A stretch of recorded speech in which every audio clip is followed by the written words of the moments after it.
I should have read the EULA audiobook by Kevin chapter 1 Rules and Regulations. Being the only two survivors of a guild party was a mixed blessing.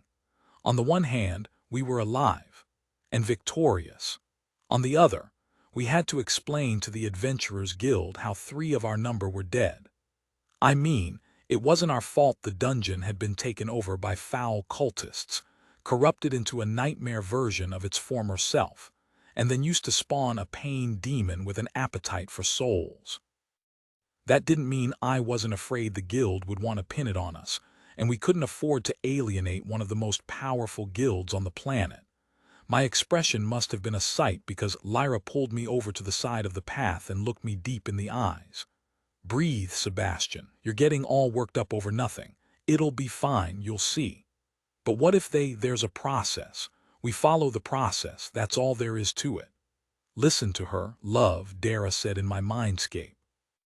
"Simply tell the truth, just not all of it." It was still a little strange to have what equated to a small pocket dimension inside of my mind. Population. Succubus. Most of the time the space appeared like a massive library with a single stone desk where Dara liked to spend her free time, researching whatever struck her fancy, while the rest of the time, well, let's just say it's a different type of studying. The library had a ton of knowledge available, the results of a class perk that gave me access to the accumulated knowledge of Dwala, the god of dungeons. We still had to do the work of sifting through it, and there were a lot of redacted bits I hadn't earned the right to read yet, but Dara seemed to enjoy it. And I enjoyed helping, especially when the succubus wore the outfit I deemed the naughty librarian. My attention snapped back to the physical as Lyra kissed me gently and patted me on the cheek. Just let me do all the talking. I spent the rest of the walk back to Darkforge trying to relax. If Lyra wasn't worried, then why should I be? She might be lower level numerically, but she had about 100 times the actual adventuring experience than I did. She'd worked her way through the guild apprenticeship program and had put in the work, while was it nepotism if they tricked me into it? She knows what she's doing, love. She's probably got the guild handbook memorized at this point, Dara added, holding up a copy of said book in my mental library. She flipped through the book until she found what she was looking for and held it up. See, Chapter 38, Section F, Clauses 10 through 23. The process to report party members permanently killed while in a dungeon. "Well, what does it say?" she shrugged. "I don't know. I didn't read that part yet, I just found it in the table of contents." I sighed as she continued with an encouraging smile. "Plus, I told you, she's probably got it memorized." I pulled out the physical copy of the book from my spatial bag and flipped it open to the relevant section and started reading as we trudged along. Whoever had written the handbook knew what they were doing. Everything was laid out in straightforward, completely flavorless language that even the most lay of laymen would be able to understand. I'd expected it to be long and complex, but after reading through the sections I felt my spirits rise a bit. With a party of our level, all we had to do was report what had happened. There was even a standardized set of questions we would have to swear to under oath, and they were easy. Did you kill them? No. Did you cause them to die through inaction? No. That was it. On one hand, I was relieved at the simplicity of the process, but on the other, it was so heartless. If I got myself killed, I would, well, scratch that. I'd be dead, so why would I care? A wave of relief washed over me and I felt a giant weight lifted from my shoulders. "Told you so," Dara said as she pressed herself against me in my mindscape. "Now hurry up and get all the paperwork out of the way so we can get back to the inn." Lyra looked back and flashed me a grin when she noticed the change in my demeanor and the book in my hand. She gestured to the book. "Believe me now," I chuckled. "It's so cold, though. All they care about is if you shanked your own people, huh?" She gave a weak shrug. "It's a world-spanning organization. Unless you've managed to climb the ranks, they don't really care much about what you do as long as you pay your dues. The only time they care is when it's murder. They won't tolerate people murdering their party members. Some things are sacred." I nodded slowly and increased my pace so we were walking side by side. I guess, but what do we do about Ava? She tapped the book I was still holding in my hand, her brows scrunched up in thought. In Chapter 12, Section C, I don't remember the clause, healers are special. I flipped the book open to the indicated chapters and felt Dara doing the same with her copy. She was faster than me and her expression was one of shock. That's it. My eyes skimmed through the passages until I found the healer entry and stopped in my tracks. I looked up at Lyra questioningly and she nodded with a wry smile. Really? I asked. A fine and possible suspension for abandoning the party in the middle of the dungeon. We were a guild party who bound at the stone. If everything was working correctly, the worst that could have happened was us losing some essence and gear. Healers are rare enough that they built in an escape clause for them. If they think there's a true threat to their life, they can bail at any time. But they knew it was more than that. Dara said, and I could feel her anger radiating inside my mind. They knew, and they left us anyway. I said, feeling an echo of the succubus anger welling up inside of me. Lyra stopped and put her hands on my shoulders. Yes, but think about it. If you weren't on a God's-given quest and you were faced with having your soul devoured, would you stick around? Would you risk your existence for a group of people you just met? I sighed and felt a bit of my anger fade as the logic sank in. Probably not, I guess. Plus, she said and turned away. Do you want to go through the entire thing with the guild just to make the phase life a bit harder? I chuckled and shook my head. Nope. Good, let's get this over with. I'm starving and we've got an appointment with a bed that I don't want to miss. She ran her hand up the front of my thigh, stopping just short of my codpiece as she walked away, hips swaying from side to side. Dara purred, and I was in full agreement as I followed. Chapter 2, Bureaucracy W.E. made it back to the city with no issues and headed directly to the guild. After all we'd been through, the opulence of the guild house had lost a little of its luster.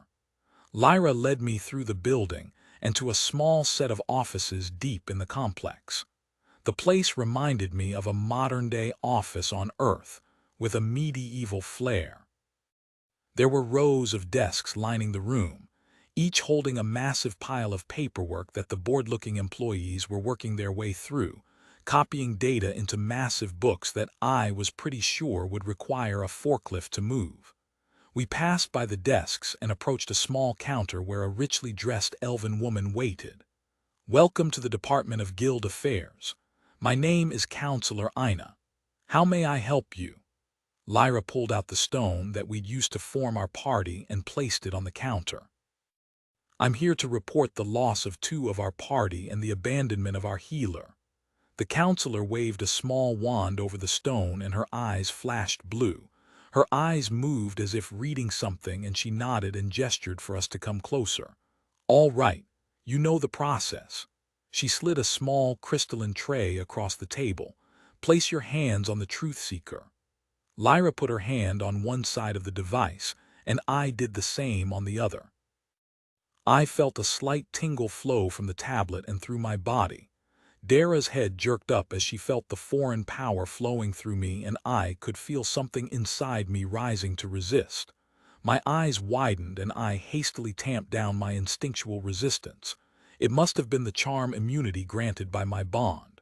My shoulders tensed as I focused on allowing the truth seeker to do its job. Did either of you kill the adventurer known as Svan Ivarsson? No, I said, and Lyra answered the same. Did either of you cause by inaction the death of the adventurer known as Svar Ivarsson? We both answered no again. The strain of holding my immunity at bay was starting to wear on me. Suddenly Dara joined her will to mine and the pressure eased significantly. Thank you, dear. Just get it over with. This is hard. The elf repeated the questions for Annabelle, and when the questions were answered, she put away the truth seeker device, which had glowed green with each of our answers. The counselor smiled. As for the matter of your healer, do you wish to enter a claim for lost essence or goods? I shook my head and Lyra spoke up. No, we were able to recover once they left. The elf nodded. Understood. Pending review by their guild representative, a suspension may be warranted, but I will enter that no claim of essence or material recompense has been filed. She fiddled with something behind the counter and then tapped the party stone with another device. It crumbled to dust. Your party has been disbanded. With a curt nod, she gestured back the way we had come. You're free to go. We look forward to your continued business. Thanks, I replied and headed out with Lyra right on my heels. As soon as we were out of earshot, Lyra turned to me. What was that? You stiffened up like you'd seen a gorgon or something. I chuckled. One of the benefits I get from I looked around to make sure no one else was in earshot. Is immunity to charm magics, which I guess that tablet thing used. I tapped my skull. As soon as it turned on, it triggered my magical immune system. I had to concentrate on keeping it from ripping the spell apart. She blinked. Oh, breaking the guild's magic item would have landed us in hot water, and that's ignoring the Inquisition for blocking the Truth Seeker. Good thing I've got a will like iron. And help. And help, I added with a smile. Lyra led the way out of the guild, lost in thought. We passed the beggars and choosers' shop on our way, and I had to do a double take. The entire shop was completely bare. Vales should be happy, Dara said as she looked out through my eyes. There will be a brand new generation of cute and fuzzy spiders crawling around the depths in no time. I turned my attention inward as I followed, grinning at the sight of Dara leaning over the desk, looking up at me over her dark-framed glasses that had slid partially down her nose. I still don't understand the purpose of the B and C front, I said. If the end result is the dungeons reabsorbing the junk loot for essence anyway, then what's the point? If no one wanted to buy it, people would just leave it in the dungeon, and the dungeon lord could just gobble it up right away. She pushed her glasses into place and leaned back. Oh, essence tends to be pretty sticky, especially around people. It's kind of like sweat. You produce it just by existing, and anything you're wearing, carrying, or that's close enough absorbs some of it. So the junk loot soaks up essence, I asked. Exactly.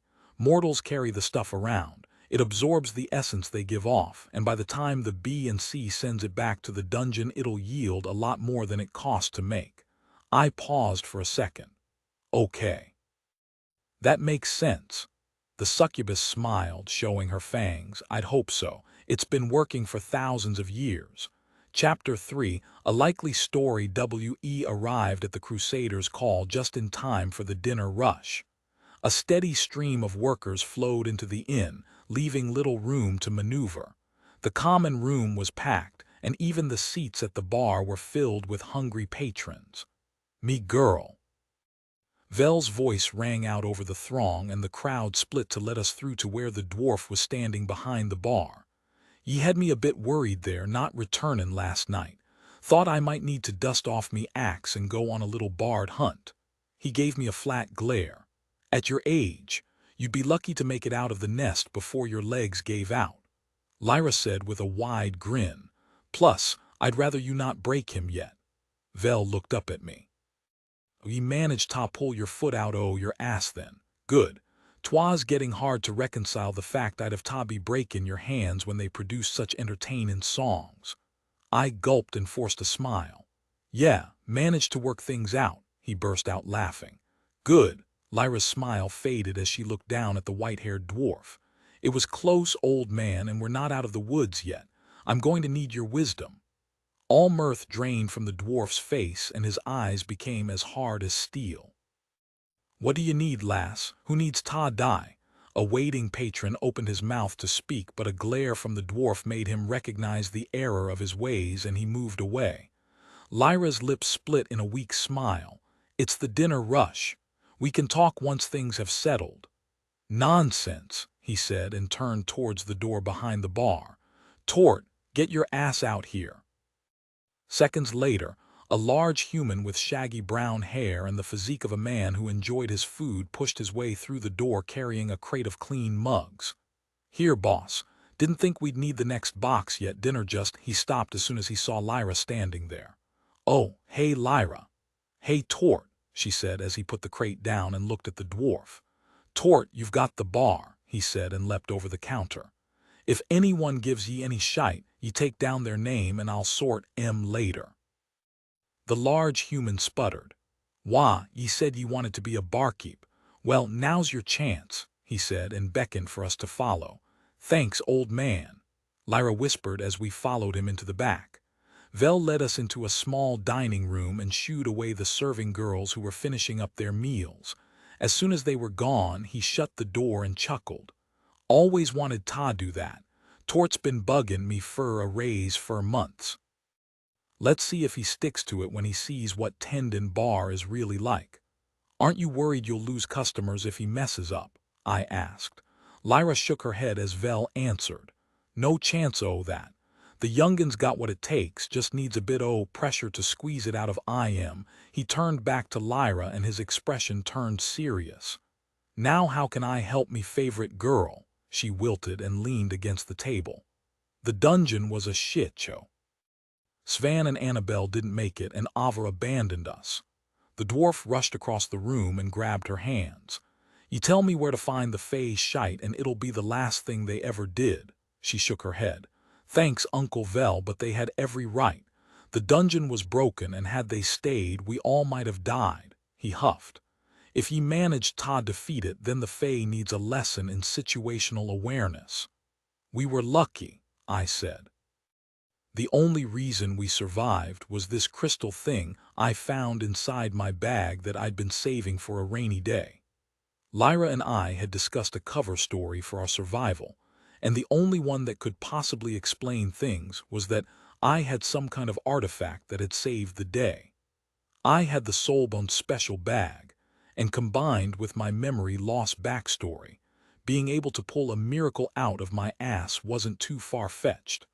I could just say I didn't remember where it came from. Vel's eyes locked onto mine and flashed blue. "A crystal what?" I shrugged. "I have no idea what it was. I have a hard enough time remembering my own skills most of the time. It looked like a spearhead, and when I pointed it at the boss and activated it, it blew the bastard's head off." He blinked. "Ye had a Força shard and ye used it in a 5th-rank dungeon." I gave him a sheepish smile. To be fair, I had no idea what it was, and it was either that or end up dead. "Did we mention the bind stone didn't work?" He turned to Lyra with a quizzical look and she nodded. "We bound at the stone and it seemed fine, but Svan and Annabelle never respawned."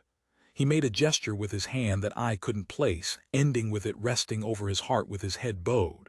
"Let's hope their next life is less abrupt." Lyra's smile became strained. "Yes, well, we survived, but that's not what we need help with. When we finished the dungeon, we got a quest." His eyes lit up. "Now that's something. Normally ye'd be getting the quest before the dungeon and finishing it inside." She nodded. "Have you ever been to the Argent Spire?" He belted out a laugh. "You're pulling me leg. There's no sane reason why ye'd get a quest from a dungeon that would send ye to a tower. Makes no sense. It'd be like ye retrieving a mithril ingot from the Weaponsmith's Guild and them jivin' ye a quest to bring it to the Armorsmith's Guild to have it worked." He is right. If things weren't as serious as they are, my father and Avil wouldn't be working together. I shrugged. "I didn't make the quest, but the spire's where we need to go." Lyra nodded. "And that's why I need your help. You've been everywhere. You can help us plan a route from here to the Cerulean Fields, right?" He signed and stroked his beard. "Aye, but 'tis a long ways off and a bit out o' your league. Is it worth the trip?" Her face split in a wide grin. 10,000 essence, old man. I'll get a map." Chapter 4 Vel's Travel Agency, Dwarfin' around why ye already know the route tween here and Tully Falls, so that's where we'll start, Vel said as he spread an old, worn map over the table. The details were faded and I wasn't sure how anyone was supposed to read it. Vel grabbed some tankards from a nearby shelf and placed them at the corners to keep the map from closing. "Okay then," he said and closed his eyes. "Aye, then that, and there." He tapped the map and a ripple of color spread through the paper, filling in the faded areas with a detailed rendition of the surrounding area. Lyra smiled. Cartography is a hell of a skill. Don't ye know it, Vel said with a chuckle and pointed to a town on the map. Here's Tully Falls. He pointed to a second location far to the north and east. And here's the spire. I glanced at my system map and sized it to match the one on the table. They lined up almost perfectly. Damn, that's far. He looked at me and snorted. You don't know the half of it. He traced a finger from Tully Falls straight northeast to the tower. The map shifted and filled in the terrain at his touch, revealing the greenstone hills, the grasslands beyond, and then a tangled mess of rivers, streams, and swampland between us and the tower. Lyra frowned. The Dread Marsh. Vel looked over at her and tapped his nose. Aye, the Dread Marsh. Ye can travel directly overland until ye reach the marsh, but gettin' through there's gonna eat up a lot of time, and I heard the clans are especially testy nowadays. The Dread Marsh is where Yuba's children live, orcs, goblins, and whatever else she's cooked up in her glades capable of supporting a soul. Orcs, I said. Aye, Vel responded. Not that me girl here couldn't handle a bunch of orcs, but ye wouldn't be dealing with a bunch. Ye'd be dealing with a horde of goblins too. He spat off to the side and then cursed when he realized he'd be the one who had to clean it up. Fightin' outside the marsh is one thing, but if they find ye in their territory, let's just say it'd be bad for your health. So the Dread Marsh is a bad idea, I replied. Got it. What would you recommend then? He tapped Tully Falls again and then drew a line to the west. I'd head west out o' Tully Falls and then north along the King's Highway till ye reach Haven. The map continued to fill in, showing a large mountain range to the west with a massive city nestled into a small nook at the northern tip. Lyra's expression turned bittersweet. Haven, she said, and gently touched the map. Vel patted her hand. I know, lass, but it's either that or the Dread Marsh. She squeezed his hand. It's okay. It's been a while since I've been home. Time heals all wounds, right? He smiled sadly. I shot Lyra a questioning glance. I'll explain later, she said, and looked back at the map. Vel nodded and gestured to the map.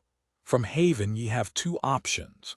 He traced a route almost straight north from the city, following the banks of a major river until it reached the sea. Ye continue on the King's Highway to North Point, and then east along the coast to North Shield. The second city was about half the size of Haven, and the diagram on the map looked more like a fortress than a town. The mark was almost directly north of a large forest that bordered a swath of grasslands labeled Cerulean Plains on the northern edge of the Dread Marsh. Vel noticed my gaze. And there ye have it, the Argent Spire. O' course ye'll still need to get the elves to let ye through their forest. That shouldn't be a problem, I said. He looked at me with a raised eyebrow. The quest said we'll have a guide, I added. What's the other option? Lyra asked.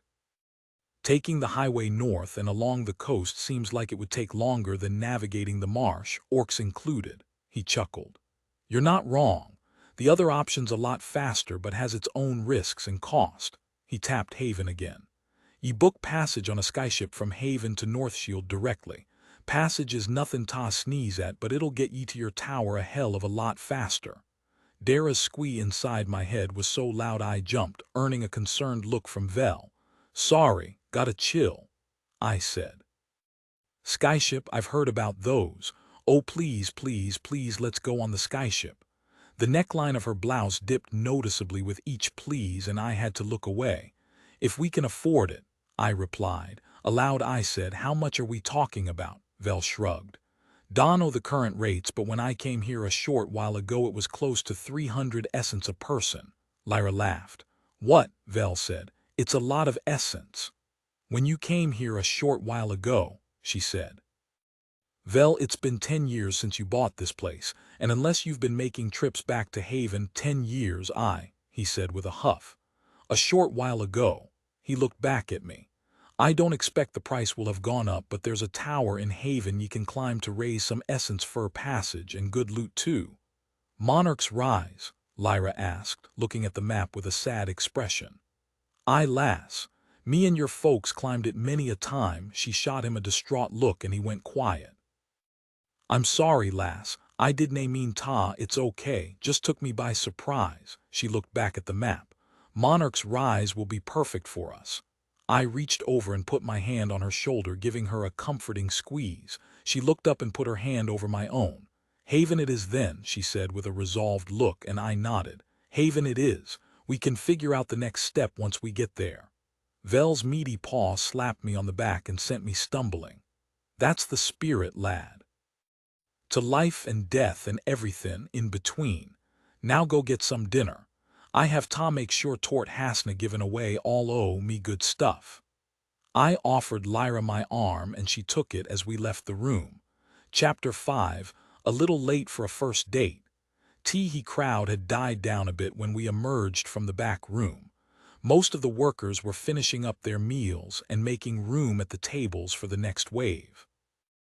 I spotted Vel behind the bar, muttering to himself as he straightened up the bar with the occasional glare towards the kitchen door. We found some empty seats near the stage and settled in. Almost as soon as we sat down, one of the serving women arrived with plates piled high with food and tankards full of my favorite calf brew, a coffee-flavored beer. Lyra lifted her plate and took a deep breath of the steaming food. Ah, Rambulan. I looked down at my plate. Rambu what? She looked up and smiled. Rambulan, it's a dwarven dish. I haven't had it in quite a while. She looked around, watching the workers shoveling it into their mouths. It's great for replenishing your energy after a hard day's work. I examined the dish. It seemed like some kind of stew or a casserole or something. There was a stringy meat that reminded me of pulled chicken or pork, combined with a slew of starchy vegetables in a thick brown gravy. I leaned over and took a breath of the hearty aroma. It definitely smells good. She covered her mouth with a hand and swallowed. Just wait till you taste it. She wasn't wrong. The Rambulan was good. I hadn't been far off when I thought of it as pulled pork.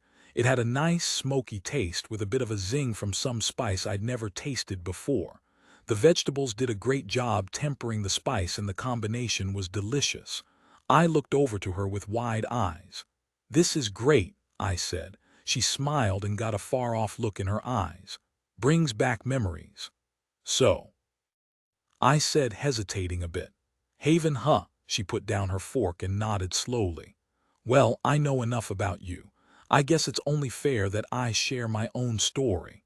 I chuckled. Whatever you're comfortable sharing, but I would definitely like to know more about you. It's a bit late for the first date conversation, but I'd love to know what makes you, however long it takes to find out. She reached across that table and took my hands, looking into my eyes. I know we've only known each other for a short time, but I trust you. So, I said, Vel seems to treat you like family. I can't even remember the amount of times he promised to make me pay if I did anything to hurt you. She laughed. He's the closest thing to family that I have left, she trailed off. My parents were adventurers. Vel was their front line. I think he still blames himself for their deaths, even though he wasn't even there when it happened. I nodded along, listening intently as I enjoyed the rest of my Rambulan. She was quiet for a minute, picking at her food as she formulated her thoughts. She looked up at me and continued. Long story short, they were in the wrong place at the wrong time. Their party was on the way back from completing a dungeon when my parents decided to split off for some alone time. Vel and Mizra, their party healer, went on without them.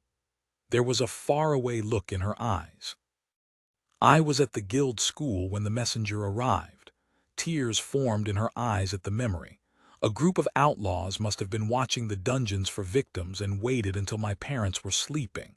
She choked off a sob. They didn't stand a chance. How horrible, Dara said, tears forming in her own eyes. She looked over to where Vel was serving drinks at the bar. Vel and Mizra spent close to a month tracking the outlaws back to their lair. A tear dripped down her cheek. Turns out it was an old acquaintance of theirs, a former party member who they dismissed when they caught him skimming the loot. Her eyes burned with anger as she met mine. It wasn't just some random mugging, it was personal. I squeezed her hand as she wiped the tears on her sleeve. Vel made sure he paid in blood. The bastard's body is still feeding the plants somewhere in the greenwood. No one should have to go through that, I said, brushing the next round of tears from her cheeks. She gave me a weak grin and sat up straight, composing herself. I don't know what things are like where you come from, but it's a harsh world. She glanced over at Vel again and smiled. At least I had my Uncle Vel and Aunt Misra to look out for me. Not a lot of kids are so lucky. I took a drink. You lived in Haven, she nodded. For as long as I can remember, it was home. She took a drink and let out a long breath. There are a lot of memories there, and although the wounds are old at this point, they still hurt. She set her shoulders and forced a smile. But it's time to go back. Our mission is more important than my scars, she smiled. Plus, the memories aren't all bad. I'm actually looking forward to showing you the rise. Dara wiped her own tears away. A new city should be a lot of fun. So many places to see, beds to break in. Her clothing shifted into a black silk negligee which clung to her curves. And if you spend enough time in the tower, I might even be able to join you in the flesh. A wide grin split my face. Lyra must have suspected its source because she leaned in and whispered. What did she say? I chuckled and looked around to make sure no one was paying attention to us. That if we progress enough in the tower, she might be able to manifest physically. A hungry smile split Lyra's lips. Now that's another goal I can get behind. Dara purred inside my head. Behind, in front. Oh, I can't wait until soon, love, I said and mentally caressed her cheek. As soon as I get to level 8, I'll change up the ratio so you get a bigger share of our essence. Lyra squeezed my hands again. Play me a song, something happy. Of course, M-Lady, I said, grabbing my guitar case and heading for the stage. I looked back and sketched a playful bow. For you, anything. I racked my brain for something appropriate for the situation. I knew a lot of songs, but making the lyrics make sense in Fantasyland was the problem. The additional criteria of happy cut the entire country genre from the list. Not that I knew that many country songs. The common room quieted down as I took the stage and pulled my new guitar from its case and started to fiddle with the pegs. The murmur of the crowd increased as they took in the spider-themed instrument. That guy's got a wicked-looking instrument. Someone said at the back of the crowd, but when I looked I couldn't find the speaker. Lyra must have heard as well because she was cracking up. Told you so, she said with a smile. Ooh, what are you going to play? Dara asked. More of your teacher's favorites, or something that melted the hearts of the girls in your realm. I smiled both inside and out. I've got just the song. The murmuring of the crowd settled as I played the first chord. The expressions on the workers' faces were confused at first. They'd probably never heard anything close to the reggae tones of Jason Mraz's I'm Yours before, but as the music took hold, I saw the confusion melt away. As I started singing, I locked my eyes on Lyra and flashed her a smile, sharing another with Dara inside my mind. I closed my eyes and lost myself in the music, letting my emotions fill every note as my fingers strummed out the reggae-inspired tune. The mood in the room shifted as the song went on, and I could feel the ambient essence rising up around me. So with a flick of a mental switch, I opened myself up and harvested it. A pending notification flashed at the edge of my vision to be reviewed later. The flow of essence was intoxicating and only served to enhance my performance, adding a bit of magic to the music that I could feel spreading through the audience as a wave of positivity. As the final notes of the song rang out, I opened my eyes and looked at the audience, catching the briefest glimpse of a warm golden glow lingering in the air. It disappeared almost immediately, replaced by a round of applause. With a grateful smile, I took a bow and stepped down from the stage. Lyra stood to meet me when I approached the table and took my hand. I think I'm done eating, she said, biting her lower lip. Would you care to join me upstairs for some dessert? Dara hummed hungrily inside my head. Yes, I looked around for the serving girl. Don't we have to pay first? Lyra pulled me away. Already taken care of. I've got a tab, she said as she pulled me towards the stairs. As we passed, the Barvel looked at me. He gestured at his eyes and then towards me in that classic, "I'll be watching you" gesture, but all I could do was smile. Chapter 6 Creme Brulee. As soon as we were out of the common room, she turned around and pulled me into an embrace. Our lips met, and I felt a deep hunger rising. And then she was gone, running ahead and beckoning me from just out of reach. Now this is the kind of hunt I like. Dara waved a hand inside my mind, transforming my inner landscape into a dark forest. Her negligee shifted into a set of skin-tight leather armor that somehow seemed to reveal more than her lingerie had. Lyra ducked around the corner and I followed, finding her waiting to pounce. She jumped onto me, wrapping her arms and legs around me as our lips met. I pressed her against the wall, kissing the side of her neck as her hands grabbed the back of my head. She moaned and dropped her legs, pulling me towards the door to her room. She turned around and pulled out the key, fumbling with the lock as I pressed myself against her back and bit her gently at the base of her neck. She shivered and pushed open the door, almost falling in her eagerness to get inside. The door slammed behind us as she took both of my hands and pulled me towards the bed, leaning in to kiss me the entire time. Pieces of armor flew all over the room in our haste to undress. I got mine off with little issue, but the mix of chain and plate that Lyra wore was more complicated. I worked on her belt and leg armor while she struggled with the buckles on her breastplate and pauldrons. The spider-themed decorations didn't help either, adding an entire new layer of edges and protrusions to get caught on things.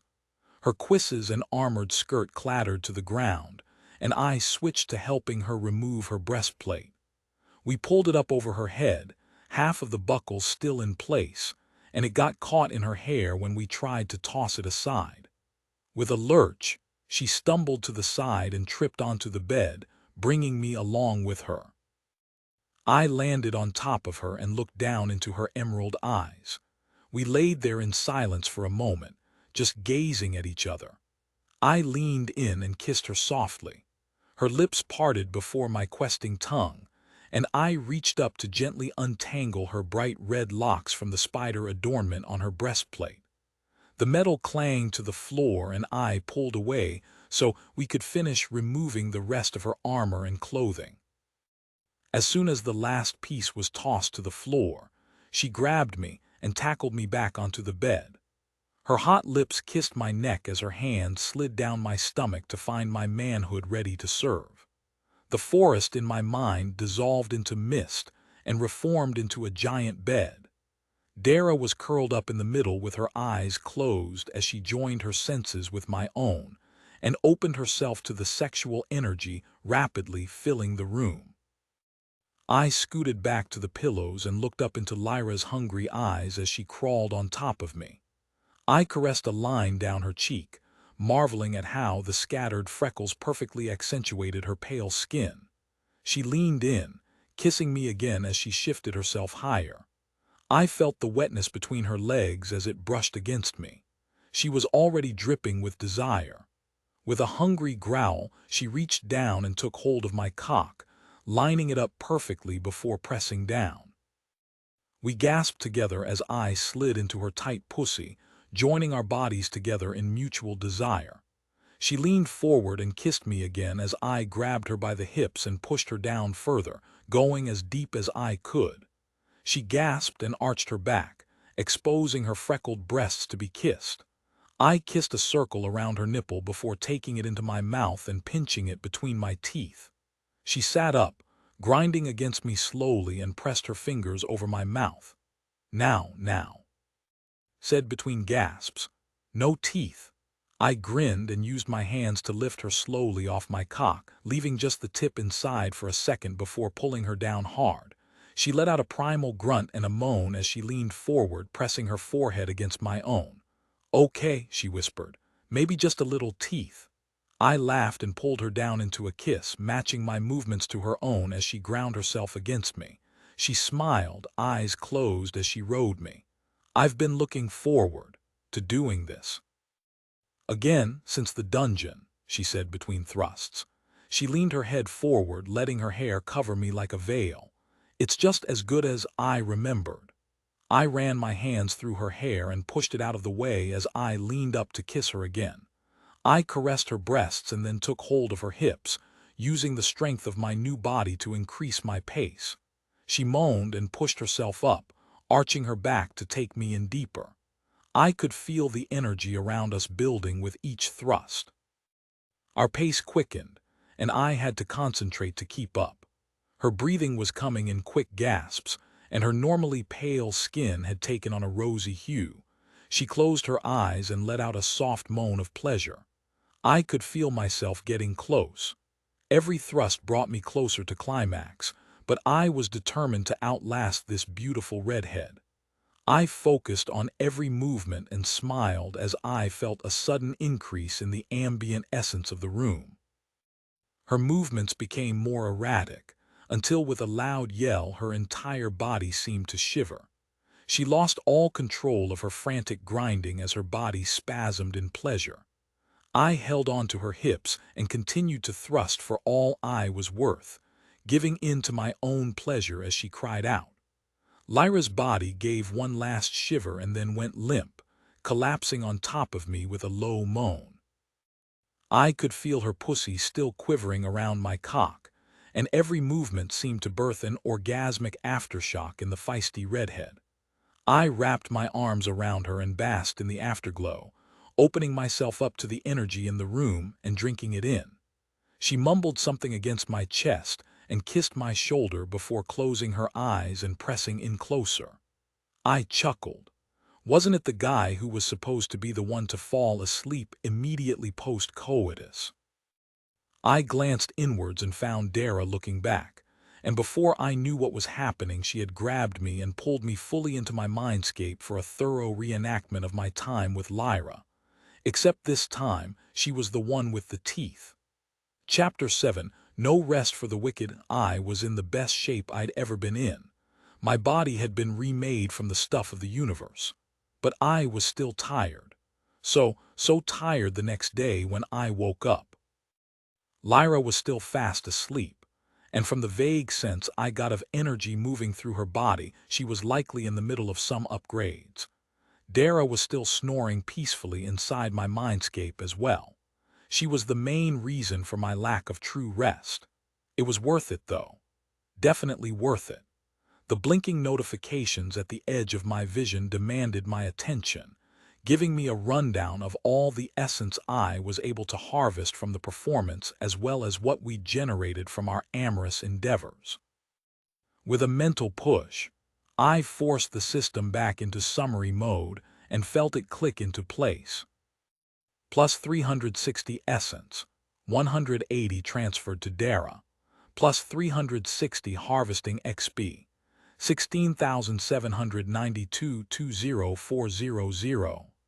I'd given the essence I'd received as a reward for the first stage of my quest from EULA to Lyra when she decided to accompany me, hoping that the influx would bring her up to level 6 so we'd be on the same footing. Without that chunk of essence, I didn't have enough to raise any of my main skills any further, so I'd opted not to make any improvements the night before. The dark vision ability granted by my current pact level gave me a clear view of the mess we'd made the night before. Pieces of armor and clothing were strewn about the room, covering every surface except for the bed. We'd even managed to tip over the small desk in the corner of the room at some point. With a sigh, I crawled out from under Lyra's arm and gathered our gear. Time was of the essence after all, and the sooner we could get on the road, the sooner we'd reach the next step in our journey. Lyra started to stir as I finished piling our armor up on the chest at the foot of the bed. At her touch, a globe mounted on the wall next to the bed started to glow. A second globe on the far wall began to glow as well, casting a soft light that illuminated the entire room and washing out my dark vision. She opened her eyes and then arched her back as she stretched. My desire to get an early start on our trip melted as the sheet slipped down to reveal her beautifully freckled breasts, and when she looked up at me with a playful look in her eyes, I knew it might be a while before we made it out the door. When we finally climbed out of bed a bit later, we almost missed breakfast. Luckily for us, Vel had put a stack of breakfast wraps to the side just in case we decided to sleep in. By the time we got downstairs, the last of the workers were picking up some chow on their way to their shift in the fields, so I expected to have our choice of seating, but the common room was full of what could only be adventurers judging by the armor and other accoutrements. Lyra looked a bit confused and headed over to the bar where there were some empty seats. Vel gave us a knowing look and chuckled. Well then, at least someone's having a good morning. Trouble? Lyra asked, looking around for any sign of danger. Nay, but ye could mentioned yesterday that the dungeon had sealed itself up. He gestured to the common room, which was unnaturally full for the time of day. Now we're full o' adventurers with naught to do but drink. He leaned in close and whispered, not that I'm unwilling to take their crystal, but a day drinkin' adventurers likely to get into some sort o' trouble before the day's out. I cringed. Ah, yeah, sorry. Guess we forgot that part. Lyra shrugged. Hopefully that means the system's fixing whatever it was that was broken and everything will be working right once it reopens. The old dwarf nodded. I've seen it happen before. Dungeons sealing themselves for a bit and then opening back up in a brand new configuration. I nodded. Knowing what I knew about the backstage aspect of dungeons and the like, shutting down every once in a while to shuffle things up and keep the challenge fresh made a lot of sense.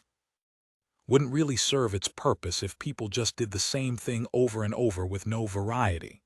Dara yawned and stretched inside my mindscape. Dungeon reconfigurations are pretty standard once adventurers get complacent. Nothing like a good dungeon shuffle to bring in a well-needed essence surge. All right, me girl. I took the liberty o' checkin' the caravan schedule fur ya, and there's one due ta leave fur Tully Falls at midday. He looked at the clock on the wall. Ye should have enough time to pick up some provisions and get there before they go, she nodded. Thanks, old man, that'll save us a headache and a half. He reached under the counter and pulled out a small box. Now I know ye didn't want to hear naught o' your folks before, but since you'll be going ta Haven, ye should have this. He opened the box, revealing a bronze key and some folded papers. She reached out gently and touched the key. Yes, it's time.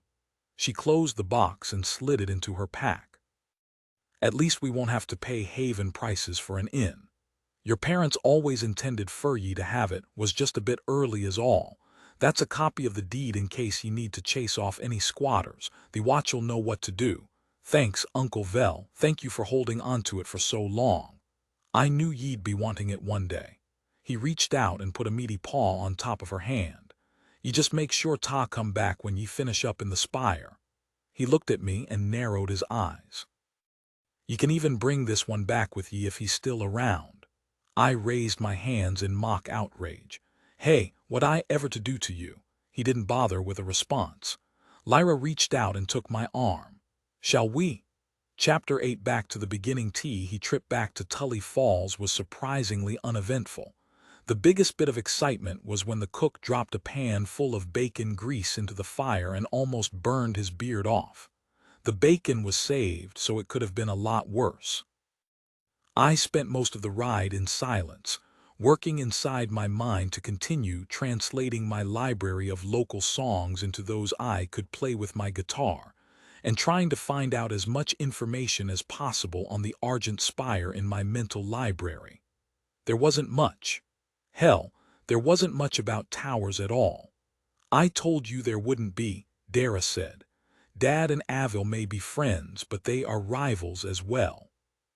Two sides of the same coin if you ask me, but from what I've heard Malik and the rest say, the towers are just blah. When our final guard shift was done the second day, I asked Lyra about how towers functioned and got a pretty good idea of why Malik and the Dawala crew might find them boring. Dungeons were works of art. They were carefully structured and themed to fit a narrative. Malik's dungeon was styled as the ancient home of a forgotten kobold clan and their dragon-worshipping priesthood. Vales shaped her dungeon into a warren of spidery goodness, building the feeling of descending into a voracious predator's lair. All of the dungeons were like that. There was a story and a theme to go along with the challenge. Towers, on the other hand, were pure, unadulterated numbers. There was no flavor, no story, just obstacles to overcome. The floors could be loosely related, but for the most part every floor was unique unto itself. They were a test, and there was no effort made to spice them up. Regardless of my current affiliations, I decided to reserve judgment until I experienced a tower for myself, which shouldn't be too far off since there was a very famous one in Haven that we'd definitely be climbing. According to Lyra, the best part about the Monarch's Rise was that it was completely flexible. It would adapt to whatever group challenged it, giving them a challenge appropriate to their numbers and level. Only the most established towers had that flexibility. I couldn't help daydreaming about the possibilities for the rest of the trip. It was strange how my perception of Tully Falls had changed in the brief time I'd been away. I was thankful the entire thing was above ground, though. I'd had enough of the underground avenues of Darkforge to last a lifetime, especially with the feeling of Divalinar's eyes on my back. "Didn't think I'd find myself back here this soon," Lyra said as we passed through the gates. "But here we are." It was early evening, so we should have more than enough time to find a place to stay and hit up the guild to secure a slot for the dungeon. "Did you want to get a room at the Hollow Leg? Say hi to Ms. Juna while we're in town." "Probably not the best idea," she said with a wince. "I did kind of leave them in a lurch." "Oh, yeah. It's not the hardest job to fill, but they have enough business that even one less pair of hands means everyone has to work that much harder." I popped open my map and scanned the area. "The only other place I know of where we could probably find a room is at the Temple of Thera, but that would mean separate rooms," she snorted. "Gods no, I know a place that'll do just fine." She looked me up and down. "Yeah, I think you'll do fine." "What's that supposed to mean?" "The maw's not the most, well, you'll see." She gave me a giant smile, and I could see the amusement in her eyes. She led me through town, past the guild and away from the aroma of freshly baked goods that I hadn't until that moment realized I'd missed. Instead, we passed through rows of small buildings housing crafting stations of all shapes and sizes, most of which gave off their own scents that did far less for the appetite. We left the tradesmen behind and entered a more residential area. It reminded me more of the inner city than it did the small cottages and the like I'd always pictured people having in a fantasy world. Located at a crossroads at the heart of the residential district was a two-story stone building with a mug shaped like the open mouth of a mimic. "Welcome to the Maw," Lyra said with a flourish. "The Hollow Leg's great and all, but it can be a bit on the pricey side, especially for people who have to work for a living." She opened the door and a roar of voices washed over me, along with the odor of unwashed bodies and copious amounts of ale. "After you," she said with a grin. I ducked inside and looked around the dimly lit common room. Other than the 5 feet or so around the entryway, the entire place was packed with people of all shapes and sizes. Tables were set up with almost no room between them, and I spotted several places where patrons were using each other as backrests. It was a fire marshal's nightmare made manifest. A small bar filled one corner of the room with a door leading further into the building, and immediately to the right of the bar was a small, raised platform currently occupied by an older man playing some sort of instrument I didn't have a name for. My examination came to a sudden halt when the barkeep appeared from under the bar. Dude was at least 7 feet tall and was made of solid muscle. Well, except for his right arm, which was missing. His skin was a deep green and a pair of long, ivory tusks protruded from his jaw, framing a wide, pig-like nose. An elbow to the ribs snapped me out of my stupor. Don't stare, Lyra said as she dragged me towards the bar. He doesn't like it when you stare. Grok, Lyra called out, waving to the orcish barkeep. 2 of the house specials for me and my friend here. He looked up and grinned. Well, I'll be damned, if it isn't the world-traveling adventurer back already. He squinted and looked her up and down as he hefted the keg he'd been carrying onto the bar. Doesn't look like your gear got trashed again. She laughed and put her elbows on the bar. Just back in town for a few nights before we head to Haven. Grok looked over to me appraisingly. Who's your friend? Lyra wrapped her arm around my shoulders and flashed the barkeep a smile.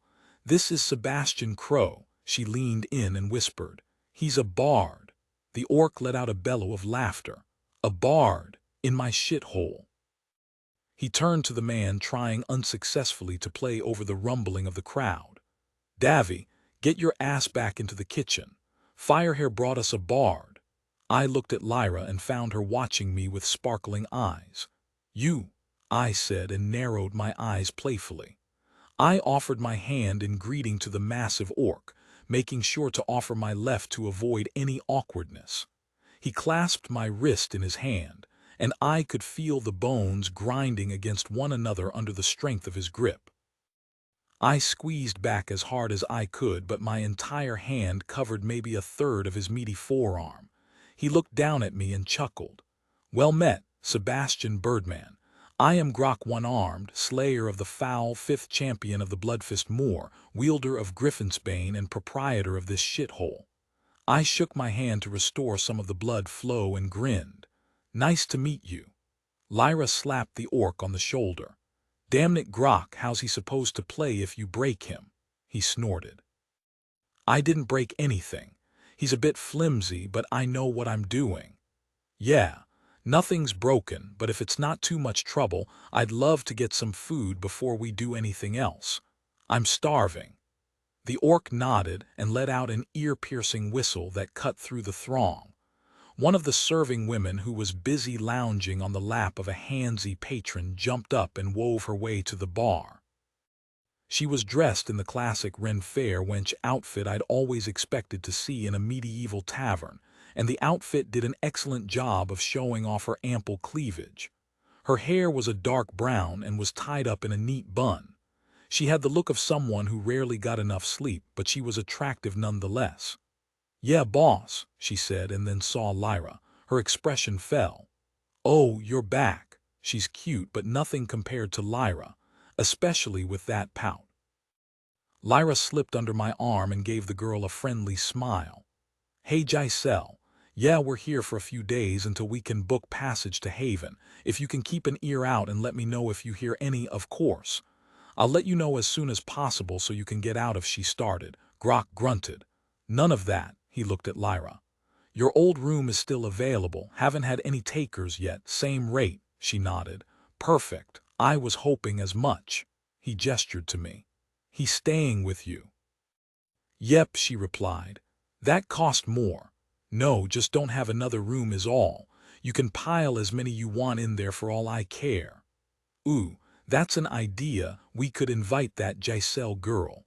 You could probably smother someone with her. I think I've got enough on my plate with you and Lyra. Plus, I don't think Lyra likes her very much.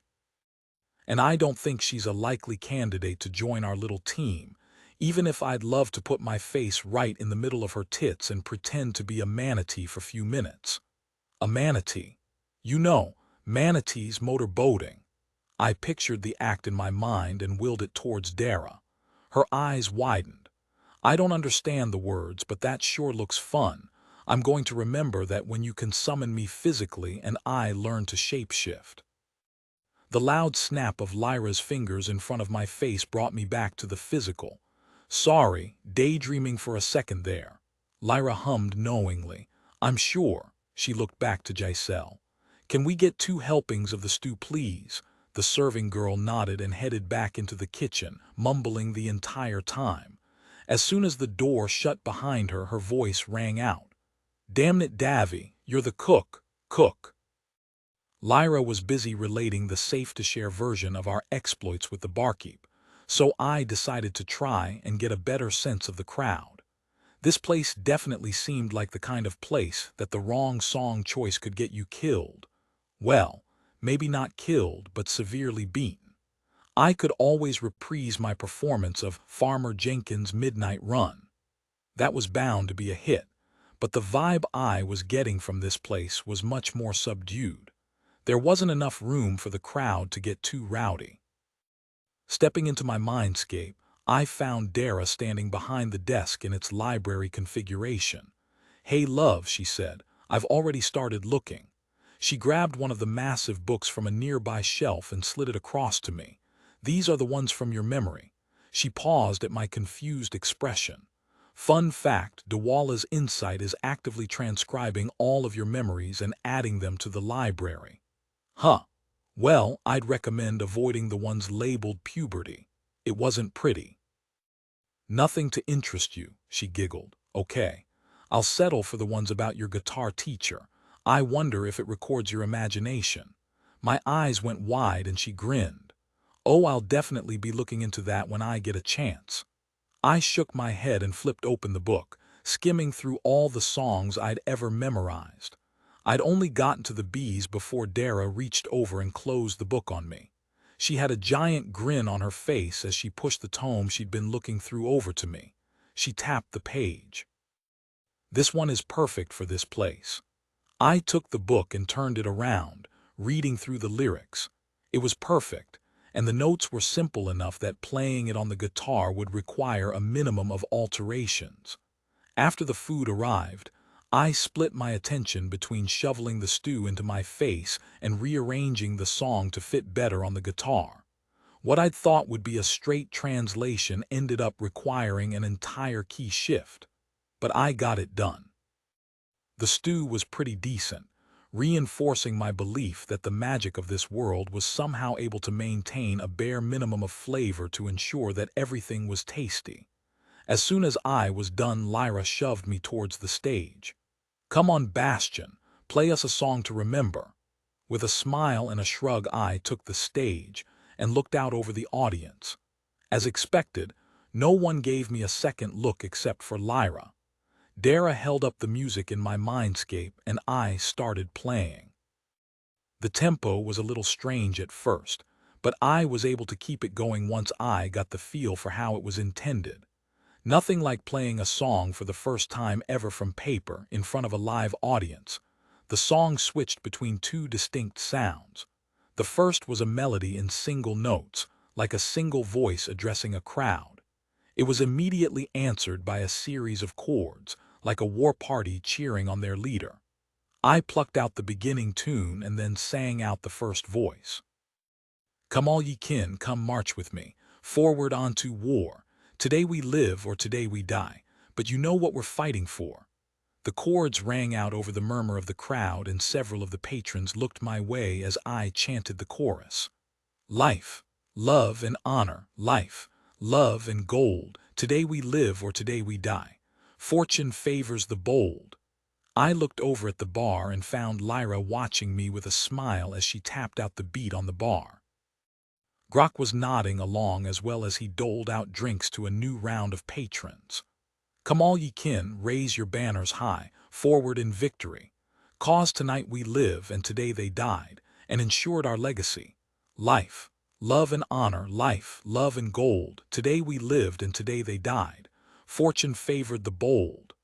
The song continued on in that general bent, extolling the virtues of whatever army it was intended to represent.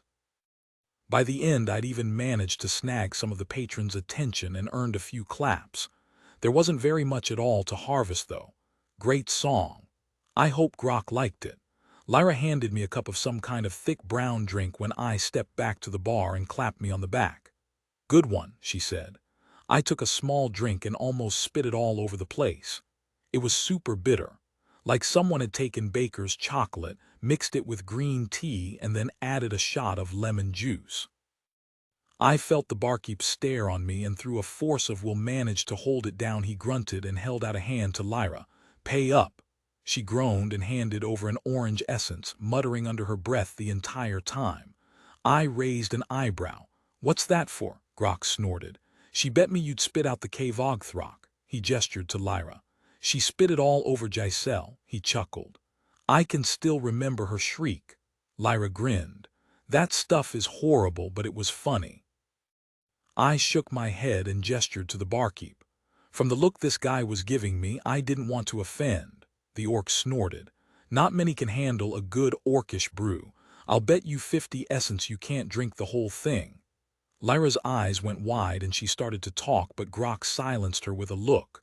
I looked down into the cup and saw something chunky floating around. I put the cup back on the bar and shook my head. Yeah, no thanks. Grok roared with laughter and grabbed the cup, chugging it like it was nothing. He gripped my shoulder. Don't worry, Birdman, human stomachs aren't meant to handle real drink. Lyra thwapped the barkeep on the shoulder. Okay, Grok, now that lodgings are all set, we need to check in at the guild. Dungeon's not going to delve itself. He chuckled. Good luck, Firehair. From what I've heard, Greenstone's not the same as it used to be. Seems the kobolds have developed a love of traps lately. Heard lots of folks complaining. I snickered. Sneaky little bastards. We'll keep an eye out. Chapter 9 Cheerleaders. Hatihi Adventurers Guild Hall was much as I remembered it. Even the woman waiting at the reception desk to greet new arrivals was the same elf that had greeted me on my arrival. At the time, I'd been a yeoman looking to sell off a skill scroll and pick up some cheap gear. Now I was an adventurer in my own right, and had absolutely no clue where I needed to go next. Lyra saw my expression and chuckled. Follow me. She led the way past the reception area and over to a small alcove, where a gnomish woman who reminded me of Annabelle sat behind a large desk. I wasn't prepared for the wave of grief that hit me. Something cracked deep in the recesses of my mind, and my entire body started to tremble as the walls at the edge of my mind started to crumble. Inside my mindscape, Dara looked up and rushed over to me, wrapping her wings around my body.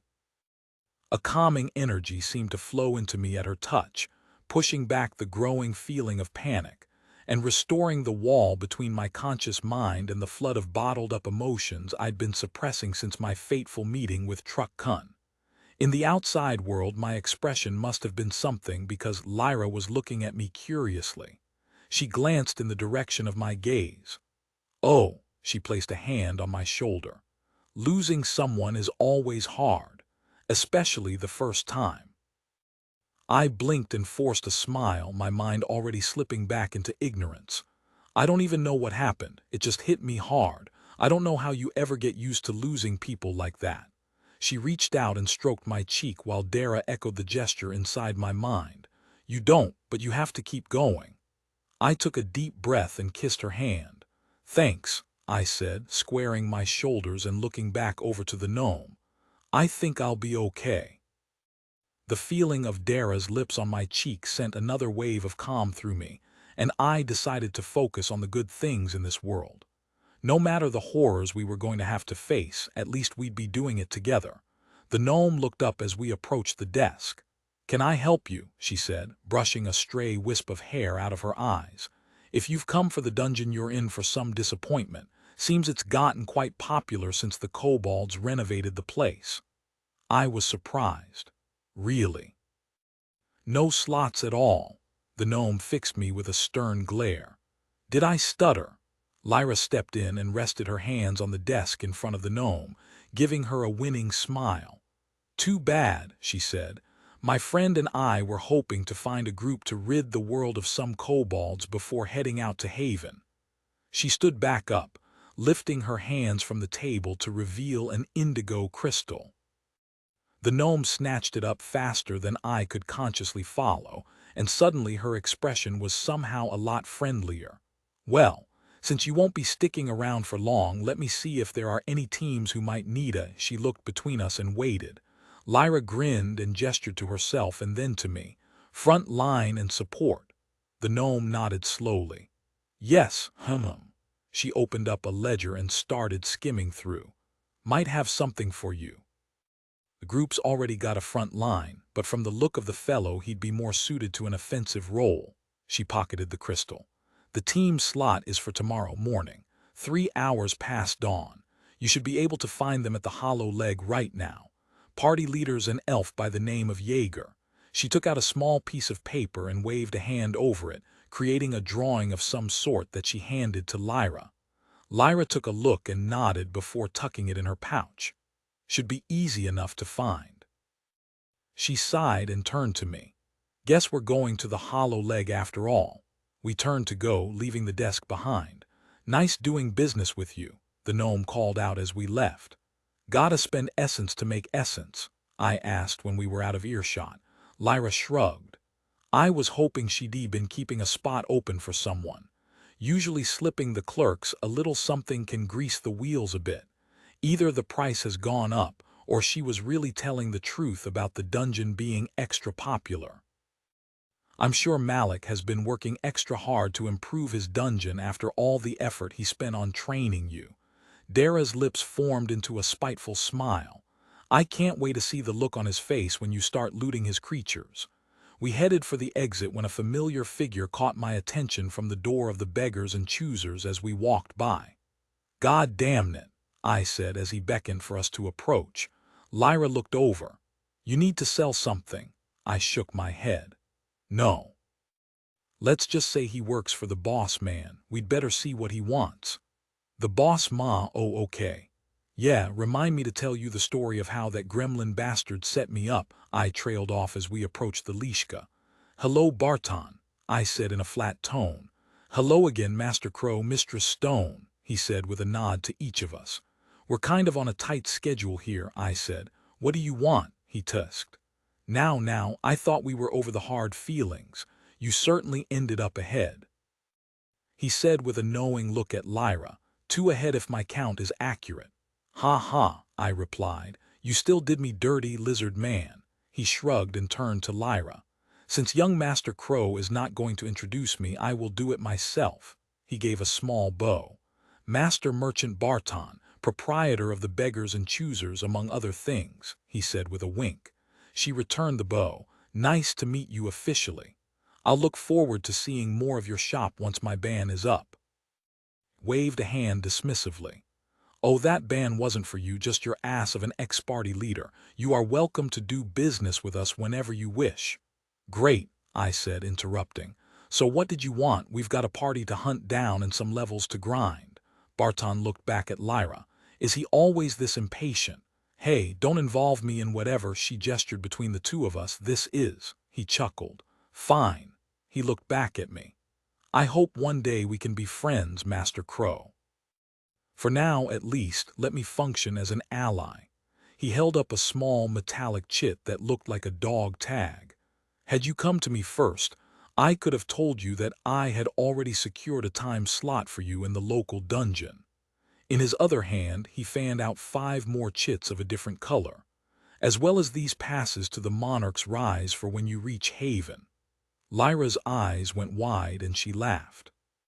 Sorry, Bastion, but if Barton here can produce this kind of help, I'm going to have to insist you make peace. Wow, I said, giving her a look of mock hurt. Et tu, Brute? They shared a confused look and I threw up my hands. Fine, thank you for your help, Barton. I looked back to Lyra. Guess we don't have to find that other group, she blinked. What do you mean? We'll still need a party. Now we have the chance to run the dungeon twice. The others will probably be eager to have us if we can get them into a second run of the dungeon. I nodded slowly and raised a finger. Good point. Dara squeaked inside my head. 2 runs. Oh, Malik is going to be so angry. Barton handed me the chits and then reached into his pouch. One more thing, he said, and Lyra looked over expectantly. He pulled out a small envelope with a red wax seal on it. I reached out to take it, but he pulled away. Before you accept this, please know that we have no sway in the providence of the other gods. Your ally in the north is. He trailed off and handed me the letter. I'll just let you decide for yourself. The red wax bore the imprint of a crescent moon laying on its side with an owl standing between the points with its wings spread. The device meant nothing to me, and the system didn't provide any hints, so I cracked the letter open and started reading. Parvis Crow, Your attendance is required at the High Moon Embassy in the city of Haven on the 12th day of 8th moon. Should you fail to arrive in time, know that we will handle this matter ourselves. We recommend that you refresh your knowledge of proper protocol when interacting with your superiors. In her name, Kava Revendry's High Moon, the entire thing was written in Fisong, but there was a strange symbol after her name that didn't translate. Quest update. The Argent Spire criteria equals meet Kava High Moon at the Elven Embassy in Northshield by the 12th day of 8th moon new. Equals join a party with the ladies champion Kava Revendry's High Moon equals determine if the tower has been corrupted by demons equals cleanse the Tower of Darkness reward. Equals 10,000 essence. Additional rewards consummate with mission difficulty. And completion. Lyra must have gotten the system message too, because she snatched the paper from me. God's damned Fisong. She turned it over and looked at the seal, and her already pale skin turned even paler. High Moon, she looked at me and gestured to the letter. Sebastian, what does this say exactly? I took the paper back and read it out loud, watching as her expression grew more and more grim. I glanced at the system clock. Looks like we've got a week or so, more than enough time to get there. She massaged her forehead with one hand and groaned. What have I gotten myself into? What's wrong? I asked, looking back and forth between her and Barton. Whoever this Kava is, they sound like a prissy bitch, but I've dealt with worse. I chuckled. You've never dealt with the captain of the cheerleading team during fundraiser season. Now that's a real. I stopped short when I noticed both of them staring at me in shock. What? I asked. Lyra gestured to the Lishka, speechless.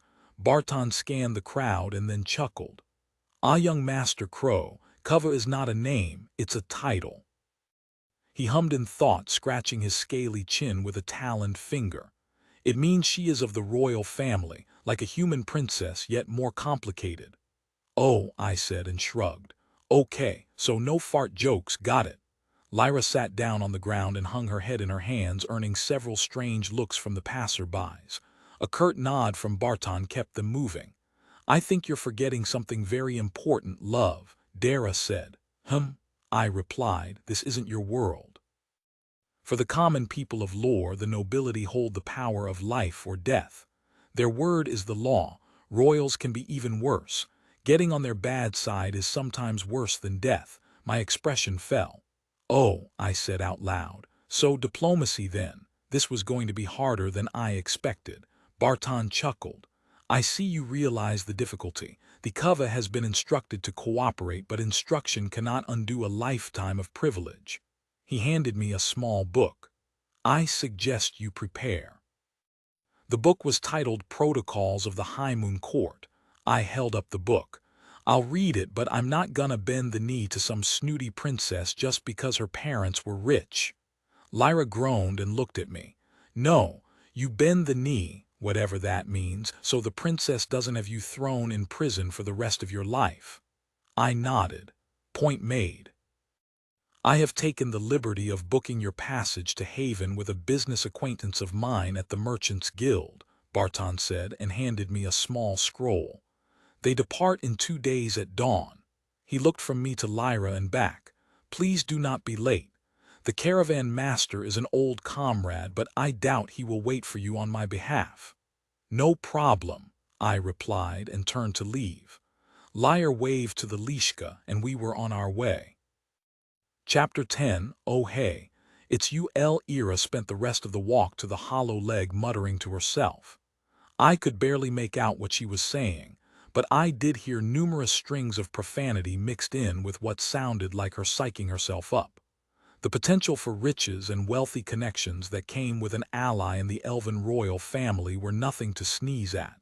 When we reached the door, she paused, took a deep breath, and then looked at me. Okay. I'm still in, but you have to listen to me very closely. She led me off to the side of the road and looked around to make sure no one was in earshot before tapping the center of my forehead. You too, Dara, I nodded slowly. We're listening. It is very important that you take that book seriously. Most nobles have a stick shoved so far up their asses that when they yawn you can see the tip. They are fickle and easily offended, and the royals are the worst of them.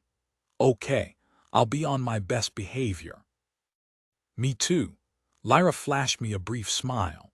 If everything goes well, we may just end up owed a few favors from someone with a lot of pull. She let out a long breath. Okay then, let's go find our mystery party and see about killing some kobolds. Sounds like a plan, I said and slid my arm around her waist as we headed inside. The after-dinner crowd was a bit rambunctious, and the common room was filled with all sorts of folks enjoying their evening's entertainment. The music of a small band filled the air, and the floor in front of the stage had been cleared to make room for dancing. We wove our way through the crowd, avoiding the hostess after seeing the look of annoyance she gave Lyra when she walked through the door. We weren't there for a table anyway, so Lyra ignored her and her attitude and focused her attention on the crowd. "There he is," she said, and pointed across the room to a table about as far away from the dance floor as you could get. I followed her gesture and laughed when I spotted the elf. "I know those guys," I said as we headed their way, earning a questioning look from Lyra. "Well, maybe know is too strong a word. I met them on my way back to town from the dungeon after my training." She shook her head. "Let's hope you made a good impression." I shrugged. "They didn't try to kill me, so that's a plus." Gigantor, the giant mail-clad human, noticed our approach and elbowed the white-robed man sitting next to him. I waved and the big man grunted in return. The robed human, Felix, turned towards us with a much friendlier expression. He said something to the elf seated across from him, who glanced our way with a frown. "Hey guys," I said. "Mind if we join you?" Gigantor shrugged while the elf continued to look at us suspiciously. Felix flashed me a wide grin and gestured to the empty seats. "Of course," barred Crow. As we sat down, the elf waved a hand in our direction. "Let me guess. That damned gnome sent you our way." Lyra snorted. "You got it." Gigantor let out a bellow of a laugh while Felix sighed. "You're the—" he turned back to the elf. "Fourth to approach us." "Fifth," the elf said with a frown. "I'll tell them what I told you. We're not interested." Lyra put on an exaggerated frown while surreptitiously scratching at an itch on her temple with the tag Barton had provided for the dungeon. "Guess we'll have to look for someone else then." She started to stand. "Sorry to waste your—" Felix raised his hands. "Wait," he yelped. "Don't be so hasty. I'm sure we can come to some sort of an agreement." Lyra grinned and sat back down, looking to the elf. "Clerk tells me you're the party leader. You still want us to go?" Gigantor's eyes were locked on the dungeon tag. "So wait, if we team up with you two, we can run the dungeon twice. I like this plan." The elf looked at the giant human. "We don't even know them," and he looked over to Felix. "You too."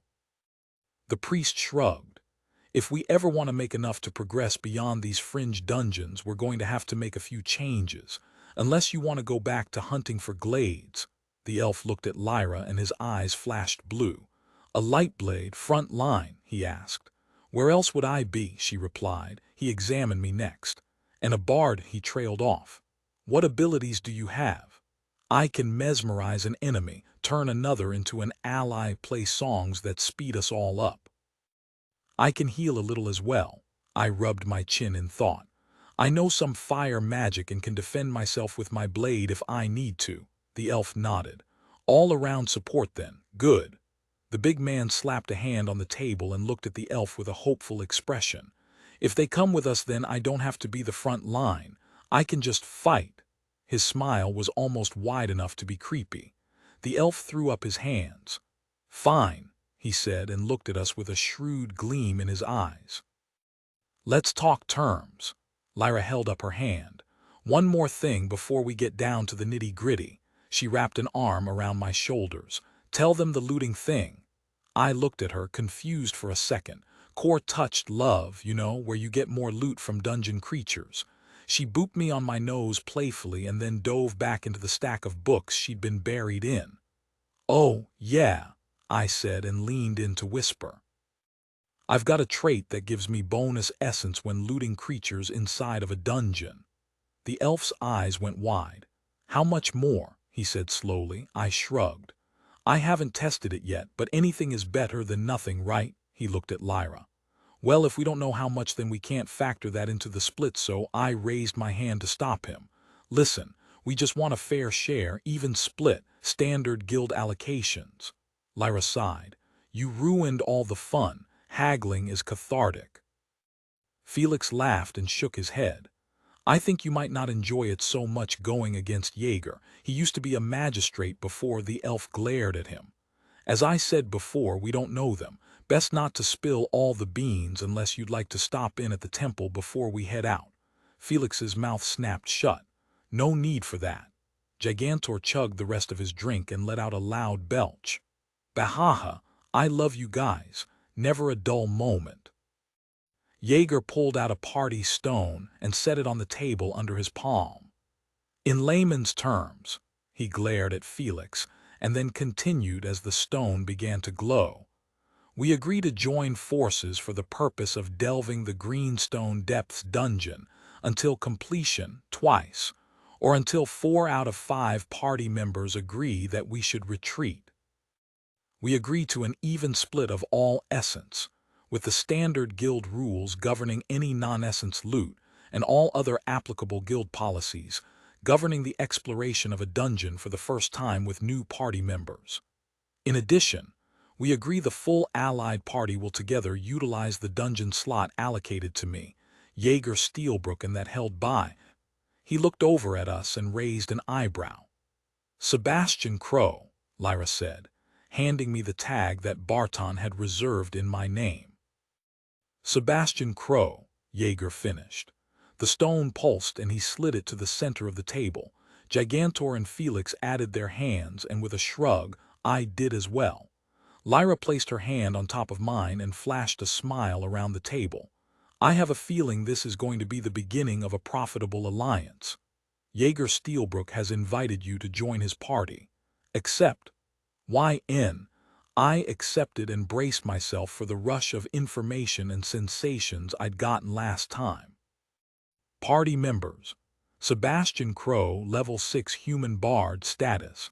Healthy Lyra Stone, level 6 human lightblade status. Healthy Jaeger Steelbrook, level 7 elven gladestalker status. Healthy Felix Nelson, level 7 human priest of Thera status. Healthy Miles Stevenson, level 7 human warrior status. Healthy. Maybe it was the fact that my mind had already come up with a way to translate the data into something that made sense to me, or maybe I was just getting used to the system sticking things in my brain, but it was a lot easier than the first time. I looked up at Gigantor. "Your name is Miles." He put down his cup and laughed. "What else would it be?" "I've been calling you Gigantor in my head since we met," I said. "'Cause you're a damn giant." Felix laughed, and even Jaeger cracked a smile. The big man chuckled. "Gigantor, I kind of like it. Me ma always said we had ogre blood in the family. Says her nana always talked about her great-great whatever spending a summer in the marsh. Guess it could be true." He shrugged. Felix leaned over and whispered just loud enough for Miles to hear. "Don't put any more wind in his sails. He's already hard to deal with once he." Miles slapped the priest on the back. "You know it." "I can't help it that Thera." He looked at me and winked. "And maybe Yuba gifted me with such splendor." He flexed his biceps and raised an eyebrow at Lyra. "Am I right?" She snorted and wrapped an arm around me. "No thanks, Gigantor. My tastes are more refined." Felix snorted and started cracking up at the incredulous look on the big man's face. Said big man just shrugged and winked at me. "Yeah, bard man. I guess it's true what they say about bards and their silver tongues." Jaeger snarfed his ale and started coughing, earning a few pounds on the back. Why, Miles, why?" The warrior shrugged. "Why not?" The elf stood up. "Well, I for one am going to get a good night's sleep before we head out." He looked around the table. "I suggest you all do the same." Gigantor leaned over and whispered something to Felix, who started laughing all over again. "Good night. See you at the gate an hour past dawn," Jaeger said and walked away. Lyra tugged on my arm and flashed me a sly grin. "We should go too." "Good night's rest and all that," she said, sending the pair of them into another fit of laughter. Dara's mental hand caressing up my thigh made it quite clear that I wouldn't be getting much rest. Chapter 11 maybe fussed a little bit. Room at the mall was pretty small, with just enough room on the straw bed for both of us to fit if we spooned. I definitely didn't mind the closeness. The room had a tall ceiling, with a single window set high up at an angle. It didn't look like it would be of much use in the event of a fire, but it might make the small room less stuffy. I put my back against the wall and Lyra slipped in next to me, playing little spoon to my big spoon. The feel of her warm body pressed close against me, and the smell of her hair as she snuggled in made any desire for sleep dissolve into the ether. She reached over and turned off the light, plunging the room into complete darkness. The dark vision granted by my pact bond kicked in, letting me see everything as clear as day. Dara licked her lips inside my mindscape as I reached up and brushed the fiery red hair back from Lyra's neck and leaned in to kiss her neck. She moaned and playfully swatted my leg. We should, get some." I nibbled just under her ear and she writhed in response, grinding her ass into me. I felt my manhood rising in response. She gasped. "But sleep." Fuck it," she said and turned her face back to kiss me. "We can have a little fun." A mischievous grin split her face. "One of the serving girls said this one was really good," she said and reached under the covers. I said. "What one?" She shushed me and shimmied her hips as she slipped off her panties. Next she grabbed my cock and shifted herself so the head was poised between her lips. She arched her back and pushed backwards, sliding onto my cock with a soft groan. A shudder of pleasure shook her body as my cock slipped into her from behind, and she let out something between a gasp and a moan. "Oh, yes." Score one for her words turned into a growl as I grabbed her hips and pulled her against me, pushing myself deeper into her. "I won't complain," I said, loving the way her pussy felt from this angle. Dara moaned inside my mindscape as she leaned back behind the desk, sliding her hand into the waistband of her naughty librarian skirt. She closed her eyes and I could feel her senses spreading through me. Lyra kissed me again and then leaned forward, pressing her ass back at the same time. Now, yes. Fast and hard, I didn't let her finish, using her hips as handles to drive myself in deep. If she wanted it a little rough, I'd show her exactly what my new body was capable of. The sound of my hips slapping against her ass echoed through our small room, mixed with Lyra's moans of pleasure. Giving her exactly what she asked for was the gentlemanly thing to do, after all. At one point there was a banging on the far wall and angry yelling from the next room over.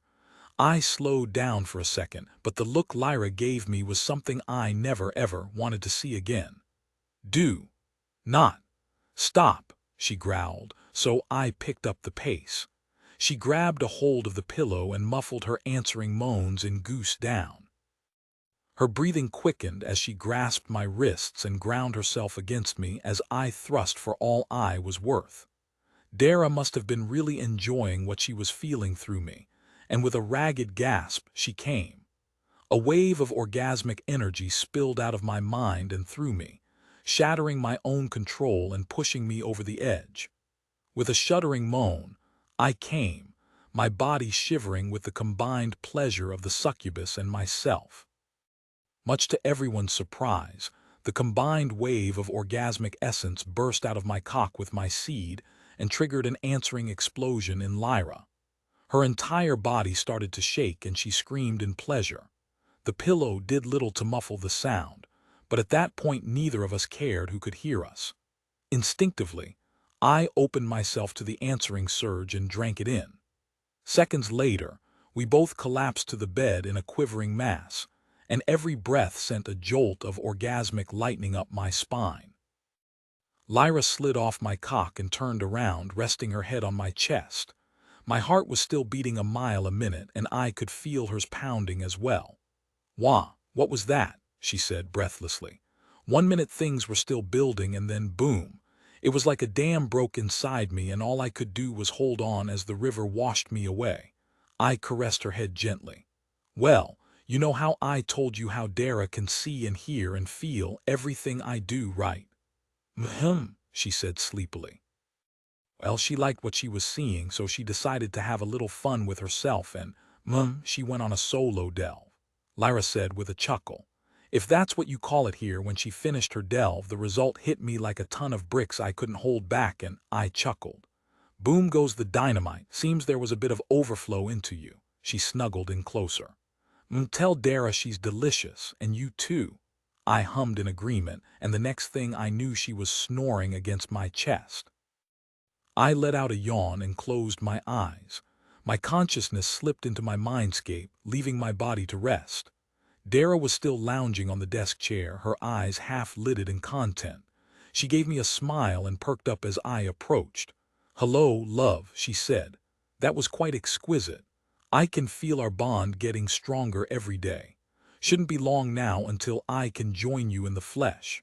She shifted, giving me a glance down her top, and I felt myself start to respond. Apparently, my refractory period was 0 when she was involved. She raised an eyebrow. "Oh, did you want something?" she asked, spreading her legs wide as she bit the tip of her finger. The short skirt she was wearing was the perfect tease, covering just enough to leave me aching to see more. With a low growl, I reached down and picked her up by the thighs and sat her on top of the desk as I took in her heady scent. My clothing disappeared as I tugged her forward until she was sitting on the edge of the desk. "I do like how this is going," she purred and leaned in.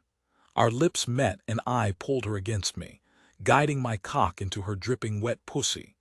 One of the great things about my mindscape was that it was completely under my control, so a simple thought raised the height of the desk until everything lined up just right. Yes," the succubus moaned as she raked her claws down my back.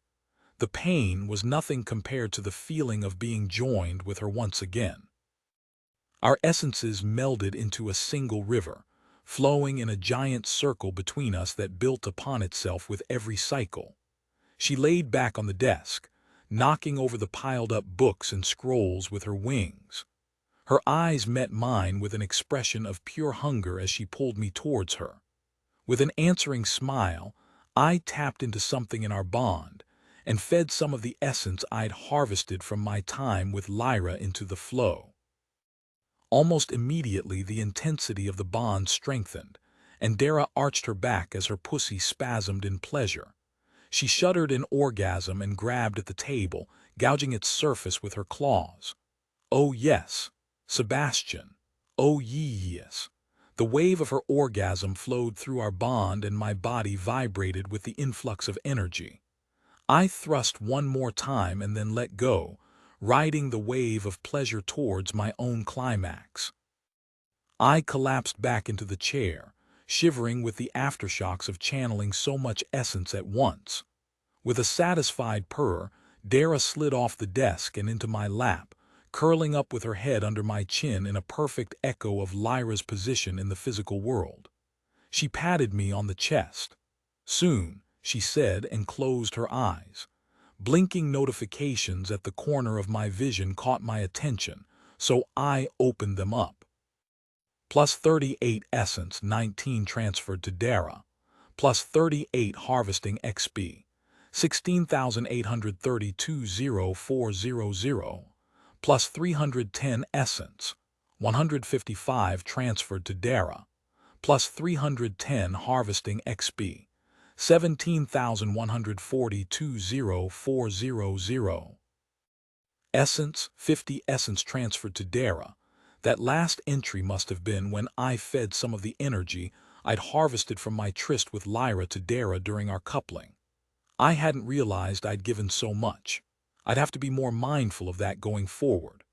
I cupped Dara in my arms and stood up, shifting the room from library mode to bedroom with a thought. Banging the naughty librarian on her desk had been a ton of fun, but I didn't want to see how stiff sleeping in a chair would make me. Even if it was all in my mind, I slid the succubus into the bed, making sure her wings were tucked in nicely before slipping in beside her. It had been a great day. Dara turned over and laid her head on my chest, Remember to spend your essence. I don't have enough for anything big. I was saving it for advancing my magic. She leaned up and kissed my cheek. Better to spend it than risk losing it in the dungeon. She muttered something I couldn't understand. And just like that, both of the women in my life were passed out on my shoulders. With a sigh, I called up my system's status pages to see what I had to work with, willing the system to leave out the yeoman-specific skills, or skills that I'd started with based on my soul memory that didn't really apply to my current role. The entire screen appeared and then slowly shrank as skills and abilities were hidden from view. ===info === name. Sebastian Crow class. Warlock level 6 progress. 19,602 1000 free essence. 652 pools health. 130 mana. 525 stamina. 96 130 attributes power. 5 mobility. 7 heartiness. 6 magic. 12 languages fee song. Spoken, literate Earthspeak. Spoken, literate Kintung. Spoken, literate Dwalan. Spoken, literate Thurin. Spoken, literate traits seeker, lucky, core touched class abilities alias epic. Bard mana well epic, Dwala's pact skills armor, leather. 5 apprentice disable devices. 4 apprentice escape. 1 apprentice first aid, 2 apprentice inspect, 5 apprentice long blades, 6 apprentice manifest bond, 5 apprentice short blades, 5 apprentice spell school, enchanting, 7 apprentice spell school, pyromancy, 5 apprentice spell school, spell song, 8 apprentice spell school, summoning, 5 apprentice crafting harvest, 50 journeyman inscription. 1 untrained spells days enchantments, influence enchantments, flame dart pyromancy, wall of fire pyromancy, cacophony spell song, healing melody spell song, song of quickening spell song, conjure minor elemental summoning, create food and water summoning, packed abilities charm immunity, packed blade, dagger, long blade. Dwala's insight, phantom form, illusion, dark vision, with less than 700 free essence to work with. There wasn't a lot I could do. Raising my attributes was right out. I'd already raised them all by at least 1, so the next increase would cost a full 1,000. Skills cost 100 times the current rank of the skill to raise it, so there were some options there. I could raise my armor skill or improve my blade work, but I really wasn't supposed to be relying on those. What I really needed was more utility. All of my spell schools were over 5, so there would be no new free spells until they got to 10. When I got the disable devices skill, something Barton had said came to mind. He said that the kobolds had started using more traps, so being able to handle more complex traps would be more useful than anything else I could afford. That left me with a 252 free.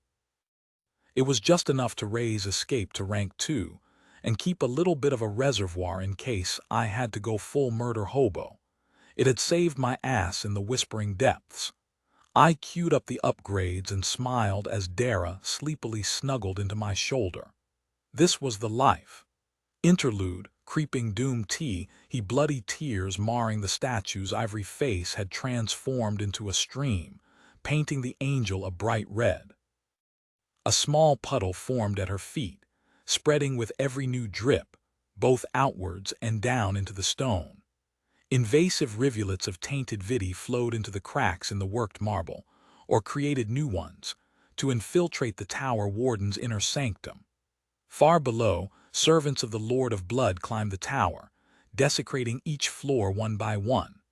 With the warden's focus trained ever downwards, She didn't notice as the tendrils of corruption burrowed closer and closer to her sanctum from above. Chapter 12.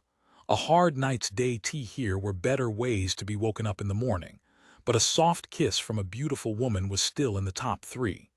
Time to get up, lazy, Lyra said. We've got kobolds to slay.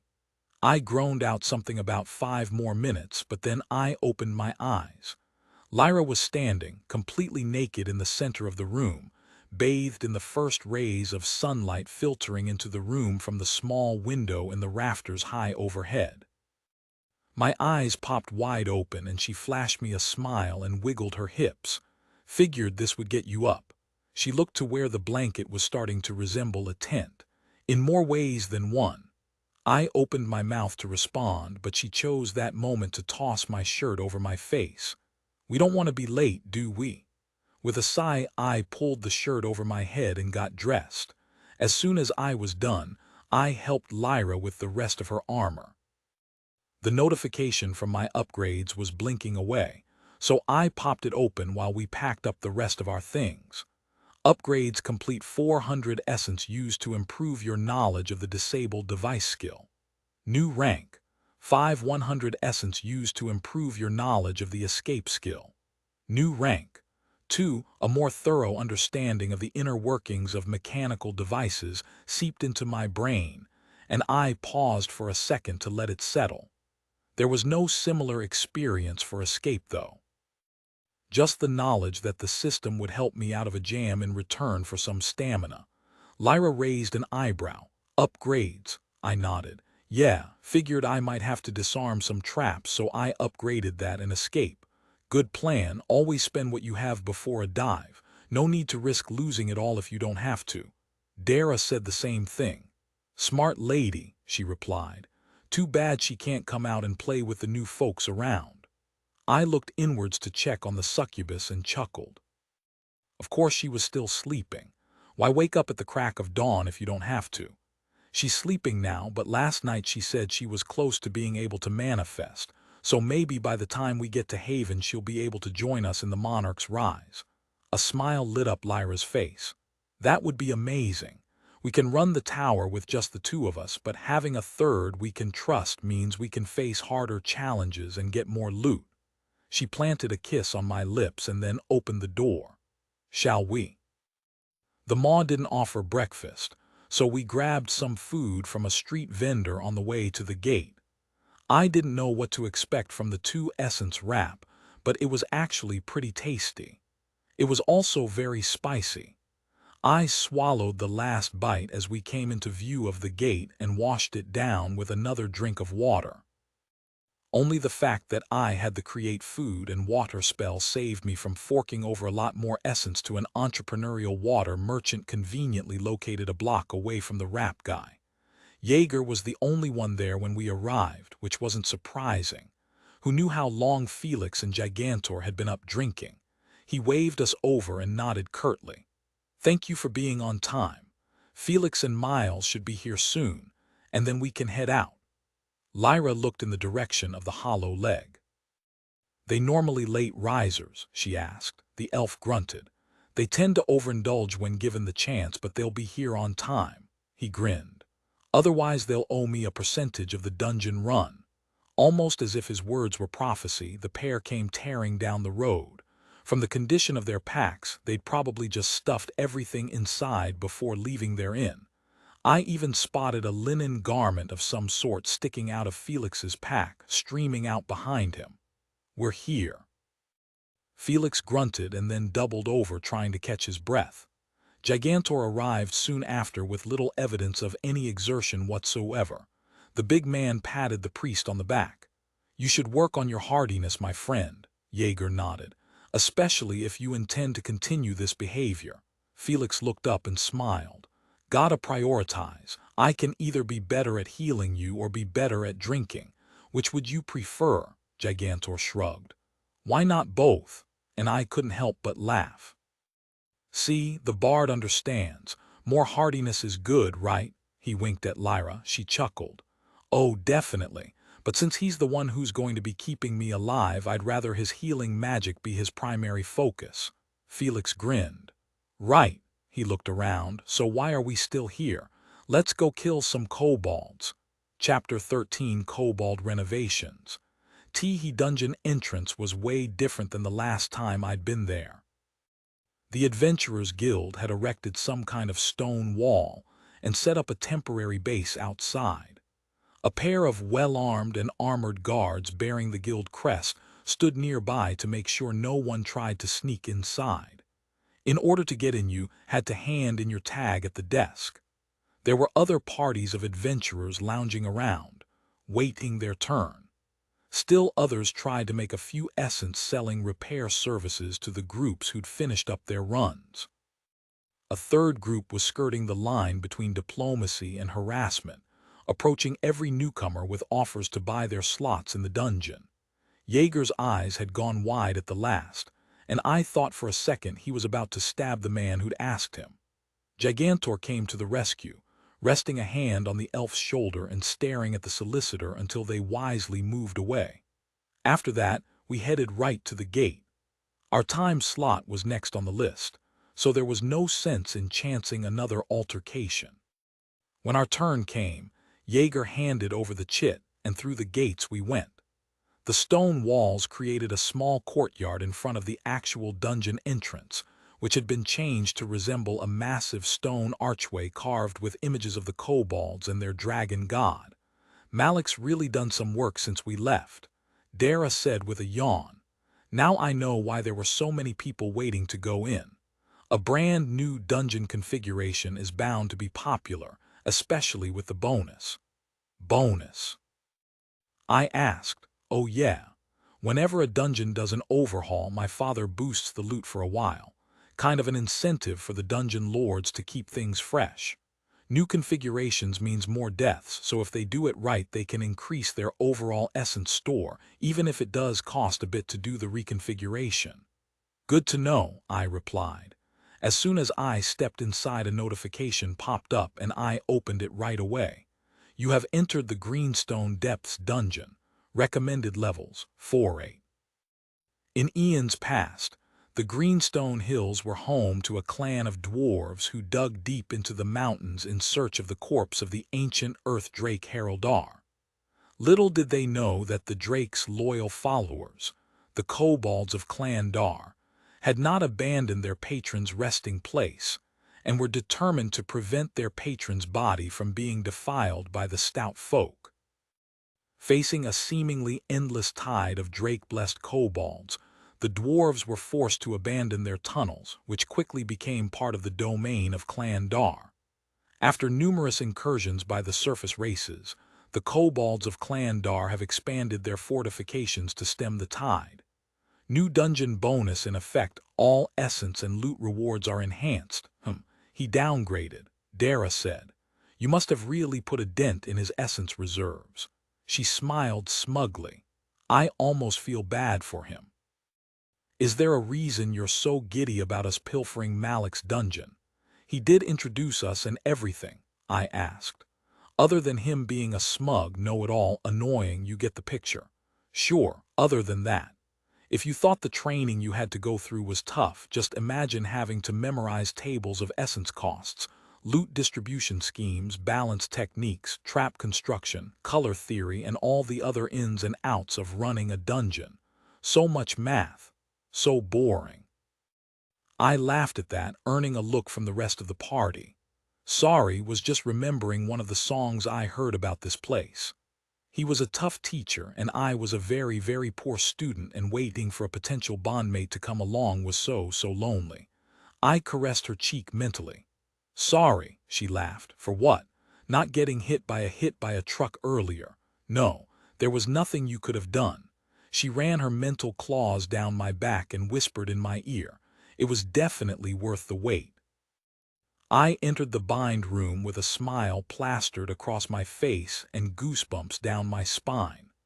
Unlike the Whispering Depths, this room was well stocked with all the gear necessary to assist an unfortunate respawning adventurer in retrieving their gear. Each of us placed our hand on the rock and bound ourselves to the dungeon. You have been bound to the Greenstone Depths.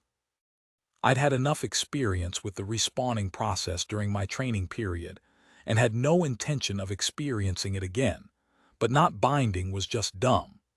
At least I knew that this dungeon wasn't going to be full of demon cultists hoping to bring their masters into the world. The first real room of the dungeon was a massive, torch-lined cave. I was pretty sure the kobolds had some form of dark vision, so the torches were likely a concession by the dungeon to allow adventurers to have an easier time. They do. Kobolds have excellent dark vision. All right, everyone, let's buff up and get ready. This room may seem empty, but I doubt it'll stay that way for long, Jaeger said. Lyra nodded and took a deep breath. She drew her sword and chanted under her breath, activating her protective aura and sheathing her sword in light. I loosened my rapier in its scabbard and took out my guitar, making sure it was in tune and that the strap was set to allow the maneuverability I might need. Jaeger strung his bow and meticulously arranged the arrows in his quiver. I almost didn't notice the difference at first, but the patterns on the fletching were slightly different. After that, he loosened his short sword in its sheath and chanted a small spell that made it difficult to look at him. A small symbol appeared next to his name on my system interface, identifying the effect as camouflaged. Meanwhile, Felix made his rounds, chanting blessings to Thera that granted various abilities. He must have spent a lot of essence on his spell repertoire, because each of us got at least 2 blessings from him. Everyone received a protective aura that would guard us against physical and magical attacks. Jaeger got a buff to his mobility stat, while Lyra's hardiness was improved, and even had a spell to enhance the magic attribute, which he cast on the both of us. The only one without some sort of pre-battle ritual was Gigantor. He just stood there watching us do our thing with a grin on his face while flexing his grip on his massive greatsword. I looked at Jaeger as he finished his preparations. I can summon a minor elemental to fight with us, should I? He shook his head. No, we're already going to have to adapt to having the 2 of you along. Adding a summon to the mix might be too much at first. Gotcha, I said. Lyra flexed her shoulders and raised her shield. Let's get this show on the road, Scout. She asked, looking to Jaeger, who nodded. The elven gladestalker seemed to fade from view with every step, and only the bundle of data I could feel through the party system let me know he was still there. With a mental urging, it even added a faded overlay of his position to my senses. Being able to see stealthed party members would definitely make accidental friendly fire less frequent. The torchlight was actually a detriment for me.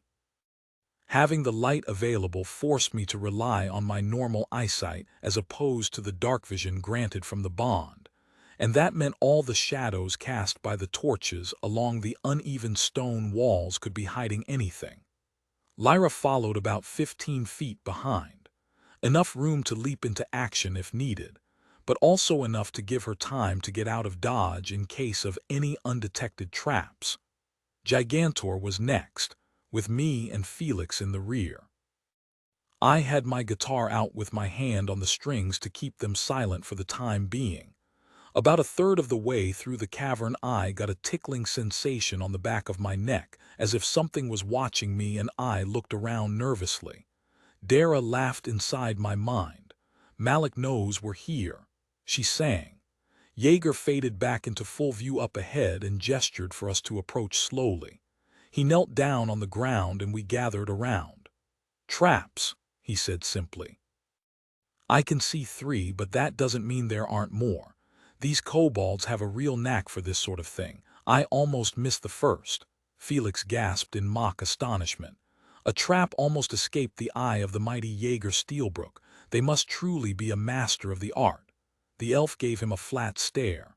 I will mark them as we go. He looked around. If I were planning an ambush, I would wait until we were right in the middle before springing it, so be extra vigilant. He chanted something under his breath and waved a hand.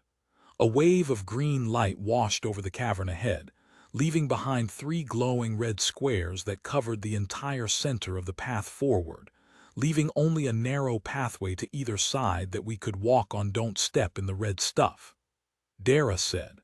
They're shaped like standard pit traps, which means a long fall onto some very sharp sticks. Not fun for anyone involved. Well, except for Malik. I looked at the marked traps and my eye was drawn to the outline of a small hatch or something along the border of each one. As the party moved to the edges, I knelt next to the trap and touched the hatch. It popped open, revealing a very simple-looking mechanism. Just give me a second, guys. I may be able to disable this in case we need to make a hasty retreat.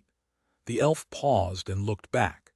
You didn't mention you could disable traps. That would have been good to know. Gigantor grinned. More loot for us. I didn't want to look like an idiot, so I directed my confused look to Dara inside my mindscape. More loot, of course. Disabling a trap is the same as killing a dungeon monster, so you get loot. That doesn't make any sense. Why would a trap give loot? And if they did, why wouldn't everyone learn how to disable them? I looked down at the trap mechanism, pretending to examine it so my inner dialogue didn't look quite so weird. Give me a minute to figure this out. Traps have levels just like creatures. The higher level the dungeon, the harder the traps, so keeping the skill high enough to make it worthwhile can be costly. Plus, it requires a decent mobility, so again, keeping the necessary abilities high enough to make the loot worth the expense. Got it. Plus you have to find the scroll before a true rogue snatches it up. I focused back on the trap.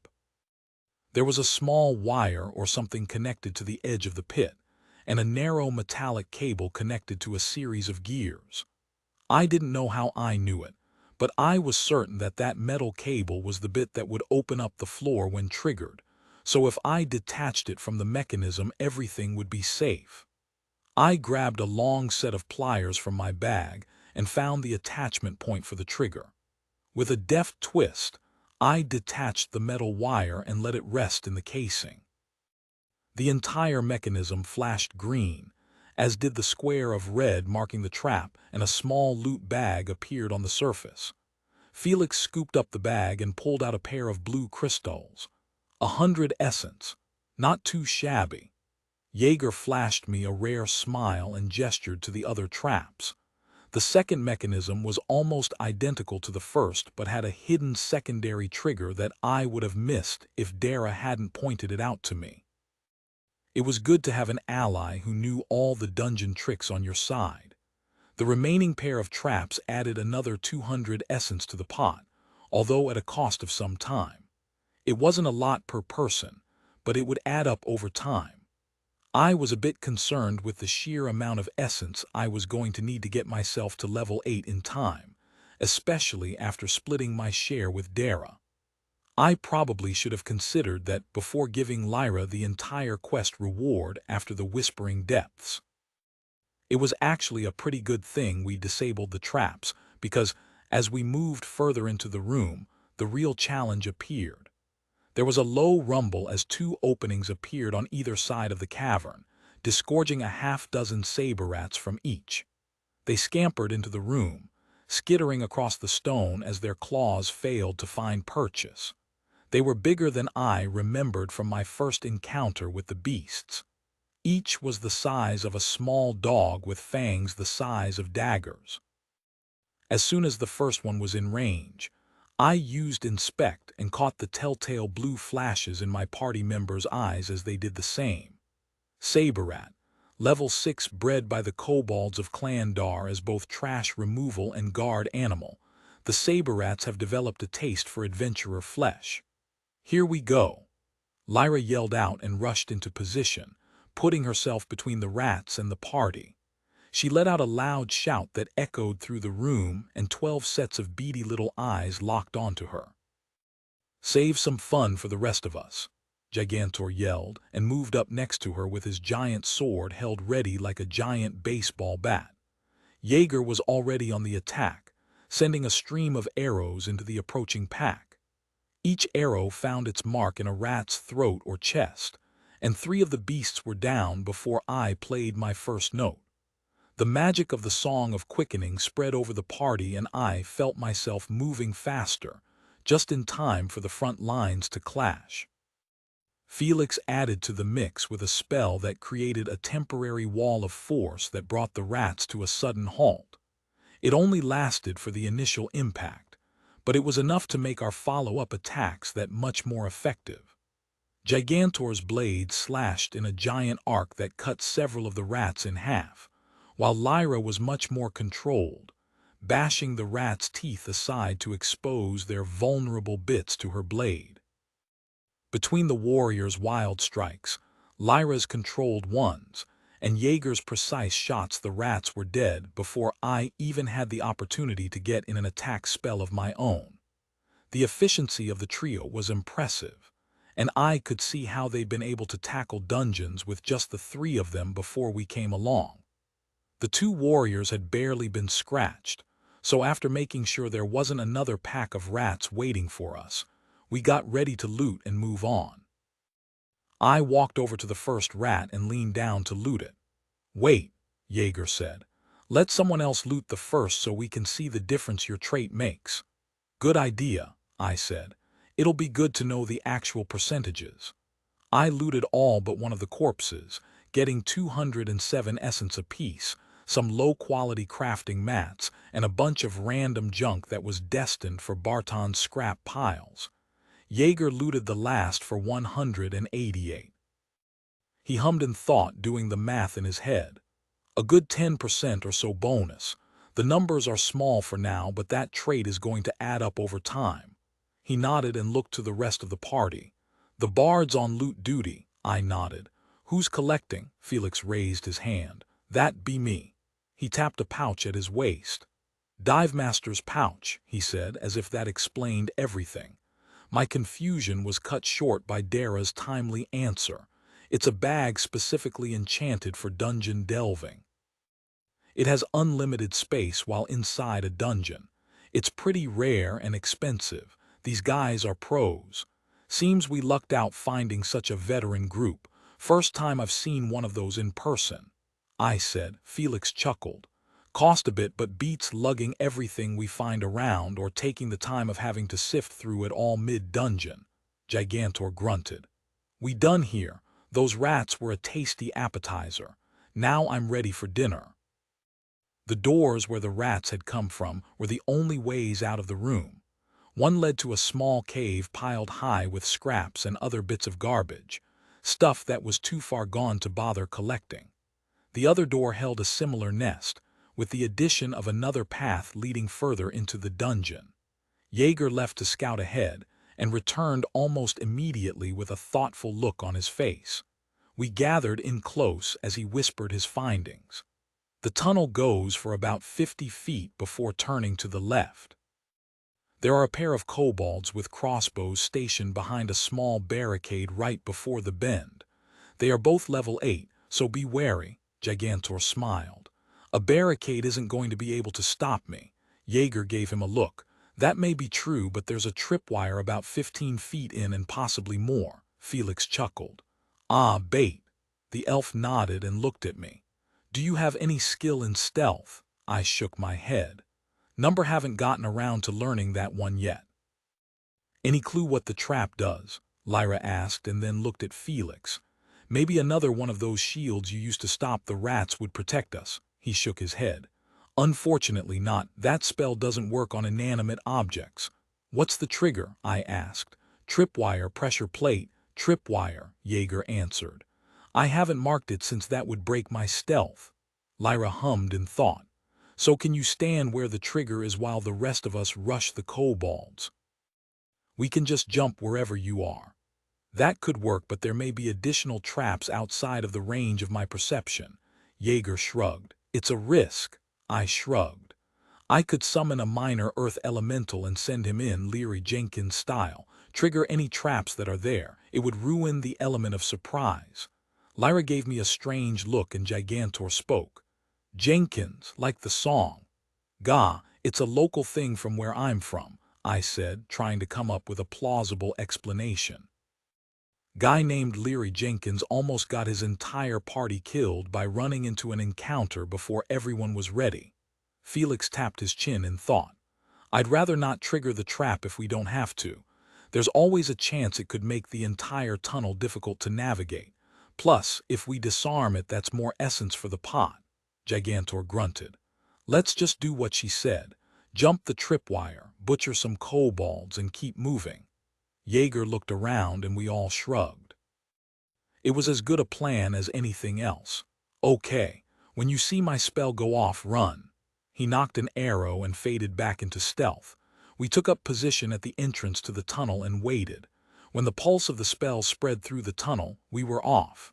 I played the Song of Quickening, adding some pep to our step as we sprinted down the tunnel. Jaeger came into view, kneeling in front of the tripwire which was glowing a bright red. A crossbow quarrel skipped off the stone near his head and ricocheted down the tunnel, narrowly missing the rest of the party. His answering arrow clipped the edge of the kobold's barricade. Lyra rushed past, leaping over the tripwire with her shield raised. Gigantor was right on her heels. She roared out a challenge to the enemies ahead, and then stumbled as her ankle caught on something. Spears shot out of the wall, clipping her shoulder and sending her spinning. The added speed from the song had taken her past the trap's target area, saving her from its full effect. Gigantor wasn't quite as lucky. The spear trap erupted on Lyra's heels, piercing his leading leg and creating a barrier across the hallway. He smashed face first into the side of the spears and came up short. He was somehow able to retain his footing, and with a growl was able to break the spears trapping him in place. Without the added support, he fell to the ground and started cursing as he pulled the rusty metal out of his thigh. Felix's healing spell was already taking effect, stopping the blood flow and sealing the wound in seconds. The kobolds emerged from behind their barricade and took aim, but covering fire from Jaeger ruined their shots and saved Lyra from a point-blank introduction to kobold crossbow engineering. She rushed the barricade, knocking it over onto the lizard-like humanoids frantically reloading their crossbows behind it. Jaeger moved forward, drawing an arrow and waiting for the first sign of scaly skin. Twang, twang. Lyra lurched to the side as a pair of crossbow bolts shot from the tunnel around the bend. The first one deflected off her protective aura, but the second got through, sinking deep into her hip. She let out a growl and turned towards the source of the bolts. Incoming. She yelled and pulled back from the fallen barricade with her shield raised. A kobold rose up out of the rubble with its crossbow aimed at the light blade, but an arrow sprouted from its eye before it could pull the trigger. Its partner in crime followed right after, but I met it with a flame dart to the chest. It twisted to dodge the spell, but its hesitation was enough to cost it as Gigantor rejoined the fray, ramming his blade through its throat with enough force to sever its spine. He yanked his sword free and turned down the corridor to face the next threat, leaving the poor lizard man's head dangling by a thread. He ducked and another pair of crossbow bolts collided with the wall, sending chips flying. 4 more crossbowmen, same as the first 2, he yelled and then stepped back into cover. Felix was at Lyra's side, removing the crossbow bolt as he chanted his healing magic. I let the Song of Quickening fade and targeted her with the healing melody, speeding up the process. Jaeger slid up to the tunnel bend and peeked around the corner. A single crossbow shot rang out and skipped harmlessly off the walls. He leaned out immediately and returned fire. A high-pitched reptilian scream rang out and he turned to us. 3. Lyra stood up and reapplied her damaged shield, growling under her breath. Damned ranged attackers! Fight me, she screamed, and the power of her taunt ability rang off the walls. One of the fallen kobolds was within reach, so I grabbed the body and tossed it into the open hallway. A trio of twangs answered, and the corpse shuddered as 2 out of the 3 shots hit their mark. Not waiting for an instant, we rushed around the corner while they reloaded. Seeing an opportunity, I cast influence on the one in the rear and smiled as it took hold. With a mental command, I sixed it on its friends. My new minion bashed the closest enemy over the head with its half-loaded crossbow and then bit its face. The third of the trio panicked and stepped away, pulling a dagger from its belt to fend off the enchanted lizard man. It needn't have bothered. Lyra and Gigantor arrived seconds later and hacked the trio to bits. The hallway bent back to the right, and I could hear the sounds of many more kobolds coming from deeper in the dungeon. Lyra peeked around the corner and smiled. 6 more incoming. Spears and swords. I don't see any more crossbows. Thank the gods, Gigantor said with a growl and lined up with Lyra as they stepped into the next section of corridor. Malix really upped his game. Dara said, "This is fun. Standard formation." Jaeger called out and we fell into position. I switched back to the Song of Quickening as I rounded the bend and took in the enemy arrayed before us. The tunnel narrowed a bit, leaving just enough room for the mini phalanx of kobold troops to stand. They were 3 abreast and 2 rows deep, and their spears created a porcupine that would make it hard to approach without getting stabbed. The front rank had tall shields that were locked together, creating a wall across the tunnel, although that wall was only about 4 feet high. Jaeger tried to snipe one of the shield bearers, but it was able to deflect the arrow at the last second with a small shift of its shield. "These bastards know shield wall," Lyra said with a chuckle. "This place continues to astonish me." Monsters with unit skills. Ha! The kobolds took a unified step forward with a unified growl. "I'm not charging into," Gigantor waved towards the phalanx. "That," Jaeger grunted. "If you have area spells, now's the time," he said, and then chanted a spell under his breath as he drew back on his bow. A soft green glow filled the arrow, and I saw small shoots emerge from the wooden shaft and wrap around the arrowhead. He released the string, and the arrow struck the center of the shield wall and exploded into a ball of writhing vines that snaked around the kobold's arms and legs and tethered them to the ground. The spears dipped, but the vines weren't enough to hold them for long. Felix stepped forward and chanted a guttural-sounding spell. A blazing white bolt of energy struck the ground at the kobold's feet and engraved a circle into the stone. The kobolds started to hiss and attempt to retreat. "It won't do much," the priest said, "but the longer they stay in the Seal of Judgment, the weaker they'll become." I cast influence at one of the front ranks, but it failed to take hold, ruining my attempts to break their line. I switched gears. "Be ready, a few of them might run this way in a minute." Jaeger looked at me and gestured towards the kobolds. With a grin, I tucked my guitar behind my back and moved my hands through the gestures of the Wall of Fire spell. I willed the wall into a cube shape so it would cover the entire phalanx and release the energy.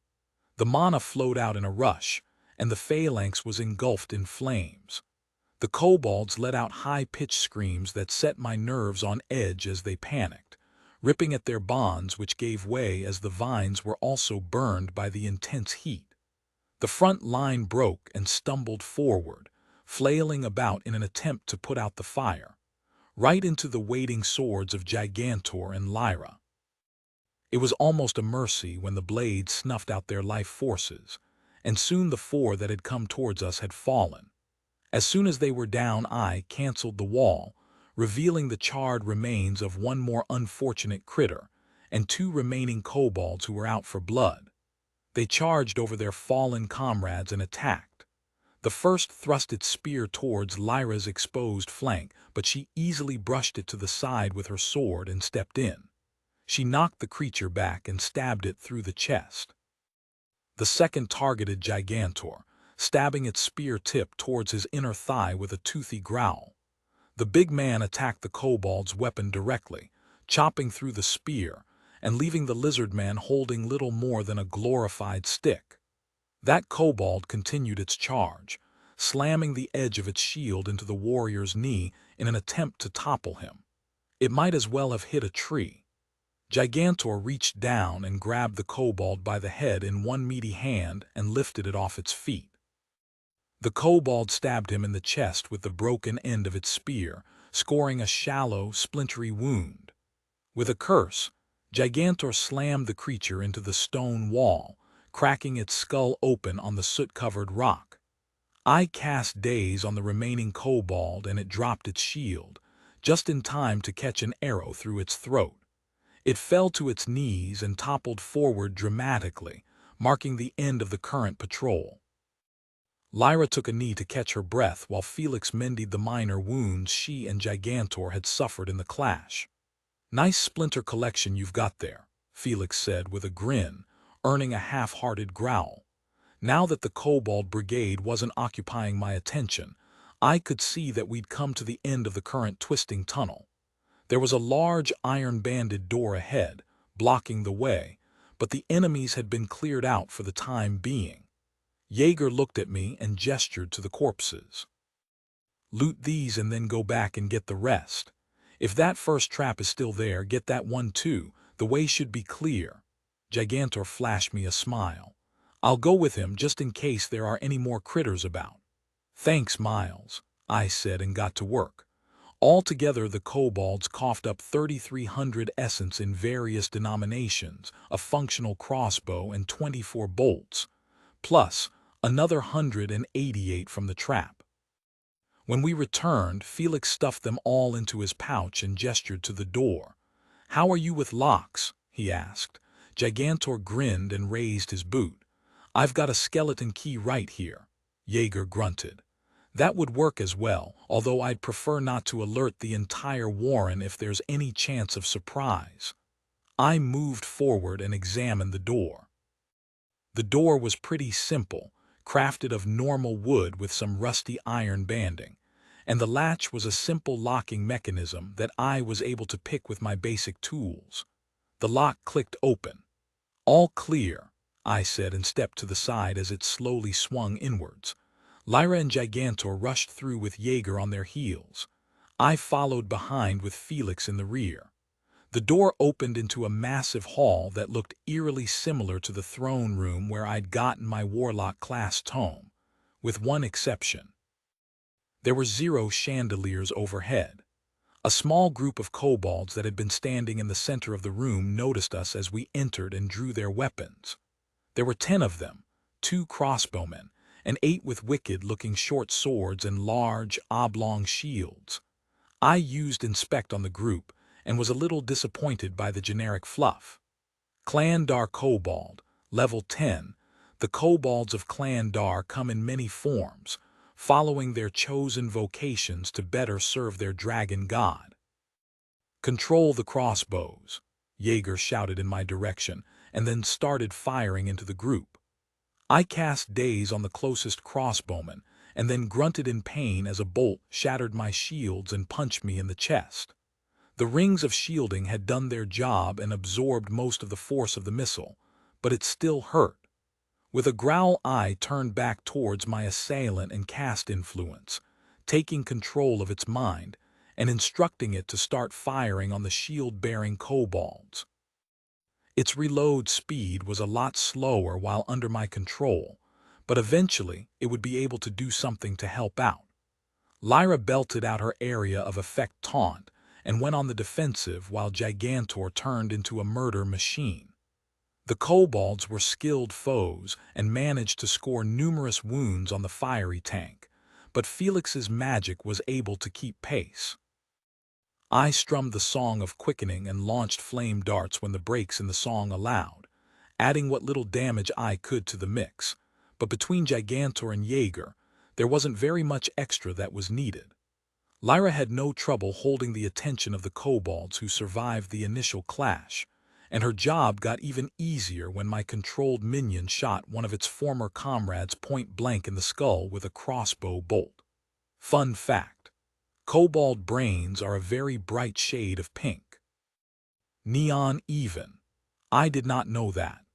Another enemy fell when it turned to see where the bolt had come from and got a glowing sword to the gut for its effort. A pulse of energy exploded it from the inside, and then there were only 2 standing not under my control. A trio of arrows dropped the first, and the second got to experience the sensation of being cut in half as Gigantor brought his greatsword to bear. The poor mesmerized crossbowman took a crossbow bolt through the eye, point blank, from my thrall, who was then put down by another horizontal slice of Gigantor's sword. It took a good 5 seconds before the head hit the ground. A commotion near the throne drew everyone's attention as another 2 squads poured into the room from the passage behind it. 8 more melee kobolds rushed towards us while a pair of spellcasters started chanting. "Burn the casters!" Jaeger yelled and raised his bow.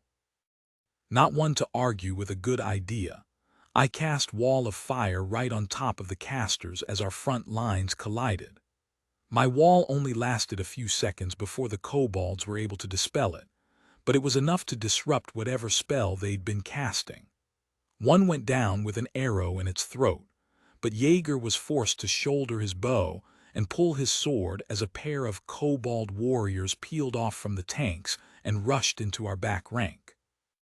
I cursed and dazed one of them as Jaeger concentrated fire on the other, and then sent a flame dart towards the remaining caster. Lyra bellowed her group taunt, and all eyes turned to her, even the kobold who was engaged with Jaeger, costing it its life. My flame dart hit some sort of magical protection around the enemy caster and fizzled out. Instead of attacking me, the creature hissed a spell and tossed a glowing red marble towards Lyra. She caught it on her shield, and the entire melee was engulfed in a ball of magical flame. I winced away from the wave of heat that followed. I could barely see through my watery eyes, but from what the party system was feeding me, both Lyra and Gigantor had been severely burned by the spell. Felix chanted a spell, and an aura of healing energy erupted around our allies, closing up most of their wounds, but the spell took a lot out of him. He sagged and fell to a knee, barely able to keep his eyes trained on the fight. I changed songs to healing melody, targeting Lyra as she was under constant assault from the remaining kobolds. At the first break, I cast influence on one of the remaining warriors and sent it to harass the enemy caster. The charmed creature almost made it, but the caster saw it coming and exploded its head with a bolt of force. At least he hadn't been able to hit Lyra with that. Jaeger finished off his target and the dazed kobold with his sword and then whipped it across the room at the caster. My fingers stumbled on the strings as I gaped in surprise. "You didn't throw swords." I was wrong. The elf knew exactly what he was doing, and as I continued to do my impression of a fish, his sword hit with a loud, meaty thunk. The caster looked down at the sword sticking out of its chest and opened its mouth in surprise. Blood leaked out from between its teeth, and it collapsed to the ground. A flash of light brought my attention back to the scrum, where Lyra and Gigantor were finishing up the remaining kobolds despite the numerous wounds they both still sported. Lyra whispered something under her breath, and a warm glow spread over her skin, healing her as she stood over the corpse of the last of our enemies. The party was in rough shape. Felix was still exhausted, but at least my mana pool was still more than half full. I focused on healing everyone up. A pulse of danger drew my attention to Jaeger as he collapsed to a knee, clutching at a wound I hadn't noticed in all the sword-throwing excitement. Blood was flowing freely down his armor, so I made him my primary target. The spell kicked in and he gave me a thankful nod as he took a deep breath. He pulled a small vial from a pouch and drank it. Almost immediately, I could feel the difference as his wounds healed to the point that they were no longer life-threatening. Lyra healed herself the rest of the way and then flashed me a grin. Her eyes were bright and alive. This was her happy place, proverbial balls deep in the blood of her enemies. She turned to Gigantor and used her ability on him as well, earning a grunt of thanks as the charred skin sloughed off, revealing healthy new skin beneath. Felix stood up and took a massive breath.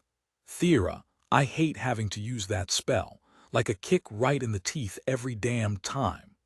Lyra looked over.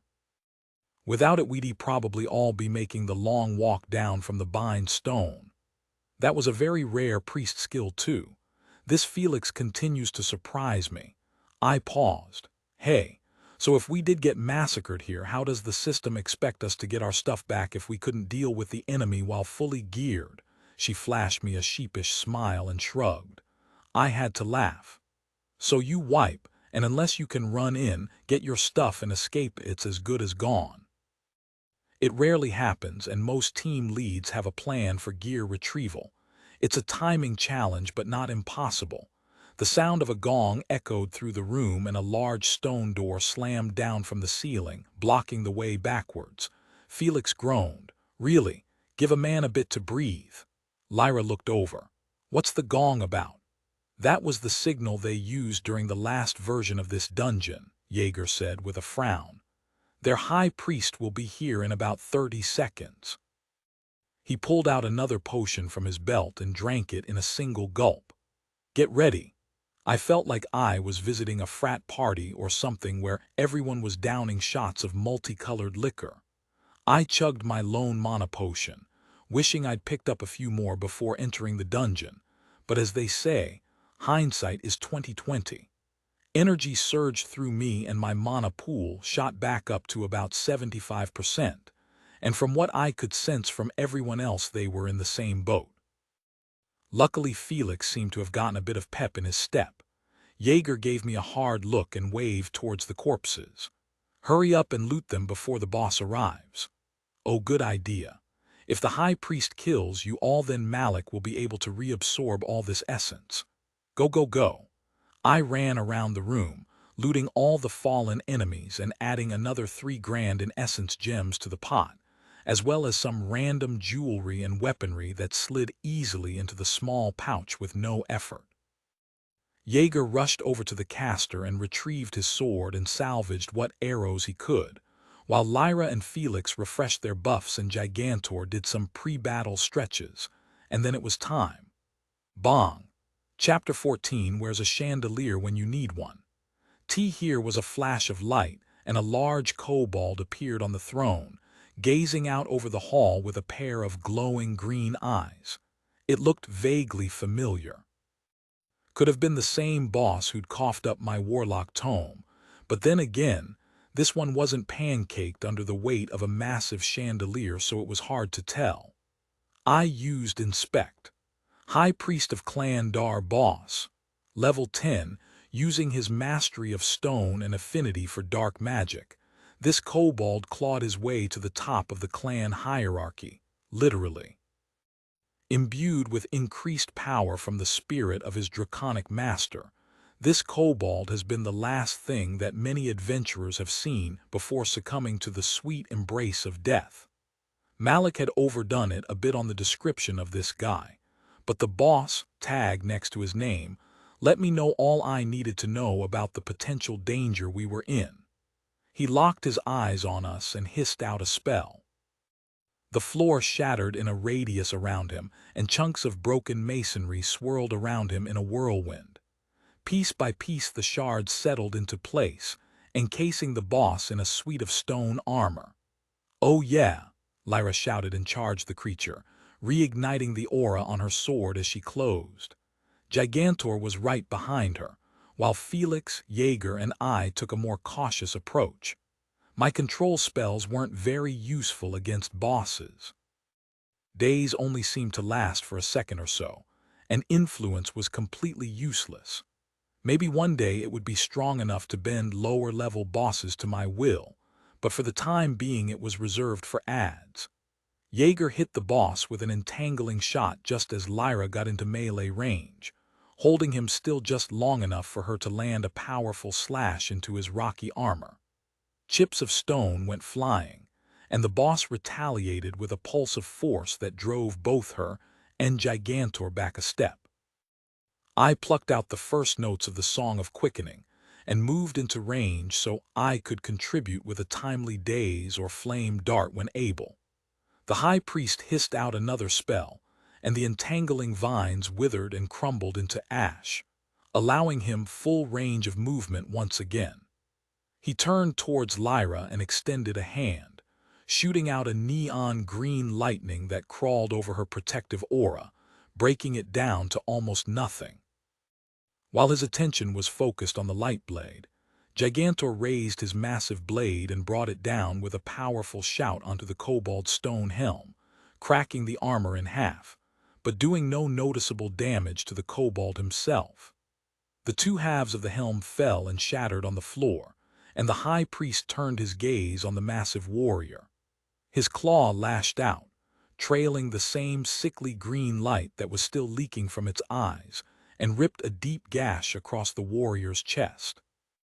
Gigantor stumbled back as the wound seemed to putrefy in seconds, and he barely got his blade up in time to block the boss' follow-up attack.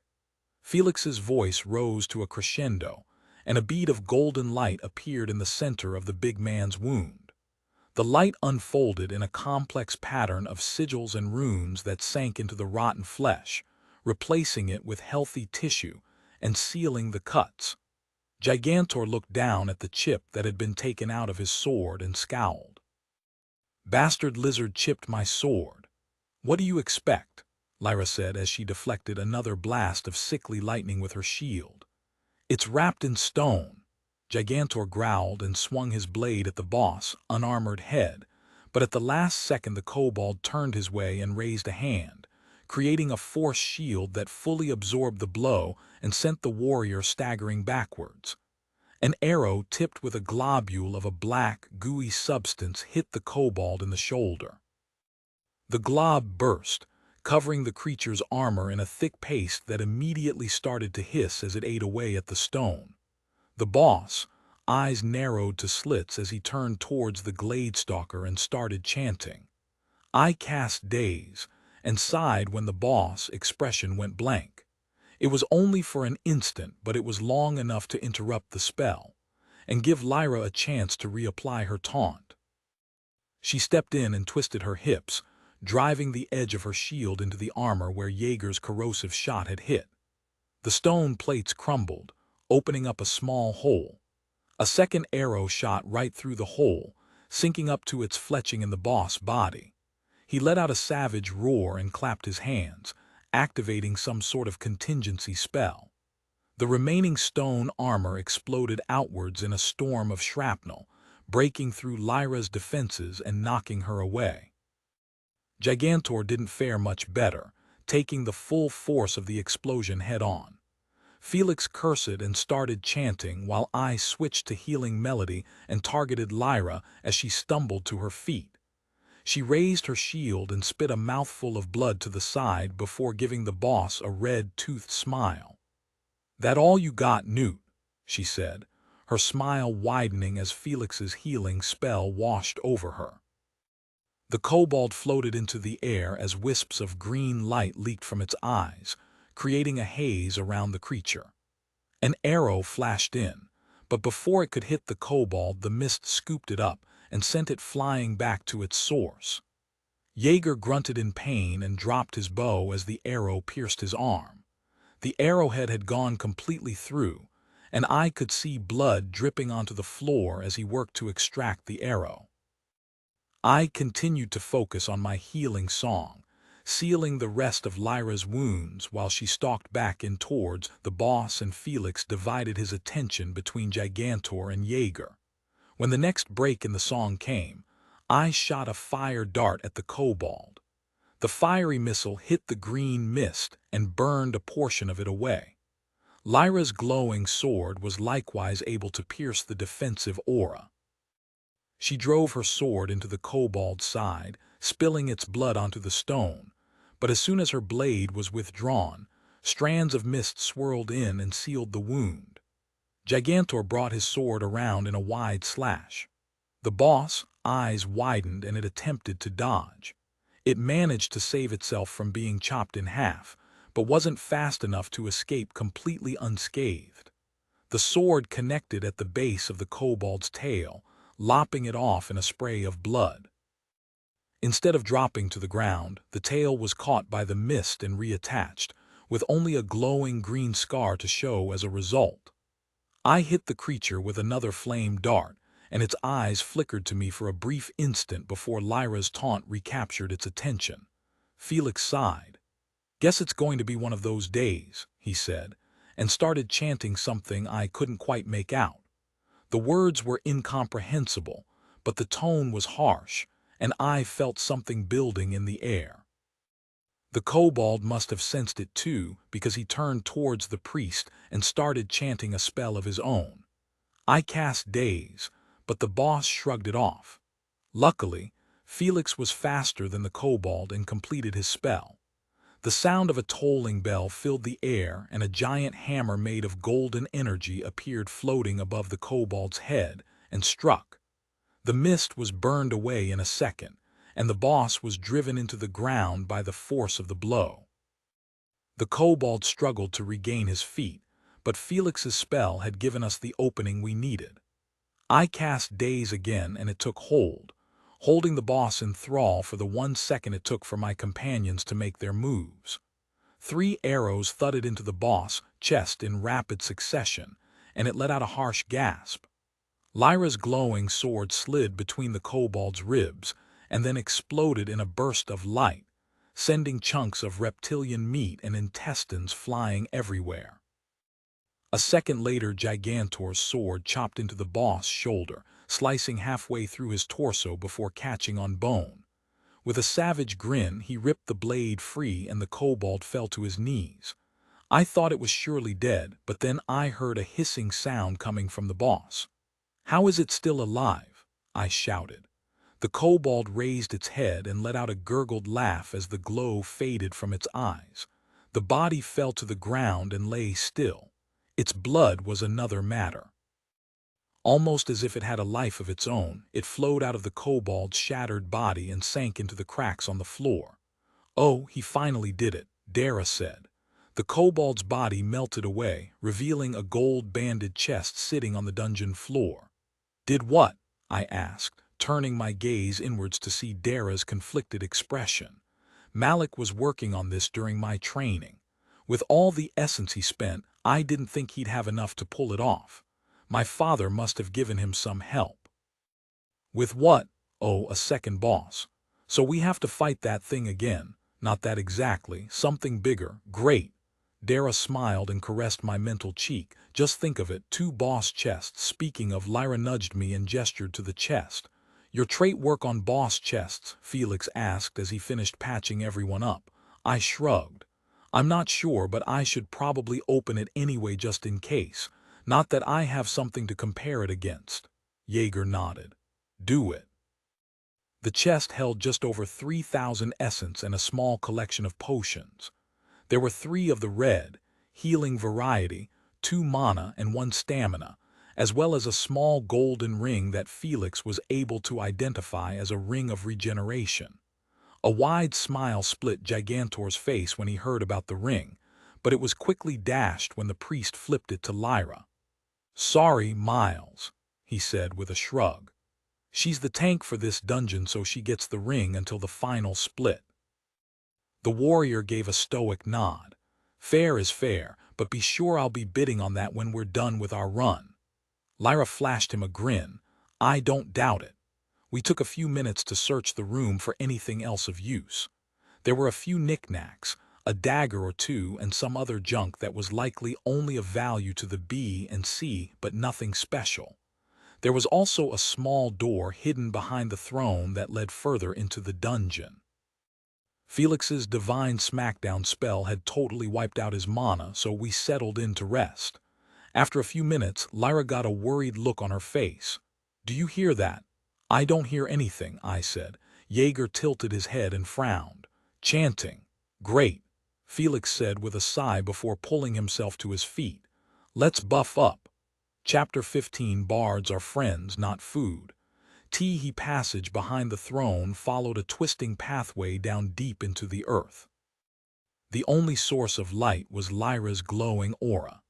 Jaeger scouted the way ahead, marking off the few minor traps that had been placed throughout the tunnel as he went.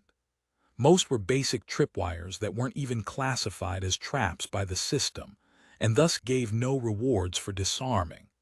The tunnel led out onto a wide ledge overlooking a bowl-shaped cavern. In the center of the cavern was a perfectly circular pool about 5 yards across, and surrounding the pool was the source of the chanting.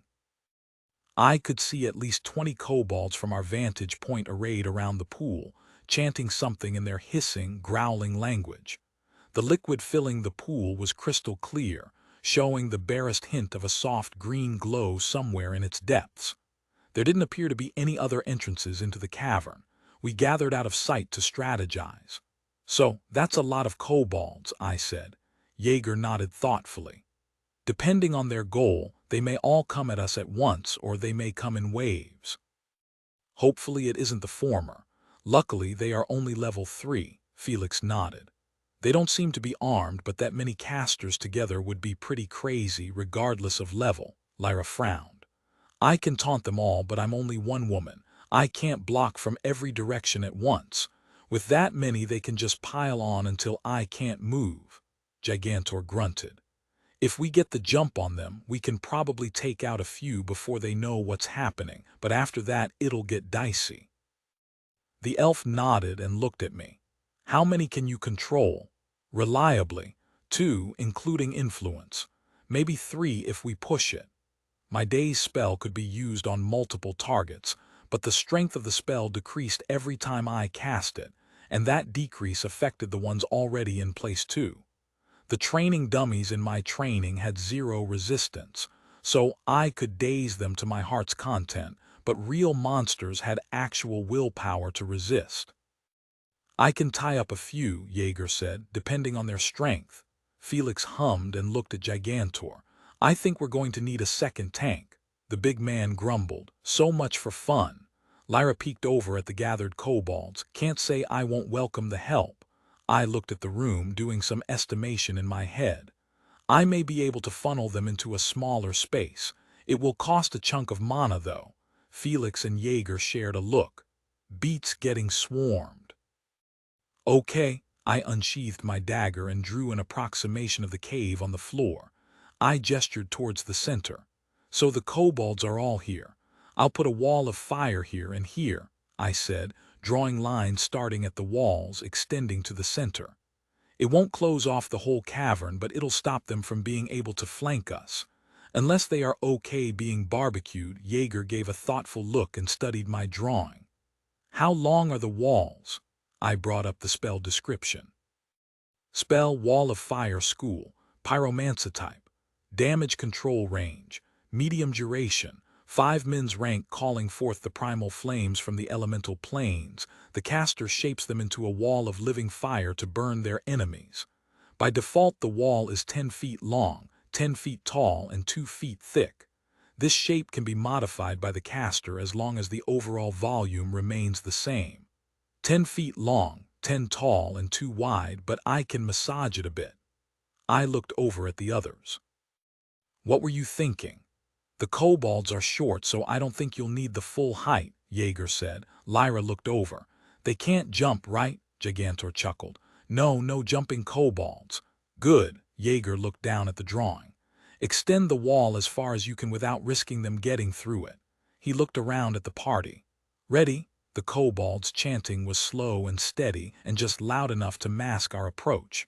The Gladestalker took the lead as we approached the backs of the gathered creatures. He raised his bow and nodded to me. I started casting. The roar of the first wall was joined by the repeated thrum of Jaeger's bow as he peppered the kneeling kobolds with arrows, and by the time my second wall rose into place the hornet's nest had been well and thoroughly kicked. With the alterations I'd made to the dimensions of the wall, there was only a 5-foot gap through which the kobolds could attack, which was soon full of crazed, dagger-wielding fanatics. "What's the deal with the whole cultist vibe this encounter is giving off?" "I don't know. We'll have to ask Malik if we get a chance." Lyra let out a loud bellow, drawing the attention of the entire pack of kobolds. Gigantor followed it up with a slash of his sword that sent a wave of red energy out in a cone in front of him, clipping about half of the enemies and turned their attention to him. A second later, the wave of energy reversed direction and collapsed back into him, forming into a shield of some sort that absorbed the first frantic stab of the closest enemy. Two of the pack decided to try their luck with the wall and were immediately set on fire.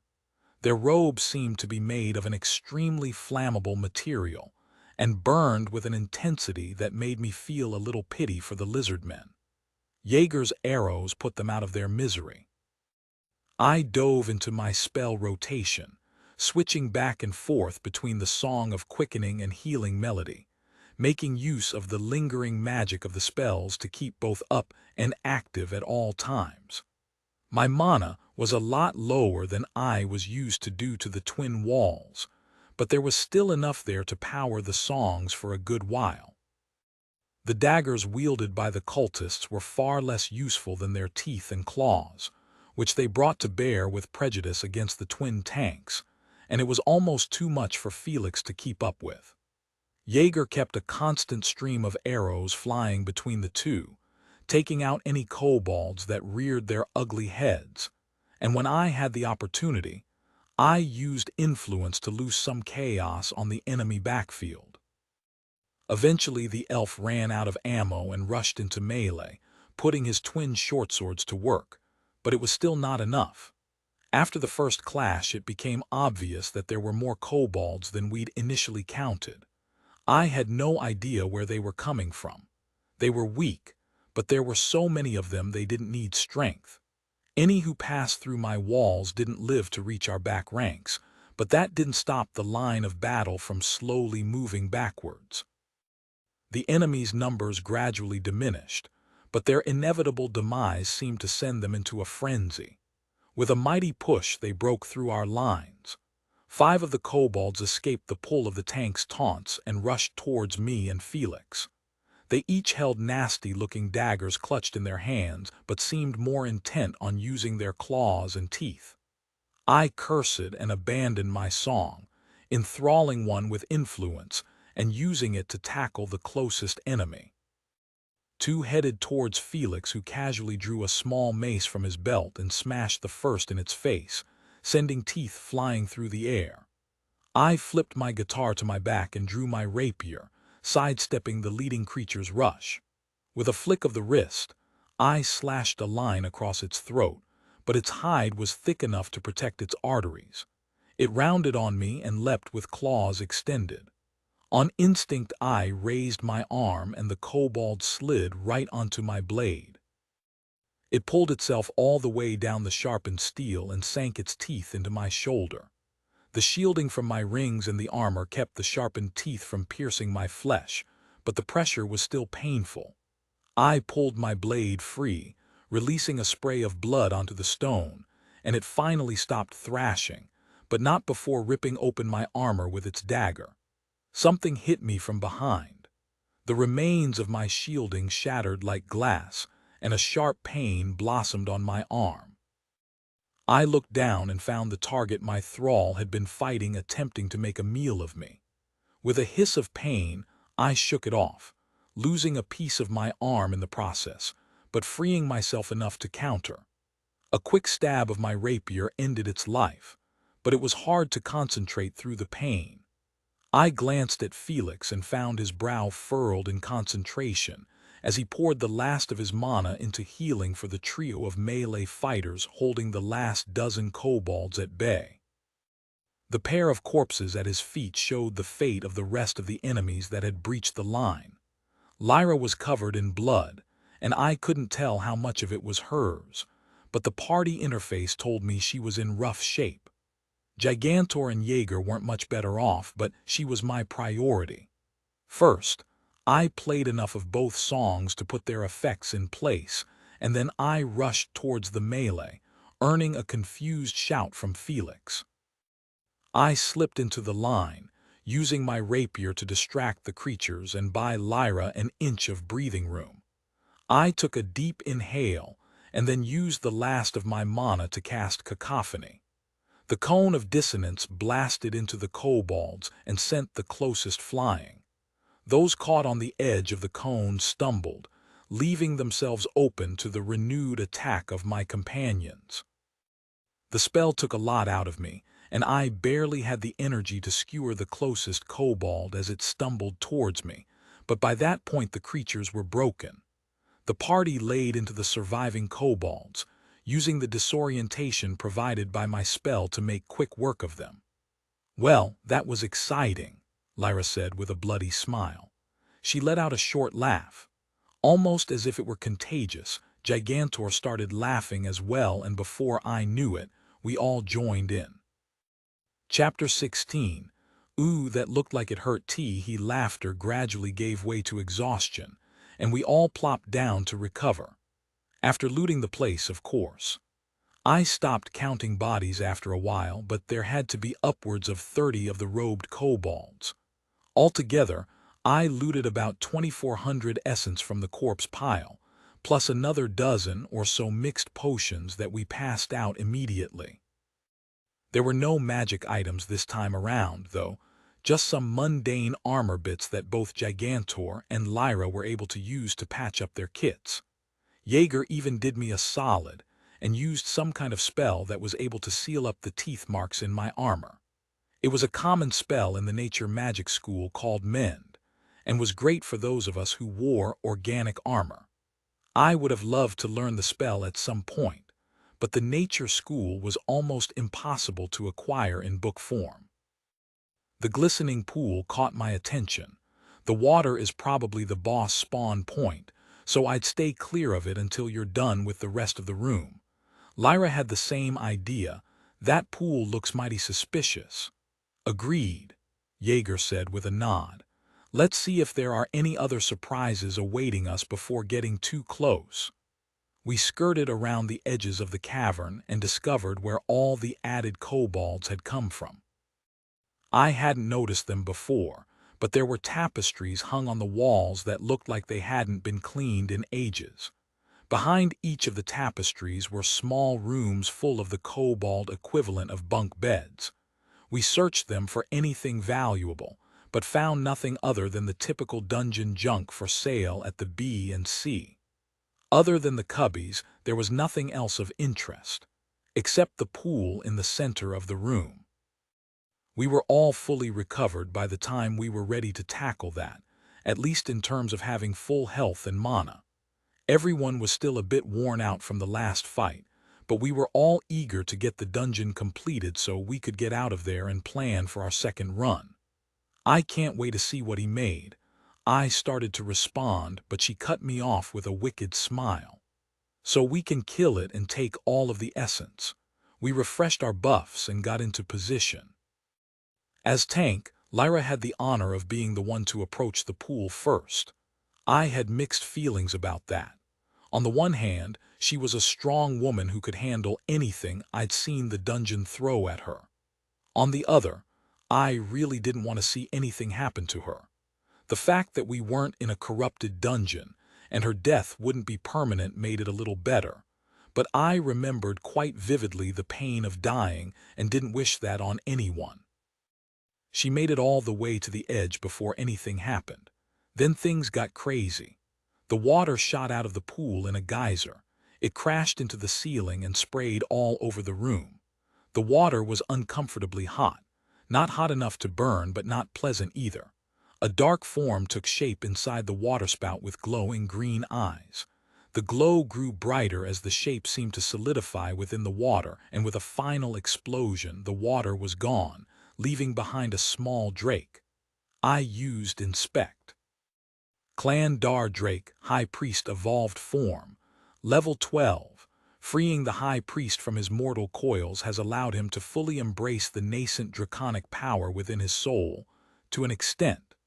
Now free of the limits of his primitive body and reborn as a drake, the High Priest will have his vengeance on those who have murdered so many of his clan.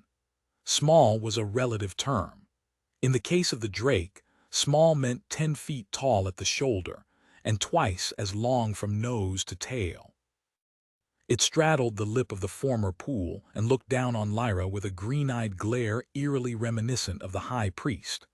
With a roar, it lunged at Lyra with its jaws wide. She stepped to the side and bashed its mouth aside with her shield, pushing its attack to the side. She followed up with a slash at its exposed neck, but had to pull back when it brought its claws to bear. She raised her shield and caught the slash on its metal surface, grunting with the effort and stepping back to soften some of the blow. Gigantor rushed in and slashed the drake across the snout, cracking one of its fangs and drawing a line of bright red blood. His second attack skipped off the creature's scales, leaving a few cracks behind. It whipped around, striking the big man with its tail and sending him sprawling, but before it could pounce, Lyra used her taunt and forced its attention back onto her. My song of quickening rang out through the room as Felix's healing spells mended the damage done to Gigantor and got him back to his feet. Jaeger joined the fight with a trio of corrosive arrows, creating soft spots in the drake's armor for Gigantor and Lyra to exploit. The giant lizard turned its gaze towards the Gladestalker and hissed. It crouched low, gathering itself to pounce, but Lyra slammed into its side before it could launch its attack. "This thing refuses to stay focused," she shouted and reapplied her taunt, stabbing her blade into one of the newly created soft spots. The drake whipped around and tried to smash her with its tail, but she managed to duck under it with a slide that would make an 80s metal guitarist jealous. She stood up behind it and leapt onto its back, using her momentum to drive her sword between its shoulders. I hit it with a daze as it started to turn, stalling it for a second while Gigantor got back in the action. With amazing precision, he drove his greatsword into the beast's side like a spear, sinking it a good 3 feet into the drake's flank. The drake roared in pain and turned towards the warrior. Its eyes glowed balefully as it opened its mouth wide and vomited a cone of bright green flames that engulfed the warrior. I thought for sure we'd lost him, but as the flames dispersed I caught the tail end of Felix's shield spell winking out. Holding the beast's full attention was a painful and difficult job. Its claws were razor sharp, and whenever they landed, even Lyra's heavy armor and protective abilities did little to mitigate the damage. Luckily, Felix had brought his A-game. Jaeger continued to pepper the drake with corrosive arrows, weakening its armor while Felix kept us all healed. My fire-based spells were completely ineffective against the drake, and getting close enough to use cacophony wasn't something I'd likely survive, so I contented myself with the occasional daze, breaking up the boss' focus when it seemed to be getting the upper hand. Gigantor grabbed his sword and ripped it out, releasing a flood of blood onto the dungeon floor. The drake screeched in pain as its rear leg collapsed under its weight, and it retreated back towards its hole, dripping gore. An arrow streaked in, trailing vines. I didn't think Jaeger's entangling spell would be of much use against the giant drake, but apparently this was a completely different ability. Instead of entangling the beast's limbs and binding it to the ground, these vines crawled immediately towards its wounds and started digging. The vines absorbed the blood like water. The drake let out a frantic scream as the spell burrowed into its muscles and it collapsed. Its eyes widened in panic, but there was little it could do once Lyra and Gigantor descended on it with a vengeance. Jaeger's corrosive arrows had weakened most of its scales, making its armor vulnerable to their blades. The light faded from its eyes soon after, and we all let out a collective sigh of relief as it dissolved to reveal a large metal chest. So much for being an evolved form. Dara squeed inside my mind at the sight of the chest. "Oh, Malik is going to be so angry. You got an epic chest." Chapter 17. Loot, loot, loot. Elira leaned against me and I wrapped an arm around her shoulder. "You were amazing," I said. "Remind me never to get on your bad side," she laughed. "Making us wait for the loot is a good way to do that." Gigantor snorted as the others gathered around. "That's a good way to get on everyone's bad side," he said. I shook my head and knelt down, popping open the chest to reveal the final loot of the dungeon.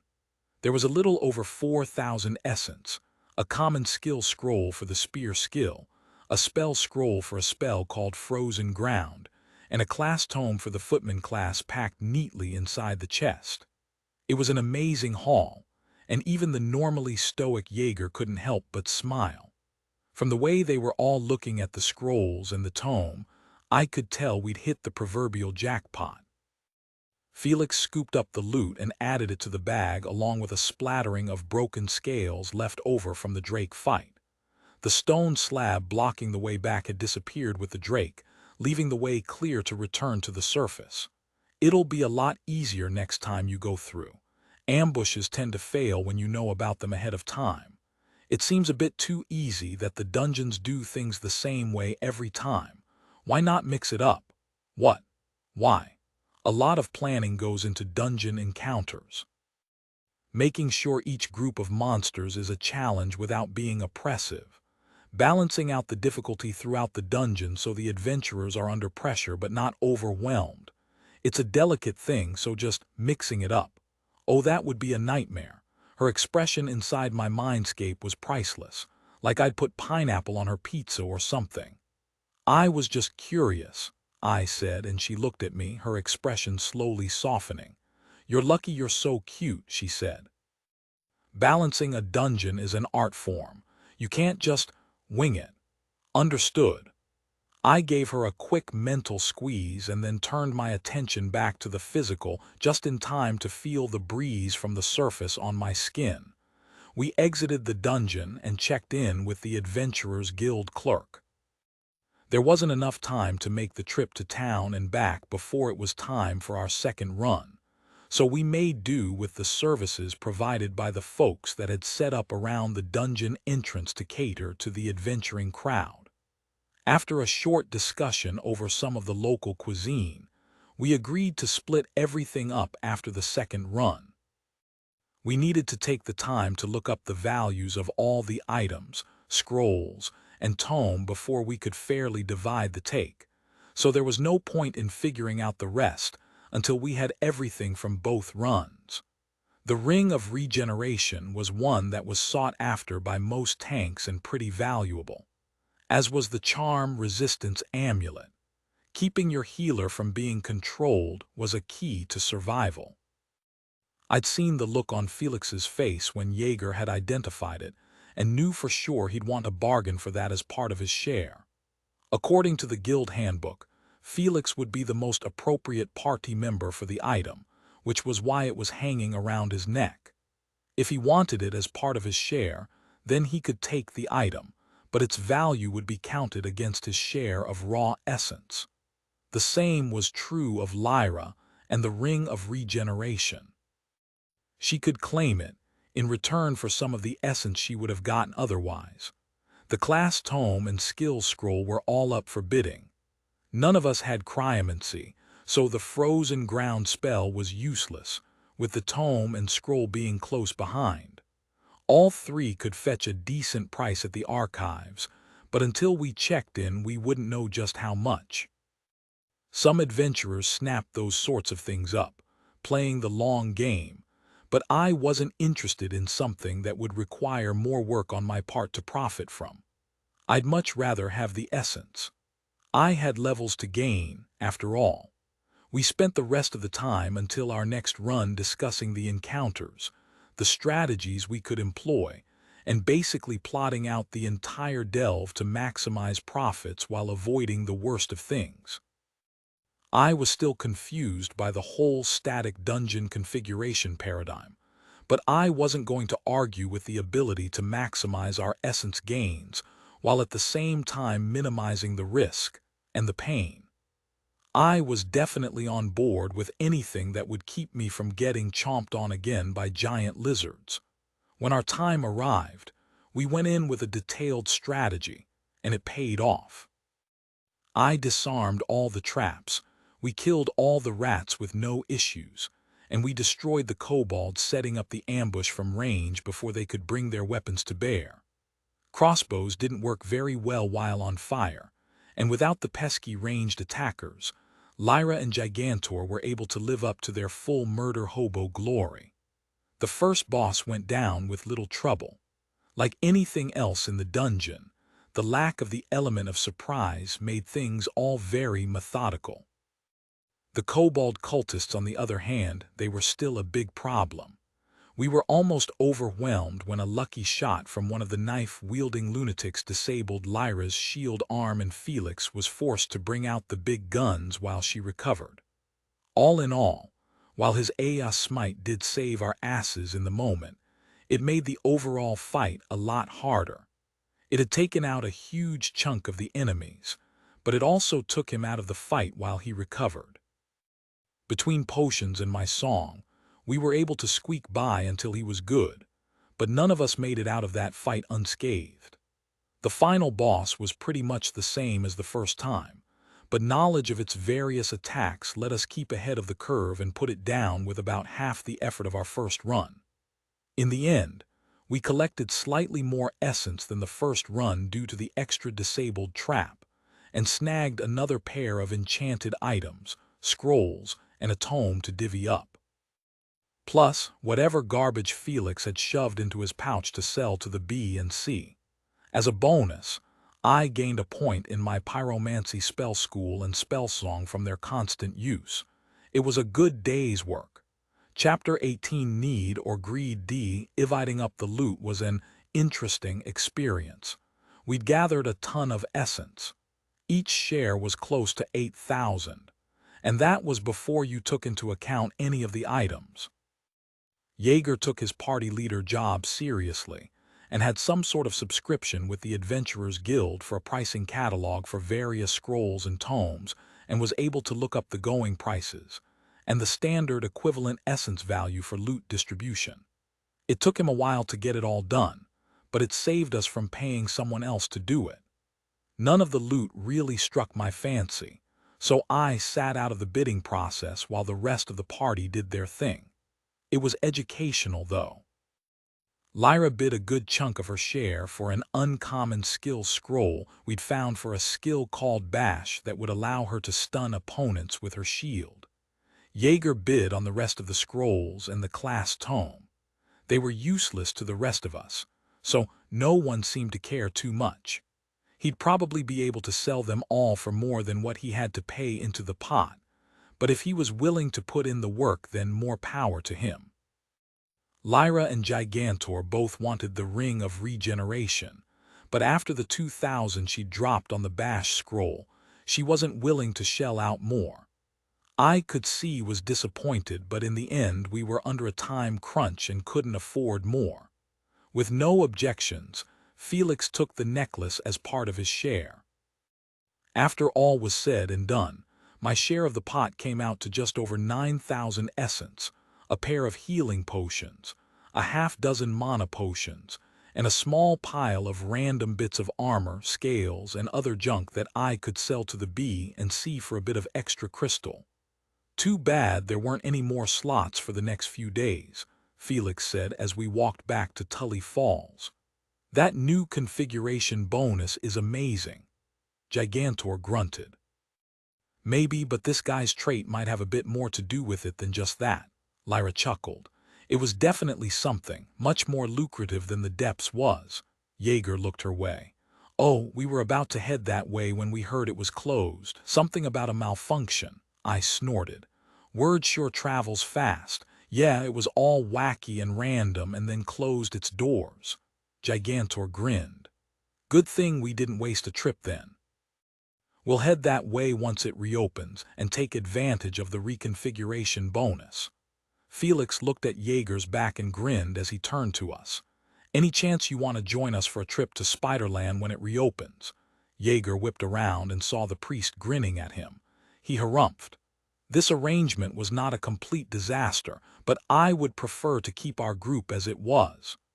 That elf needs to find himself a warm pair of titties to snuggle into.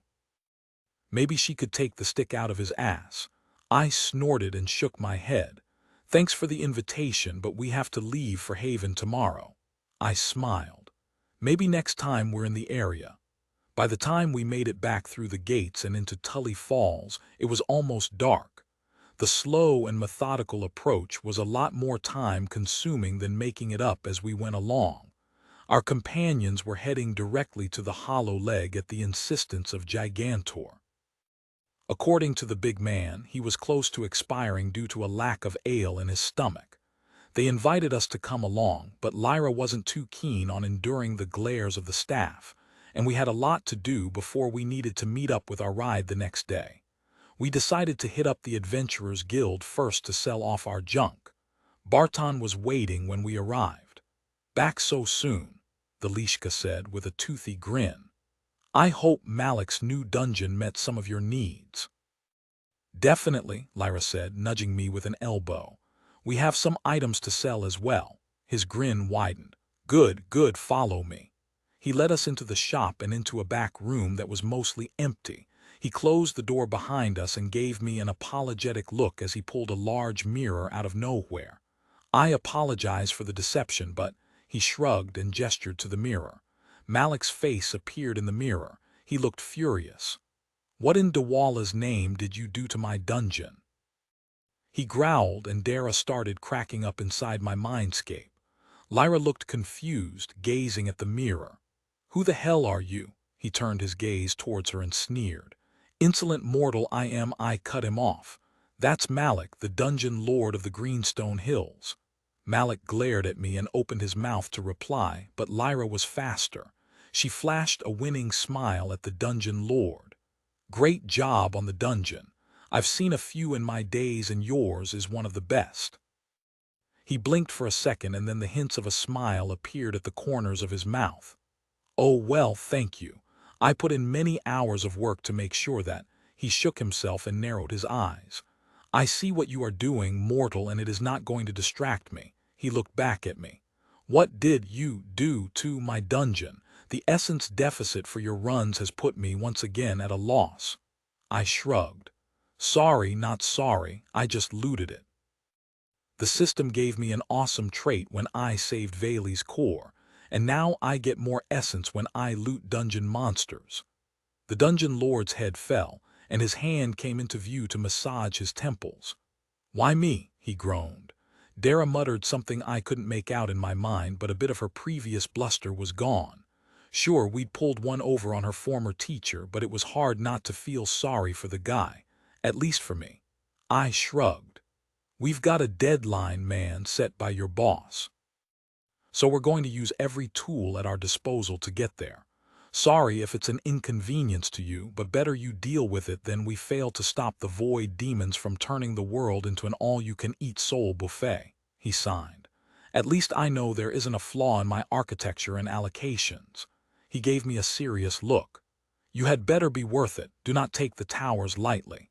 They do lack any sense of style, but they are quite deadly." I nodded. "Thanks. Nice meeting you," Lyra said as his image faded. As soon as it was gone, she turned back to me. "I liked Vayli's better." Dara's laughter filled my mind. Barton cleared his throat. "Now that unpleasantness is done with, you mentioned loot." I nodded my head and piled the junk we'd gathered onto the table. Rusted weapons, broken armor, and a slew of other random knickknacks covered its surface. Many of the objects were still covered in blood and smelled like burnt lizard from their previous owners who had braved my wall of fire. All told, the junk netted us 62 essence each, which in comparison to our shares from the dungeon runs themselves wasn't very much, but every little bit added up. After that, we took our leave of Master Barton and headed back to the mall, where we indulged in a hefty portion of what the locals referred to as orcish stew, relaxed, and then retreated to our room to plan out what we'd be spending our essence on. Lyra took her loot and propped herself up on the bed in a meditative pose, so I found a spot on the floor to do the same. There was a lot of essence to absorb, and I didn't want to lose my balance from the rush and crack my skull open on one of the many sharp corners that adorned the room's furniture. With a smile, I drew the essence into myself. Plus 9450 essence, 4725 transferred to Dara. My entire body shivered as the essence poured through my magical channels. But unlike the last time I'd handled so much essence at once, they were equipped to handle it. Half of the essence passed through me and into Dara. She let out a low moan of pleasure as the glowing energy filled her. Seconds later, The essence spooled out of her and formed a gossamer cocoon around her, beginning her own transformation.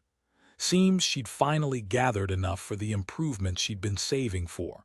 For myself, there was much more to consider. 4,700 essence was a good amount. It would definitely bring me over the threshold for level 7, and thus one step closer to the requirements for the Spire. With 4 runs of the Monarch's Rise Tower guaranteed, I saw no issues with us making, if not exceeding, our goal. I scanned my system status, bypassing the attributes entirely.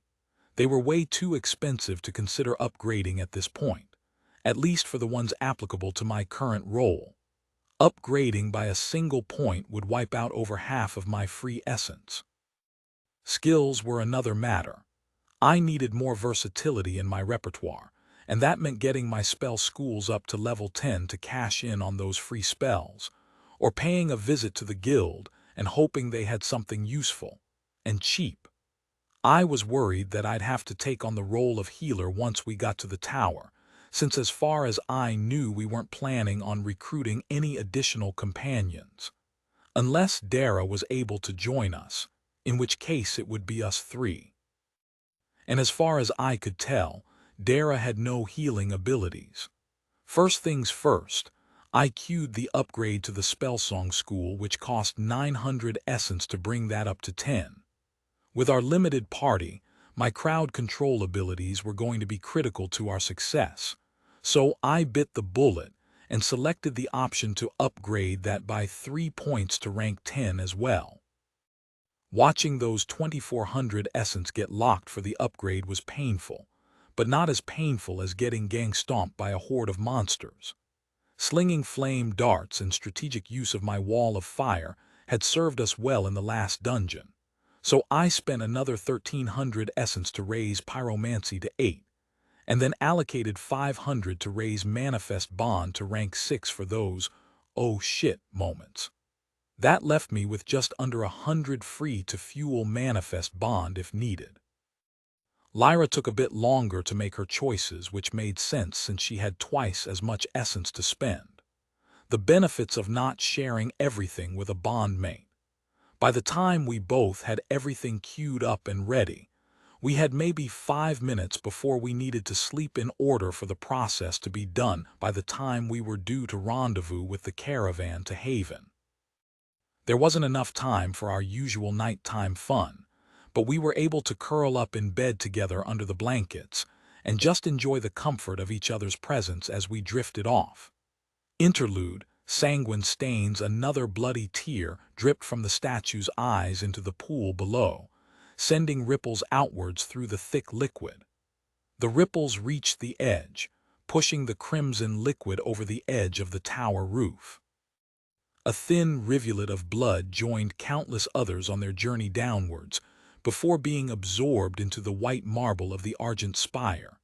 From the ground, the spire appeared as it always had, a white marble tower connecting the earth to the heavens far above where it disappeared into the clouds.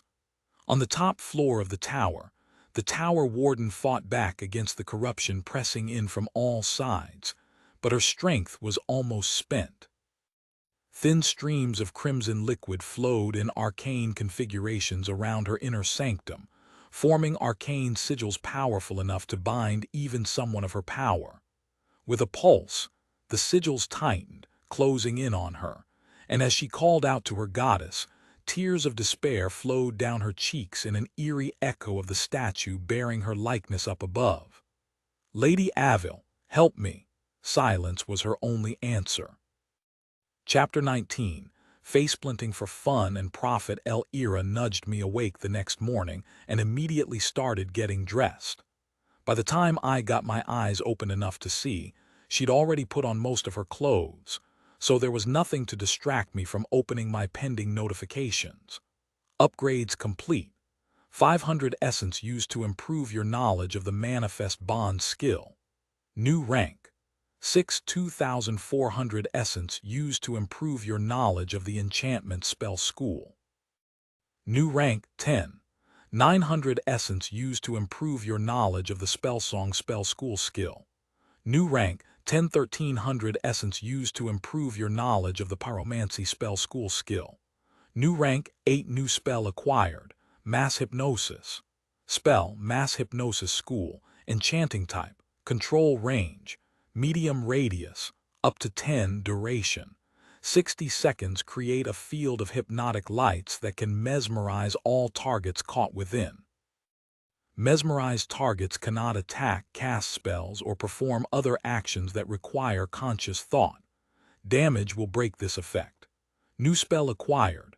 Echo spell, Echo school, spell song type, special range, medium duration. 60 seconds use of this song will extend the residual duration of one currently active spell from this school by 60 seconds on the current target, affected by the spell. Only one song may be extended in this way at one time. Congratulations! You have reached level 7. Your health pool has increased by 10. Your mana pool has increased by 45. Your stamina pool has increased by 10. I closed my eyes against the rush of information flowing into my brain from the system and waited until it passed. The increase in manifest bonds didn't come with any new bells and whistles, but it did reduce the essence cost of the ability and allow me to tap into a little more of Dara's power. The spell schools were the real jackpot. Upping any spell school brought with it a more thorough understanding of the underlying principles involved in that type of magic, thus allowing for faster casting, lower mana cost, and eventually the ability to alter spells or create new ones. So in addition to the 2 new spells I'd gotten for reaching rank 10 in those schools, my overall ability with those types of magic was heightened. A lot more than I'd expected, too. Apparently, level 10 came with a nice bonus. As the 2 new spells burned themselves into my memory, I could almost glimpse the individual threads of mana that made them up. The spells themselves were great additions to my arsenal. Mass hypnosis would have been incredibly useful in the fight against the horde of kobold cultists. Being able to neutralize entire groups of enemies would allow us to tackle them at our leisure instead of potentially being overwhelmed. As for the Echo spell, my mind was already spinning through the implications. Being able to keep Song of Quickening up for a full minute after I stopped playing, or keeping Healing Melody up on our tank while focusing on offense was priceless. And I'd reached level 7. I could barely feel the physical changes that would correspond to my expanded health and stamina pools, but the sensation of added power that came with the extra 45 mana was amazing. Just one more level to go before we'd technically be ready for the Argent Spire, which should be simple once we reached Haven. Inside my mindscape, Dara was still firmly ensconced in her cocoon, undergoing whatever changes she'd been saving up for, and I couldn't wait to see the results. Lyra cleared her throat. "You ready?" I smiled and shouldered my pack. "After you, my lady." She rolled her eyes and led the way downstairs.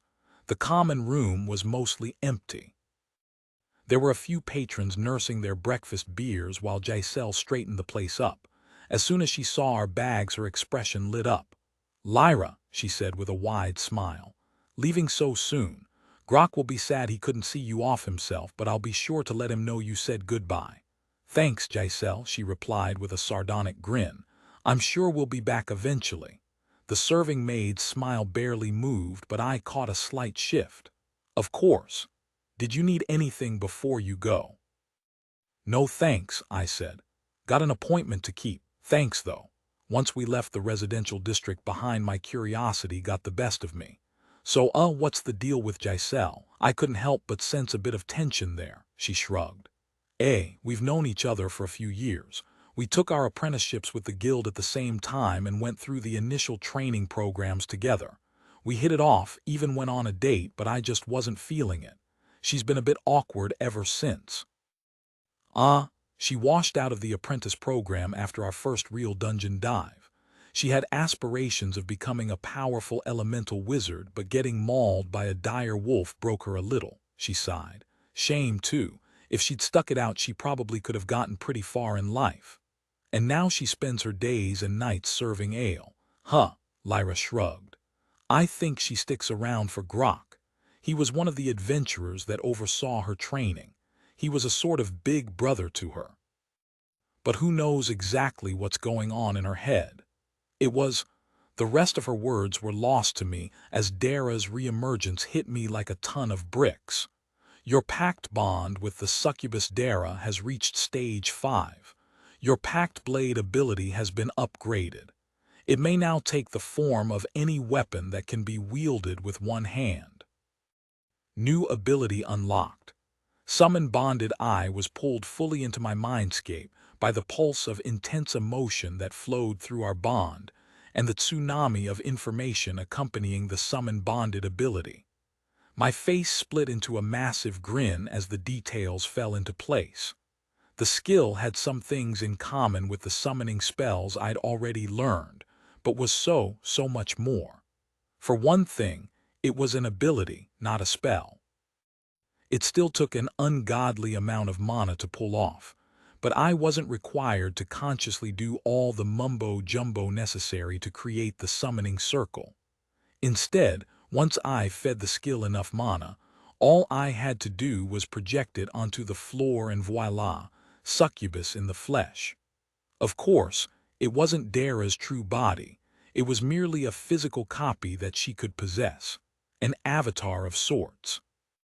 Physically it was identical, but should it be destroyed, her true self would still be safe within the little pocket of my soul that she currently called home. I blinked away the spots in my mental vision to behold Dara walking slowly towards me. Her hips swayed suggestively while a playful smile lit up her face. Her wings and horns had grown once again, and she radiated an animal magnetism that I found hard to resist. If I hadn't been laying face down on a city street in the middle of town, I probably would have jumped her bones right then and there. She spun in place, sending her dress flaring out to perfectly showcase her long, shapely legs and the bottom half of her luscious ass. How do I look? I was probably drooling like one of those old-school cartoon characters. Amazing. Once we get someplace safe, I'll show you just how amazing. She winked, and with a flap of her wings closed the distance between us. She kissed me gently and ran a claw down the side of my face before whispering in my ear, "Oh, I am looking forward to it." My senses snapped back to the physical world and I saw Lyra looking down on me, concern evident in her eyes. "Sebastian, Sebastian, wake up!" I blinked and tried to smile through the pain in my face. I groaned and reached up to feel my nose where I'd slammed into the stone road. "Ow," I said and looked down at the blood on my hand. "Sorry," Dara said with a sheepish grin that quickly transformed into something more seductive. "I'll make it up to you later." Lyra raised an eyebrow in question as she helped me to my feet. I cleaned the blood from my face and made sure my nose wasn't broken. A quick glance showed we were alone. "You know who finished her upgrade?" I said with an excited smile. "I can confirm that we'll have 3 when we tackle the tower." "Perfect. We'll probably be able to get a lot further with a trio than just the 2 of us." She looked around nervously. "But we can discuss all of that somewhere less public." I nodded and we continued along in silence. "I never really thought about it before now, but what's your role for our little dungeon trio? You wouldn't happen to have a bunch of healing spells up your sleeves, would you?" Dara looked down at her bare arms in confusion. "Up my sleeves? You have the strangest sayings, but I think I understand your question. I kill things. Do I need to get you weapons, armor? Of course not." She flexed her claws and then reached up to touch the points of her horns. "I'm more than equipped to take out anything a tower can throw at us. I am a divine being after all," I chuckled internally. "So I guess I'm our healer then." "Lovely," she laughed. "You focus on keeping Lyra's beautiful body in one piece. I will heal with the life force I drain from those I kill." "You take their essence." "Oh, yes, I do that too. You'll get half, of course." I hummed in thought. "Will that affect the loot?" She shook her head. "No. The loot is completely separate, or it should be if it works the same as dungeon monsters. The tower warden won't be too happy, but the monarch's rise is old and stable enough that some essence loss in the service of our cause shouldn't raise its ire. Plus, Avil has sworn to help us. My father's minions shouldn't be the only ones to contribute. Perfect. I thought for a minute. Can I use the packed blade while you're summoned? She shook her head. Not yet. At this stage, I have to focus fully on the avatar you summon for me, but from what I understand, I'll eventually be able to handle both. This is going to be epic. Chapter 20. Help Not Wanted T. He Haven-bound caravan was about twice the size of the ones I was used to. There were 3 full passenger wagons, and another 6 for the cargo. Apparently, Tully Falls was the gateway between true civilization and the wildlands, and the guilds regularly pooled their resources to send the items procured in the wild back to Haven where it could be turned into luxury goods for the well-to-do. The wagon master was a Lishka named Nauroka, who could have been Barton's twin, although his sense of fashion was much more of what I would call merchant chic. Someone had taken the time to tailor his tunic and doublet with custom holes for each of the long spines characteristic of his race. His large, gremlin-y ears were pierced with a series of gold earrings, starting from a miniature stud all the way to golden hoops large enough to make the girls down at the salon jealous. As soon as we entered his makeshift office, his mouth split into a wide, toothy grin, and he beckoned us forward. "Good, good. My cousin warned me that you might be late." I am glad he was mistaken. "On time, as promised," I replied. "Do we need to check in or anything?" He waved a clawed hand. "Oh, nothing of the sort. Your passage has already been paid. All you need do is find a comfortable seat and we will handle the rest." "Who handles the guard shifts? Are there any openings?" Lyra asked. He raised a spiny eyebrow. "Possibly. As this is a joint guild venture, each of the invested parties has provided a small contingent for protection, but I am sure they would welcome the aid of a pair of experienced adventurers such as yourselves." She nodded, and he continued. "Captain Atresk is somewhere around here.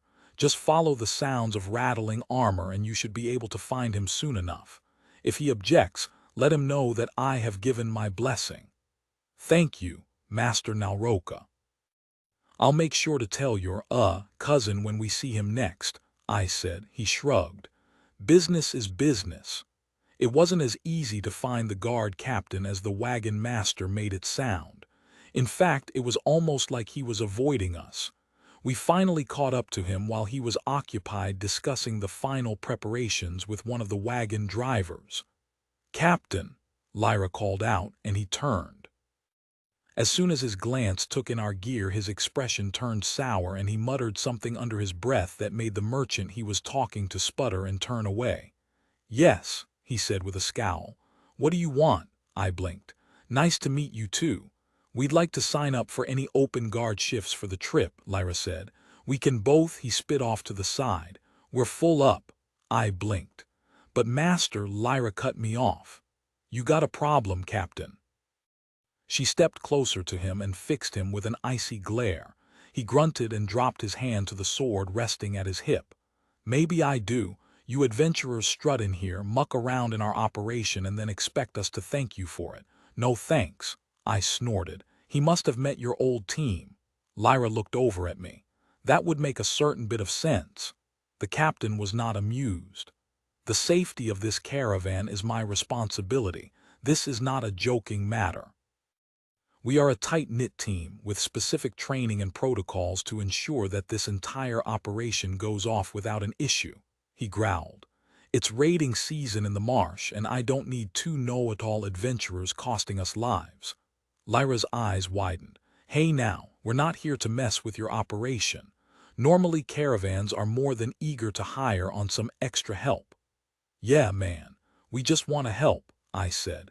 "If you don't need it, then we'll just ride with the passengers. If there's an attack, we'll be there if you need us. Your boss seemed to think you could use the help." I shrugged. He nodded slowly.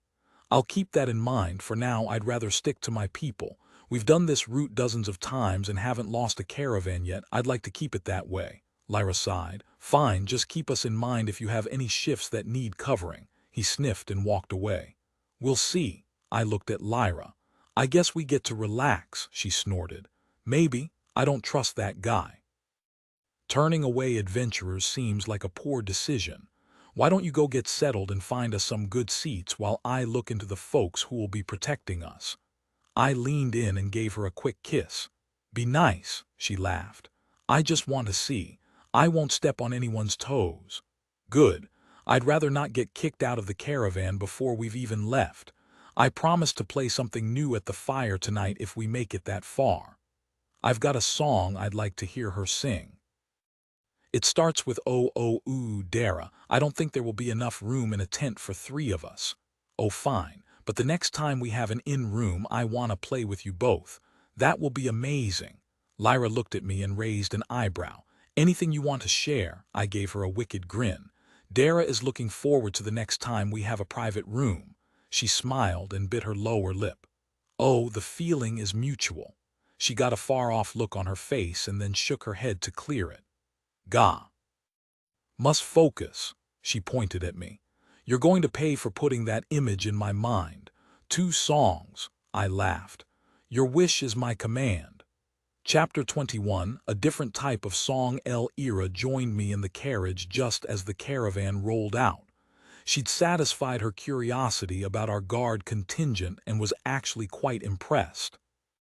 Captain Atresh ran a tight ship, and even though his force was made up of several smaller guard contingents, they were used to working closely together as a single force.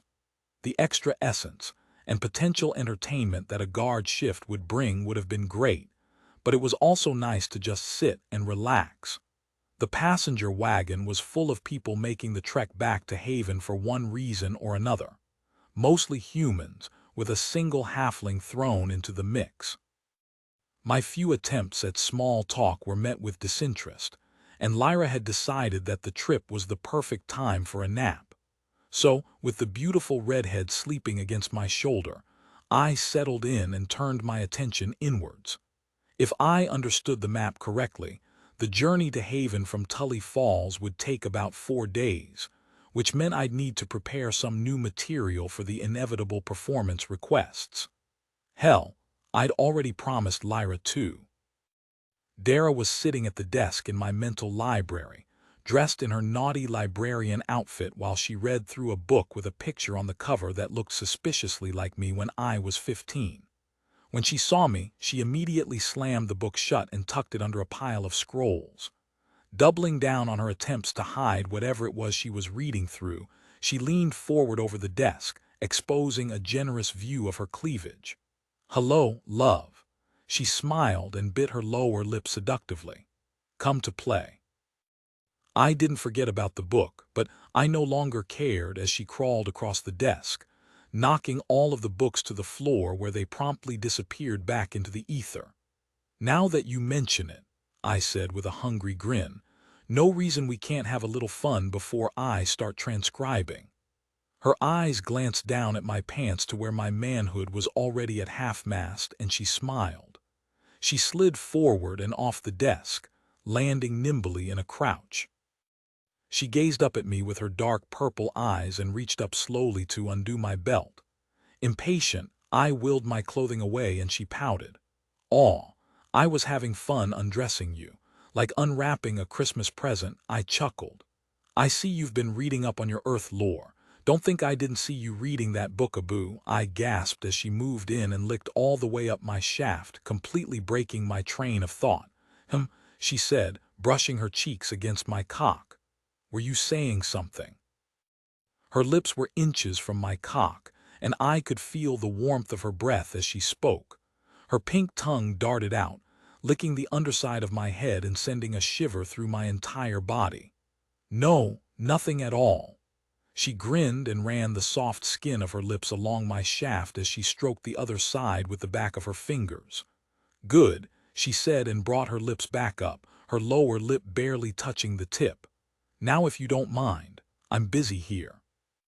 I opened my mouth to respond, but all that came out was a gasp as she took me into her mouth. My knees almost gave way as the bond between us swelled with pleasure. I could feel how much she was enjoying herself, and that turned me on even more. With a stray thought, I materialized a wall behind me to lean against. I really didn't want to fall down and risk one of her elongated canines slipping anywhere near my tender bits. As if sensing my thoughts, she opened her mouth and grinned, showing those same fangs extended to either side of my shaft. She reached around and cupped my buttocks in her hands as she took me deep into her mouth. With a moan of pleasure, I reached down and grabbed her horns, one in each hand, and used them to guide her as she demonstrated quite thoroughly her love of the cock. I could feel the roughness of her tongue against the underside of my shaft, and her lips applied the perfect amount of pressure around it. Her own moans of pleasure took me even closer to the edge, and my grip on her horns tightened as my hips started to thrust in time with her movements. I came with an explosion of pleasure, filling her mouth with my seed. She gulped it down greedily, and I could feel that it was charged full of essence that spread throughout the succubus, setting her own nerves aflame with pleasure. With a final thrust, I pulled myself from her mouth and looked down into her sparkling eyes. She gave me a hungry smile and licked her lips. With a wave of my hand, I dismissed her clothing and pulled her to her feet. I pushed her back onto the desk and smiled as she spread her legs for me, showing off thighs already glistening from her own arousal. I kissed a trail down her inner thigh, brushing my nose across her engorged lips and tasted her gently with the tip of my tongue. She was delicious. She let out a low moan and threw her head back as she grasped me by the hair and pulled me closer. With a smile, I spread her lips with my fingers, exposing her clit to my kiss. I'd heard once that women liked it when you wrote out the alphabet with your tongue, and well, I had 5 different alphabets to try. I slipped my fingers inside, curling them upward slightly, earning a full body shiver. I made it halfway through the Thurin alphabet before she came. Her grip on my head tightened. More. Abandoning the alphabet, I devoured her like a man starving until she came again, her claws almost drawing blood from my scalp when she briefly lost control. I pulled away and looked up, meeting her eyes which were filled with the afterglow of her orgasm. "Fuck me now." She growled and turned around, arching her back and presenting her pussy to me. Energized by her taste, I was more than ready to oblige and took her like a wild man, slamming my cock in as deep and as hard as I could, again and again. Yes, harder. She screamed and ducked her head as she wrapped her tail around my hips.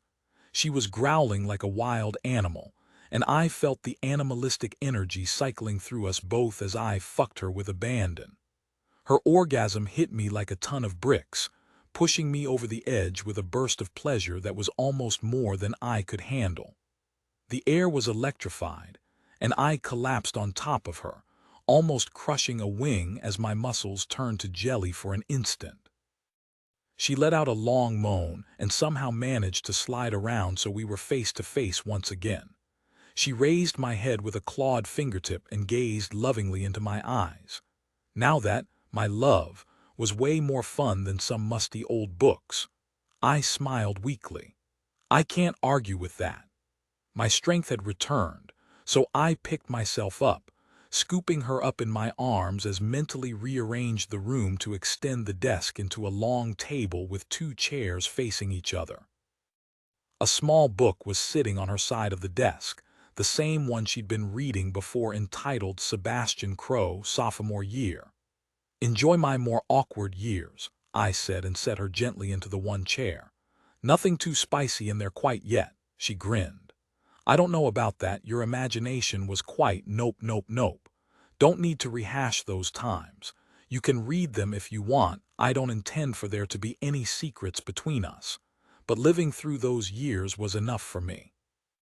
She smiled and pushed the book to the side.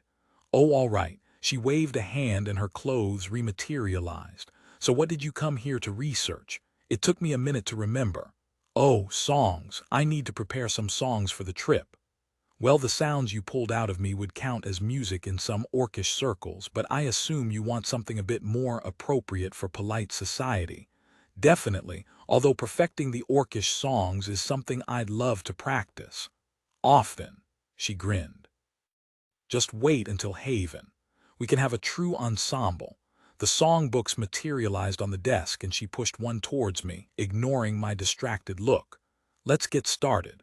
Chapter 22. Rolling, rolling, rolling. When I rejoined the waking world, Lyra was gone.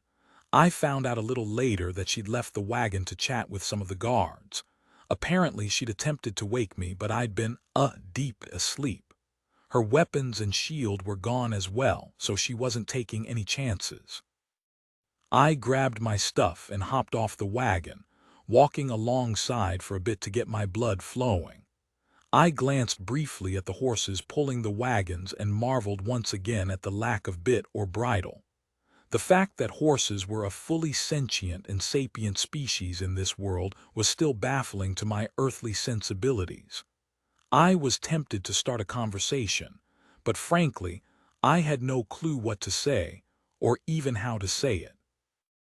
I didn't want to offend them and end up getting into trouble with the caravan, so I left them in peace and tried not to stare too much. All in all, the first day of the trip was uneventful. No roving hordes of orcs from the marsh. No corrupted giants who ate your soul for lunch. The biggest bit of excitement was when one of the wagons got stuck in a rut and everyone had to pitch in to get it free again. Night was another story. As dusk approached, the caravan master drove the entire wagon train into a massive clearing that seemed to have been blasted into the side of the cliffs we'd been following north. Sheer rock walls surrounded the bowl on all sides, with a single entrance guarded by a heavily fortified gate. There was a small party of adventurers already in the camp, but as soon as the caravan came rolling in, they left. From what I found out later, official guild caravans had priority in these secure sites, and due to all the legal mumbo-jumbo in the guild charters and contracts, and the like, foreign parties couldn't share the space without officially buying passage. Unfortunately for them, they were heading towards Tully Falls. The staff set up a single massive bonfire at the center of the clearing, with a series of smaller fires nearby for the cooking staff. Dinner was a share of some sort of massive game animal that tasted a bit like beef, but with a little bit of a kick. Lyra identified the beast as an aurochs, which I vaguely remembered was a species of massive, aggressive bovine that was long extinct on Earth. Well, other than the ones that I'd heard some scientists were bringing back Jurassic Park style. It was tasty, but the lore equivalent of cheddar bacon mashed potatoes was way better. After dinner, I settled in by the fire with Lyra at my side and introduced the caravan to the acoustic stylings of Sister Hazel's All For You, followed by a song Dara had picked out from a bard in Haven about his run-in with a mermaid and the lengths they went through to be together. Some of the things they tried, I needed some mental floss to dislodge the imagery, even if the natives found it hilarious. Must be a lore thing. After that, Lyra and I headed to our tent for some dessert. She made it through the full Thuran alphabet before she couldn't take any more. She was so focused on not disturbing the folks in the surrounding tents with her screams that I kind of took it as a challenge. In the end, I succeeded in my mission, earning a gasping scream before she pressed her face into a pillow to muffle her pleasure. It was a noble victory, although my hips would pay for it in the morning after she was done riding me. Her power stat was much, much higher than mine. It was worth it. The next morning, breakfast was a type of flatbread that reminded me of naan, wrapped around a mash of sausage, eggs, and some form of blue vegetable that tasted vaguely of an apple. It was a strange mix of flavors, but it worked. I ate 2 of them. Lyra made sure I'd woken up as soon as the first rays of sun snuck into our tent. My muscles were just as sore as I'd expected them to be, but as soon as she was out of the tent, I chugged a healing potion so I'd be able to walk normally. Morning went by quickly, and with the speed and efficiency I'd come to expect with a guild caravan, we were on the road. According to Lyra, the next day was one where we'd have to be on guard. We'd be passing close enough to the Dreadmarsh that Captain Atresh had doubled the patrols. He wasn't worried enough to assign us to a patrol, though, so we were still playing passenger that afternoon when the deep staccato of war drums echoed from the east. The blare of a horn from the front of the caravan answered the drumbeats, and the entire caravan started scrambling like a kicked-over anthill. A soldier in the Merchants' Guild colors ran into camp and approached us. "Master Crow, Mistress Stone, Captain Atresh wishes to take you up on your offer to help." Quest offered. "A show of strength. Clan Auraga has sounded the drum of war and is approaching your position. Aid in the defense of the caravan and drive off the raiders." Criteria equals survive the conflict reward, equals 1,000 essence equals mark of victory, Auraga accept. YN, a giant smile crossed Lyra's face and she nodded. "I've always wanted to test myself against an orc clan." She looked at me and her eyes were sparkling. She was never more alive than when she was facing an enemy. With a chuckle, I hit yes. This was the first optional quest I'd received and was curious as to how they worked. My map popped open without my prodding and zoomed in on the local area, showing the terrain divided up into multiple sections. Small green dots populated the map, and I knew instinctively that they were our allied guards. Another set of white dots were gathered around the caravan, representing the civilians, and once the enemy arrived, I knew they would be shown as red dots. Only once we'd spotted them, though. One of the sections started to glow, indicating our assignment. I exchanged a glance with Lyra and we headed out, anxious to get in place before the enemy arrived. I was breathing hard by the time we reached our position, but Lyra had barely broken a sweat. "You should think about improving your hardiness," she said. "I'm amazed you made it this far." I shook my head and tried to catch my breath. "I just wanted to get here in time," I said between breaths. She raised an eyebrow. "That's why you were running. The orcs won't be here for a little while. They haven't even sent out their leader yet." "What?" She shook her head and laughed a little. "Your ignorance strikes again. Okay, so the orcs, goblins, all the clans of the marsh. They are all Yuba's children. They value strength and honor above all. Yuba has some strange ideas, but her children are very skilled."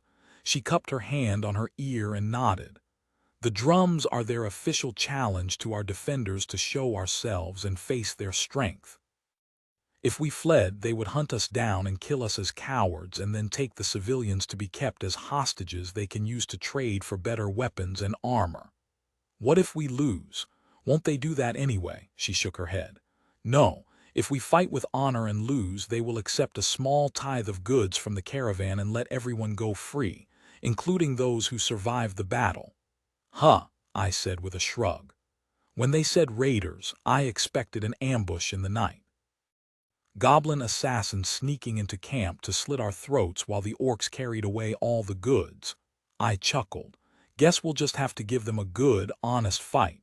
She looked at me with a serious look. "Do not spare them. Do not go gentle on them. Do not show mercy of any kind. They are here to prove their strength to their goddess. Their entire culture is based upon this kind of challenge, and they would rather die than achieve a victory that was undeserved. Definitely murder their faces.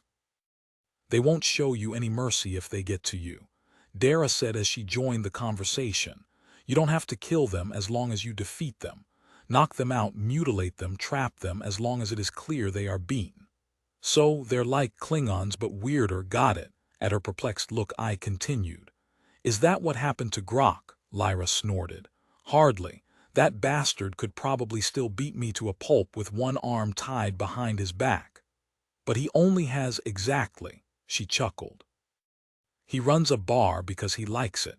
She tapped her chin. "He never told me how he ended up owning them all. From what the locals told me, he either won it in a duel or a poker game," she shrugged. Then again, they could have been lying through their teeth and I'd have had no way of knowing, but it makes for a good story, true or not. Dara giggled in my mind. Either way, not someone you want to have angry at you. I nodded in agreement to them both and looked out across the field where we'd been positioned. I could barely make out a small group of greenish shapes milling about. There were a few larger shapes as well that made the majority look like children gathered around their parents. I gestured towards the group. Am I seeing things, or did the orcs bring their kids to war? Huh, Lyra said and followed my gaze. Oh damn, she said, her eyes widening a bit. Looks like this clan has a few ogres. She squinted and shaded her eyes as she scanned them. And a troll. Her smile grew. So big, strong, smashy smash. I asked. She cracked her knuckles. They aren't as smart as the orcs or the goblins, but they aren't dumb. They're cunning warriors, and depending on how old they are, they can be quite powerful. She looked around. We probably won't see them here. The boss man put us on the flank.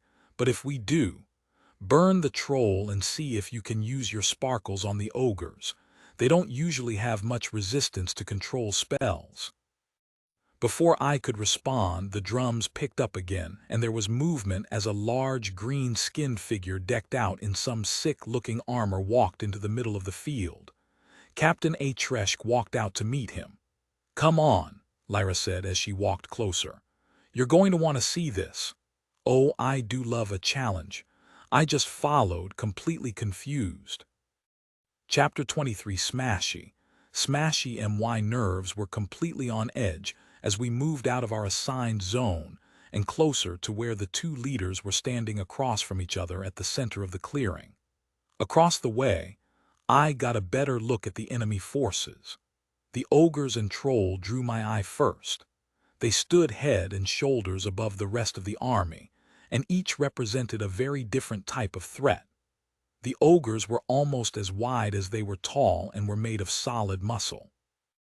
There were 2 of them in total, and both seemed to favor crude clubs the size of small tree trunks. The troll was long and gangly, with oily-looking skin and a mane of wild black hair shaped into a mohawk with some sort of waxy substance. A 2-handed sword taller than most of the orcs in their army rested on his shoulder. Most of the enemy ranks were filled with orcs who had all been eating their Wheaties. I don't think there were any shorter than 6'6", and they were all clad in random collections of armor likely scavenged from prior battles. Axes were their preferred weapon, with other random weapons thrown in here and there to spice things up. Mixed in with the orcs were the goblins. I'd expected the goblins to be short, misshapen things like they'd always been portrayed on Earth, but they appeared far more human than that. They had small, stubby noses, long pointed ears, large eyes, but they all seemed to fit. And their skin was a pale green. The goblins tended to wear lighter armor with daggers, hand axes, or short swords, and I spotted a few with short bows strung across their backs. One and all, the raiding party had the same sort of eager expressions on their faces that Lyra usually had when a battle was imminent. Their leader was a beast of a man, well, a beast of an orc. Standing easily over 7 feet tall, he was dressed in a suit of blackened chainmail and mixed plate. A massive set of horns adorned his helm, and from the metallic gleam on their sharpened ends, they were as much a weapon as an adornment. He shouldered a giant, double-bladed axe made of the same dark metal as his armor, and his mouth was fixed in a massive grin as he approached Captain Atresh. Atresh, this is a great day for battle, the orc barked in a deep, rumbly voice. The oracles foretold we would find a worthy challenge this day, but with you as an opponent I know that great Yuba has smiled on us all, Atresh nodded. Overchief Delmok, we meet again. The Overchief grinned, showing off his massive tusks. As I said, great Yuba has blessed us all, for today we will have a true test of our might. You are an honorable captain, and we are fortunate to have you to hone our axes against. The captain nodded and looked at the orcish force behind the Overchief. I see you brought most of your host. No chance we can settle this man to man, the orc bellowed and slapped his thighs. You are brave, human, but dark times come and the clans must be prepared. He looked at the ranks of steel-clad warriors standing on our side. You will be a fine anvil to shape our warriors against. Atresh let out a resolved grunt. Let's get to it then. Fortune favor the bold. Fortune favors the strong, human. Prepare your forces. Live or die with honor. The orc turned and rejoined his forces, bellowing something in his native tongue. I'm surprised Malik didn't add Orcish to the pile of languages he made me learn, I said internally as we waited for further instructions from the captain. Most orcs speak other languages. How else would they issue their challenges? Dara responded, and humans knowing their tongue would be a dead giveaway that something wasn't right, unless you somehow got yourself blooded into an orc clan. But then the facial tattoos would be explanation enough. All right, soldiers, Captain Atresh bellowed. Today we battle the Oraga clan. The Overchief is a force to be reckoned with, but I expect him to sit this one out. That means I'm on the sidelines too. There was a collective muttering among the men. The captain continued. Count yourselves lucky. Delmont could probably take the caravan on his own, but this raid is for his clan. He looked around, catching everyone's eyes. Fight with honor, and I hope to see you all again at the end of this. To your posts. The drums had continued to thrum in the background, and across the way I could see the orcish force performing some sort of pre-battle ritual. Lyra caught my eye and gave me a wide grin. Let's do this. When we got back to our assigned area, the other defenders started trickling in, forming a wall of steel 2 deep. Lyra was in position on the front line, sandwiched between 2 spearmen in the colors of the Merchants' Guild. The guild soldiers all had the same equipment. Each wore a suit of mixed chain and plate, and were armed with an oblong shield and 7-foot spear. Their armor was of lesser quality than Lyra's, but it was serviceable. Out of curiosity, I used Inspect on Lyra's neighbors and discovered they were both level 5 footmen. It was a common class, but from the look of their gray hair and the wrinkles around their eyes, they had been doing this job for a long time. Her right-hand neighbor was named Nathan. His hair and meticulously groomed mustache were a light gray, and his eyes were almost as cold as the metal of his spear. At least when they looked at me. He took one glance at the rapier on my hip and my guitar and completely wrote me off as useless. The look he gave Lyra, on the other hand, was one of professional courtesy. Seems the only way to gain the respect of Nathan the Stash was a willingness to get stabbed. On her left was a younger, yet still quite weathered gentleman by the name of Billiam. His face and head were completely shaved, and a long scar filled most of his forehead.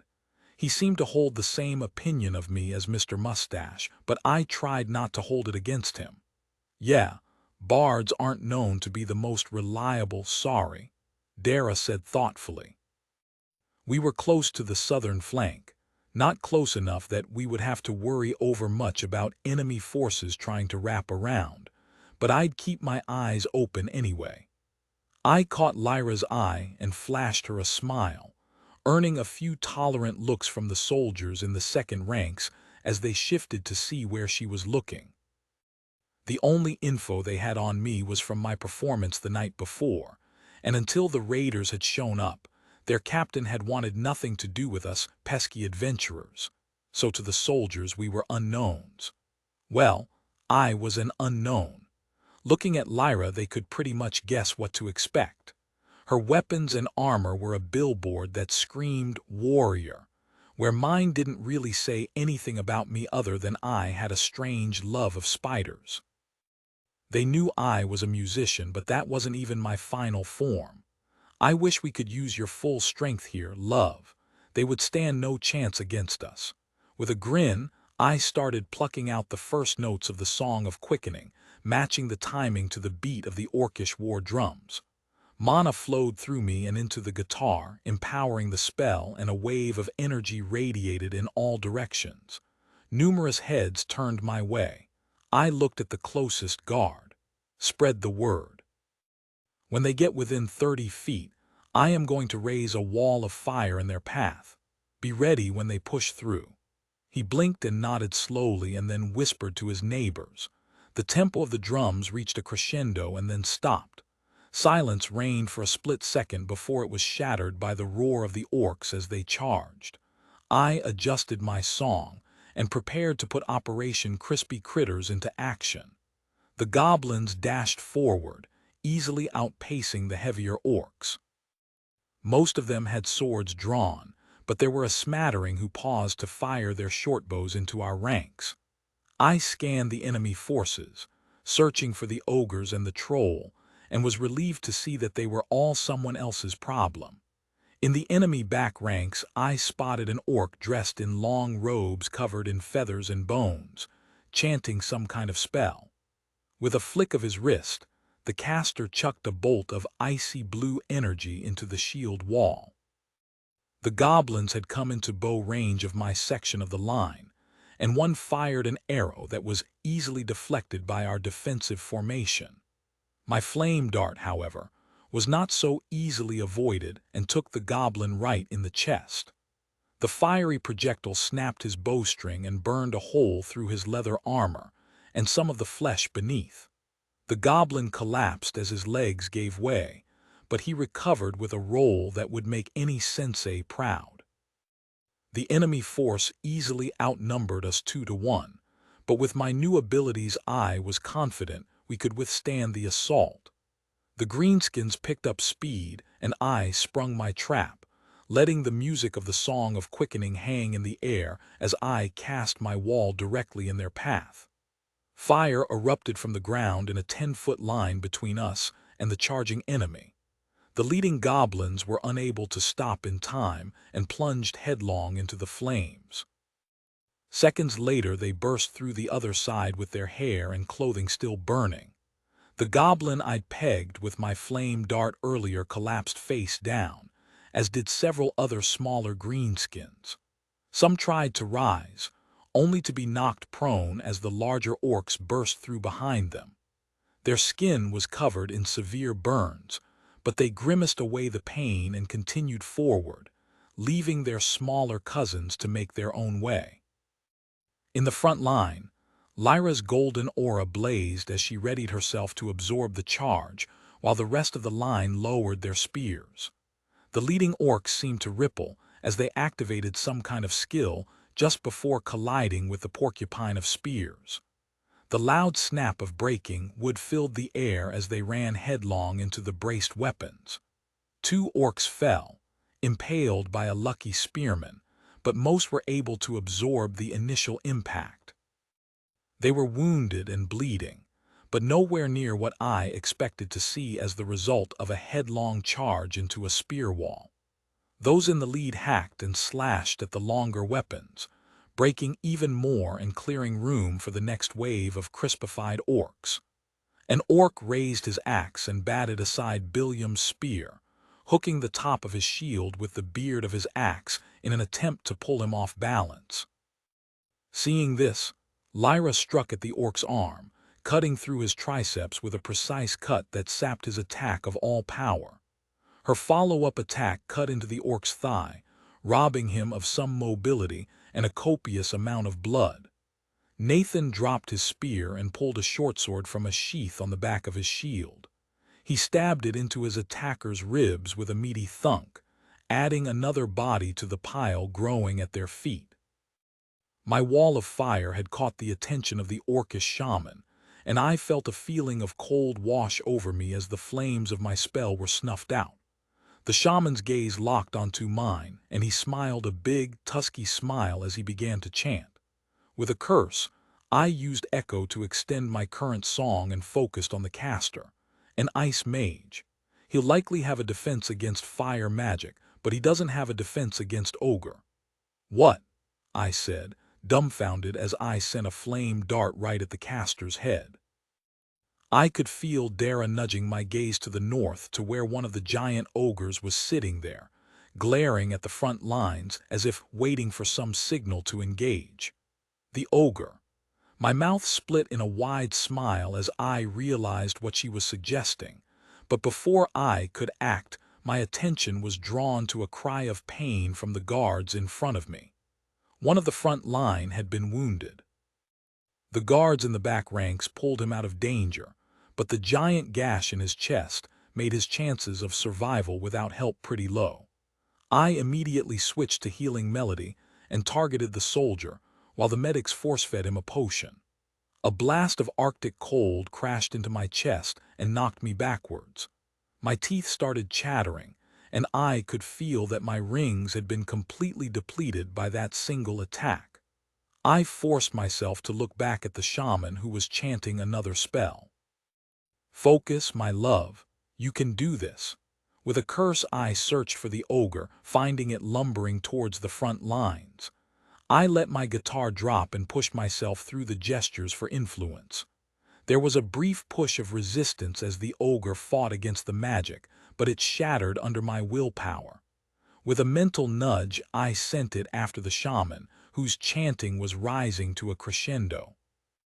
I cast Daze as fast as I could and was surprised when the shaman's eyes went unfocused, and he dropped all semblance of a defense. It was just in time for my enthralled ogre to full-on baseball smash him out of the park. At the last second, I tried to get the ogre to pull the blow somewhat, but had no clue if it had worked. At least there had been a flash of some sort of defensive magic before the shaman was launched through the air.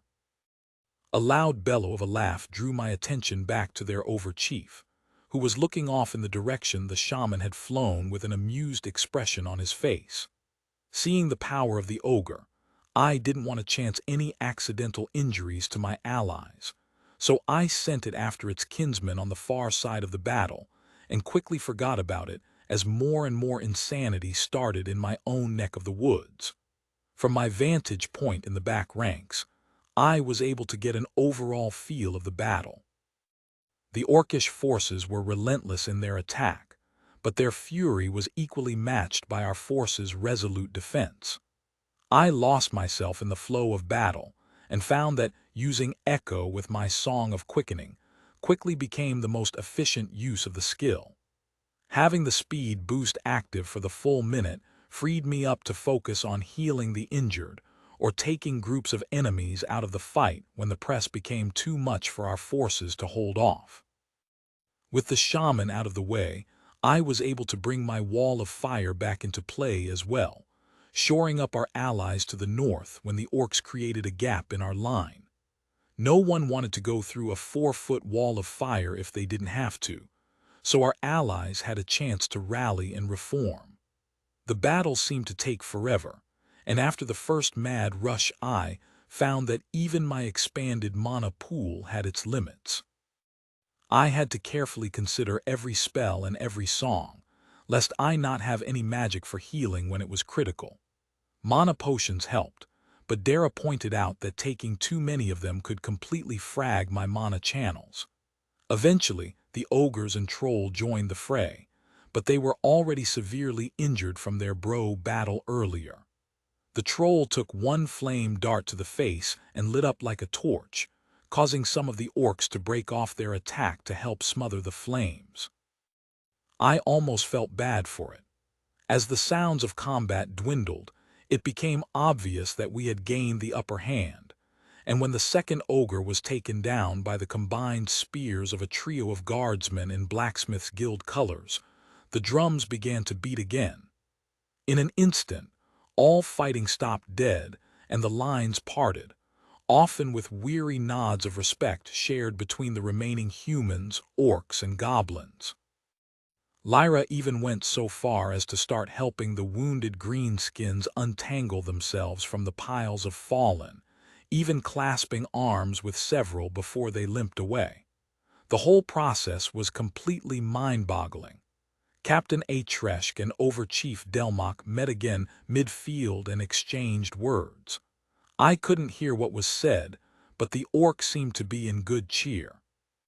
He let out a loud bellowing laugh, clapped Atresk on the shoulder, and then turned and walked back to his clan as they slowly departed the battlefield.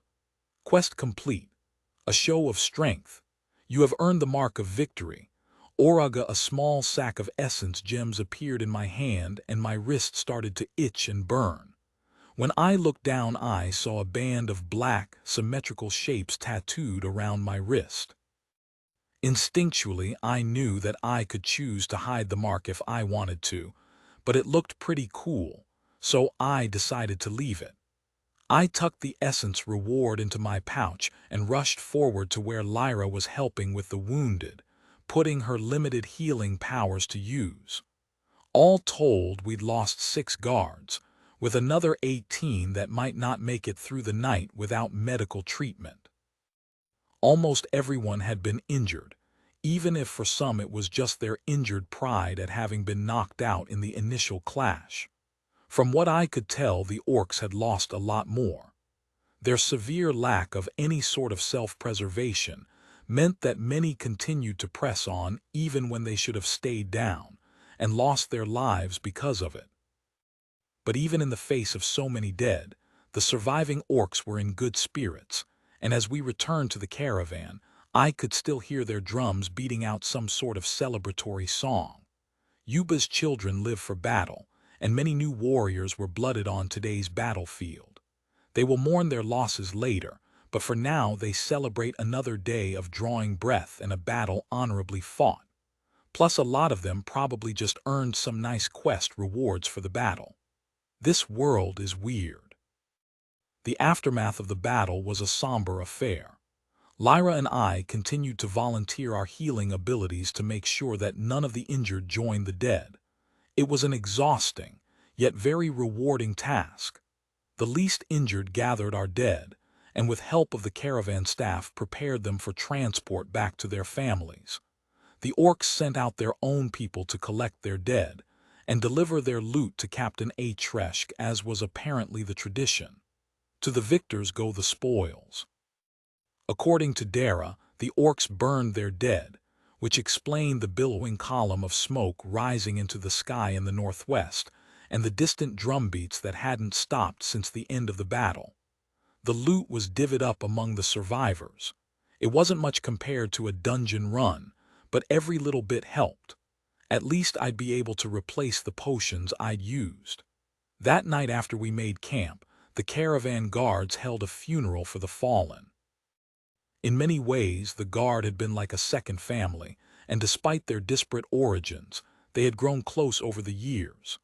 The entire caravan came out in a show of respect, listening quietly as the guards told stories of the fallen by firelight and drank in their honor. When it was my turn, I didn't have anything to say, so I contributed what I could. Dust in the Wind by Kansas. I'd seen at least 10 movies where that song had been used for a funeral, and it had worked every time. This one wasn't any different. Lyra and I retired early that night, satisfied to lie in each other's arms and relish the fact that we were still alive. We had a long road ahead of us, but I was confident that together we could take it on. As I slipped into sleep with Lyra curled in my physical arms and Dara in my mental ones, I knew a strange sort of peace. Chapter 24, Haven Hu Tihi. Next morning, everything was back to business as usual. Everyone was still grieving, but we were only halfway to Haven, and we couldn't afford to delay any longer.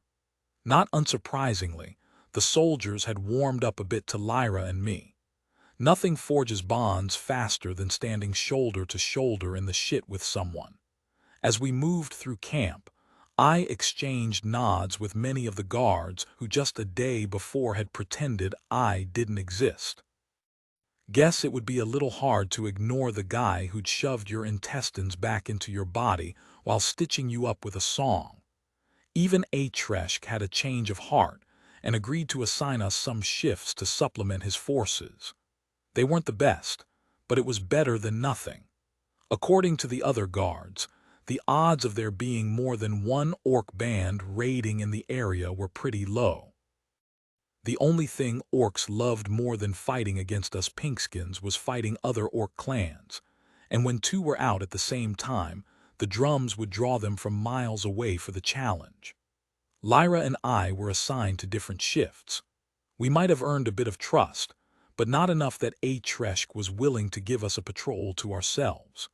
My partner Keth was even younger than me and spent our entire shift talking my ear off about his plans to strike out as an adventurer one day. I was pretty sure Atresk put him with me to try and change his mind, but I barely got a word in edgewise. Once or twice when he took a breath, I was able to direct the verbal diarrhea towards the monarch's rise, but the kid barely knew more than I'd already gathered from small talk around the fire. When Lyra and her patrol showed up to relieve me, I mouthed a silent "help me" to her with a sidelong glimpse at my partner who had finally shut up. Her patrol mate leaned over and whispered something to her and gestured to Keth. A wry grin spread across her face and her eyes twinkled with mischief.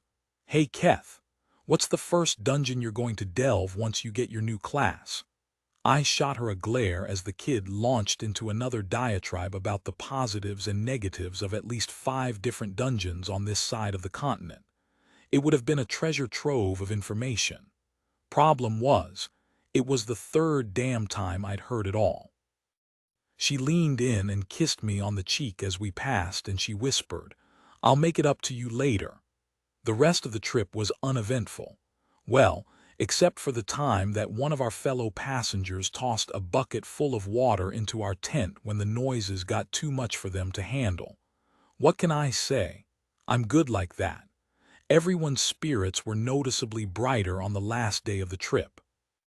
We didn't need as many patrols, so Lyra and I were free to sit back and enjoy the last leg of the trip in peace. I spent most of the day bugging her for details on the city, while Dara added in color commentary from inside my brain. The mental library had several history books on the region, and for some reason Dara seemed to be obsessed with the nitty-gritty details that I'd always found super boring in my history classes. I wanted to know about what the city was like now, not what it was like 300 years ago when High Chancellor Owen passed a law to outlaw the dumping of alchemical waste into the normal city sewers. The mutant rat infestation that had plagued the city before then was a lot more interesting, though, so I guess it wasn't completely boring. Haven was located in a massive canyon nestled into the Cleftridge mountain range that split the northern end of the continent in half. The majority of the city was on the surface, but the surrounding mountains were riddled with mines that had later been converted to additional housing as the city grew. At the center of the city was the Monarch's Rise, the oldest tower known to exist. Its origins predated Haven, and according to Lyra, it was the reason the city was founded there. What started as a temporary camp for the adventurers making use of the tower quickly grew into a small hamlet, as enterprising merchants made the trip to cater to them. Once the guilds got involved, civilization was just a matter of time. Dara's textbooks marked the city as being over 1,000 years old with upwards of 300,000 souls living within its walls. Those numbers might not be much by modern-day Earth standards, but it made the city one of the most populous on lore. As we got closer to the city, there were more and more farms. The land east of the Cleftridge Mountains was extremely fertile, mostly due to the runoff from the Dreadmarsh. When the seasonal surge of the Ora River flooded the marsh, tons of nutrient-rich soil washed into the grasslands. The Farmers' Guild was in charge of the whole enterprise and employed almost as many adventurers and standing guards as you'd expect to see in a military operation. Keeping the field safe from the beasties that wandered out of the marsh, or the occasional orc war party looking for a good fight, was a full-time gig. Not to mention the brigands and other criminals who like to try their luck. I can't wait to see Haven. The adventurers in Malik's dungeon talked about it sometimes as if it was the height of civilization. She paused for a second, although they didn't look like the type to enjoy high society. We'll see. I've been to some swanky places before, so I'll reserve my judgment till I see it. Lyra elbowed me, shaking me out of my thoughts. We're coming up on the final turn. You need to pay attention. The road followed the curvature of the mountains, skirting the more uneven foothills so the wagons would have an easier time of things. Those hills weren't going to waste, though. While the waters of the Ora fed the eastern farms, proximity to the monarch's rise ensured that the land was bountiful, although in a different way. Herds of livestock filled numerous pens, or sometimes roamed free through the foothills, grazing on the seemingly endless supply of grass. I was staring at a large, cow-like animal that looked like someone had introduced Triceratops' DNA into the herd at some point when a bright flash caught my eye from the west. It was not what I expected. I'd been to New York. I'd been to Chicago. Hell, I'd been to both Disneyland and Disney World, but I still was unprepared for the sight of Haven when it came into view. The flash was the sun reflecting off a massive ivory tower that stretched from the ground to the clouds above. When people described the towers to me, I always pictured them as skyscrapers. This made those look small. Maybe not in girth, but it was taller than anything I'd ever seen. There were no windows that I could make out from this distance, and the entire thing looked like it was carved out of solid marble, like a massive, not quite so leaning tower of Pisa. Lyra saw my face and started laughing, while inside Dara gazed out of my eyes and sniffed. Avil and her gaudy towers, always with the white marble, no flavor at all. I chuckled. Dara's not a fan. The redhead's eyes went wide and she leaned in close to look right into my eyes. "Listen here," she whispered and tapped my forehead. "Towers are amazing, and as soon you experience the inside, you'll see." A feeling of amusement flowed along our bond, mixed with desire. "Tell her that it's hard to argue with those gorgeous eyes, so I'll give it a chance." I relayed her message and was surprised to see a slight blush on the redhead's freckled cheeks as she turned away. She said. "You'll see." The scale of the tower became clear when we reached the walls of the city, and those too were a marvel of engineering. Magic. They were built with magic. That made a hell of a lot of sense. The walls were made of solid stone blocks that even modern Earth tech would be hard-pressed to move, and there must have been thousands of them. The whole thing made the Great Wall of China look like amateur hour.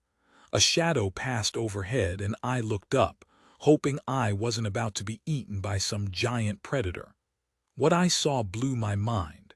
It was a ship. When I'd heard there were airships in lore, I'd pictured something along the lines of a blimp. But the vessel above looked like someone had scooped a small boat out of the ocean, slapped some extra sails onto its belly and sides, and then magicked it up. It was barely the size of a car, but it was fast. And as I watched, the sails on the top and bottom masts unfurled to catch the wind and it zoomed off to the west. "Holy fucknuggets, Batman," I said, losing sight of it as we passed into the main gate. "We're going to fly on one of those." Lyra patted me gently on the cheek. "Ah, Bastion, that was a courier ship," she said, and then gestured towards something in the distance as we entered the city proper. "We'll be flying on something like that." Floating next to a stone tower was a ship easily 10 times the size of the courier. It had 3 full masts on both its top and bottom, and although its wing sails were currently folded against its hull, they had to be at least 50 feet long. "Oh," I said, staring at the airship resting on some sort of magical scaffolding. Dara squeaked inside my mind. "It is going to be so amazing. Soaring above the clouds, the sun shining on our faces." "You have wings, can't you just fly up there?" "Not that high." "Do you know how much energy it takes to fly?" "I don't have wings, so no." "No, I don't." She grinned inside my mind. "It's similar to, what did your book call it?" "Oh yes, a marathon." I can do short distances fine, but climbing above the clouds and then staying there for a while, not yet anyway. As the rest of the caravan entered the gates, I took in the sights. The area immediately inside the gate had been cleared to make room for new arrivals, but was still bustling with activity. There were market stalls set up around the perimeter, as well as brick and mortar stores. City streets led out of the square in all directions. each lined with mixed stone and wood buildings 2 or 3 stories tall. A medieval metropolis. "Welcome to Haven," Lyra said with a bittersweet smile. Chapter 25 Home Bittersweet Home. We collected our pay from Nauroka and then left the caravan behind, heading deeper into the city. Lyra was quiet as she led the way down the city streets, heading towards the tower that was clearly visible from almost anywhere within the city. My few attempts at small talk were met with polite avoidance, so I took the hint and left her alone with her thoughts, holding her hand in silent support. "This place must hold a lot of memories for her," Dara said, looking out through my eyes. "I can't imagine how I would feel returning home if I'd lost my parents." There was a surge or pressure somewhere deep inside my mind, but it subsided quickly as my brain automatically switched tracks. I pulled out the chits Barton had given us for the Monarch's Rise. "Lyra, how come there are no time slots on these chits?" She blinked and turned towards me. "What? Sorry, I didn't hear what you said."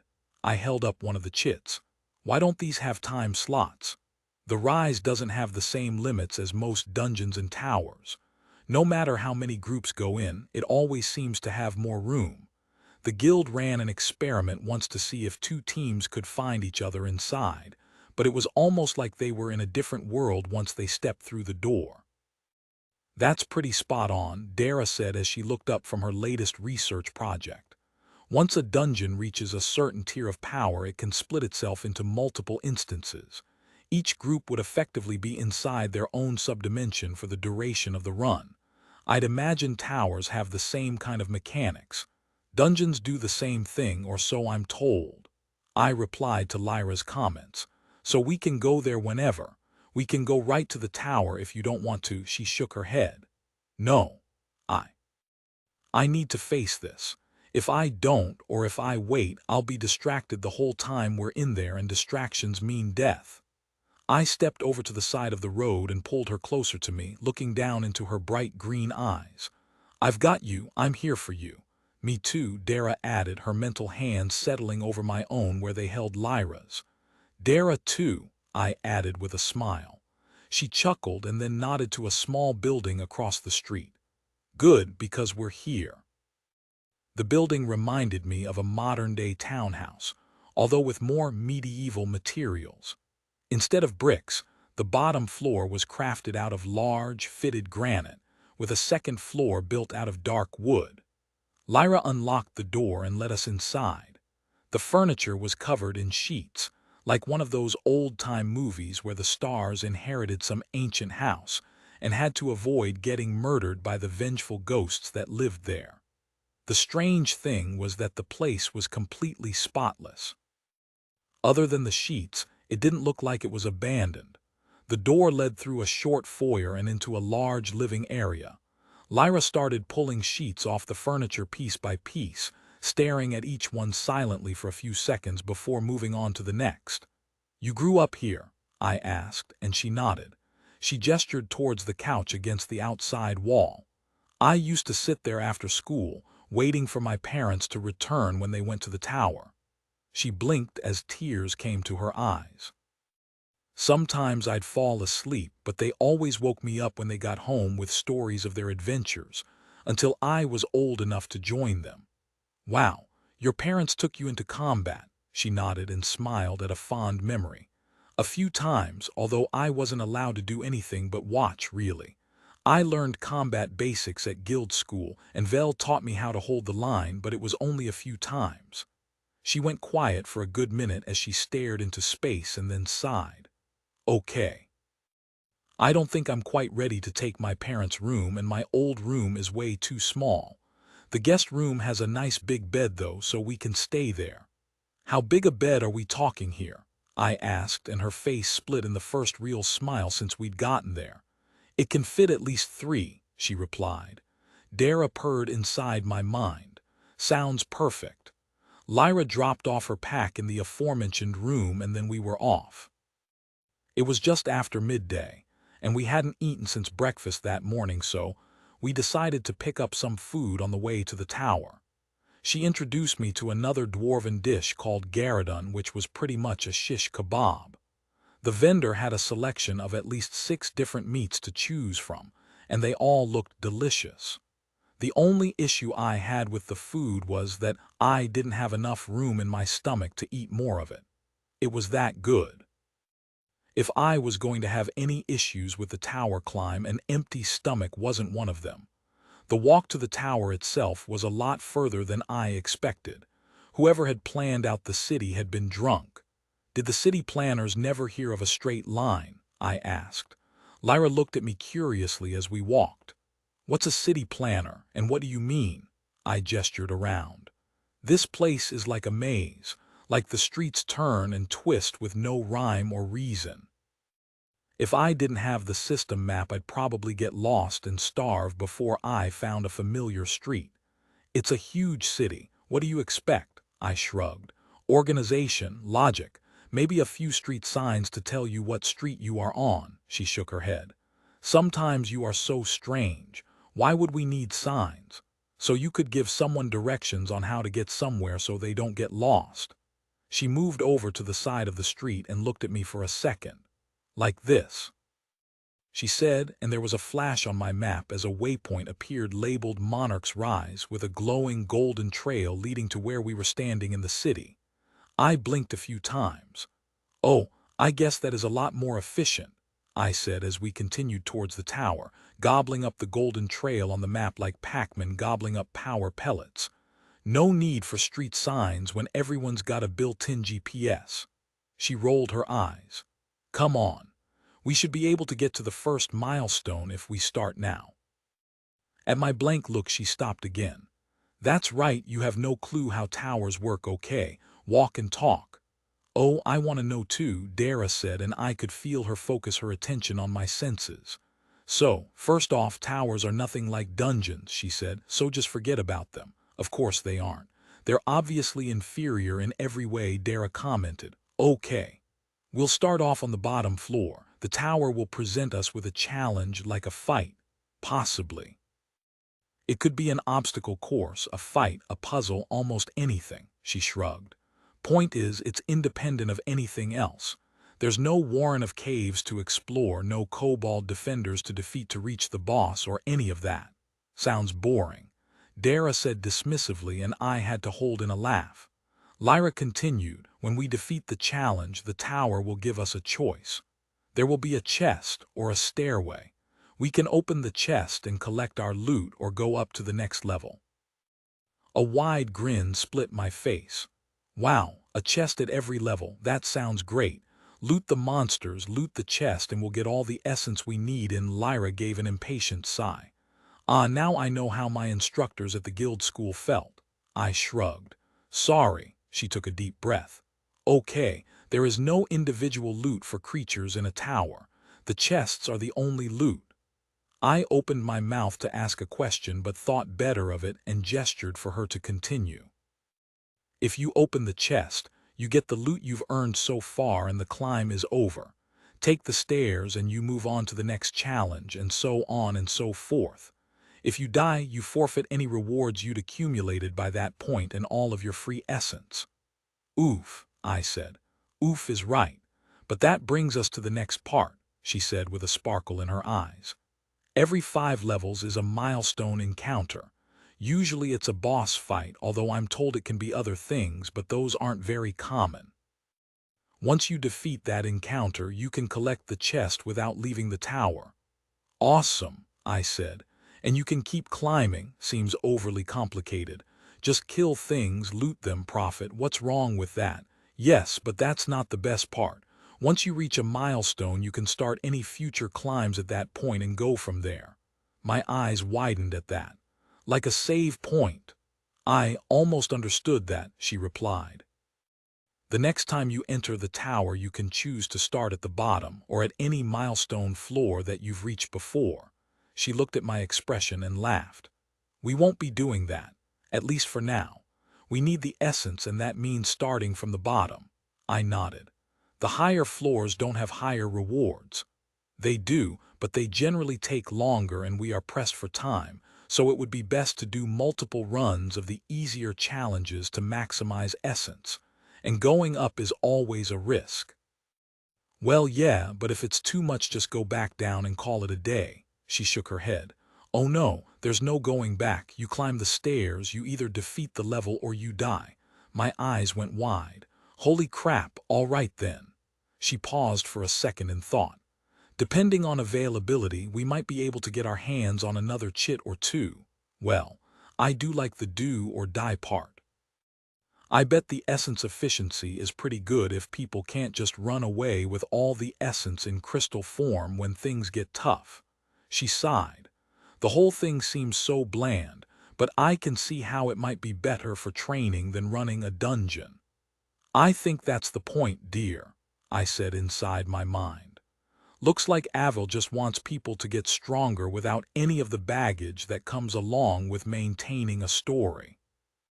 The succubus grumbled under her breath, but I could tell she agreed, regardless of how much she didn't want to. And from what I'm hearing, without the need to balance the entire thing, they can spit out whatever encounters they want whenever they want. Sebastian, Lyra said, snapping me back to the present while Dara continued to fume. I blinked. Sorry again, it's a lot to digest. I bet, she said. I asked if you had any questions. I shrugged. Not really. I guess we'll see how everything pans out once we get there. She laughed as we turned one more corner and entered into a wide open courtyard at the base of the Monarch's Rise. We're here. A bored-looking guild functionary sat at a small desk next to the tower entrance. He looked like a librarian, the non-naughty kind, complete with small round spectacles and receding hairline. Welcome to the Monarch's Rise, he said in a bored tone. Chit, please. Hey there, I said with a smile that was met with a flat expression. Here. He took the chit and placed it onto a small crystal device that looked like the candy dish my grandma used to keep mints in when I was. My vision blurred for a second, as something deep inside my brain started to swell before suddenly disappearing, along with whatever I had been thinking about. I blinked and looked to where a small blue screen had appeared floating in the air before the clerk. With a nod, he flipped open his logbook. Name, class, and level. Sebastian Crow, Bard, 7, I replied. The clerk scribbled something in the log and looked up at Lyra. And you? Lyra Stone, Lightblade, 7, she said. Are there any bounties available? The clerk sniffed and his flat expression cracked into a smug smile. There are, but at your rank I doubt you'll be going far enough to meet any of them. She held out a hand and raised an eyebrow. He finished recording her info in the book and pulled a long piece of paper from one of his many desk drawers. To me, it looked like a takeout menu. Lyra's eyes flashed blue as she scanned the list, and when she was done, she handed it to me. As soon as I started reading, a new quest popped up. Quest received. Bountiful your first bounty list. Fulfill at least 5 bounty requests issued by system-recognized guilds. Criteria. Equals fulfill at least 5 bounty requests reward. Equals 500 essence equals a common class appropriate skill or spell scroll. I smiled and started reading the list. That smile quickly faded as I realized I had no clue what any of the items were. What is a master simulacra core? Is this some kind of alchemical steampunk thing? I think those are high-level drops from towers. Malik mentioned them at some point in passing. The creatures in towers are called simulacra since everyone knows they are fakes. Her tone said quite clearly that she didn't approve. I read through the rest of the list and was relieved to see that the items were automatically transcribed into the quest entry, so I could track them in case we found any during our climb. I looked over to Lyra, who shrugged. Unlikely we'll find any of these, but there's always a small chance. She looked over at the clerk. Plus, he only gave us the Adventurers Guild list.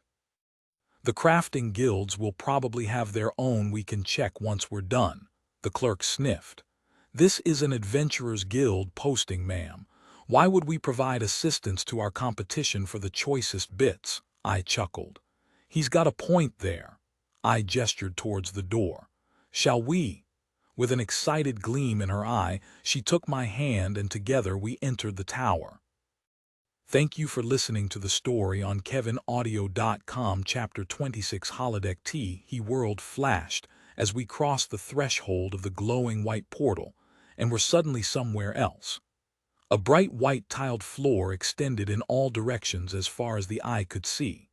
There were no clouds, no sun, no sky, just a blank white nothingness that made me think we were in some kind of Star Trek and the Matrix holodeck crossover episode. You have entered the Monarch's Rise.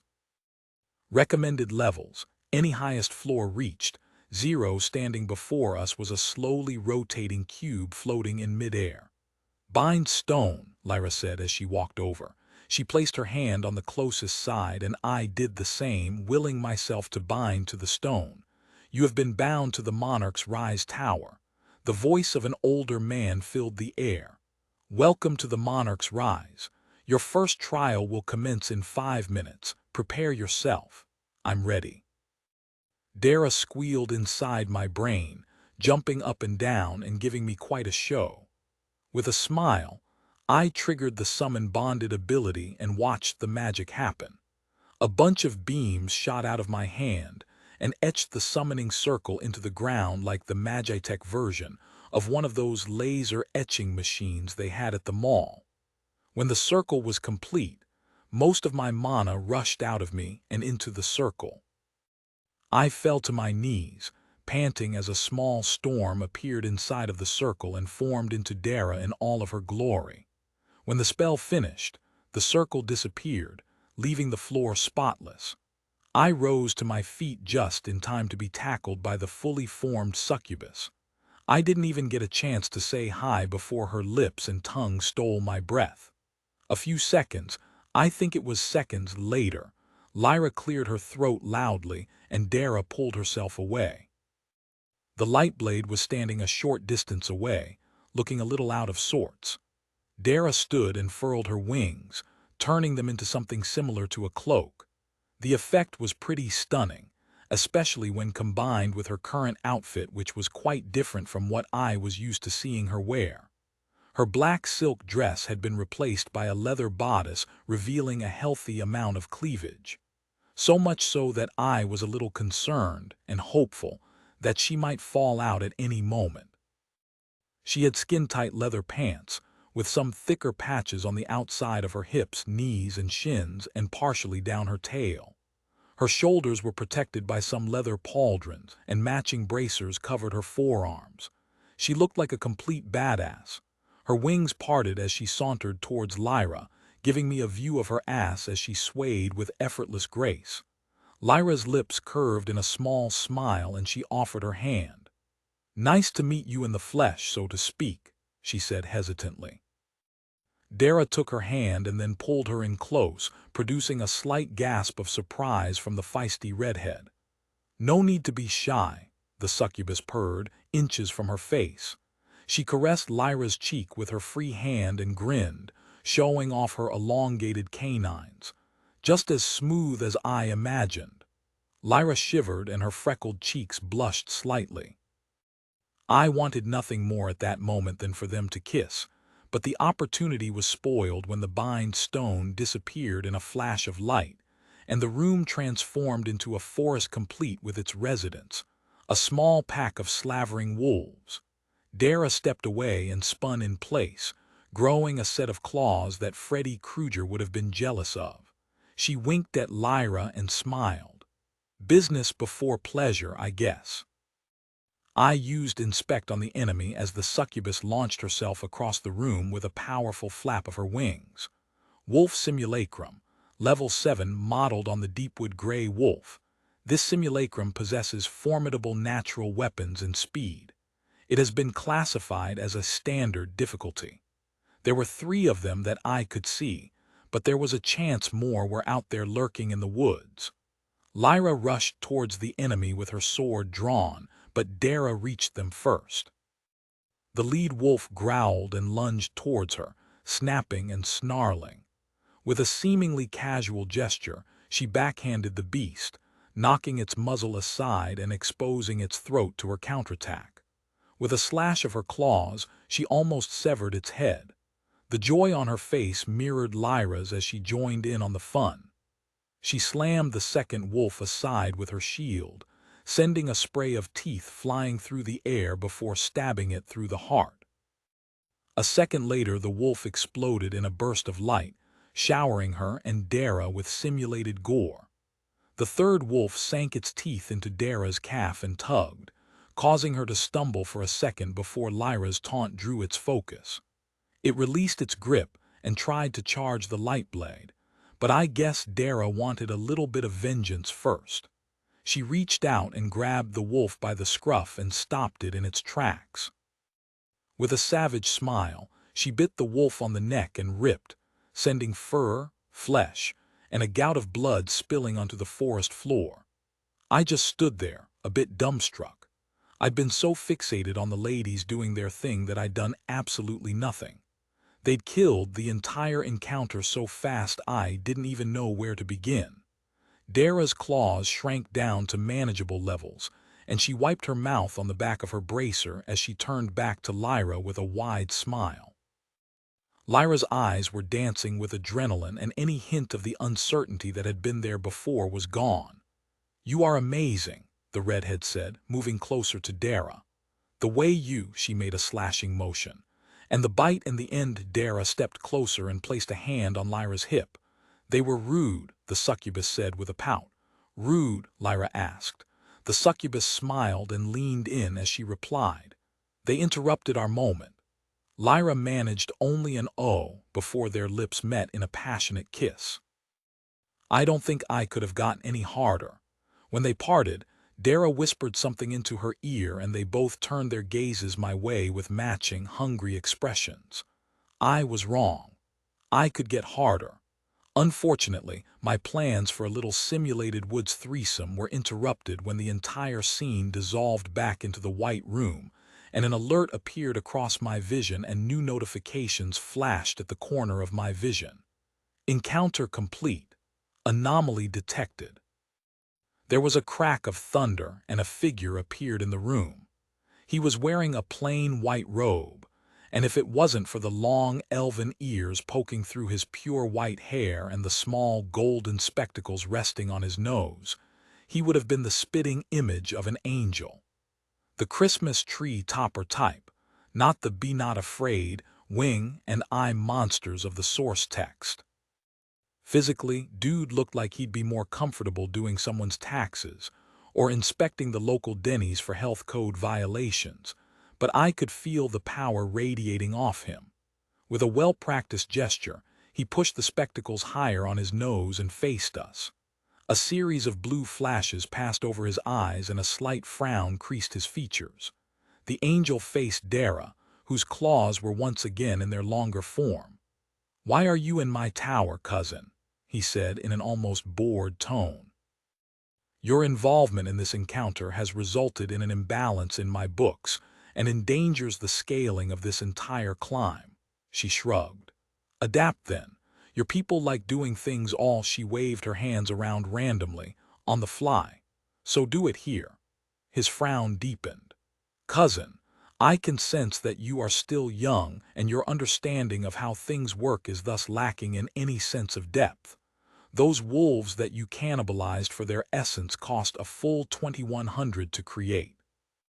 As these mortals are both 7th level, 175 of that essence is added to their reward pool, with another small sum folded into the potential for enchanted items or other bonus loot.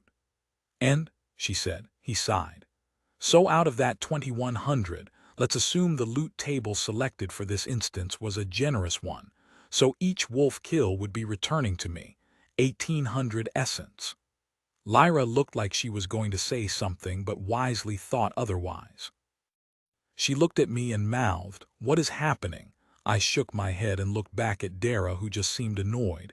"Please get to the point," the succubus said. The warden's frown deepened and a hint of anger crept into his voice. "So when you drained those wolves, the tower only recovered 1,500 essence. You stole almost 500 essence from my tower, child." She started to interrupt, but he cut her off. Tut, tut. And depending on your partner's generosity and how much he shares with you, you've potentially robbed your party members of their full shares once they complete the climb. You should not be here. Leave now and I will not ban you all from my tower. She smiled, and for a second I caught a flash of her librarian outfit glasses. Her tone lost its flippancy as she recited. Any mortal adventurers who delve a dungeon or climb a tower are entitled to the full usage of all system-granted skills, spells, traits, and abilities during the delve. No dungeon lord or tower warden shall impinge upon that right, alter their domain, or take action against any who do so. She smirked as the warden's jaw fell with each word. Divine Accords, Section 12.2. His jaw snapped shut and was replaced with a smirk. You are not a mortal adventurer, child. She pointed to me. He is my pact-bonded partner. He summoned me using a valid skill, therefore my presence is completely legitimate. His gaze intensified. As you will not accept the easy option, a golden glaive appeared in his upraised hand. We'll do it the hard way. You have violated the accords by sharing knowledge of the inner workings of the cosmos, so I must rectify the situation. Whoa, I said. If you have a problem, you can take that shit up with EULA, or go talk to Avil even. She knows what the deal is, so you can go F. He waved a hand and I felt some force locking my lips shut. MMMMFM. Dara's eyes started glowing with a deep purple light. Ask your goddess, Warden. But if you harm my bondmate, I swear on my father's name that I will make it the work of my existence to crush your tower into dust. Lyra rushed over to me as I struggled to breathe through whatever the warden had done, but after a second the pressure eased. I looked over to the warden, who was suddenly kneeling with a genuine look of surprise on his face as he looked up at someone I couldn't see. Yes, my lady, it will be as you say, Divine One. He looked at the three of us and shook his head. I hope you are worth it, he said, and disappeared in a flash of light. A series of notifications quickly followed. The first group were all showing the times Dara had drained the essence from the wolfulacrums, but they quickly morphed into the summation format that I'd previously willed the system to use. Dara devours the essence of the wolf simulacrum. X2. Plus 210, received from Dara encounter complete. Wolf Simulacrum defeated X3 current rewards available. Equals 575 essence equals 2x wolf teeth equals 1x wolf hide. After the second notification, a small spiral staircase materialized leading upwards. At the base of the staircase, a small dais with a wooden chest popped into existence. Dara rushed over to where Lyra was helping me back to my feet. I didn't need the help, but I welcomed their touch, so I played along. Are you okay, love? Dara said with a concerned look on her face. Her eyes flashed with a controlled rage. Do I need to tear this place to the ground? I chuckled. He caught me on the exhale, but I'll be fine, just glad it's over. I looked at Dara. I thought you said they wouldn't care if you drained a bit. She smiled sheepishly. I didn't think the warden of such an old tower would care, but looks like this guy had a bigger stick up his ass than Malik. Lyra walked around to face us both. What was that part about you sharing your essence? Oh, I said with a shrug. It's a part of our bond. Whenever I absorb essence, a portion of it goes to Dara. Right now it's half. Dara stroked my arm absently. The sharing is from both sides now that I can manifest physically. Half of what I took from the wolves went to him. Lyra nodded slowly. I see, so while I am only a few thousand away from the next level, you've both still got a ways to go. I shrugged. Yeah. I've got a bit to go, but with the amount that this beautiful lady here drained from the wolves, I think we should be able to keep up. We can math it all out at the end to keep everything even, she shrugged. Considering we're in this for a long haul, it's good to know so we can make sure to keep ourselves even, especially if we end up teaming up with those not in the know. Dara reached across and caressed Lyra's cheek. I appreciate that. the succubus said as Lyra leaned into the caress and closed her eyes. I could see goosebumps raised all along that side of her neck and let my mind imagine the many things I wanted to do once we finished up the tower. I cracked a smile. So, what's the deal with the blinking lights? I asked as the lights started to pulse slowly. Lyra opened her eyes and cursed. Shit, we have to go now. She ran to the stairs and jumped, taking two at a time until she passed through the portal. Dara and I followed close behind, reaching the portal just as the lights reached disco mode. Chapter 27 Proof is in the pudding. For a brief moment my entire existence consisted of a black screen with a single blue notification window pulsing in the center. Recalibrating instance what? Dara's quote from that Accords thing said they couldn't change the instance once it was underway. There was that asterisk though. Remembering the last time I'd ignored one of those, I focused on it and read through the entire footnote. It wasn't long. Pursuant to the Divine Accords, Section 12.73, Articles A through C, a system-recognized dungeon or tower operator is permitted to address scaling inconsistencies created by the addition of new party members through summoning, conjuration, or other means. Sentient and sapient summoned beings defined in subparagraph C of Section 15 of these accords are for the purposes of this section classified as a party member. P.S. You're not the only one who can read. Hassle. As soon as I finished reading, the world resolved into a dark cavern. The only visible light was Lyra's glowing aura, and even that seemed to be having trouble penetrating the lingering darkness. The cavern ceiling was only about 3 feet overhead, and the corridor was barely wide enough for a single person to stand comfortably. Dara appeared next to me a second later and started cursing up a storm, stringing together profanities from lore and earth in a blend that was both absolutely brilliant and complete gibberish. Ass-munching clown shoe fetishes too small to satisfy a gnome bastard, she screamed. Lyra turned her way in silence and then started cracking up. Now she's not making sense either, she said between breaths. You two are going to drive me crazy. I chuckled. Colorful language and a robust vocabulary is just one of the powers of my silver tongue, I said. She narrowed her eyes and pointed at me. Save that thought for later, Dara purred. Yes, I did notice that the room you chose at your home has very thick curtains, thick enough to hide the presence of a certain someone from prying eyes. Lyra's smile grew. Yes, they are. A glurping sound from beyond our circle of light drew my attention just as a glob of a viscous black substance shot out of the darkness and splattered against the wall about 2 feet from my face. Lyra raised her shield and Dara crouched low, growing out her claws in an instant.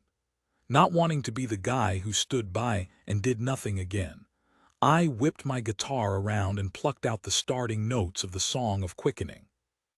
With a roar, Lyra activated her group taunt, and then ducked behind her shield as a volley of at least 10 globs flew in from our right. Lyra charged in the direction of the thickest concentration of missiles, and Dara was hot on her heels, running now that her normal method of rapid engagement was restricted by the low ceilings. The light of her aura spread to reveal the source of the missiles. 10 small blobs of a black ick. Inspect revealed their true nature. Black pudding simulacrum, level 7, normally found deep under the earth. The black pudding is known for its corrosive nature and desire to absorb foreign organic matter to add to its mass. It has been classified as a standard difficulty. Acid. I yelled and used echo to keep the speed buff up while I healed Lyra's wounds. She slashed into the closest pudding, trying to engulf her, cutting the creature in half, but instead of being destroyed, the halves congealed into 2 separate enemies. More of them. I yelled, blasting one of the miniature ones with a fire dart. The creature sizzled as half of its bulk was burned away. Lyra laughed as she chopped into the gathered puddings. Chop them up small enough and they can't reform. Dara seemed to have the same idea, ripping into the puddings with her claws. With every hit, the puddings seemed to shrink slightly as she drained some of their essence. The residual goop burned her hands. The damage was minimal, but I could tell that it was still painful by the grimaces that occasionally replaced her wild grin. I tried all 3 of my control spells, but none of them had any effect on the creatures, so I fell back on good old Flame Dart. Fire seemed to be quite effective against the puddings, which gave me an idea. "Pull back when I say go," I yelled. "What?" Lyra growled through clenched teeth as a trio of mini puddings latched onto her legs and started eating away at her armor. "Fire wall," I yelled. "I'm ready," Dara replied as she continued slashing the puddings into bits. The sustaining notes of my song rang out and I let the guitar drop, transitioning seamlessly into the gestures for Wall of Fire. A second before completion, I yelled "now," and my companions leapt backwards, leaving the undulating pool of mini puddings behind. Flames erupted from the ground in a semicircle that included most of the pudding pile. There was a horrible sound as the slimes boiled and popped inside the fire, and the smell almost made me lose my lunch.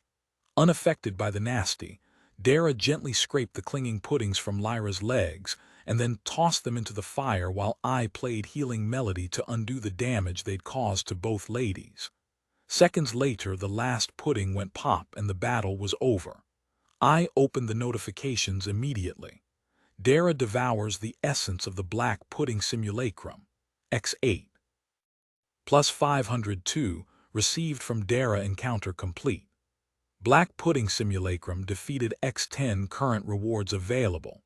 Equals 2,325 essence, equals 2x wolf teeth, equals 1x wolf hide, equals 5x minor acid, equals 1x lesser simulacra core. The nearest wall crumbled into dust, revealing a long staircase leading upwards with a small chest set into the wall nearby. "I've got to say, not having to loot every creature individually does save time," I said. Lyra chuckled. "Maybe, but not having the loot in hand now means we can't use it on the next floor." Dara smiled and put an arm around the light blade. "A beautiful answer from a beautiful soul." I snickered and gestured to the stairs. "After you." The ladies led the way, and I quite enjoyed the view, and we climbed to the next floor. Instead of another combat encounter, the next floor was what I decided to name the Ninja Warrior's Nightmare. The place had maintained the cavern motif from the last fight, but this time there was ample light to see by, cast by the glowing lake of lava far below. Stretching out over the lava was an obstacle course. There were jumping platforms, monkey bars, balance beams, and some other challenges that seemed designed to stretch our physical skills to their breaking point. The first challenge was a long balance beam with nothing even close to resembling handrails. "So, nothing's going to pop out of the walls and attack us or shoot fireballs out of the lava," Lyra shrugged.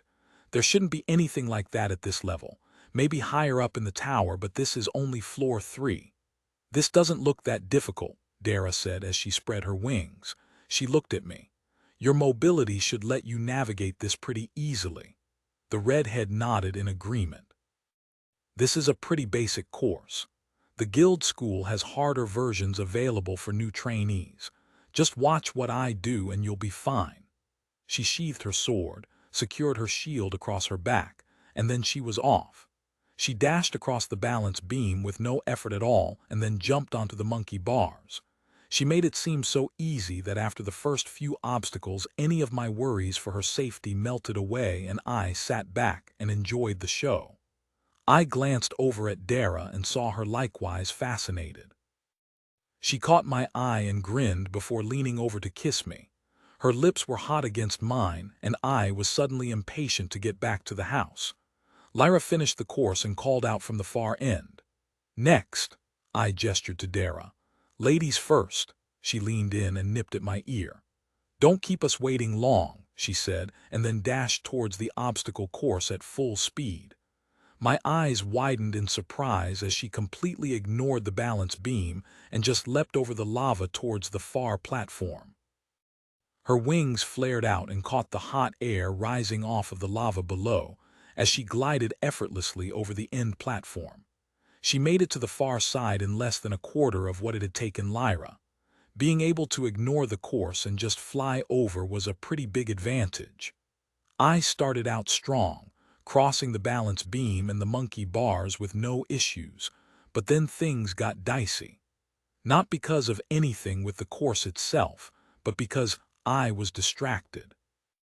Dara was standing behind Lyra with her arms and wings wrapped around the fiery redhead as she whispered something into her ear. Lyra had a huge smile plastered across her face and her eyes were closed as she leaned back against her. The Lightblade's eyes popped open and she locked her gaze on me. She said something I couldn't make out and then bit her lower lip as Dara responded and they both shared a laugh. I shook my head. Later, Sebastian. Later. First, I need to not fall in the lava and die. I focused on the course, trying my best to keep my imagination in check. Carefully, I made my way across the jumping platforms leading to the final ledge, and then I was safe. As I stepped onto the ledge, both Dara and Lyra spread their arms and beckoned me forward. I slid into their embrace, forming a Lyra sandwich. I kissed them both in turn, relishing the awesomeness that was my new life. Once again, the system chose that moment to interrupt the moment with the end of the encounter and revelation of the next staircase and treasure chest. Encounter complete. Course successfully completed. Speed record achieved by Dara. Current rewards available. Equals 5,525 essence equals 2x wolf teeth equals 1x wolf hide equals 5x minor acid equals 1x lesser simulacra core equals 1x random class appropriate skill spell scroll speed record. I grinned at Dara as we headed to the stairs. Congrats, Speedy. She struck a dramatic pose. I do my best. Lyra kissed her on the cheek and then headed up the stairs. One more until the boss level. Let's go. Chapter 28 How much blood would a bloodchuck chuck?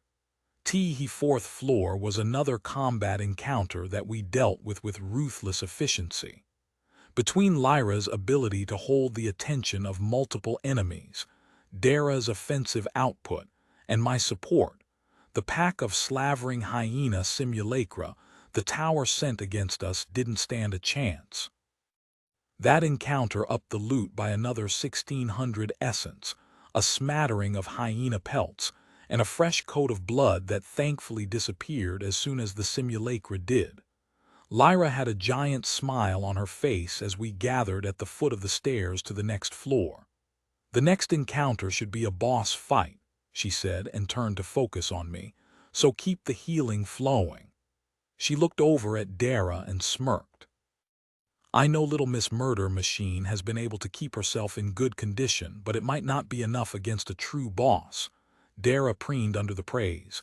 Don't worry about me. If they destroy this body, it's just a small setback. She reached out and caressed Lyra's shoulder. Make sure Lyra survives and we all win. All right, I said. Any idea as to what kind of boss we'll be fighting? Lyra shrugged. It could be anything. The tower is so old it probably has quite a catalog of creatures to throw at us. Dara smirked. If only there was a set theme for the tower like there would be in a dungeon, but new, random it is. True, but doing the same thing over and over again, Lyra said, can get a little boring. When I have my own dungeon, Dara said with a wistful look, I'll figure out a way to have both. I squeezed her arm and flashed her a smile. I'll help however I can, love. Me too, Lyra added as she rested a hand on her other shoulder. Let's do this, I said, and we headed up the stairs. The next floor was a wide-open field under the midday sun. Tall grass extended as far as the eye could see. So where's the bow? A rustling of the grass was the only warning I had before a giant something hit me like a truck, spinning me around like a top and sending me flying a good 5 feet through the air. My shielding rings kept me from being cut in half, but it still hurt like hell, and when I landed face down in the dirt, I could barely breathe.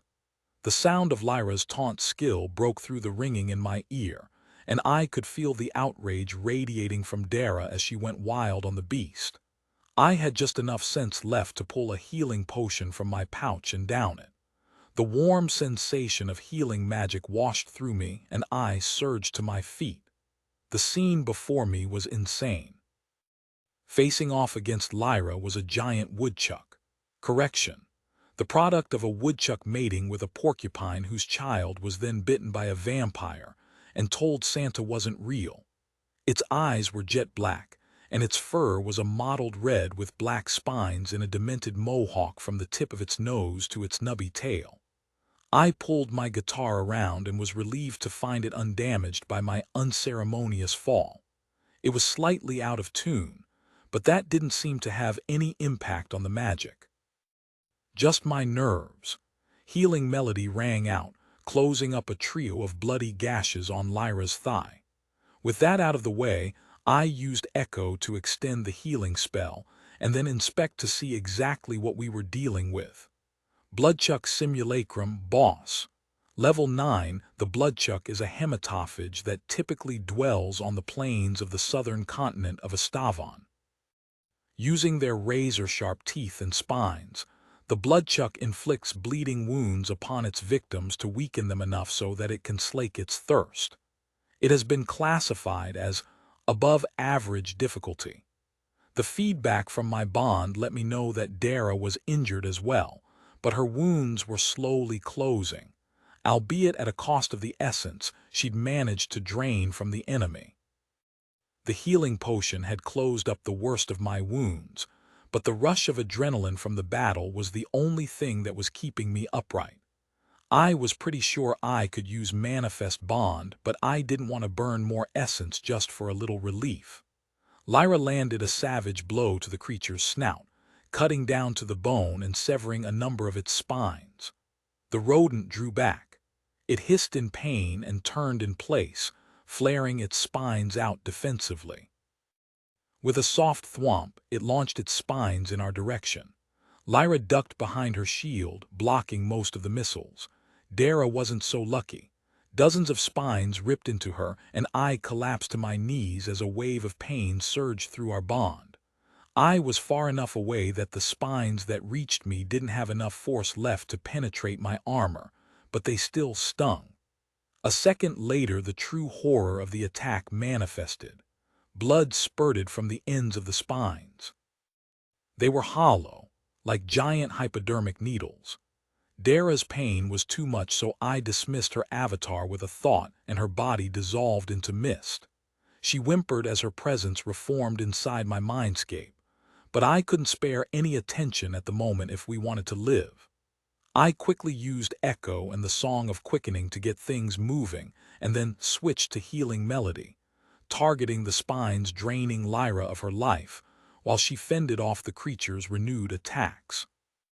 She whispered a spell under her breath, and a wave of golden light expelled the spines from her body, but that small distraction was enough for the boss. It whirled and struck her with its nubby tail, sending her sprawling. It pounced, bringing its long teeth down in an attack that would surely be the end of the light blade if it landed. I cast Daze and breathed a sigh of relief as the spell took hold, stunning the creature long enough for Lyra to roll out of the way and counterattack. She plunged her blade deep into its flank and whispered another spell. A bright explosion went off deep inside the Bloodchuck's shoulder, sending chunks of flesh up into the air. Bits of meat, blood, and bone fell around us like a twisted rainstorm, and I had to concentrate to keep from getting something nasty in my eyes. Make it pay. Dara growled into my mind as her former whimpering was replaced by the resolve of a predator seeking vengeance. I felt her fury pulsing through the bond and embraced it. I used Echo to extend Healing Melody and then dropped my guitar to my side to free up my hands. I split my focus between burning the Bloodchuck with flame darts and summoning my packed blade. The beast yowled and stepped away, curling in on itself to bring its spines to bear once again. I cursed as it launched another spray of spines, point blank into Lyra. She was ready for the attack. Her body became incorporeal for the second it took the spines to pass through, leaving her completely unharmed and in the perfect position to teach the boss a lesson.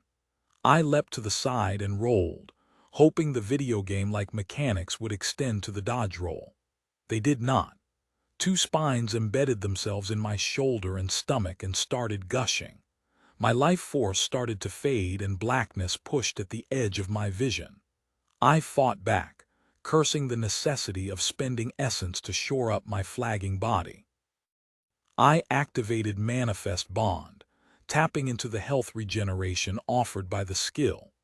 Instead of the blazing inferno of the last time I'd used it, my core burned at a much slower rate, consuming essence to grant me some of the powers of Dara's succubi nature. The packed blade solidified in my grip as a crimson saber, just as the bloodchuck spines were expelled from my body by the rapid healing. I rushed the creature, glad to see that its spines were completely gone after the last attack, and cut into it. Yes, Dara growled as the blade drank deeply of the essence making up the simulacrum. Take it all. Pending notifications appeared in the corner of my vision, but I had no time for reading while the boss still lived. It turned its beady eyes towards me and tried to bite me. I parried with the saber's basket, knocking the creature's jaws wide as my offhand sped through the gestures of the flame dart spell. The bolt of magic erupted from my hands at point-blank range, burning into the bloodchuck's face. It reared back, squealing in pain as it pawed at its ruined eye with its functional foreleg.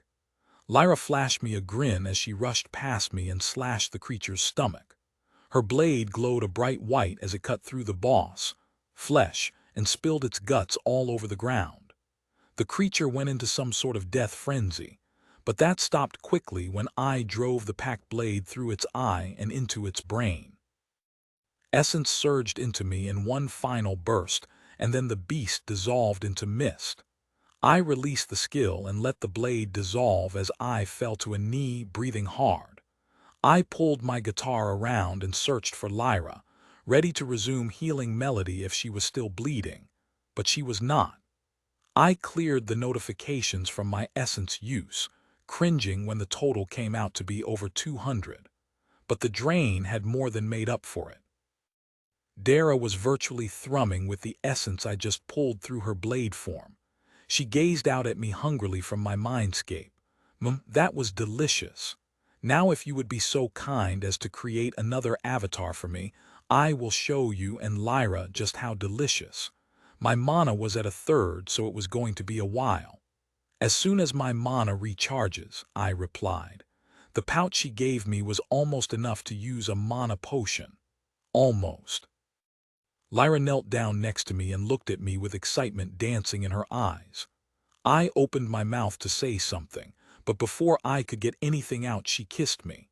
Some unknown number of seconds later, she pulled back and smiled. Now that's what it's like to feel truly alive. Oh, I want more of that, Dara added, running her hand down her front and into the waistband of her naughty librarian skirt. Hope that mana comes faster than I do, she said with a coy smile. I was reaching for the mana potion when the system rudely interrupted. Boss encounter complete. New starting option unlocked. Floor 5. Congratulations, you have reached your first tower milestone. When entering this tower again, you will be given the option to start on the first floor or fifth floor. Each time you reach a new milestone, your options will be improved. Current rewards available. Equals 6,713 essence equals 2x wolf teeth equals 1x wolf hide equals 5x minor acid equals 1x lesser simulacra core equals 1x random class appropriate skill spell scroll speed record equals 4x bloodchuck spines equals 1x bloodchuck fang equals 1x spell scroll. Shackle equals 1x bracers of bloodletting equals 2x potion of limited regeneration. The trampled and bloody grass in a 20-foot radius around us disappeared and was replaced by a white marble floor, spiral staircase, and a medium-sized chest banded in silver. Lyra glanced at the stairs and let out a loud sigh. "What's wrong?" I asked. She looked my way. "I am exhausted. We should keep going, though." I checked the system time. It was already early evening, and after the morning of travel and getting ambushed by a giant spiny rat, I was fading fast. "I think we should collect our spoils and call it a night. We can decide if we want to continue from here in the morning." Lyra let out a relieved sigh, and Dara smiled inside my mind. "I agree. We can definitely go further, but we can use what we've gotten so far to get stronger. I can't wait to see what the mystery scroll is that I won." I nodded to Lyra. Dara agrees. I looked at the chest. "So how do we do this? Traps? Mimics?" "Oh, I love mimics. They are adorable," Lyra snorted. "No, no mimics, no traps. We can take it whenever we want." I gestured towards the chest. "After you." She chuckled and led the way to the chest. As soon as she touched the lid, the staircase dissolved into mist and was replaced by a rectangular door frame through which I could see the courtyard in front of the tower. A large round table materialized in the center of the clearing, with an abacus and a stone polyhedron that looked suspiciously like a D20. Apparently, the towers provided some help in splitting up the loot as well. Inside the chest was a bag of essence gems, 2 scrolls, and a large sack filled with the various crafting materials. "So how are we splitting this?" I asked. Lyra spilled the gems on the table and started separating them into 3 equal piles. 3 ways, of course. "Can't have you lagging behind. Shouldn't we figure out fair shares based on what Dara was able to drain? I'm not that far off, and I don't want you to get cheated out of." She turned and shut me up with a kiss, leaving me sputtering. "I appreciate the thought, but I am almost to level 8. Once you catch up, we can deal with the headache of figuring the rest." "Kiss her again," Dara said, "or better yet, summon me so I can kiss her." "Later, I promise," I replied inside my head. Oh, it's going to be a long and wonderful night. I don't know. With what Dara was able to drain, I'm not that far off, but if you insist," I said, and she gave a satisfied nod as she unrolled the scrolls. "Let's see what we have here." With a chuckle, she tossed it my way. "Summoning spell. Probably best for you to learn that one as soon as possible. From what I've heard about that spell, it might even hold a boss for a few seconds if they aren't too strong." I caught it and unrolled it. Scroll of Shackle School. Summoning type. Conjuration control range. Long duration. 5 minutes or until broken. This spell conjures a set of shackles from the ether that bind the target to a surface of the caster's choice. These bonds are physical in nature, and their strength is proportional to the caster's rank in the summoning school and magic attribute. You meet the prerequisite rank in the summoning school to learn this spell. Use spell Scroll of Shackle Uncommon. YN. Essence cost 200. "Oh, nice," I said. "You should definitely learn that. It's great for tying up sneaky types so they can't stab you in the kidneys." "Thanks," I said, and used the scroll, closing my eyes as the gestures and mana structure of the spell flowed into my brain. It was a rather simple spell, requiring a sequence of gestures that could be performed one-handed, which would make adding them into my normal rotation much easier. Another scroll thudded against my chest, and I barely managed to catch it as I opened my eyes. "What's this?" Lyra gestured towards it. "That's the reward for Dara's speed run. It's class locked, so I can't tell what it does other than that it's for a warlock." "Ooh, what I get? What I get?" Dara said as she bounced excitedly in my mind. I unrolled the scroll and let out a low whistle. "Use skill Scroll of Balefire Rare. Y/N. Essence cost 1,000. From the way Dara perked up as I read the name, I knew it was something worthwhile. "Oh, you have to learn that now." "I don't know. That's a lot of essence for a skill I may never get to use," I said, wondering if I could balance out the extreme cost with our current goals. "Take it from my share," she said with a dead serious expression. "You need that skill. If you thought the void demon we fought didn't like the touch of my blade, just wait and see how they react to balefire. Won't that slow down the—" Lyra cleared her throat. I looked over at her. "Sorry, debating the cost of this skill. Dara is very adamant that I need to learn it. You do. But it's 1,000 essence." "Holy hell," Lyra said. "That's quite a hit. Almost half of your share for this climb." "Exactly." Dara growled, demanding my attention.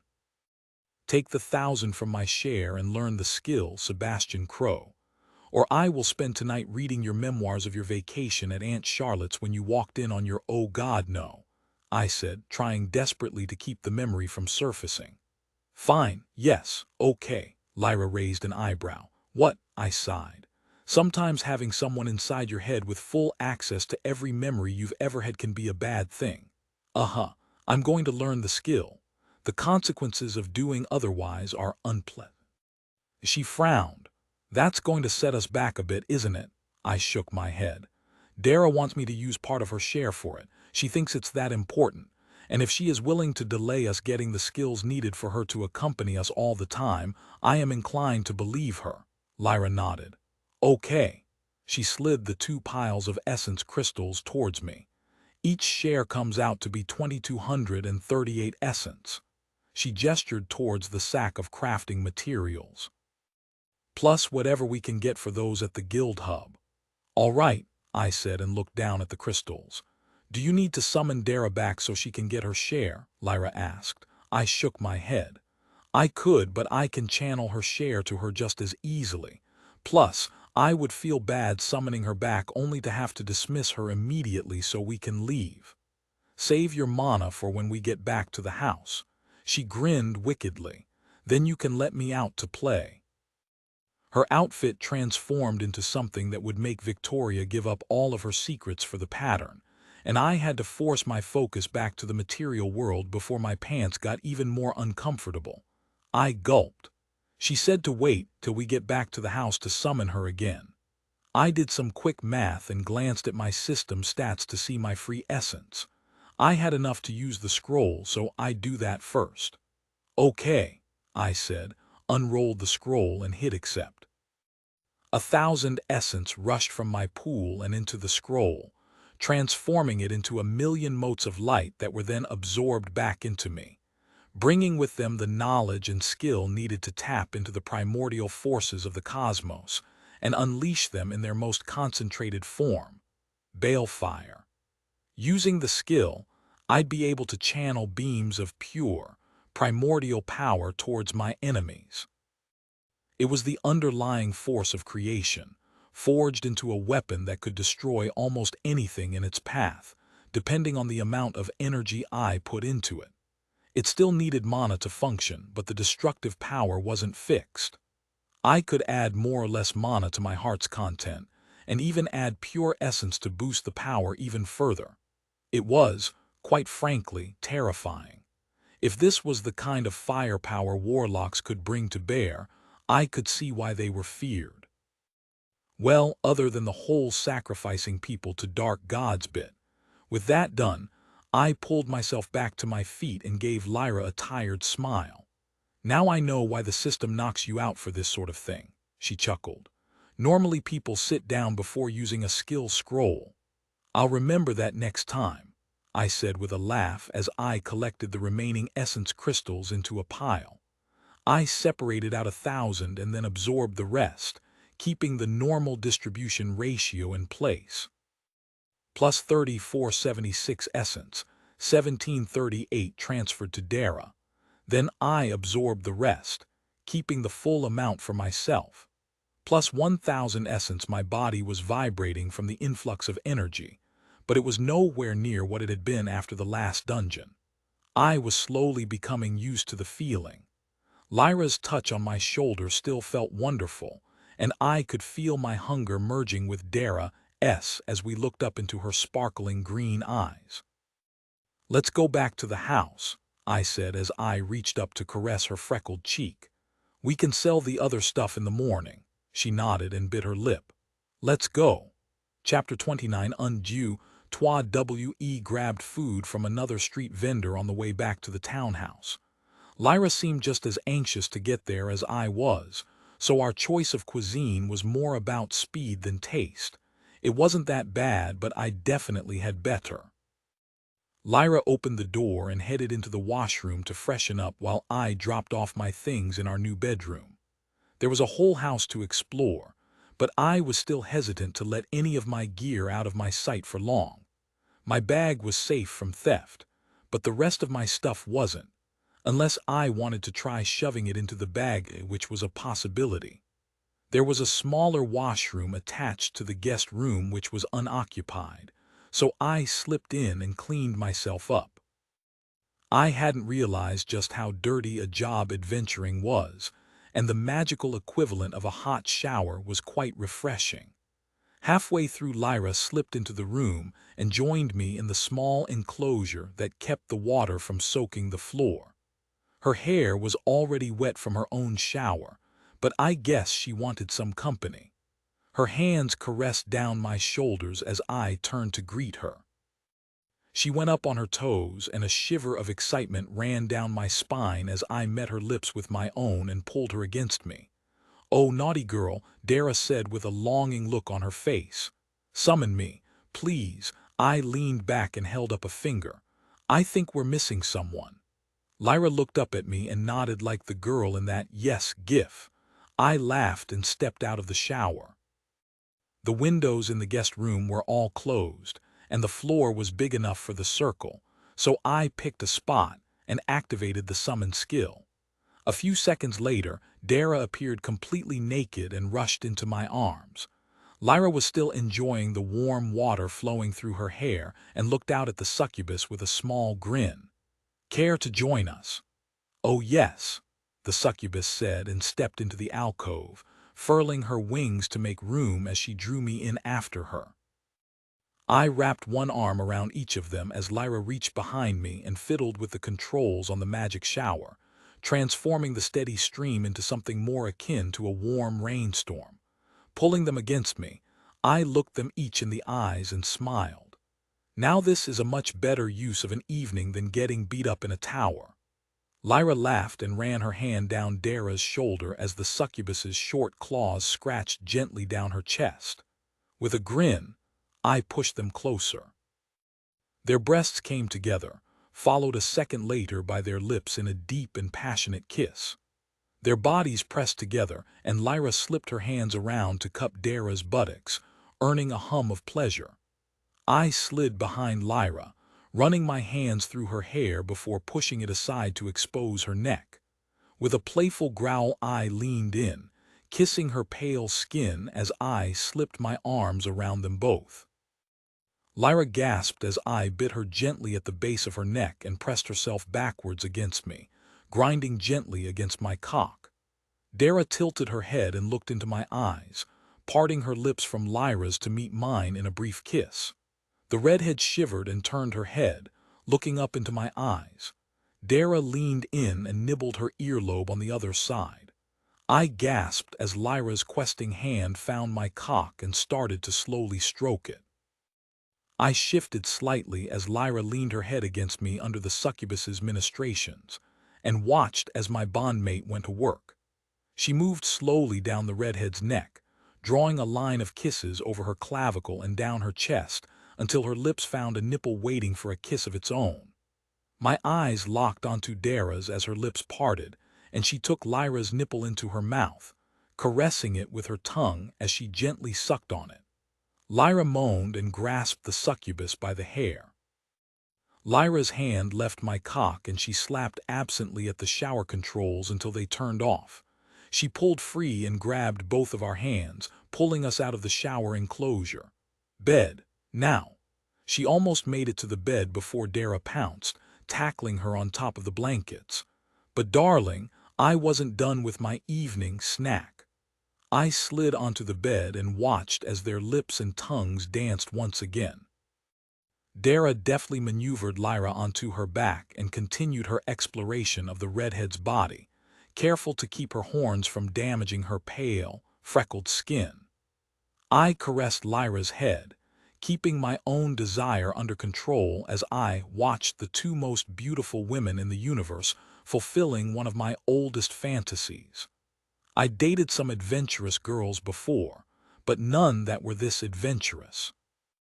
Dara released her current prize and continued her voyage down the redhead's body, kissing along her ribs and stomach before brushing her lips over Lyra's pussy and biting gently on her inner thigh. Lyra's eyes popped open, and she looked down to see Dara's purple gaze looking right back up at her. "Please," Lyra whimpered, and then gasped as the succubus leaned down and slid her tongue between Lyra's swollen lips. Lyra looked at me, her emerald eyes full of lust, and I leaned in and kissed her deeply. She moaned into my mouth as Dara used her tongue to good effect.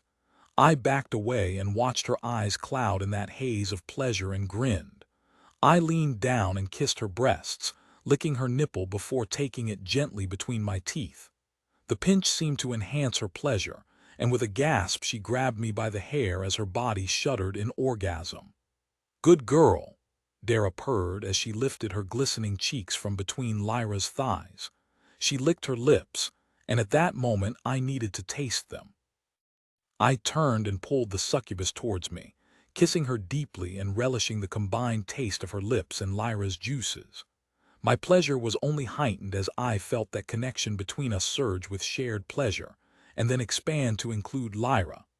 A moment later I gasped as I felt warm lips on my cock and looked down to see Lyra gazing up at me. With a sly smile she wrapped her lips around me and slid me slowly into her mouth. I could smell the sweet scent of Dara's arousal, so I reached out. "I'm hungry too," I said, and with a smile she shifted to offer me exactly what I was looking for.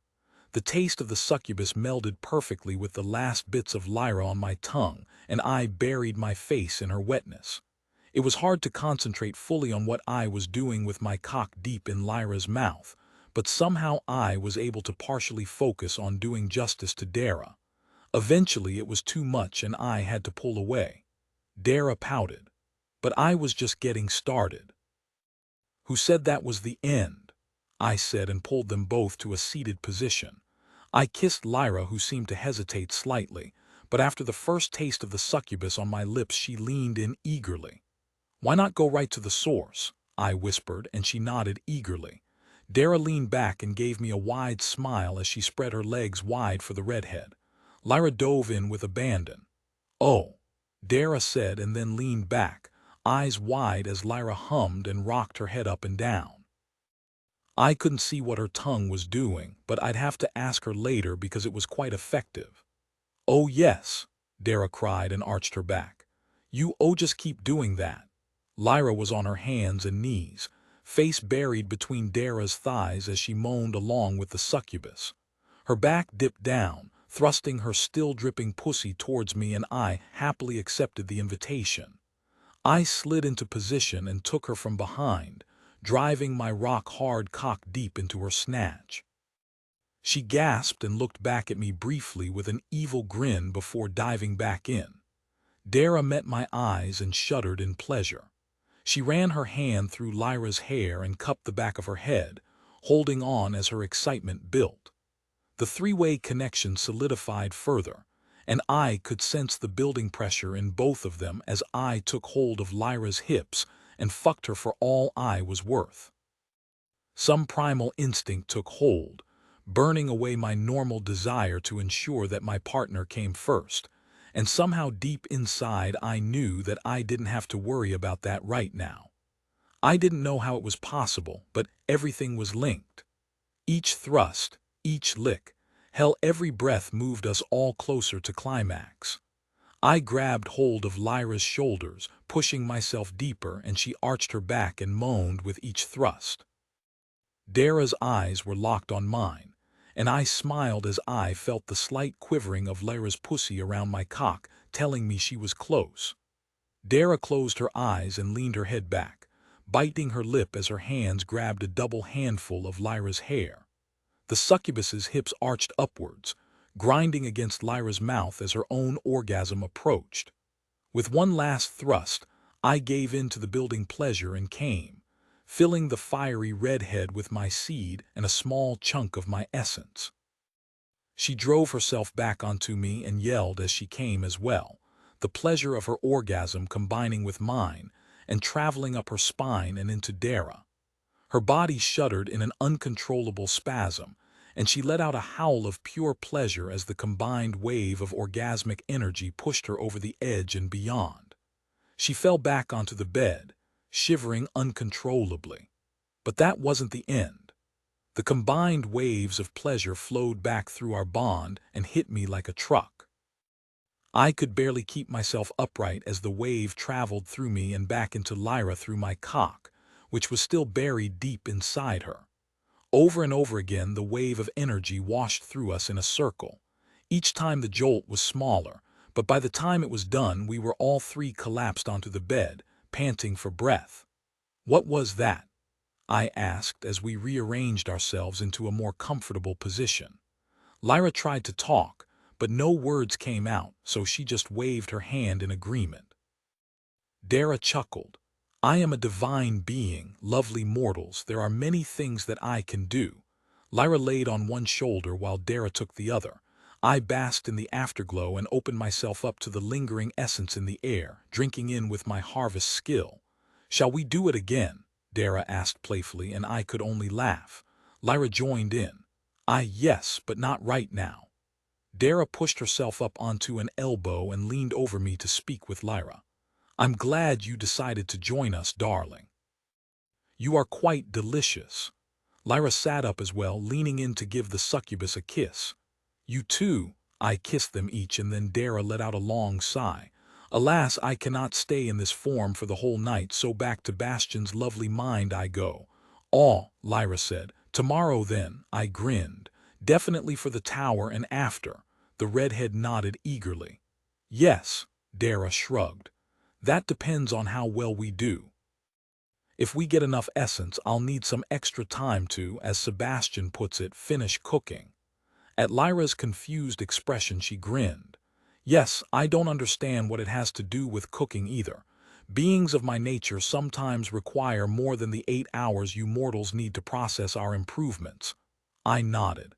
"Yeah, takes you longer to cook like a delicious pie." She rolled her eyes. "Yes, love." She bent down and gave me another kiss and then disappeared. I looked over at Lyra, who had a thoughtful look on her face. "Penny for your thoughts?" I asked. She blinked. What's a penny?" "It means what are you thinking about?" "Oh, just glad I didn't murder you in the depths." I laughed. "I am too. I'd hate to see where the Reapers would send me next. Probably get reborn as a spider or a slime or something equally horrifying." She chuckled and snuggled in next to me. "Don't forget to spend your essence. We should be able to make it to the 10th floor tomorrow." I yawned and stroked her hair as she closed her eyes to concentrate on her advancement. "To 10, it is," I replied and opened up my system status, ignoring the notifications blinking at the corner of my vision for the time being while I decided on my next upgrades. Interlude: High Moon Embassy. An elf with streaks of silver through his otherwise jet-black hair paced nervously in a dimly lit study. Everything about the room, including the man himself, spoke of extreme wealth and extreme power. The desk was littered with scrolls and ledgers and other papers, but sitting front and center was a drawing of a human man with the name Sebastian Crow written in a neat hand at the bottom. A second drawing was partially visible, showing the freckled face of a human woman. Another elf stood nearby, clad in a form-fitting outfit of dark greens and grays perfect for blending into the darkness. "They are here, then," the older man said, a scowl marring his otherwise handsome features. "Yes, Covis," the shadow responded as they bowed low. "They arrived shortly after midday. You have someone watching them." "As instructed, Covis." The older man muttered something under his breath and gestured towards the other impatiently. "Report. I don't have all day." "Yes, Covis," he said. After arrival, they headed to a small residence in the 4th district where they stopped briefly to drop off some things and then proceeded directly to the tower. Their only stop along the way was to procure food.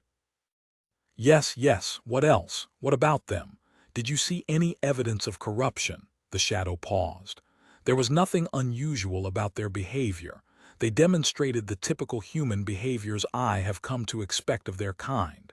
The only strangeness I observed was the human male seemed to pause often as if lost in thought. I see, the elder said and nodded slowly. Continue. They exited the tower several hours later, procured food, and returned to their residence where they were joined by another who I did not see arrive for some amorous endeavors. Typical humans, the elder muttered. Keep watch and report anything unusual you observe.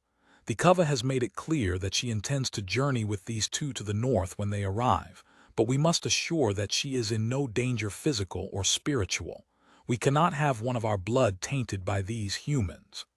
Yes, Covis. It will be done. The shadow ducked into a patch of darkness and disappeared. The elder picked up the photo of the human man and narrowed his eyes. Yes, Mr. Crow, I know what you are. Chapter 30. Time to make the donuts. Hen. I woke up the next morning. The slew of notifications from the night before were still waiting in the queue before the results of my upgrades, so I opened them first. Essence shared with Lyra Stone. Dara gains 24 essence from Lyra Stone plus 22 essence, transferred from Dara essence, shared with Lyra Stone.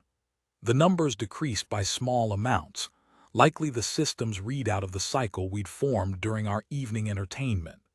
The message at the very end was a surprise, but could be a pretty sweet benefit against some enemies. Congratulations! Through shared essence you have forged a resonance with the being known as Lyra Stone.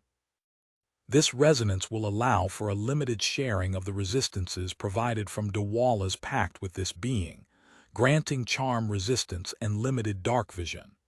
The effects of this shared essence will diminish over time if not maintained. I looked over to see if Lyra had received a similar notification, but she was still sleeping, and Dara was still cocooned up, so I couldn't get her input. With a shrug, I settled back in and continued going through the list. Plus 424 essence, 212 transferred to Dara, plus 424 harvest XP, 17,564 20400. I grinned at that one. I was getting more and more energy from our romantic encounters. Sex power was definitely a thing in lore. The next notification was the big one. I laid back down, so the influx of knowledge didn't do it for me. I'd only upped 2 skills, but I had a feeling that jumping 5 levels in a rare skill was going to be a doozy. Upgrades complete 1500 essence used to improve your knowledge of the Balefire skill. New rank. 2,400 essence used to improve your knowledge of the Pyromancy spell school. New rank. 10. New spell acquired. Inferno spell. Inferno school. Pyromancy type. Damage, cone range. Short duration. Channeled. This spell allows the caster to produce a cone of flame to burn all enemies within its area of effect. Inferno has no set duration and will continue until the caster ceases paying the mana cost. I wasn't wrong about the effects of raising Balefire, and I might have passed out for a few seconds as the added understanding needed to manipulate the forces of creation settled into place. The new spell was much more sedate by comparison, especially with the added knowledge that came along with the new ranks of the spell school. The spell rounded out my arsenal pretty well, giving me a sustainable AA damage that wasn't fixed in place. I was tempted to try it out, but decided that burning anything in the apartment would probably get me a swift kick in the ass from Lyra. The last notification took me by complete surprise. Congratulations! You have reached level 8. Your health pool has increased by 10. Your mana pool has increased by 45. Your stamina pool has increased by 10. What the hell? I didn't think I was close enough to level, but somehow I'd made it there already. Between my share of the extra essence that Dara had drained out of the mobs and the extra 1,000 she'd given me to learn the balefire skill, it had pushed me over the threshold. I really hoped Lyra had made it as well. Almost as if hearing my thoughts, her eyes blinked open and locked onto mine. She smiled and sat up to kiss me, sending a shiver down my spine and completely obliterating my concerns about levels and essence. That moment of bliss lasted a moment before she pulled away. "1 minute and then I'll want some more of that," she said, and then settled back onto her pillows. Blue flashed across her eyes and she was silent for a few seconds. A wide smile spread across her face. "Ah, level 8 and what is this, shared essence?" She looked up at me. "Is that what was happening? You and Dara were sharing your essence with me." I had no clue what was going on, but I'm not going to complain. I would gladly give up some of my essence to help protect you. And the side effects, well, she blushed and playfully swatted at me. "I'm going to have a little woman-on-woman talk with her when I get a chance." She could have asked. I wouldn't have said no. Sorry, I said. "Don't worry about it. Let's just say she's going to owe me 1 or 3, I chuckled. "As long as I get to watch," she wrinkled her nose. "That's not what I meant, but anyway. So charm, resistance, and dark vision, useful. And if the bit about needing to upkeep the abilities is what I think it means, I think our evenings are going to be quite active." I leaned in and kissed her gently. "Congratulations on the level. Now we just need you to catch up and, oh, I made 8 too," I said with a sheepish grin. Between Dara draining the creatures and the 1,000 she gave me for the scroll, I managed to just make it. Her smile grew. "That's wonderful," she said. "I didn't think we'd get there already, but I guess doubling up on that kobold dungeon with the bonus loot was quite profitable." She reached up and grabbed me by the back of the head. "And now I won't feel like we're wasting too much time when I do this." Her lips on mine silenced me quite effectively, and when she climbed on top and reached down and took my cock in her hand, no other explanations were necessary. It was a beautiful morning. A good while later we lay panting on the bed, breathing with exertion but completely reinvigorated. "I need to wash up," she said, and crawled across the bed towards the washroom. I growled playfully and pounced, biting her on the ass. She yelped and slid off the bed, using a pillow to defend herself. "While I'd love to stay in bed all day, we really do need to go back to the tower. The stronger we can get here, the better our chances when we reach the Argent Spire." "You're right," I said and grinned mischievously. "I should shower too, care for some company." She stared at me and shook her head. "We both know there would be no cleaning going on if you did, so I'm going to go with no." I chuckled and lay back on the bed, using Harvest as I replied. "Oh fine, I'll wash up when you're done." Absorbing the ambient sexual energy was always a good feeling, so I relaxed as I drew it into myself. Dara was still in her essence cocoon, doing whatever it was she did to improve herself, so I dozed off until it was my turn to wash off the remnants of our early morning adventures. Lyra's shouted curse from downstairs, while I was rinsing off, had me rushing through the house, buck naked, and dripping wet to see what was going on. As I rushed into the hallway, I slipped on the bare wood, fell, and went sliding across the floor to collide with the banister. Luckily it was made of sterner stuff than so I didn't add falling down the stairs in a pile of broken wood to my slip-and-slide adventure. I groaned and looked up to find Lyra on her way back down the hallway with a piece of paper clutched in her hands as she muttered under her breath. When she saw me, her scowl faded slightly, but something was still off. "Ow," I grunted and picked myself up off the floor. "That hurt. Is everything okay? I heard you yell." She held up the paper, which turned out to be a sealed envelope bearing the crest of the High Moon Elves. "This was at the front door when I came downstairs." She held it out towards me. "Written in Feesong, of course." I looked down at my hands, which were still dripping wet, and then held up a finger. 1 second, I said, and carefully walked back to the washroom to grab a robe and dry myself off before returning to examine the letter. Parvis Crow, Our contacts at the Adventurers Guild informed us that you have arrived. We are quite displeased that you did not present yourselves immediately at the embassy as would have been proper. Please let this serve as our notice that we expect your presence at the embassy by nightfall. We have secured passage on the skyship Dawnchaser, which departs tonight at dusk. Accommodations befitting your stations have been reserved in your names. Repayment will be expected in the amount of 1,500 essence. In her name, Kava Revendry's High Moon, are you fucking serious? I said. What does it say? Lyra asked. Shaking my head, I read the message out loud and watched her expression darken further. God's damned royals, she cursed. We have 2 whole days before we were supposed to meet her. I know, right? I let out a long sigh and then shrugged. At least we have time to hit the tower again and earn enough essence to pay back Ms. Pissipants. Lyra grabbed me by the robe and looked me dead in the eyes. Please, for the love of all that is holy, do not refer to the Elven Royal as Ms. Pissipants. I grinned and slipped out of the robe. I'll do my best, I said over my shoulder as I headed back into the room to get dressed. Lyra growled and followed. I'm not kidding. Chapter 31 Grindy McGrindface. Esquire D. Hera emerged from her cocoon about halfway to the tower, and I nearly had a repeat of my face-splinting adventure. Luckily, we were standing still waiting for our food at the time, so I was able to catch myself on a nearby wall. There were no major upgrades on my end, but the aura of power and desire surrounding her in my mindscape had definitely increased. She was very hush-hush on the changes she'd made. All she would say was that they would increase her combat prowess, and that I'd see when we got to the tower. I got the distinct feeling that she wanted it to be a surprise, so I didn't pry. The surprise was worth the wait. When she emerged from the light of the summoning circle, even I had to take a step back.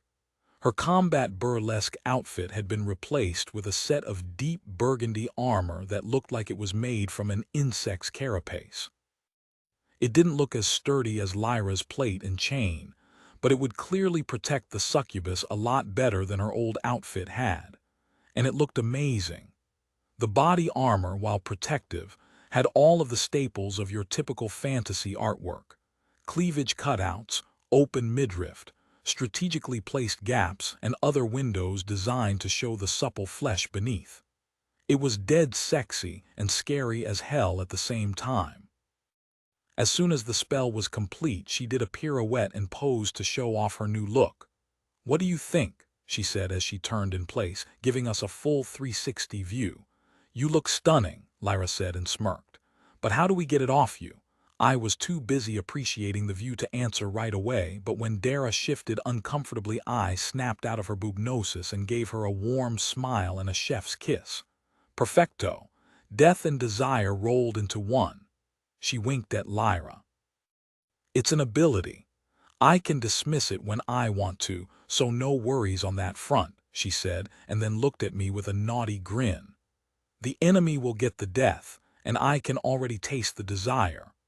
With our timeline cut short, we decided to use our next chit as a warm-up and start from the bottom floor again. The essence wouldn't be as great as the higher floors, but it would be a more efficient use of our time. We bound at the stone, readied ourselves for the first wave of whatever the tower decided to cook up, and got to work. It was a grind. A long, long grind. The first floor challenge consisted of a flock of demented fairy simulacra with wicked, razor-sharp swords who had no respect for Lyra's taunts. I spent most of the fight running around like a chicken with its head cut off while trying to maintain my songs while also fending off Tinker Bell's bloodthirsty cousins with my blade. Echo was a lifesaver. That was, of course, until I remembered the new spell I just learned and went full pyromaniac on the little bastards. Turns out fairies are extremely vulnerable to fire. Their wings just burn right up, and those who survived the initial conflagration were quickly put down by Lyra and Dara. The ladies weren't very happy with my forgetfulness, so I made it a point to remind myself of the new abilities I'd picked up the previous night. The second encounter was another physical challenge, with a twist. The inside of the floor morphed into a giant cliff with ledges every 50 feet or so. The rock face was full of handholds to allow for climbing, way more than any natural cliff would ever have, but they weren't all reliable. There were places that looked secure, but as soon as you put any sort of weight on them, they'd give way. Lyra discovered that early on, but luckily it was within the first 20 feet of the climb, so the fall damage wasn't too bad. After getting her healed up, we were a lot more careful where we put our weight, all except for Dara, who was able to fly up. When we reached the first ledge, we found a cave, an occupied cave, and apparently the residents were chock full of grandpa energy and wanted us to get off their lawn. They were chimeric beasts, like someone had taken the idea of a griffin and replaced the lion bits with bear.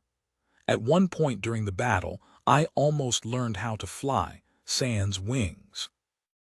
Luckily, I managed to grab hold of the ledge before taking the plunge and was saved from an intimate meeting with the stony ground. Each ledge had the same thing, all the way up to the top where the grumpiest of Grandpa Cave monsters dwelled. They were big and mean, but between the three of us we were able to help it along to whatever afterlife awaited it. Probably Florida. The third and fourth floor were both complete clusterfucks consisting of swarms of lower-level monsters that required some quick thinking on our part to deal with. My newer crowd control skill was clutch, and the combination of wall of fire and the bottlenecks provided by the environment kept us from being overrun, but no one made it out unscathed. The fifth floor boss was almost easy in comparison. Whatever random number generator the tower warden used finally threw us a bone and gave us a giant ice elemental to fight. The floor was a large ice cave that was so cold I could barely feel my fingers. It made it hard to play the guitar, but didn't do anything to interfere with my ability to use my new balefire skill. And the fire in balefire wasn't just a name. The ice elemental simulacra quickly turned into a puddle elemental. Between Dara's draining and the rewards from the dungeon, we were well on our way to both reaching level 9 and paying back Ms. Prissy for the skyship tickets. It had taken us a few hours to complete the climb to level 5, so we had a decision to make. We were definitely going to collect the loot we'd earned so far, which included a necklace that increased the armor of the wearer, which was perfect for Lyra, and a magical cape that sped up mana regeneration that Lyra insisted I wear. I wasn't too keen on the look of the cape. I thought it made me look silly, but since Balefire was a mana hog and I'd nearly exhausted my pool during the boss fight, I decided that a little fashion faux pas was worth it. After a short break for lunch, we did it all over again with the intention of climbing as high as we could before it was time to stop. We never made it past the 5th floor, although it was not for lack of trying. Puzzles were just not my thing, and by the time we solved the 4th floor challenge, we'd run out of time. I was pretty sure the tower warden was laughing his ass off at our expense and had probably cheated somehow when planning out the challenges. The puzzle was some bullshit form of magical calculus that was more of a test than a puzzle. Dara was the only one who had any idea what any of it even meant, but it wasn't her specialty, and by the time she'd puzzled out the answers, we barely had enough time to complete the boss fight before we had to bail in order to make it to the embassy on time to see just how fucked we were. I was a bit miffed that we wouldn't be able to use the last chit, but Lyra assured me there was no expiration date, so we could use it whenever, or sell it if we wanted to. At the end of the second run, we'd gathered a good assortment of crafting materials Lyra thought would be even more valuable when we got to our destination. A nice pile of essence, and another magical ring that had the ability to store a single spell for instant casting that again went to me. Taking into account the essence Dara had drained, we each ended up with close to 7,000 essence from the 2 runs. Of course, Lyra and I would need to fork over the 750 each for our passage on the ship, but that still left a bunch for improvements. I was tempted to absorb it all immediately, but figured it would probably be good to keep it on hand in case of any unexpected expenses. Who knew what other surprises Ms. Prissy had hidden up her sleeves? We had just enough time to head back to the house and clean up before it was time to brave the world of elven politics. Chapter 32. What do corn dogs and royals have in common? The elven embassy was gorgeous, and almost exactly what I expected from an elven enclave. The building, if you could call it that, was located at the very northern end of the city, and looked like someone had taken a bunch of the largest redwoods to have ever existed and braided them into a tower. There were no walls around the embassy, which was surprising. Any embassy I'd ever heard of on Earth had walls around it for protection. But as we got closer, I started to realize why. Who needed physical walls when the entire place was surrounded by rows and rows of magical sigils etched into the ground? For all I knew, a command from the staff could create a wall or summon some nasty critters to defend the place. A pair of guards flanked the main entrance, standing under a pair of midnight blue banners bearing the heraldry of the High Moon House.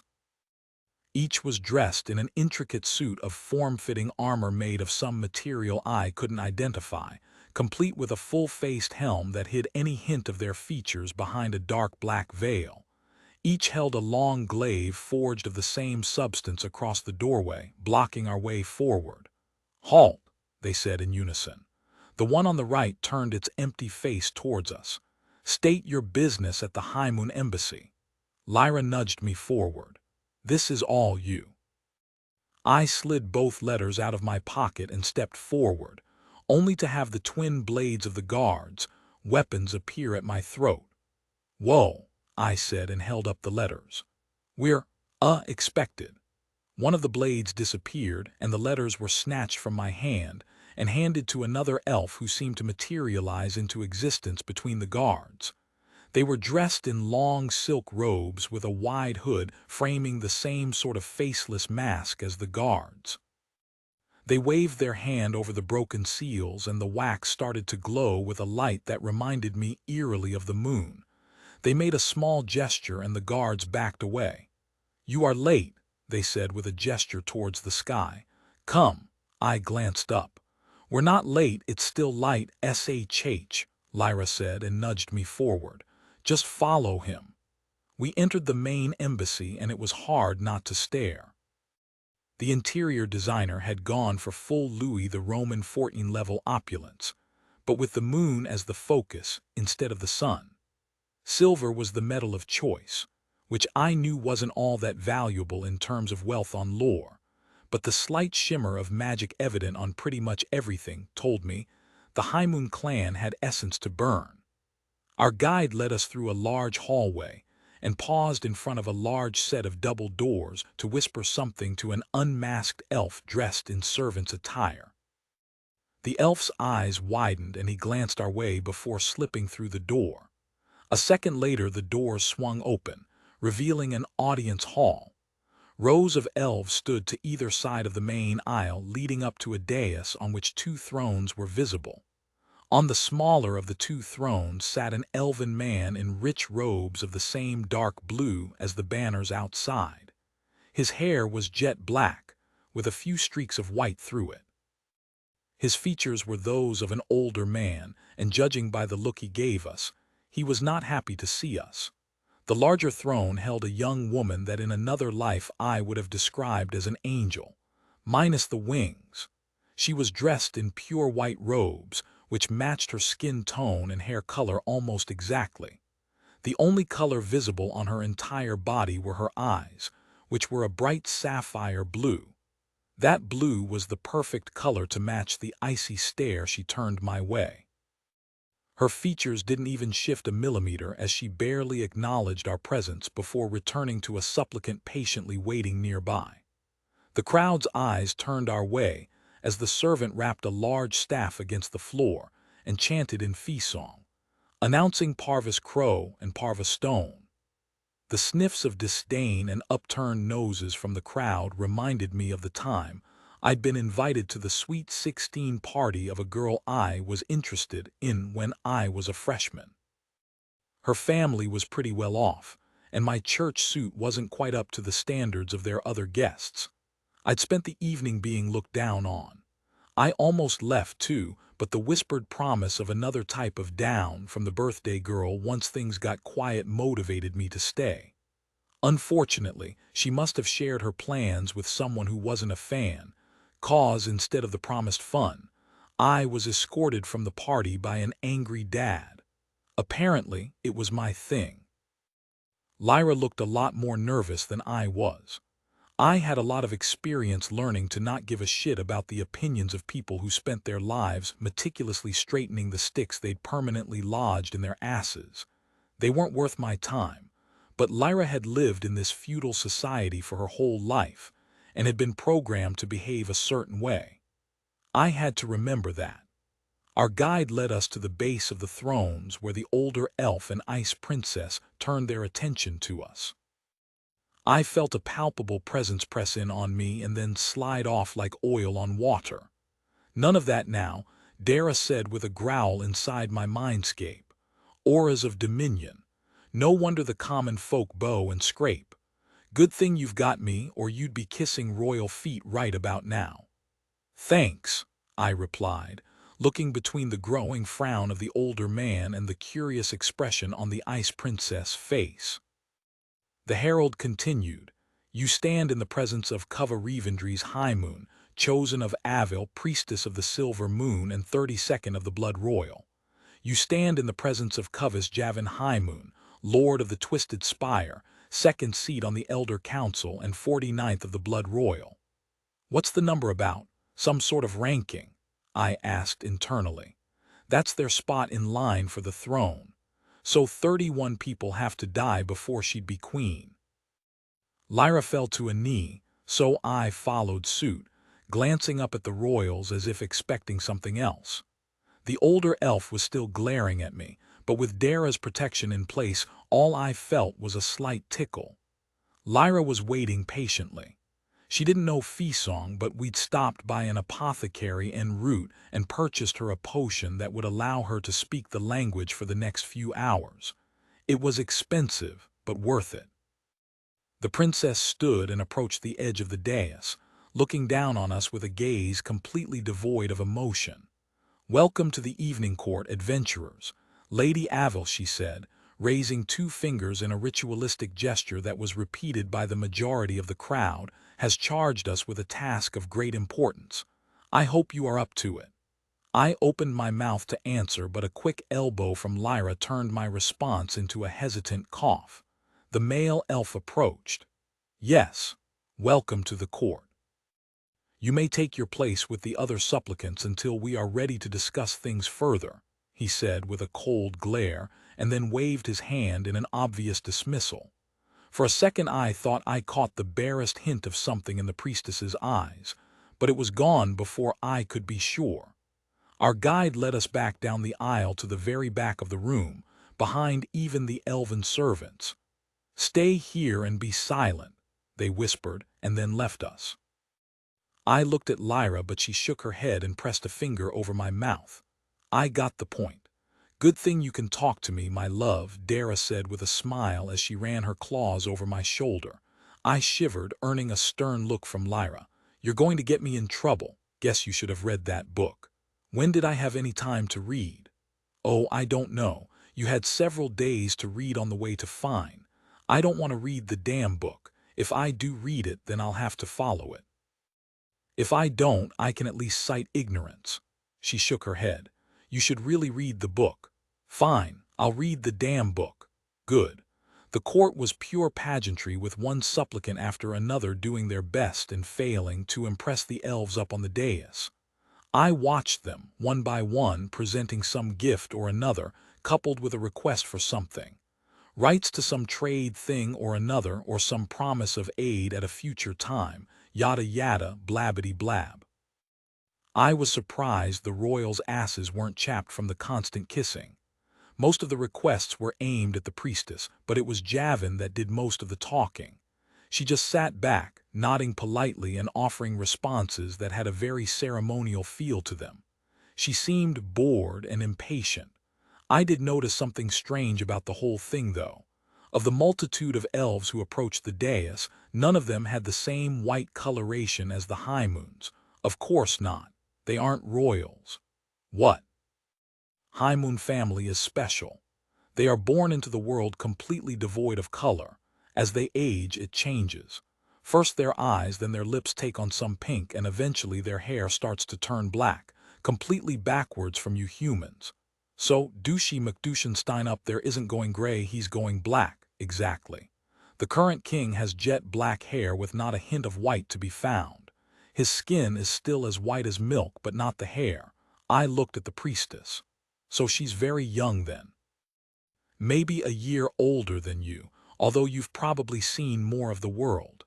She shrugged. A loud gong reverberated through the room, and everyone went silent before bowing to the dais.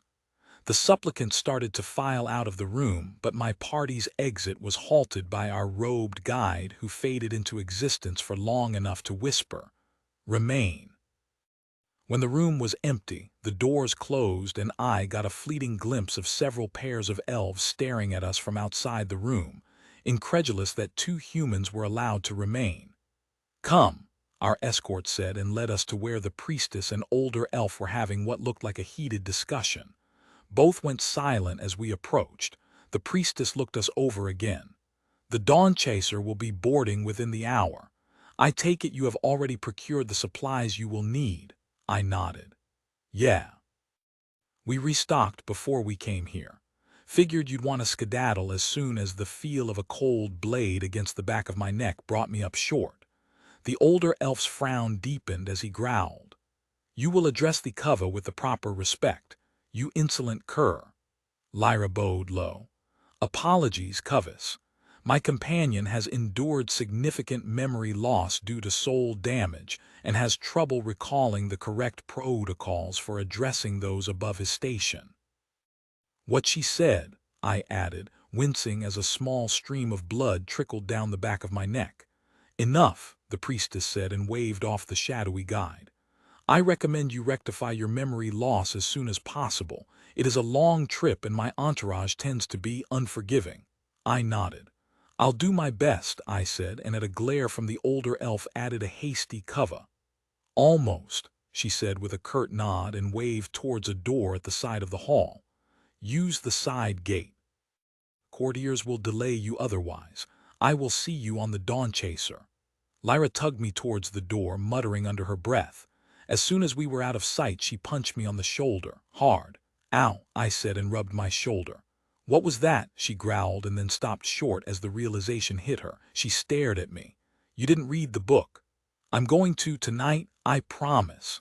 Chapter 33. Sometimes knowing is worse in terms of air travel. Lore one hands down when compared to Earth. There were no lines, no tsa, no taking off your shoes to get through security. Don't get me wrong, there were security checkpoints, but a simple crystalline archway handled it all. The tower leading up to the Dawn Chaser's berth was the size of a small office building. It was filled with just as many people who were all bustling around, doing whatever it was one did in a skyport. Once we got through security, we climbed a narrow stairway and approached a podium near the gangplank leading to the ship. An elven man wearing a crisp blue uniform stood at the podium with another crystalline device that he used to scan the passengers ahead of us in line. Judging by the appearance of other people in line, the Dawn Chaser wasn't a standard transport. "I think our new friend may have just picked the most expensive ticket she could find," I said as we moved closer to the podium. Lyra chuckled. "Possibly. To her this may be slumming it." I snorted, earning a derisive look from the woman ahead of me in line. "Adventurers," she muttered and sniffed a scented handkerchief. "How dross." "Aristocrats," I said in a mocking tone, locking eyes with her as I sniffed the air. "How predictable." She turned around in a huff and Lyra slapped me on the shoulder. "You're going to get us both in trouble if you don't learn some manners." I looked back at her. Let's just say that where I'm from we have people who think they're better than everyone else because they have money. I didn't stand for it there, and I'm not about to start. She sighed and mumbled something under her breath about ending up in a dungeon somewhere. The richly dressed woman stepped up to the podium and whispered something to the elf. He smiled patiently and replied with something that seemed to placate her. With a self-satisfied smirk she headed down the gangplank. He beckoned us forward and gave me a cold look as I placed my hand on the crystal device. The elf's eyes flashed blue and he nodded. "Sebastian Crow," he said thoughtfully. "You must have some serious connections if you manage to secure passage on our vessel. Please proceed to subfloor 3, cabin 12. Anonymous elf wishes to share a vehicle map with you. Accept Y/N." I accepted and my map expanded, showing a tab where I could view the layout of the ship. A golden trail appeared, showing my way to my assigned quarters. Unsurprisingly, they were deep in the bowels of the ship. I stepped onto the gangplank as he added, "Do try and stay clear of Lady Amra. She may not hold much in terms of political power, but her husband is rich enough to make anyone's life a living hell." Noted. Lyra scanned in and joined me on the gangplank. "Where did they put you?" she asked. "Bottom deck, room 12. "I'm on the bottom deck too. Room 43, she replied, and we shared maps. Her cabin was about as far from mine as you could make them. "Really?" I said. She booked us rooms on complete opposite ends of the ship. Princess Cockblock strikes again. She grabbed me and put a hand over my mouth. "Damn it, Sebastian, it's not funny anymore. If you piss off the wrong people here, they will kill you. I don't know what things were like on your world, but here, when you piss off the royals, you die, and no one will do anything about it." "There would be blood," Dara said, fury radiating from her at the thought of someone harming me. I nodded and Lyra removed her hand. "Sorry," I said. "I tend to get a bit flippant in stressful situations. It's a way I deal with stress." "Find another way," she said, and then walked off. "I'm going to go settle into my room and cool off. I'll meet you on deck once we're underway." I let out a heavy sigh. "Okay, I'll see you later then." I followed the map to a narrow set of stairs that led down into the depths of the ship. The stairs led out into a narrow hallway with narrow doors on either side, spaced about 4 feet apart. Each of the doors was labeled with their room number and had a small crystal plate in place of a doorknob like some kind of magical fob thing. The crystal on the door to my room glowed green at my touch, and the door swung inwards, revealing my closet. It was literally the size of a closet. There was a long bench along the wall to the right of the entrance with a hinged top that allowed it to double as storage. A clothes rack took up the rest of the wall with the lore analog of hangers ready to keep any garments you couldn't just shove into a chest wrinkle-free and ready to wear. The other wall had shelves for books and other odds and ends, with a fold-away desk for whatever business someone might be willing to attempt on their voyage. 750 essence for this. "Where am I supposed to sleep?" I asked. "The price of prestige," Dara said. "If it makes you feel any better, Lady Amra's cabin is probably only slightly bigger than this. And as for sleeping, do they have hammocks on your Earth?" I looked at the bundle of netting and fabric hanging in the corner and sighed. "Yes, we have hammocks." "Good," she said, and then pouted. "Unfortunately, I won't be able to help you break it in, which is a pity since I've heard you can do wondrous things in one." "No," I said, a bit disappointed. "Sorry, my love. The wards that this kind of skyship has in place would have the security forces kicking in your door the second I materialized." She flashed me a wicked grin and ran her hand over my crotch. "I may be good, but even I'm not that good." I shivered. "Too bad. Since you mentioned it, I think that hammock could be quite fun. I can't wait to see what you and Lyra come up with." I winced. "Think that might be a while." She was pretty mad. Dara stroked my shoulder. "She'll calm down. This situation is way out of her comfort zone." "Hey, I'm way out of my depths here. I have no clue what I'm doing." "Oh, love," she said with a sad smile, The difference is that while you both may be walking a tightrope over a dark pit, she knows all about the monsters that wait below should you fall. Well, fuck, I said. Exactly, she said and slid into her seat behind the desk in my mental library. Now read the book, and maybe you'll get to try out that hammock before you reach Northshield. I shook my head, took the book out of my bag, and sat on the bench to get started. Guess now is as good a time as any. I was wrong. The book was so dry that I was convinced it was written with the sole intention of tormenting me. Only my promise to Lyra kept me going, learning all about the proper modes of address for elven royalty. The possibility of sexy time in a hammock had nothing to do with it. Chapter 34. I'm on a boat. I managed to read for about an hour before I had to put the book away. I wish there were a skill for this so the system could just pop it into my brain. At one point I was pretty sure I was going to die of boredom learning all the different bows and handshakes and other forms of greeting appropriate to the various functionaries of the elven court. Luckily, the end of my patience coincided with our departure time, so I had a good excuse for leaving the book behind. I wanted to see us take off, and I wasn't the only one.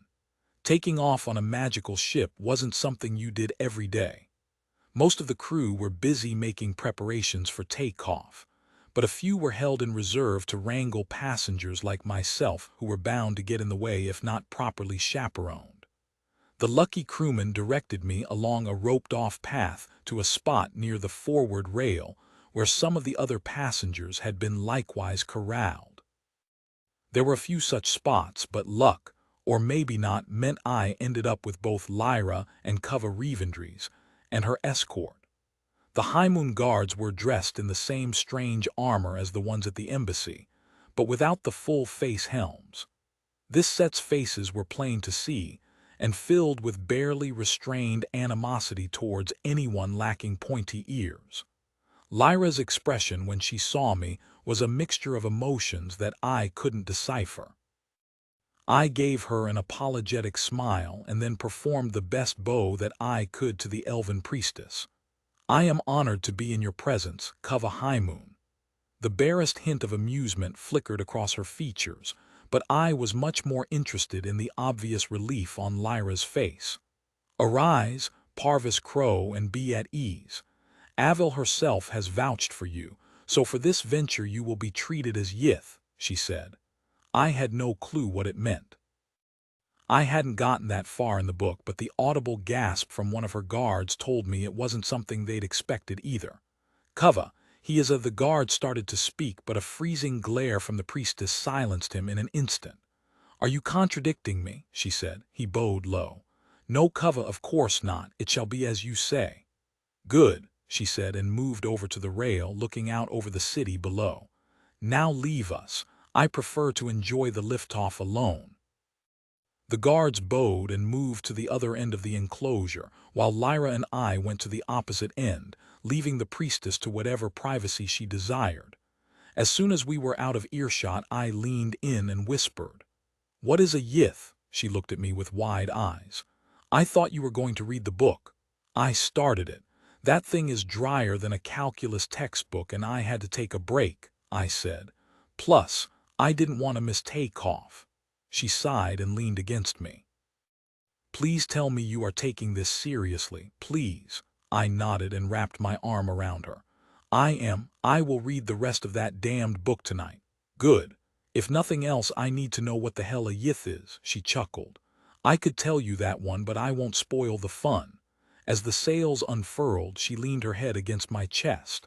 I'm sorry that I didn't take this more seriously or think about how it was affecting you, I said softly. I promise I'll do better. Thank you. We stood like that as a low thrumming filled the air and the sails unfurled, taking us up into the sky. The crew knew their craft and the launch went off without a hitch. Well, if you didn't count some rich dandy losing their dinner over the side. The whole time, Avil's Chosen stood gazing stoically out over the city, her deep blue eyes unreadable and remote. Must be lonely, Dara said with a bit of sympathy in her voice. I don't know. Money, power, guards at your beck and call, I said. Seems like a comfy life. Take it from someone who knows love. Sometimes having a powerful family means a lot less freedom than you'd think. We stayed on deck until the temperature dropped past simply uncomfortable and entered into witch's teat range. There were supposedly enchantments on the ship to keep things from getting deadly. But after a while, even the breathtaking view of the night sky lost its luster in the face of glass-cutting nipple temperatures. As we descended towards our rooms, I slid my arm around Lyra. "So what's your room like?" "Mine's barely big enough to be called a closet," she chuckled. "They put us in quarters that are usually rented for the servants of traveling aristocrats, low-ranking ones at that, but at least they've got beds." "Speak for yourself," I said. "Mine has a hammock," she laughed. "I've got a fold-out bed, but it's barely big enough for me to fit on. The rest of my room is a glorified wardrobe." "Yeah, a hammock and a fold-away desk, like I'm a scribe or something. Different quarters for different jobs," Dara offered with a shrug. "A lady's maid wouldn't need a desk, and a clerk wouldn't need a lot of closet space." "Huh," I said. "That makes sense." At Lyra's quizzical look, I grinned. "Dara thinks the quarters are probably set up for various servant jobs."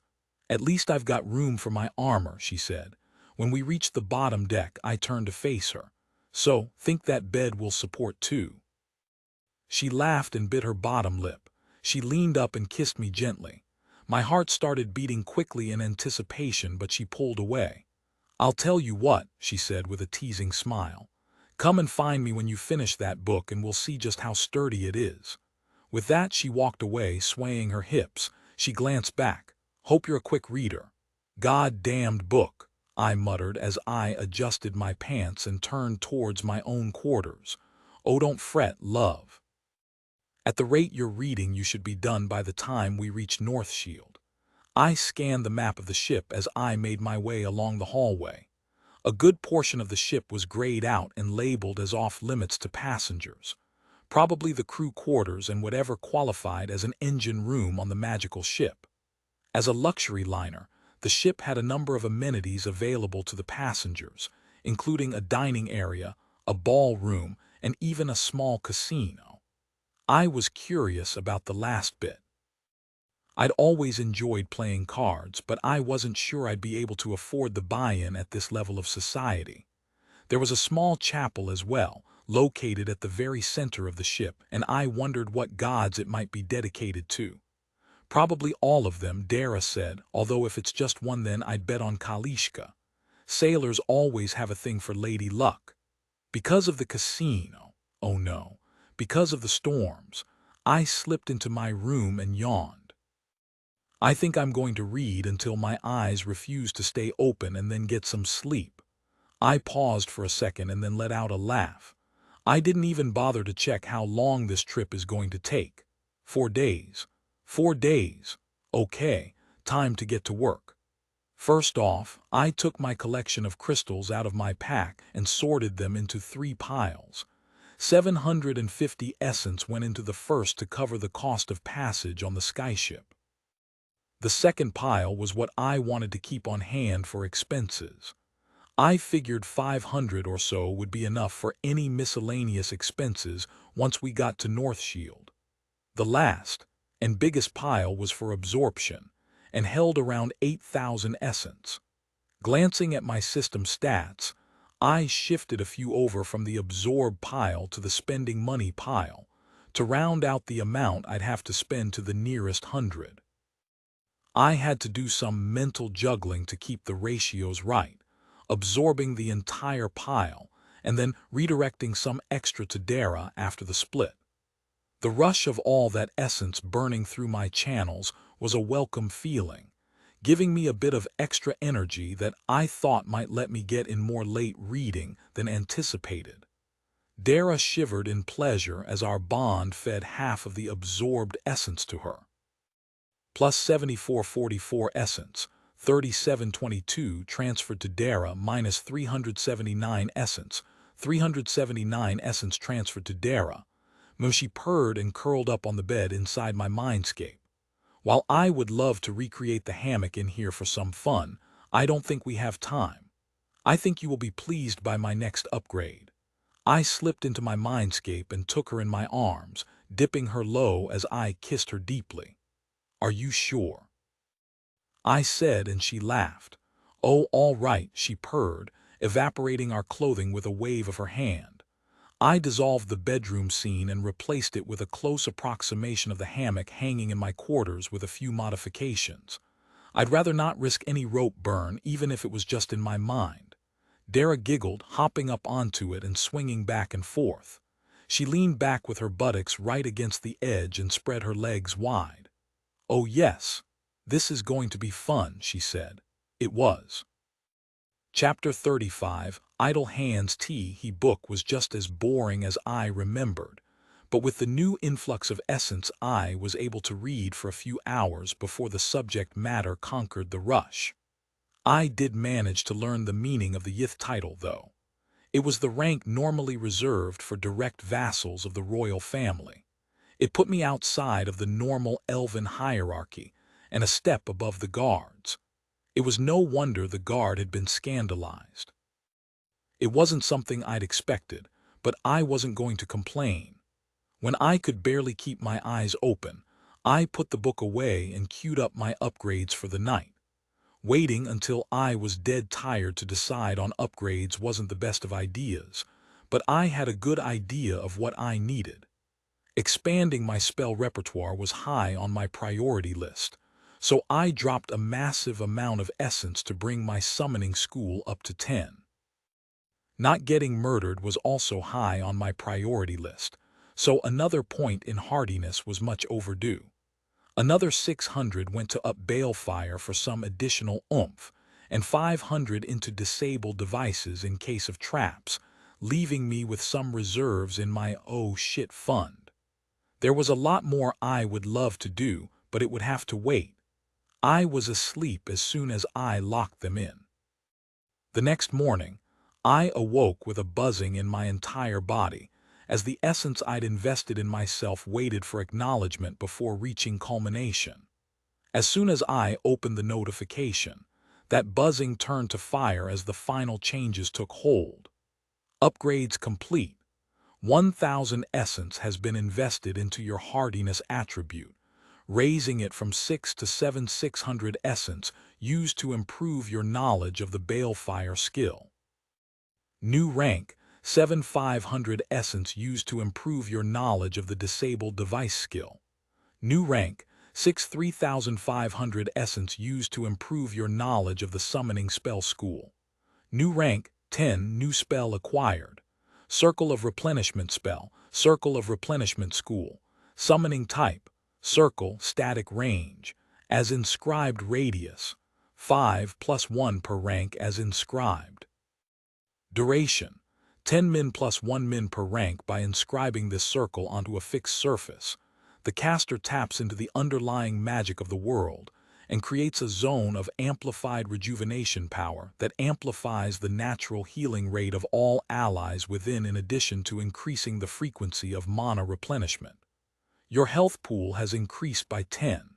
Your stamina pool has increased by 10. I felt amazing, until I swung myself out of the hammock, that is. Then the pain hit. I was not used to sleeping in a glorified net. According to the system clock, it was still an hour or so before dawn, and since Dara was still baking in her cocoon, I decided to try and finish up the rest of the book. To be honest, I skimmed most of it at the end. The protocols for meeting the Elven King himself was not something I needed to be prepared for, so I didn't pay too much attention. Luckily, my library skill would keep a mental copy of the book on record, so I could have Dara pull it up if I ever needed it. After a bit of stretching to work out the kinks in my back, I folded the hammock back up and started to get ready for the day. I wasn't quite sure how one was supposed to dress on this sort of trip, but figured it was better to be safe than sorry if shit hit the fan.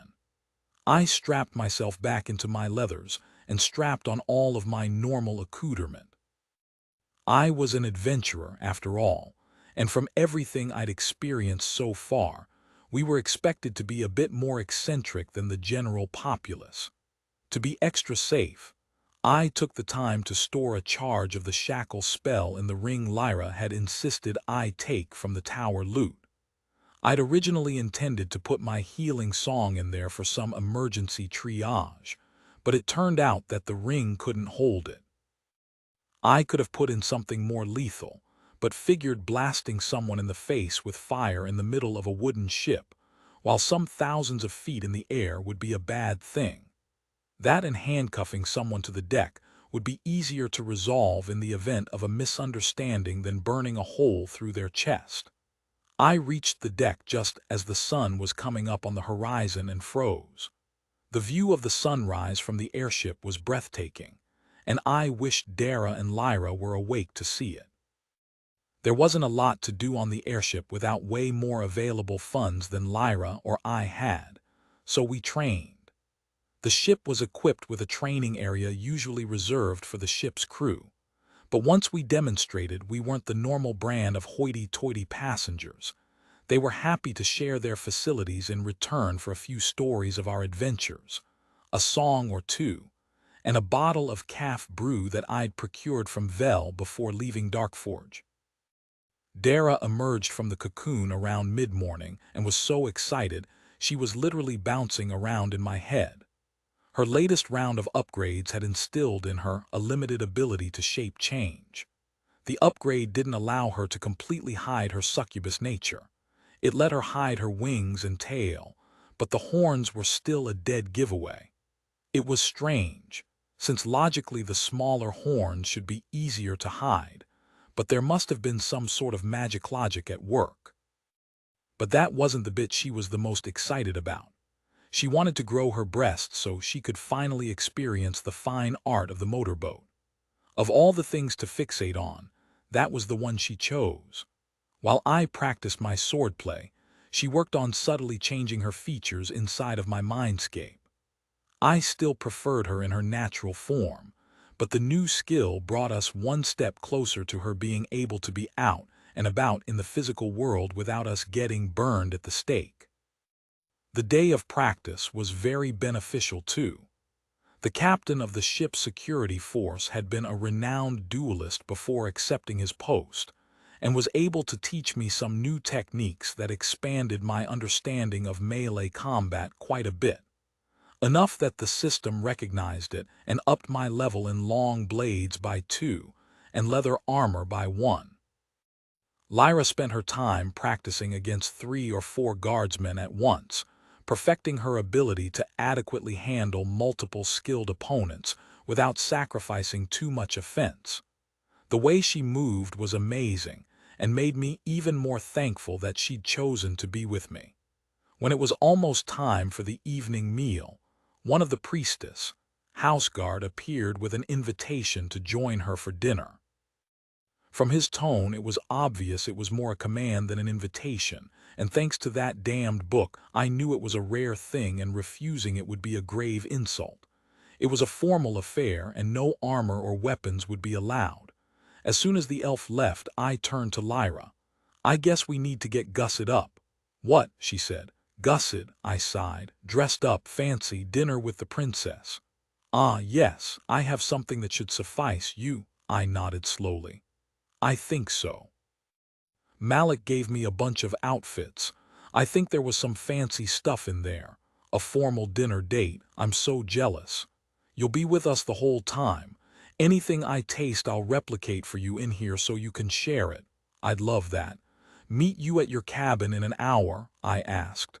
That should be enough time. She leaned in and kissed me. See you then. The training area had a traditional locker room set up with working showers, which I was quite thankful for due to the lack of anything similar for those of us berthed on the lower decks. The water was hot, and the soap was enchanted with a floral scent that clung to the skin after rinsing. It was the favored scent of the skyship's owner, and she didn't want her employees to offend any rich customers with their odor. Lyra was gone by the time it was my turn in the shower. I had to wait a tad for a contingent of guards who'd already called dibs. Then it was a mad rush to get ready in time. I got some odd looks running through the hallway in my robe. I made it to my room and had to laugh. I'd run the entire way for no reason. Everything I owned was in my dimensional bag, which I'd had with me the entire time. The only thing my room offered me was a little bit of space by myself to change. Malik had packed quite an assortment of clothing in my bag when I'd initially set out on this adventure.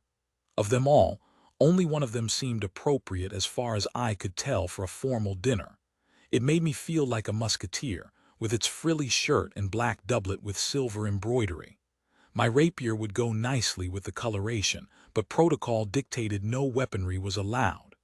I could bring my guitar, though, so I removed it from its case and slung it onto my back. The tights were a bit, well, tight, and if it weren't for the long coat, my assets would be on full display, wrapped up all nice and neat in black silk. Don't think I didn't see that. You'll have to wear that outfit next time you summon me. I want to see just how much you can feel through the silk. I closed my eyes and took a deep breath. Dara, please. I don't think the cover would appreciate it if I showed up to her formal dinner pitching a tent. Oh, I don't know about that. She might. I shook my head and exhaled. Okay. Time to face the music. I tossed my bag into the hammock, confident that it would be safe there. After all, no one but me would be able to access its contents unless they could break the epic rank protections. They couldn't even move it if I was more than 10 feet away. It was almost like Mjolnir with pockets. It only took me a few minutes to get to Lyra's door. I took a second to catch my breath and then smoothed my jacket, making sure everything was in place before raising my hand to knock. The door swung open before I could, and what I saw took my breath away. Forget the dinner, Sebastian. Forget the wards on the ship. You, me, her. Now. Lyra was wearing a dress of a deep emerald green that enhanced her already beautiful eyes. Her long red hair had been arranged in an intricate braid that wrapped around her head like a crown, with gold and silver pins holding it place, adding to the regal look.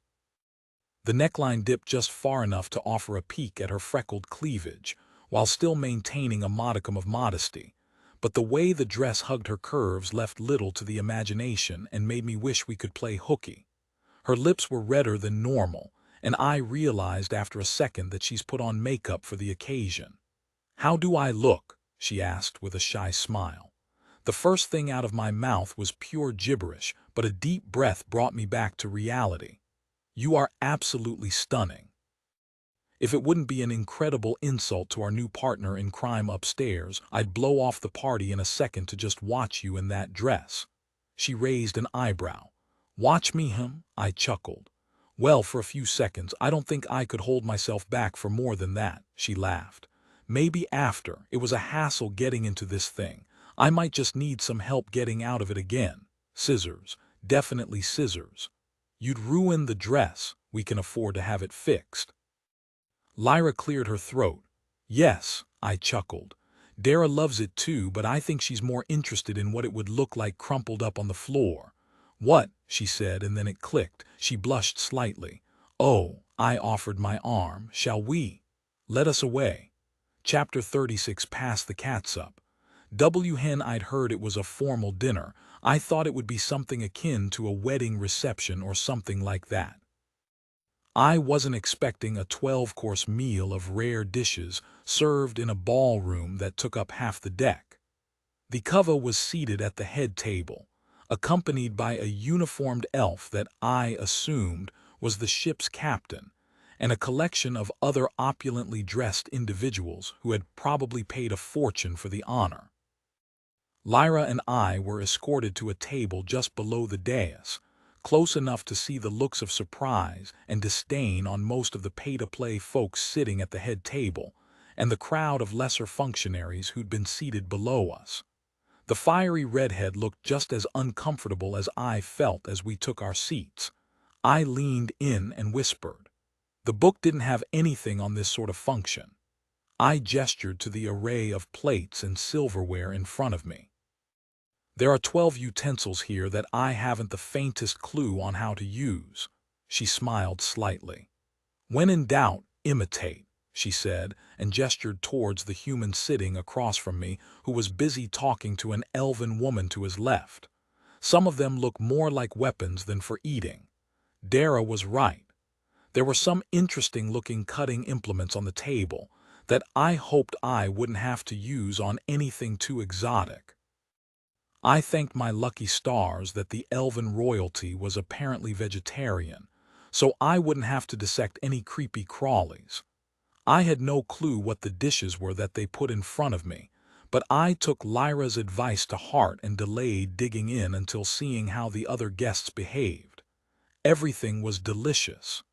Each course had its own particular flair, covering a huge range of flavors. The first course was a tray filled with small bundles reminiscent of the stuffed grape leaves I'd had on Earth, but that's where the similarity ended. The others at the table plucked the leaves from their plates and popped them into their mouths whole. The results were mixed.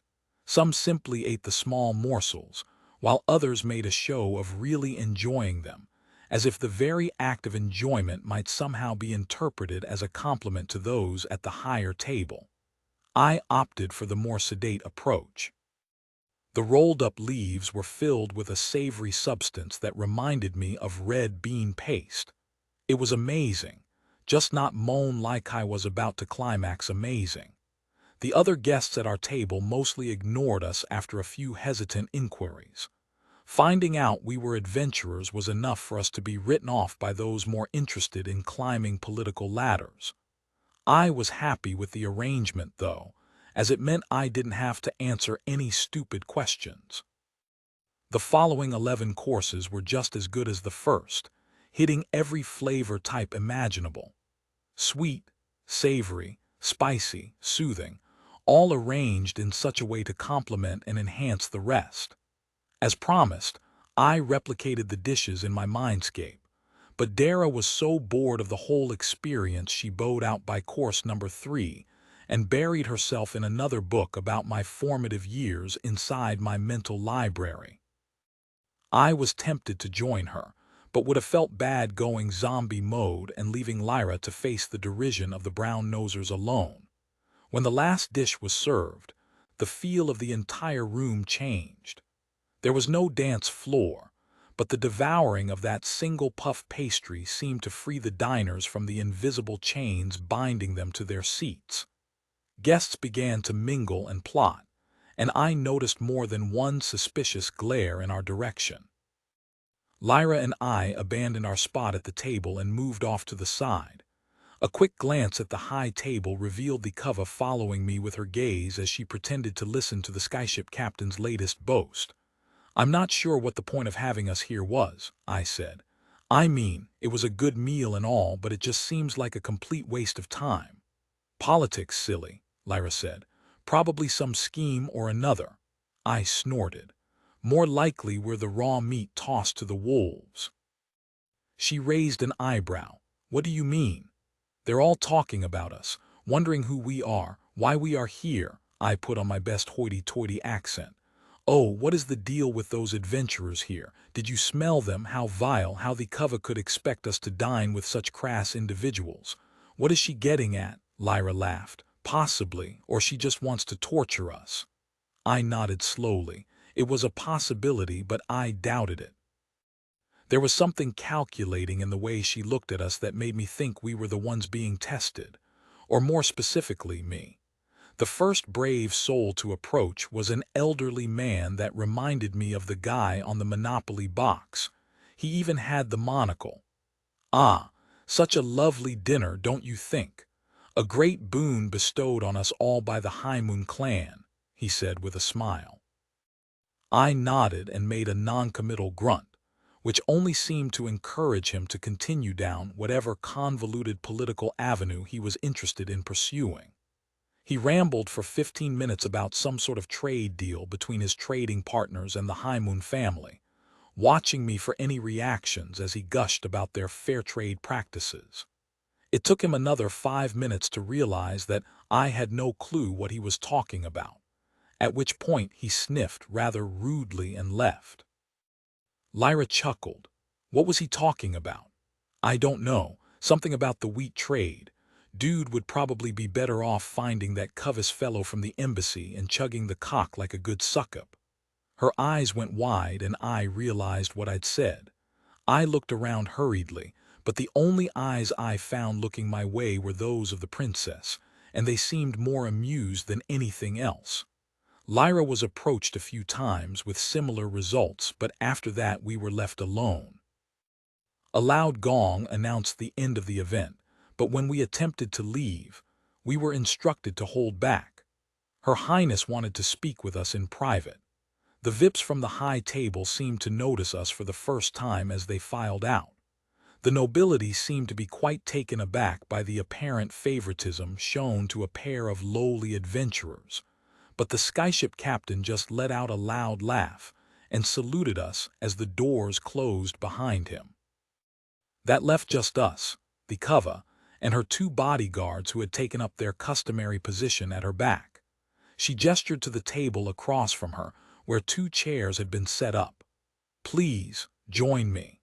Lyra bowed low and I followed suit, using the knowledge of protocol I'd gained from the book in conjunction with cues from her behavior to perform the appropriate gestures.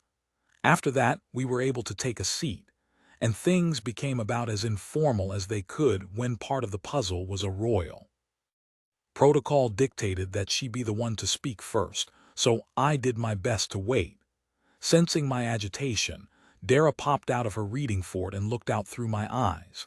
"This looks interesting." "Thank you for your patience," Kava Revendries said in a tone that was all business. "If we are to work together to achieve our objectives, we must learn to work as a team. I understand that you too have practice in that regard, but you will need to adapt to how things function with my party." I nodded and gestured to the two guards behind her.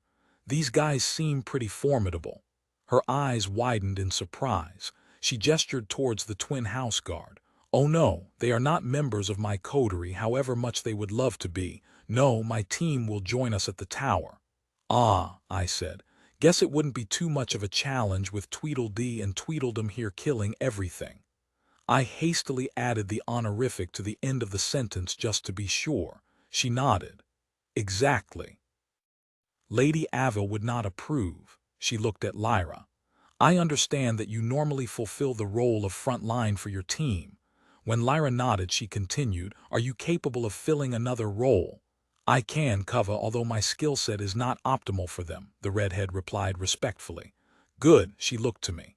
"And you, I am unfamiliar with the true skill set of your class." I shrugged. "Support mostly, although I can DPS too." "DPS?" the elven priestess asked, confused. "Damage." "Sorry, soul trauma and all that, Kava." Her eyes flashed blue several times in quick succession and she shook her head.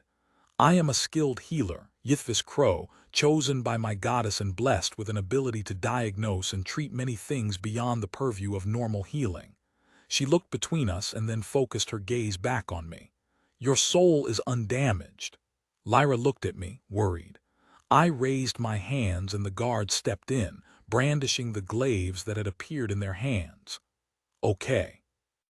In the interest of full disclosure, I'm not from around here." "Explain," the priestess said. I do not like being her eyes unfocused for a second, and she looked up to the right before bowing her head slightly. A soft white glow settled onto her shoulders.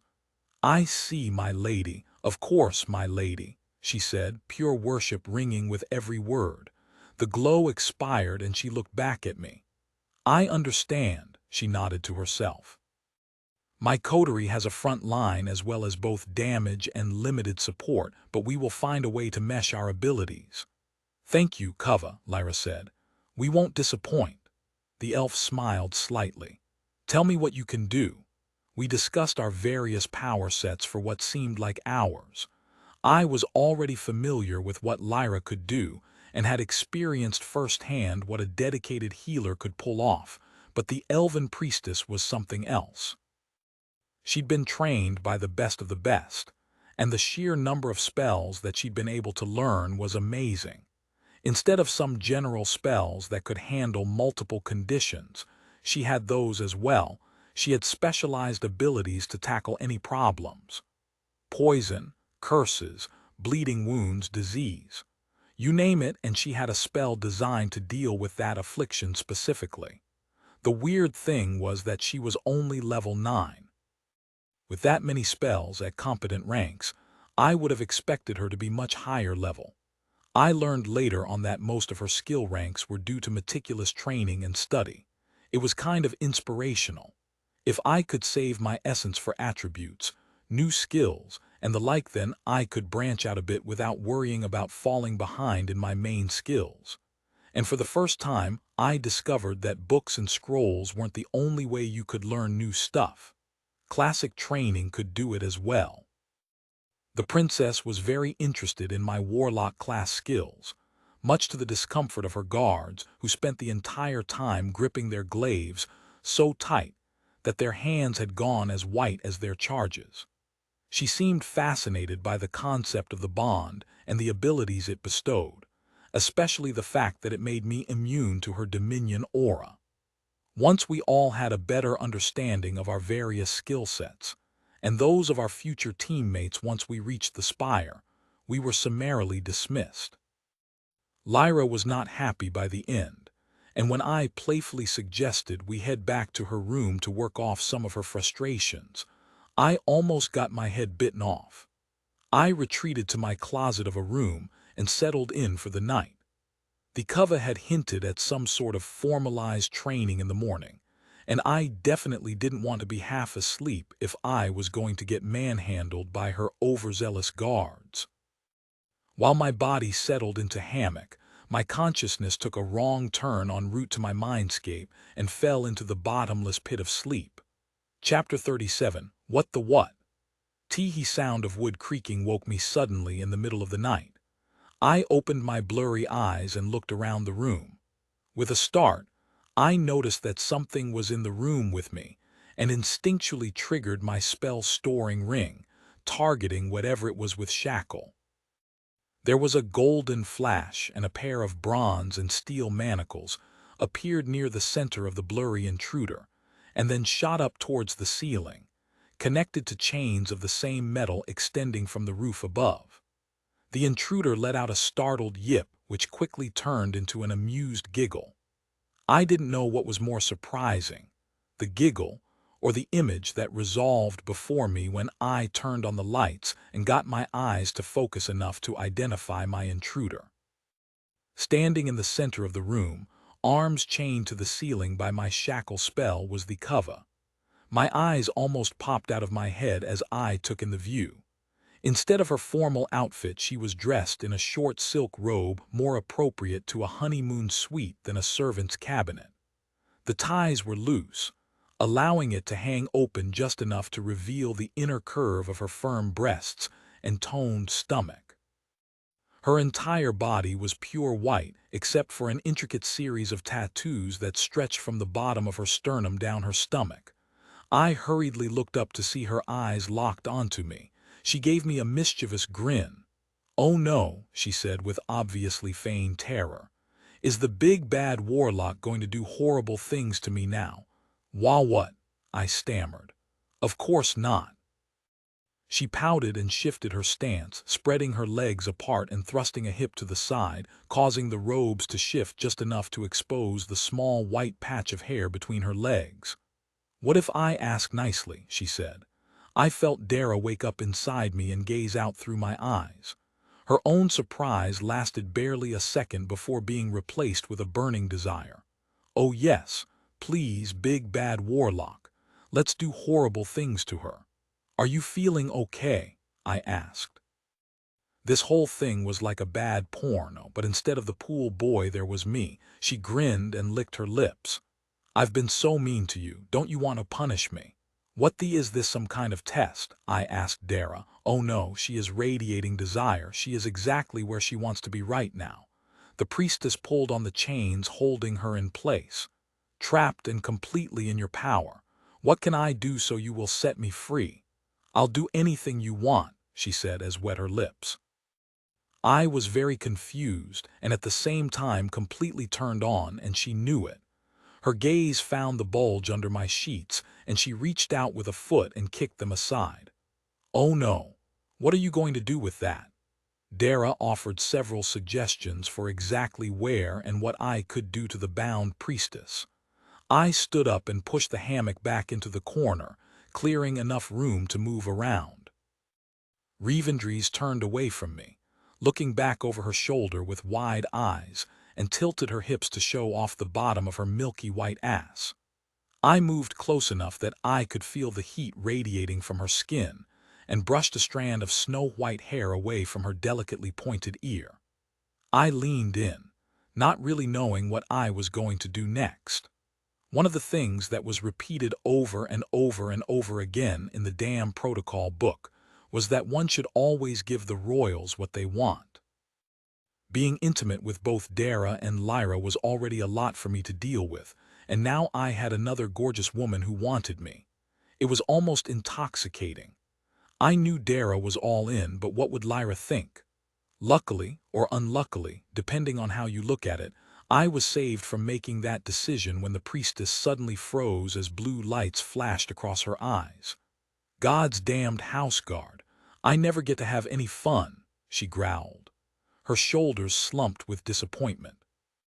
She snapped her fingers and the chains binding her to the ceiling disappeared, leaving her standing half naked in front of me. She looked up at me and tilted her head to the side. "You do know it would be a very bad idea to tell anyone about this, right?" she said. I nodded slowly. Yes," she rolled her eyes. "We'll have to continue where we left off another night." She leaned and whispered into my ear. "I'm dying to see what the big bad warlock will do to the innocent little princess." She bit my earlobe and then planted a kiss on my lips before turning away. "See you at training." With a flash, she was gone, leaving me standing at full mast in the middle of my room. I looked down at my cock, completely confused by everything that had just happened. What the actual fuck? Dara's mental claws latched onto my consciousness and drew me into my mindscape. Her lips met mine as the mental bedroom dissolved, leaving only the bed which extended in all directions. Her claws sliced off my clothes with a precision and fervor which was all the more frightening since she could have just willed them away. Her own clothes switched to mirror what the princess had been wearing, although in black silk instead of white. She tackled me to the floor and straddled me, pinning my cock between us as she grinned down at me. "I can feel the desire burning through you. I can still taste her energy in the room. It is tantalizing, sweet, delicious." She shivered and I could feel that she was dripping wet with arousal. "Now fuck me like you want to fuck her. Give me all of it." I opened my mouth to say something, but the look in her eyes told me it would be a bad idea. "Yes, ma'am," I said and grabbed her by the hips, pushing her off me so I could rise. She laid on a single hip and looked at me curiously before realizing where we were headed. "I do love this position," she said as she rose onto her hands and knees, gazing back at me over her shoulder with a hungry grin. She arched her back and spread her legs, revealing thighs glistening with the signs of her arousal. I grabbed her by the hips and pulled her back onto me, sliding my cock deep into her pussy. She let out a purr and I felt her squeeze down on my manhood. "Yes," she moaned. I fucked her like an animal, letting the fires kindled by the pale priestess burn brightly as I gave them to the succubus. She buried her face in the bedding, her claws constantly shredding the regenerating mind stuff as I fed her my desire, my passion, and my lust. The connection between us blazed as our essences intermingled, but I knew that I had a lot more to give inside my mind. So when she came the first time, I kept on going, not even giving her a second to recover. Each following thrust created aftershocks deep in her body, sending her muscles into spasms as I held on, focusing the orgasmic energy that threatened to push me over the edge into something more. The third time her body tightened around me, I let go of my hold and rode the wave of pleasure as it burned through our bond, strengthening it and making it into something more. I watched in fascination as my hands took on the light red coloration that they normally only showed when using my manifest bond skill, and I felt something burning on my forehead. I clumsily reached up and felt the very beginnings of horns sprouting there, and when I touched my teeth, I found my canines had grown as well. Another wave of pleasure smashed into me, and I rolled onto my side, coming eye to eye with the beautiful succubus whose eyes were glassy with the after-effects of my less than tender ministrations. She grinned and reached out, caressing my cheek as I felt the horns fade away. She leaned in and kissed me deeply. I could taste her love and knew that she could feel mine in return as our tongues barely brushed against each other. She moved in closer, throwing an arm across my chest and nestling her head under my chin. It felt wonderful. "I love you," I said. She leaned up and looked into my eyes with a playful smile. "I know." Apparently, she'd gotten to the Star Wars chapters of my life. I let out a laugh and held her close as we drank in the essence around us and fell into a deep sleep. Interlude: the sleeper has awoken. Red-tinged clouds surrounded the top of the spire, blocking the view from the ground. If one looked close enough, small rivers of red liquid could be seen slowly dripping down the pristine stone. Far below was an armed camp. The normal Adventurers Guild sprawl had been replaced by the quiet efficiency of the elven military, much to the chagrin of the guild, who were eagerly waiting for the response to the petition they had filed with the core branch to have the elves expelled from their domain. 3 elves stood close to the tower entrance, watching it closely as a reddish stain crept slowly into the normally pristine white portal. "They may not make it in time," the first said as he idly touched the massive scar that ran through his short, cropped brown hair. His other hand rested on the hilt of the arming sword resting at his hip. "What do we do if they're late?" The second elf shrugged. "She'll be here." He waved a hand in the air, tracing an arcane pattern that dissolved into golden light. An instant later his eyes flashed blue and he nodded. "They are 3 days out." The first cursed. "We may not have that long, Hale. Either the guild will assert their authority, or whatever is happening inside will spill out and quiet." It was spoken just above a whisper but carried the weight of ages. The speaker was an elf clad in armor of mixed bones and furs, and his skin was the weathered brown of dry leather. He looked at the others with the golden eyes of a forest cat. "Gaia will ensure they make it in time." The scarred elf laughed. "You're pulling our leg, Malin. How many times have you told us Gaia doesn't directly do anything, that it's up to us to survive or die on our own?" The druid fixed his unearthly gaze on the night. "There are things that move even the Great Mother to action. This is one of them." The spellcaster shook his head. "The last time Gaia," his mouth fell open, and he looked over at the glowing portal with horror on his face. "Gods." Miles to the south, in the heart of the Dreadmarsh, the earth shifted and buckled as one of Gaia's oldest children stirred from her slumber at her mother's urging. Tons of mud and brackish water were forced aside as a massive reptilian head pushed its way into the air for the first time in centuries. Water washed the mud from black and green scales the size of dinner plates, and a pair of deep green eyes blinked away ages of slumber to take in the world that was her mother's domain. A crest of spear-like spines flared out, catching the vibrations in the air and filtering the essence of the swamp for information. The earth split as the rest of the creature emerged, revealing a long, serpentine body with wings that could blot out the sun. With a low growl, she glanced at the throng of Yuba's kin that were drawn to her emergence, their souls like fireflies compared to the inferno that was once again burning in her core. "Yes, Mother," she said in a voice that shook the very earth with its power, and leapt into the sky.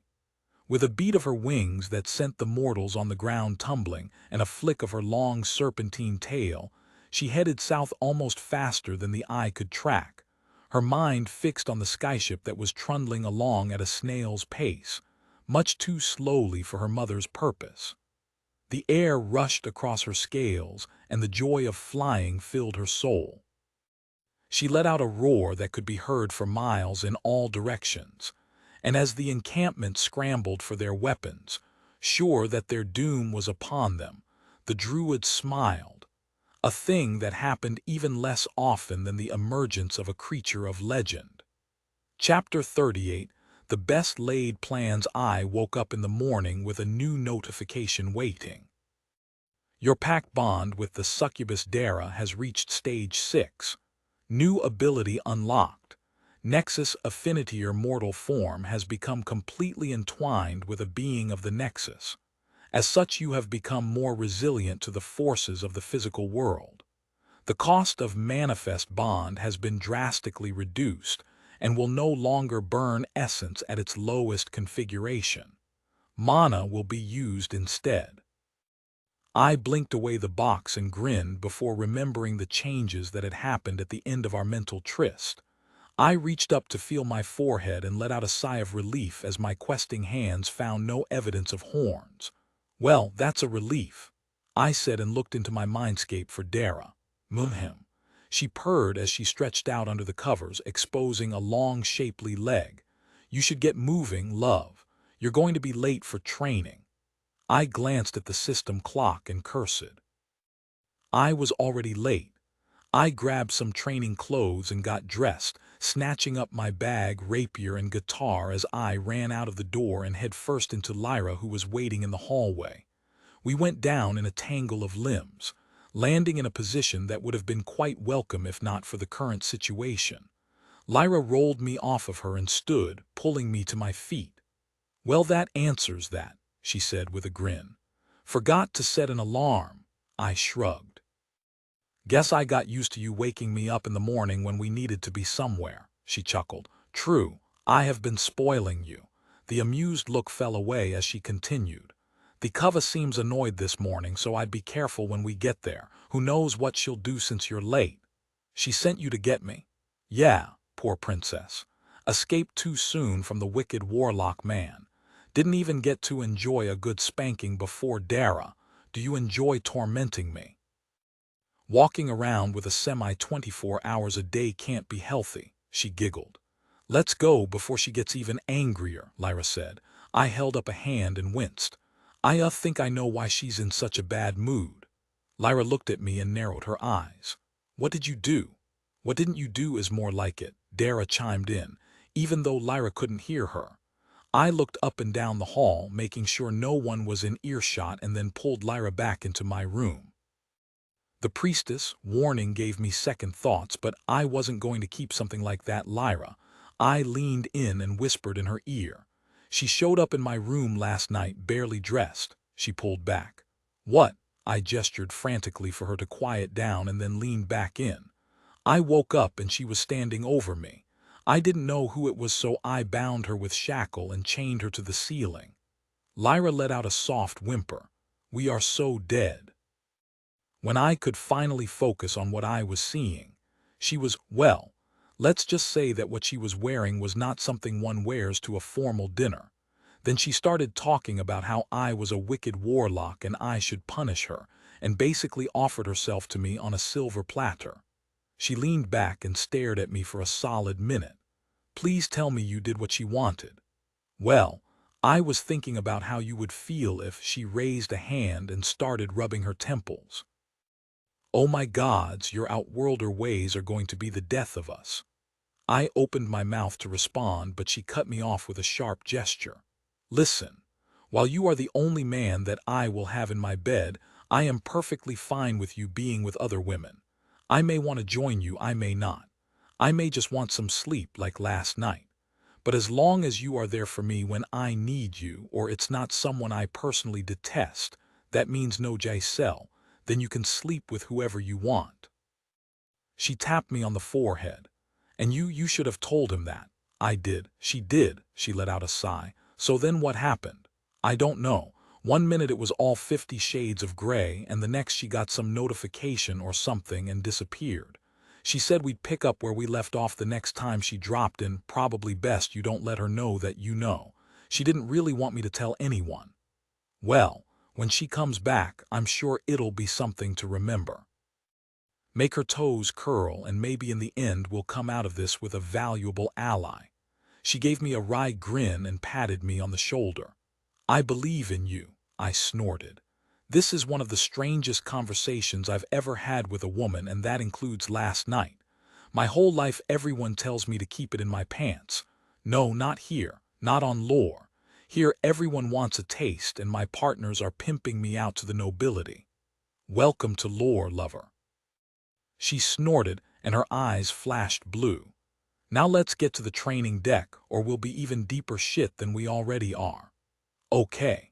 Hopefully it's not too bad.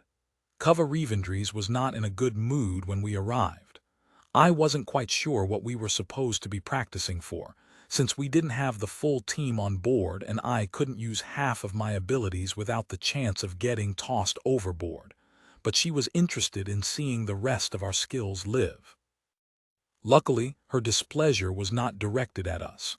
It was directed at her bodyguards, who she forced to be the crash test dummies for our demonstration. I almost felt bad for the bastards after the 12th time I dazed them, set them on fire, or blasted them across the room with cacophony. The princess healed them every time, and they were high enough level with enough protections to not be in any real danger inside the training facility. I only found out after the fact that there was a dampening field in effect, so the damage inflicted by any offensive spells was muted. I couldn't use my packed powers, of course, but I did put on a good showing with the bard side of things. Lyra, though, she shined. I was a little worried when she faced off against one of the elite house guard, but she just looked excited. And the payoff when she wiped the smug look off the elf's face with the edge of her shield after phasing through his lazy attack was priceless. After that it was a real match, and I could see that the other guard and the princess were likewise impressed. In the end, the house guard's experience won out, leaving Lyra sprawled out on the wooden practice floor completely exhausted, but she had a giant smile plastered across her face. Her opponent tossed his training glaive to his partner and offered her a hand. "You have a warrior's spirit, human," he said. "It's a shame Thera snatched your soul before Kersai had a chance. You could have had a good life amongst the people." She took his hand and stood. "Thank you," she said, and offered him a slight bow, which was met with a chuckle. The priestess stepped forward. "An adequate display. Congratulations, Parva Stone, you are not a liability." I saw a spark of anger light in the redhead's eyes as she looked over at the elf. "Thank you, Kava," she replied through half-gritted teeth and sketched the appropriate bow. The elf nodded. "Next we will practice tactics," for a klaxon sounded throughout the ship and the guards sprang into action, each grabbing a hold of one of the priestess' elbows. With a flash, they disappeared, leaving us alone in the training room. What the Chapter 39 they're real. We rushed towards the door where we could see the skyship's guards running through the hallways. "What's going on?" Lyra asked. One of the guards we'd sparred with the previous day ducked into the room. "General alarm. Get up to the deck if you're willing to fight. If not, go back to your quarters and stay out of the way." He took off and we glanced at each other and then grabbed our things and rushed towards the stairs. "What the hell can get us up here?" I yelled. "Please tell me there's no such thing as flying orcs who want to compete with us in some kind of air show." She shook her head and climbed the stairs 2 at a time, responding between breaths. "Wyverns, harpies, pirates. Pirates. You think only the law-abiding citizens have skyships?" I laughed. "Sky pirates, this world is too much," she sighed. "Let's hope that's all there is. Could be much worse." "What do you mean?" "It could be political." We burst onto the deck and almost ran into the crowd of guards standing there, staring off into the sky. A second later I joined them in stunned silence as my mind struggled to make sense of what I was seeing. Wonder and horror danced a waltz together in my head, and I didn't know if I should be wetting myself or falling to my knees at the sheer majesty of the creature coming towards us. "Dragon," I whispered. "Dragons are real. Of course they are. They are just very rare, and that one hasn't been seen in a long time." "Huh," You'll see. A flash of light lit up the deck and the guards shook themselves out of their stupor and ran to the rails, pulling what looked like muskets out of specially made cases. From the helm the captain shouted, "Be ready, all. I don't know its purpose, but we'll not go down without a fight." The dragon seemed to focus its gaze on the captain's deck as it circled the ship. The dragon was bigger than the Dawn Chaser and could probably bring us to the ground just by sitting on the deck. With one last flap of its wings, the dragon broke into a dive towards the ship, and a single gunshot rang out into the sky as a new recruit dropped his rifle and fled in terror. The bullet pinged off of the mast, and the rest of the guards braced for death. Dara was giggling inside my head, and only her utter amusement kept me from losing it. At the last second the dragon pulled up and shrank in on itself, transforming from the massive beast of legend into a tall, regal woman with the same ancient eyes as the worm. Long leather robes bearing the same black and green scaled pattern as the dragon's hide flared out as she landed lightly on the deck. She looked around, and when her eyes found me, I felt a sense of recognition. She waved towards the captain's deck and let out an exasperated sigh. "Come out here where I can see you, mortal. I do not have all day." The captain peeked over the ledge and slowly climbed down, offering a bow so deep he almost fell over. "Honored dragon, how can I be of service?" she waved absently. "Bring the High Moon girl and those two," she said, and pointed to me and Lyra, to the bow. "We need to have a conversation." Dara laughed and I started to get angry. "Damn it, Dara, what the ever-loving fuck is going on? First of all, you never told me there were dragons. Second, there are fucking dragons. And third, why in the name of everything that is holy is there a giant dragon looking for us, and why are you laughing?" She blinked, and a guilty look passed over her face. "I'm sorry, my love. I've heard stories of Gaia's oldest children, but I never planned to see one. And the way all the nobles are huddling over there like a wolf is about to eat them. I wasn't laughing at you." I took a deep breath and counted to 3, letting all my frustration drain away. "I'm sorry," I yelled. "I am completely lost right now. She's probably here to help. Dad said Gaia would get involved sooner or later." She paused for a second, her expression showing new signs of worry. "But if she woke up one of them, things must not be going well." I took Lyra's hand and headed towards the bow where the dragon lady was waiting. I gave her a reassuring smile and leaned in to whisper, "Dara says she's probably here to help." A minuscule bit of tension faded from her shoulders, but her hand was still gripping the edge of her shield like it was a life preserver. When we arrived at the bow, I started to speak, but a simple glance from the dragon's reptilian eyes silenced me. A moment later there was a commotion as Revendry stepped onto the deck with her guards chasing after as if to stop her. One grabbed a hold of her arm and pulled a vial out of his pocket, but before he could do anything with it, his limbs locked up and he fell over. The priestess continued forward, just out of range of the second house guard. "Halt!" the dragon whispered, and the second guard stumbled as his legs refused to obey him. The priestess continued forward and bowed to the dragon, who just waved her hand as if annoyed. "Leave your mortal rituals where they belong, chosen. My mother has charged me with a task, and I will see it carried out even if I must destroy this thing." She gestured to the ship. "I apologize for the delay, most honored one," Revendry said. "My house guard have overstepped their bounds." The dragon sniffed and looked over at the fallen elves, one unconscious and one who seemed to have been transformed into stone. "They have learned the error of their ways. Perhaps in their next lives they will reborn as something with more sense." The princess bowed again. "They only followed orders, most honored one. If you would show me the kindness of allowing them to live, I would be most grateful. There are too few of the houseguard left." The dragon looked at me and Lyra, who had taken a knee and bowed her head towards the dragon. "What of you? Should I spare the elves?" Lyra muttered something I didn't understand as I shrugged. "They were a bunch of dicks, but I don't think they deserve to die for trying to protect their charge," I said, earning an amused grin from the dragon and an elbow to the knee from Lyra. The dragon chuckled. "Ah, you otherworlders are always so refreshing. Fine, they will live." She dismissed the captain and pulled Lyra back to her feet. "You have used up your share of obsequiousness for the day, child. You are on a divine quest. Act like it." Lyra nodded and looked the dragon in the eyes for a second before she was forced to avert her gaze. The dragon chuckled. "You have a strong soul, girl." She looked at each of us in turn. "The spire is on the verge of collapse. It doesn't have the time it would take for this ship," she said, gesturing to the deck below us, "to make it in time, so the Great Mother has sent me to get you there faster. We leave now." "What?" I said, but before I could get another word out, she grabbed me by the collar and launched me over the side of the ship like I was made of paper.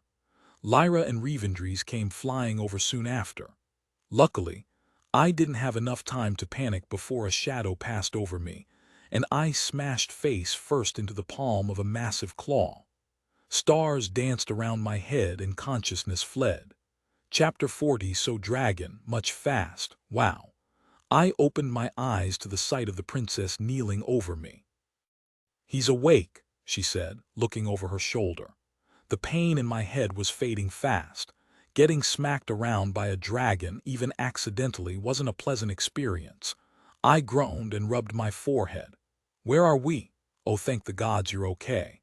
Dara shouted in my mind, causing a brief wave of pain. I pulled myself up into a seated position. From what I could see, we were inside of some kind of cave of dark green stone that glowed just enough for me to see without tapping into my dark vision. Lyra came over and took a seat nearby. She gestured towards the elf. "Reven says it's some kind of protective barrier." Reven knelt next to me and grabbed me by the chin, tilting my head up so she could look into my eyes. "Not exactly," she said absently as she held up a finger. "Follow my finger." She moved it from side to side and then up and down, and I chuckled at the similarity to the exam of an Earth doctor. She gestured towards the wall. "Elder Body created this shell to protect us. At the speed we are traveling, the wind would strip the flesh from our bones." She turned away and started rummaging through her bag. I looked over at Lyra and mouthed, "Reven." She shrugged and brushed a bit of dried blood off of my forehead. "We'll be at the Argent Spire in a few hours." "What?" I said. "How long was I out?" The princess giggled and looked back at me. "Maybe an hour." She looked over to Lyra and held up a small crystal. "I need to send a message ahead to my team so they are ready when we get there." "Sure," Lyra said, winking at me as I blinked in confusion at the whole shift in dynamics. She'd been the one hounding me to always observe proper forms of address and protocols, but now she was on a first-name, no, a nickname basis with the princess. She snapped her fingers, focusing my attention. "Okay. The tower is worse off than was first thought, so the gods sent some help. The royal guards weren't too keen on letting their charge come into contact with the dragon, so she had to ditch them." I nodded along. "What happened to protocol?" I heard a distinctly amused snort from the princess on the other side of the enclosure. Lyra shrugged. "Rule as you do whatever the royals want. Reven wants to be called Reven and to be treated like an adventurer." She took a deep breath. "It's hard, but I'm working on it." There was a flash of light from Reven's direction, followed by a relieved sigh. "Message received. I've filled them in on your abilities and they'll be ready to enter the spire when we arrive." "That was quick," I said. "The messenger spell is quite effective," she replied and then flashed me a wicked grin. "Don't worry, I didn't tell them everything." Lyra chuckled and the elf looked her way. "Although I see you did," Lyra shrugged. What happens between the beautiful, helpless princess and the naughty warlock is none of my business." The priestess feigned a gasp. "Oh no, the warlock's bodyguard has arrived. Whatever shall I do?" The redhead tapped her chin thoughtfully. "Maybe it is my business. I definitely like her better this way. I wonder if we have enough time before him." The room inside my mindscape shifted into a medieval-style dungeon. "This might work." The elf smiled and sauntered over. Once the spire is cleansed, we'll have to find out. Or, I said, reaching out to brush a wisp of hair from her face, we could make good use of the time we have on. A booming voice filled the enclosure. While I find your mortal games amusing, unless you possess the coital speed of a rabbit, your fun will have to wait. We are approaching the spire now. Revan pouted and let out a long sigh. Ah well, she said, guess it's time to put the mask back on. She brushed herself off and her friendly smile disappeared, replaced by her normal flat expression. Yithvis crow, Yithvis stone, let us prepare. Lyra took a deep breath and bowed. Of course, Kava. Revan headed towards the other end of the enclosure and Lyra leaned in to whisper in my ear. Looks like I got a promotion. The stone walls began to dissolve, exposing us to the wind and revealing the truth of our surroundings. We were riding in the dragon's cupped claws. Revan stood at the front, gazing out at something in the distance.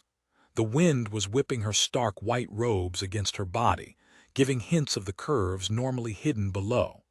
Lyra and I moved to join her, fighting against the wind that wanted nothing better than to send us plunging to the ground.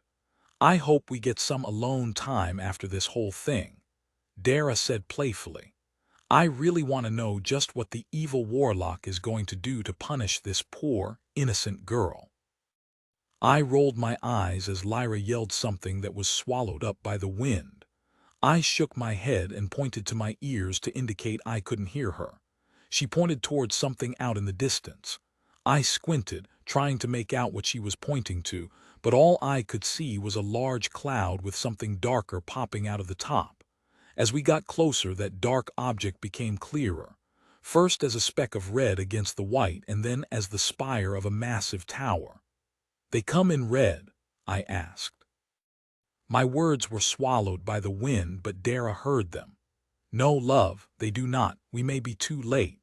Brace yourselves, the dragon boomed and shifted her hands to shelter us further as she dove. Her warning wasn't quite fast enough. All three of us went tumbling, crashing against the dragon's chest in a pile of flailing limbs fighting against physics.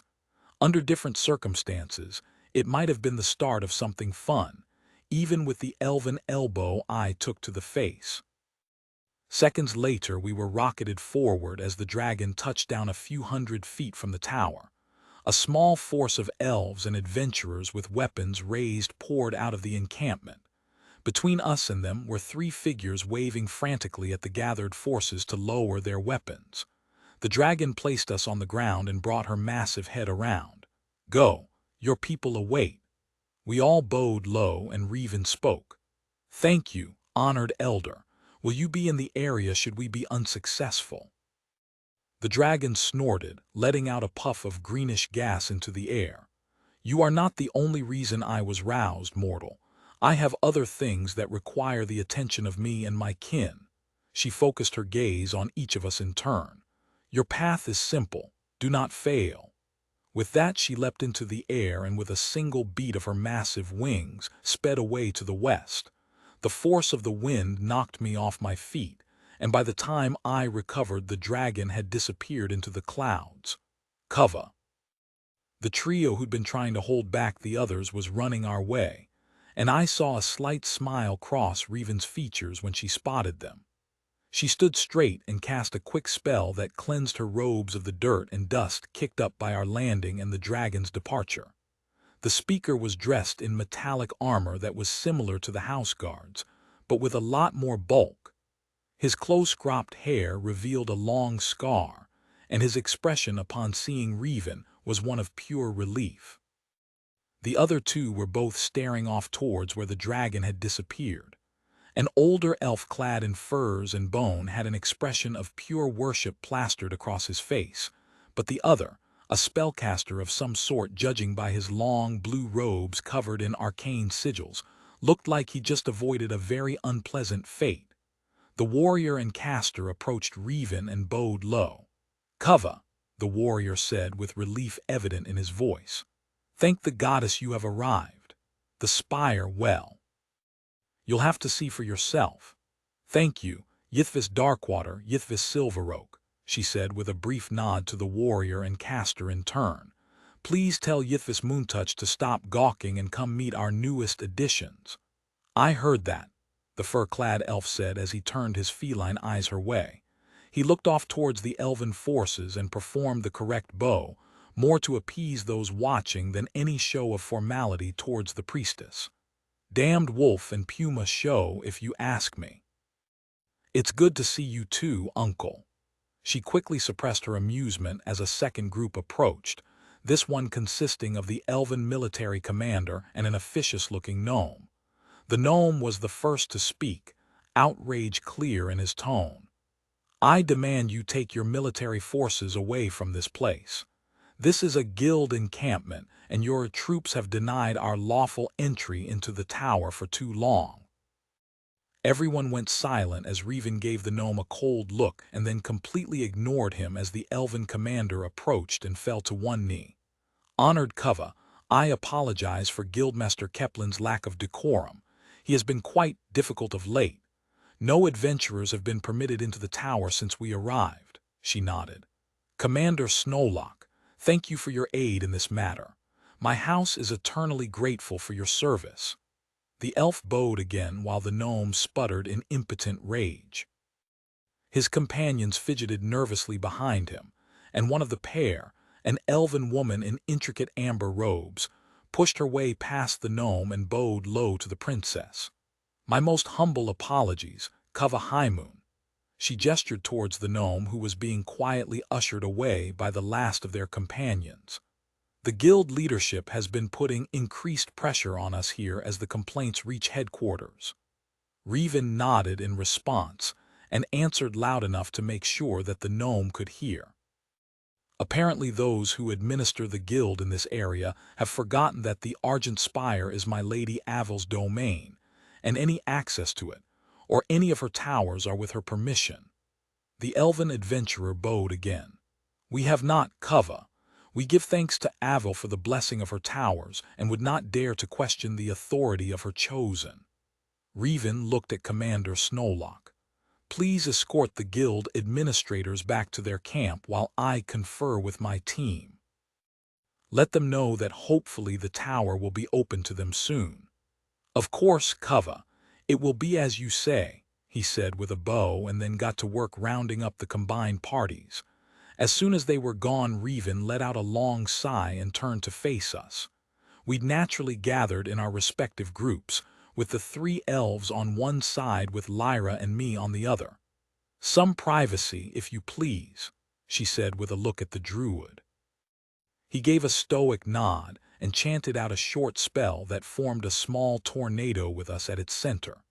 The wind picked up the loose earth and broken branches littering the ground, which formed a screen against anyone trying to look in, while at the same time drowning out any sound whatsoever. I was a little confused about how we were supposed to talk, until Revan gestured for us all to move to the center of the area. She extended her hand and the elves quickly added theirs, like we used to do in Little League before the game.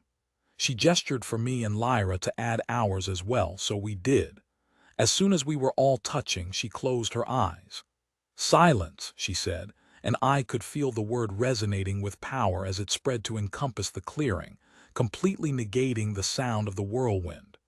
Revendry's Haimoon has used power word, silence. You have been excluded from the silencing effects.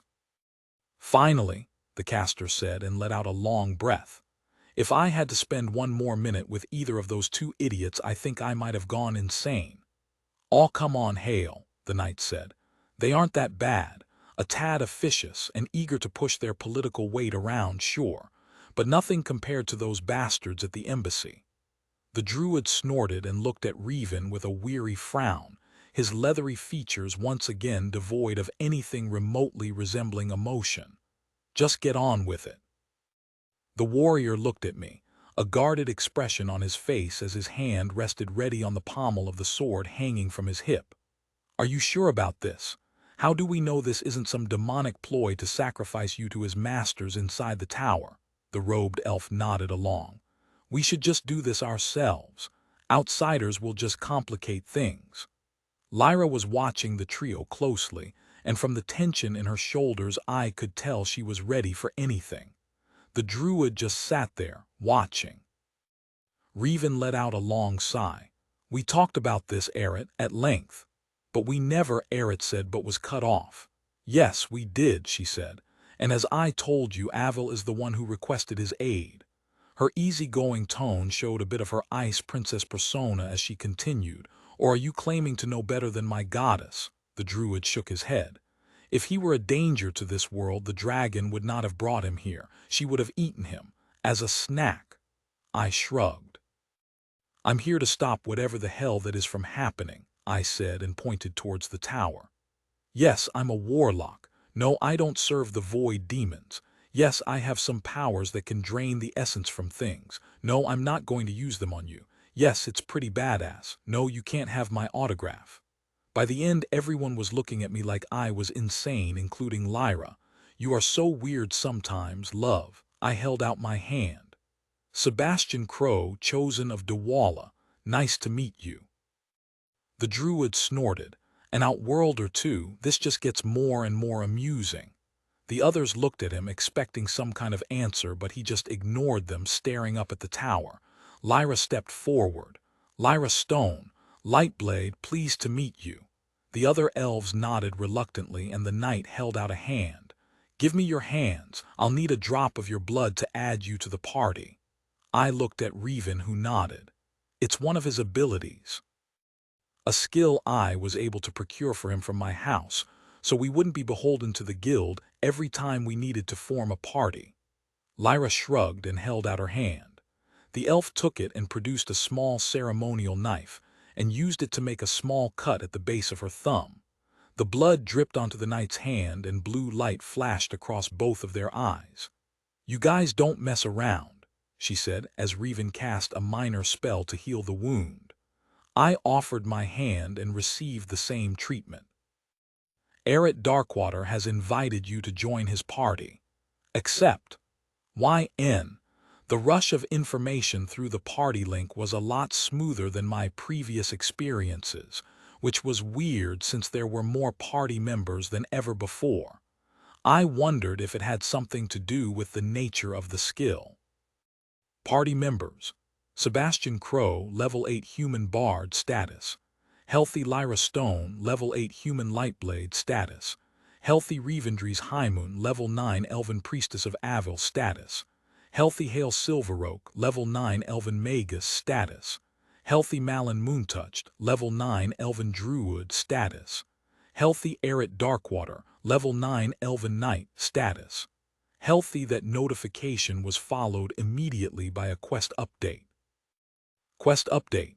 The Argent Spire criteria equals meet Kava Highmoon at the Elven Embassy in Northshield by the 12th day of 8th moon heavy checkmark equals join a party with the Kava Highmoon heavy checkmark equals determine if the tower has been corrupted by demons heavy checkmark equals cleanse the Tower of Darkness. Well, that cinches that. The tower is definitely corrupted, I said, and the rest of the party looked towards me. What? If the quest update says it's corrupted, it's corrupted. Right. Lyra nodded. I got it too. Hale gestured towards the cloud line where the crimson stain was clearly visible. Obviously. We need to move quickly, Revan said, and then started jogging towards the tower. Buff as we move. I still didn't have any buffs that needed to be cast ahead of time, but I did need to recharge the ring. Shackle had been good for the close confines of the skyship, but I had a feeling that I'd need something a bit deadlier inside the tower, so opted for Wall of Fire instead. I really wanted to store the new circle spell, but I couldn't cast it on the move. Once this is done, remind me that we need to focus on some of the skills you've ignored up until now. Sure. Between the druid, magus, and priestess, I had more buffs than I knew what to do with. Both Hale and Revan had a damage shield, while Malin's spells gave us increased health regeneration and physical armor.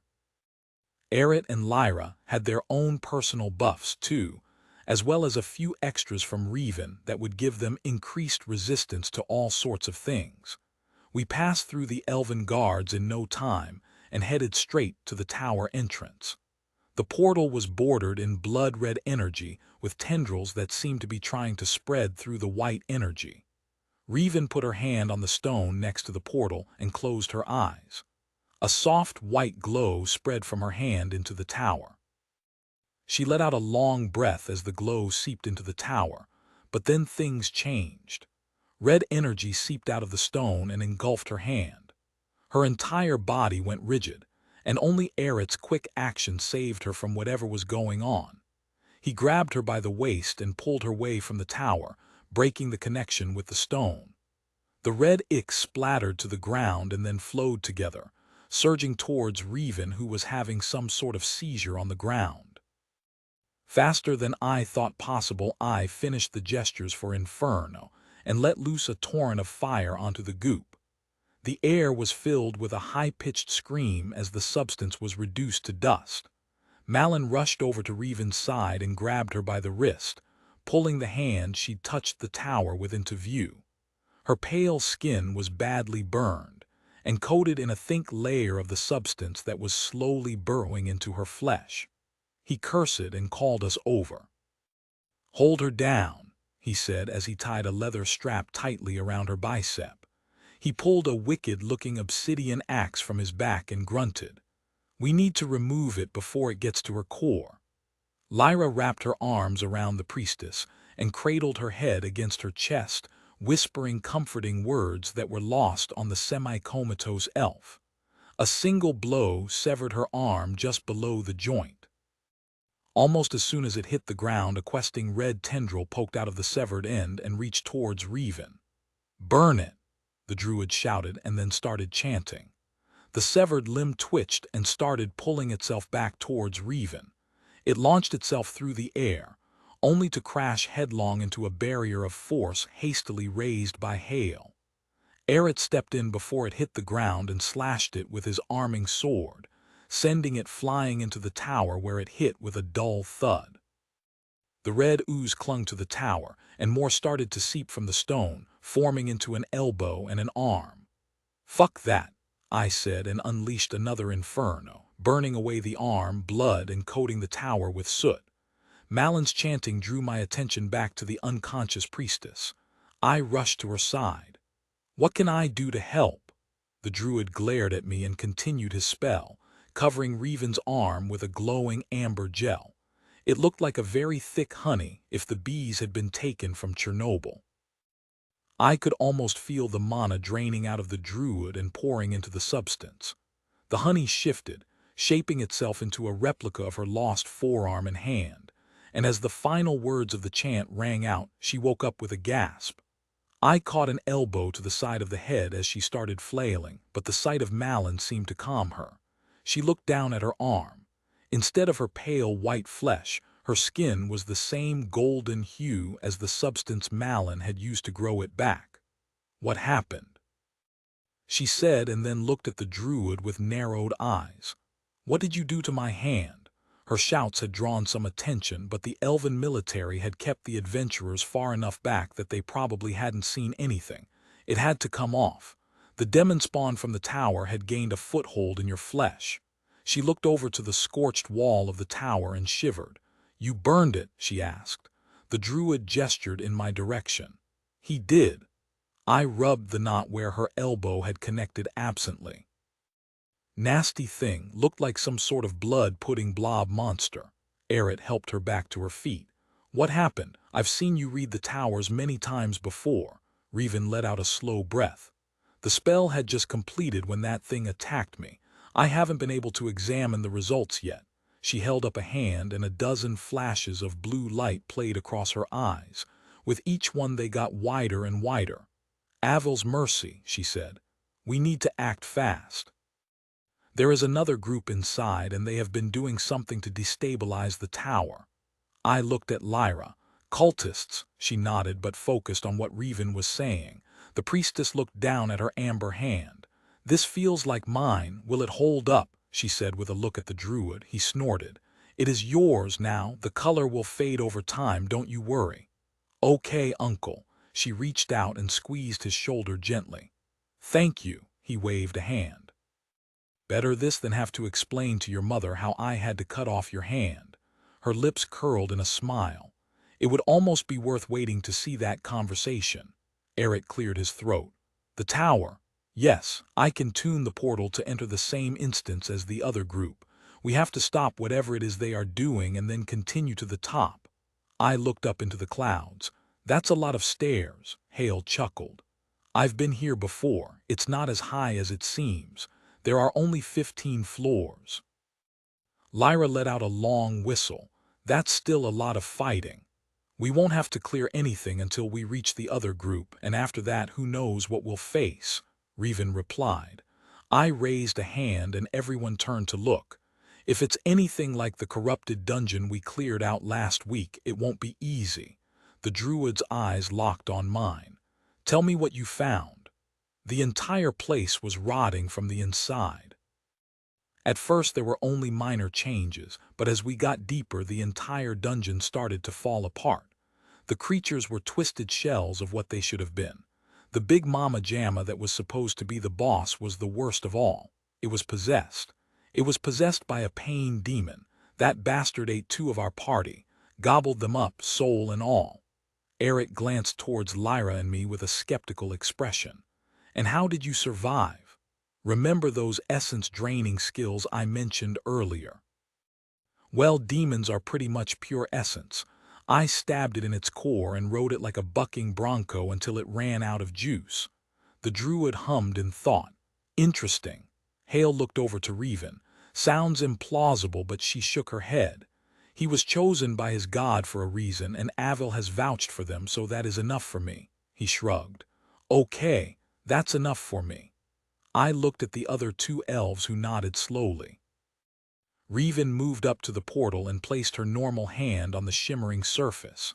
Avil, Lady of Towers, open the way. Guide us to the threat to this world and lend us your strength as we fight those who would bring ruin to all. Amen, I said, and everyone looked at me. I shrugged. It's a thing where I'm from. The portal flashed around Revan's hand and formed into a vortex of light that slowly opened to reveal the crumbling ruin of what was once the tower's bind stone. Quick, she hissed. I can only keep this open for a few seconds. Eret and Lyra dashed through, shields raised to guard against any unseen threats. Hale and Malin went next, hands aglow with spells waiting to be unleashed. I followed immediately after, plucking out the opening notes to the Song of Quickening as I entered the tower. With a final surge of strength, Revan jumped through and the portal snapped shut behind her. The only way out was up. Chapter 41. Where's HGTV when you need them? YO have entered the Argent Spire. Recommended levels. 812 highest floor reached. Avil has opened another group's instance to you. You have entered another group's instance. All climb rewards for completed floors will be locked to the original party. The remains of the bind stone were scattered across the room. I picked up one of the pieces but quickly tossed it aside when I saw the splotch of red slime clinging to one end. If their forces have corrupted the tower to the extent that the bind stone is vulnerable, this may be beyond us. To the stairs, Revan yelled, and the rest of her team headed that way. Give me a minute, I said, calling up the summoning circle to bring Dara into play, bringing out the big guns. Mana surged out of me into an intricate pattern on the floor, searing the magical circle into the stone.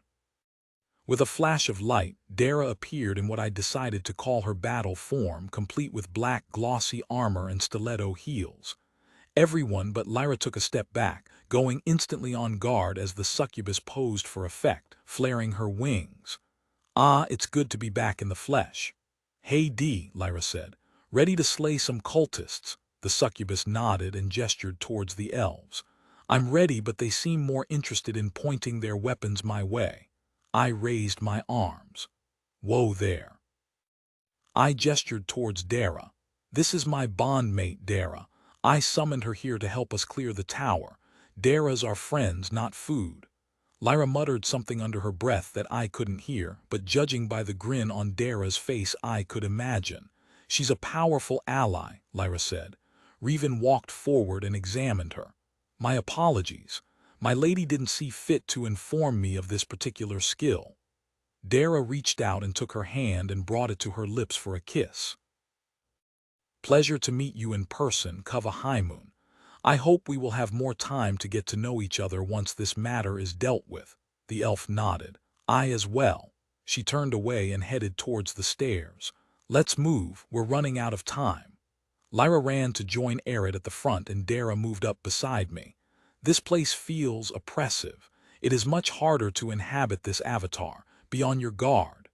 She leaned in and kissed me on the cheek and then ran to catch up with the rest of the group.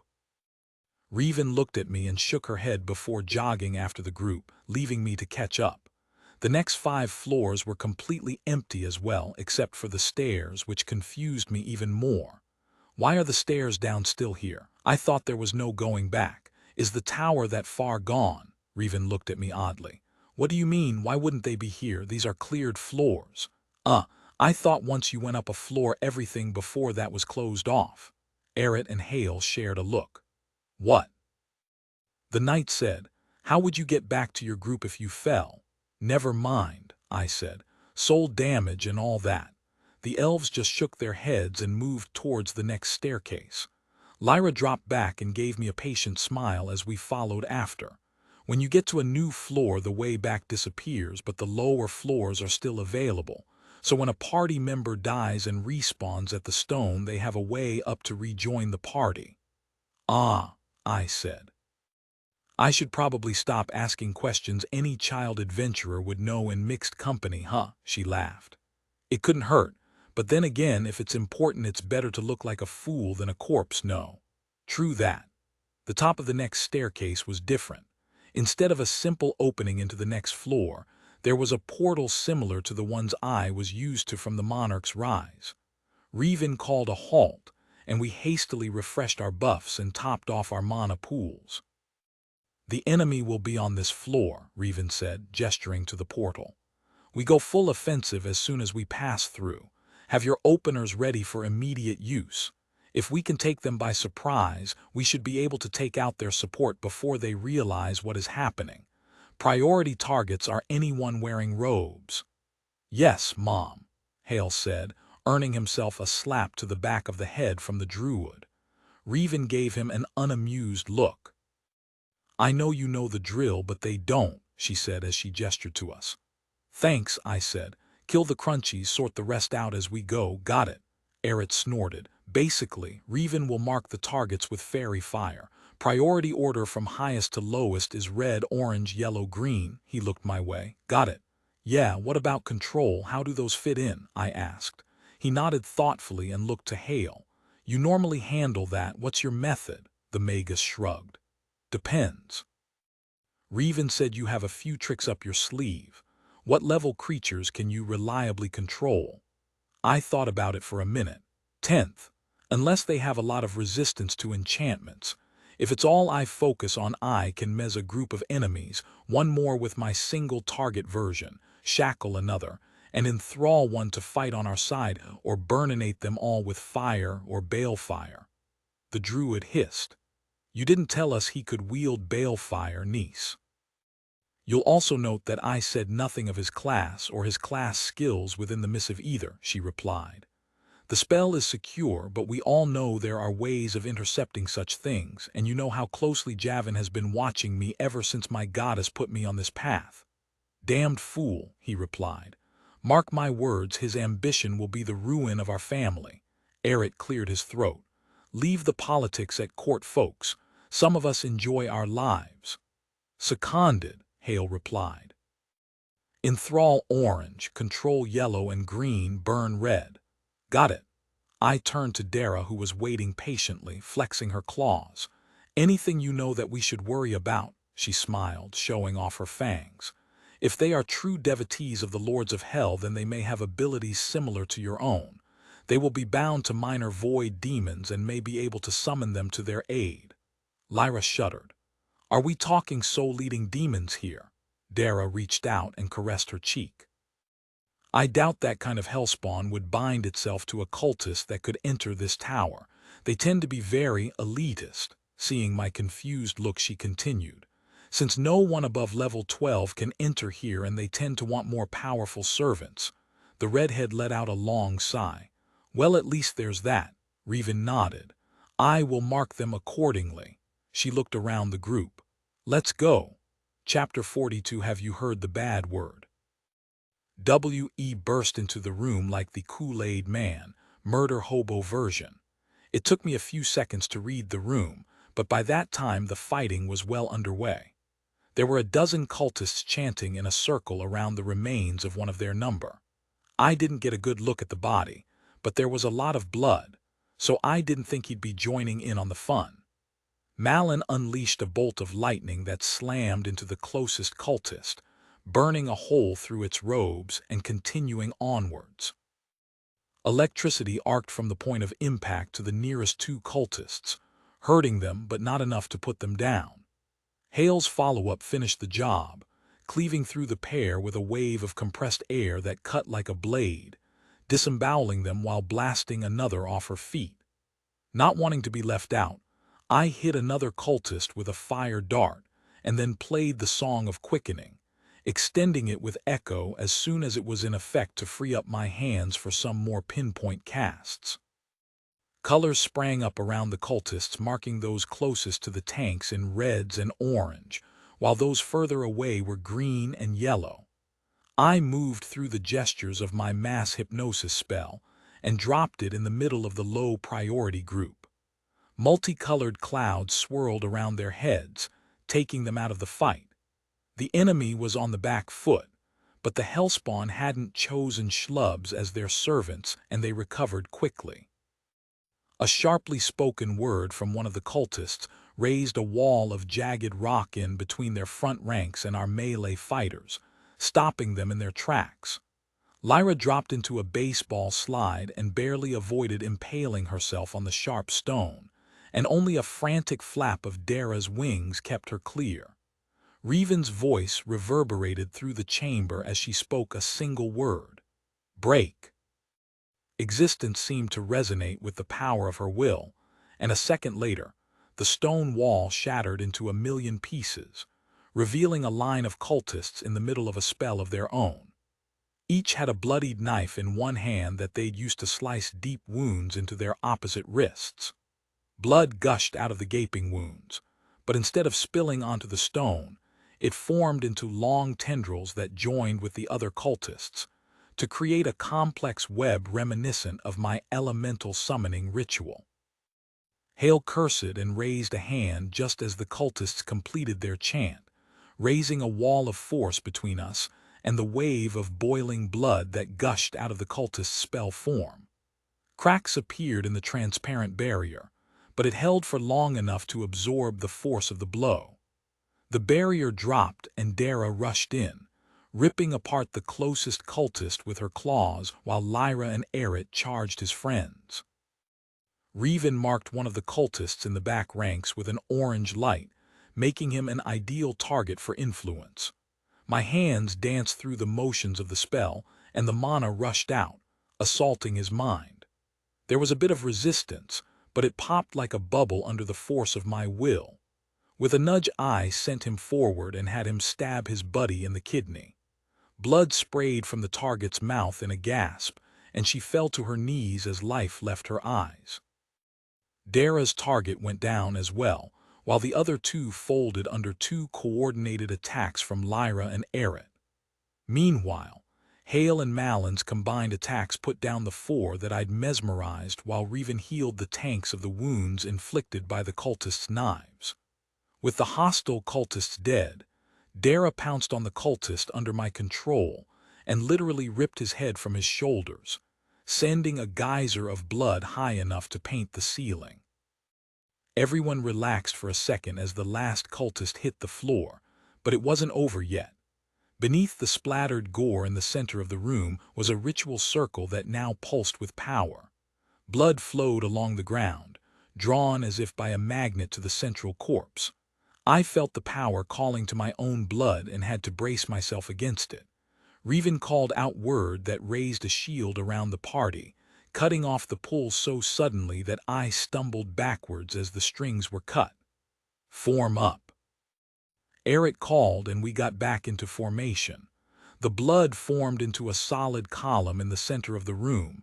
Dara hissed, "Hellspawn, it's a summoning portal. Be ready." Hale chanted a spell that assaulted the magic making up the ritual itself.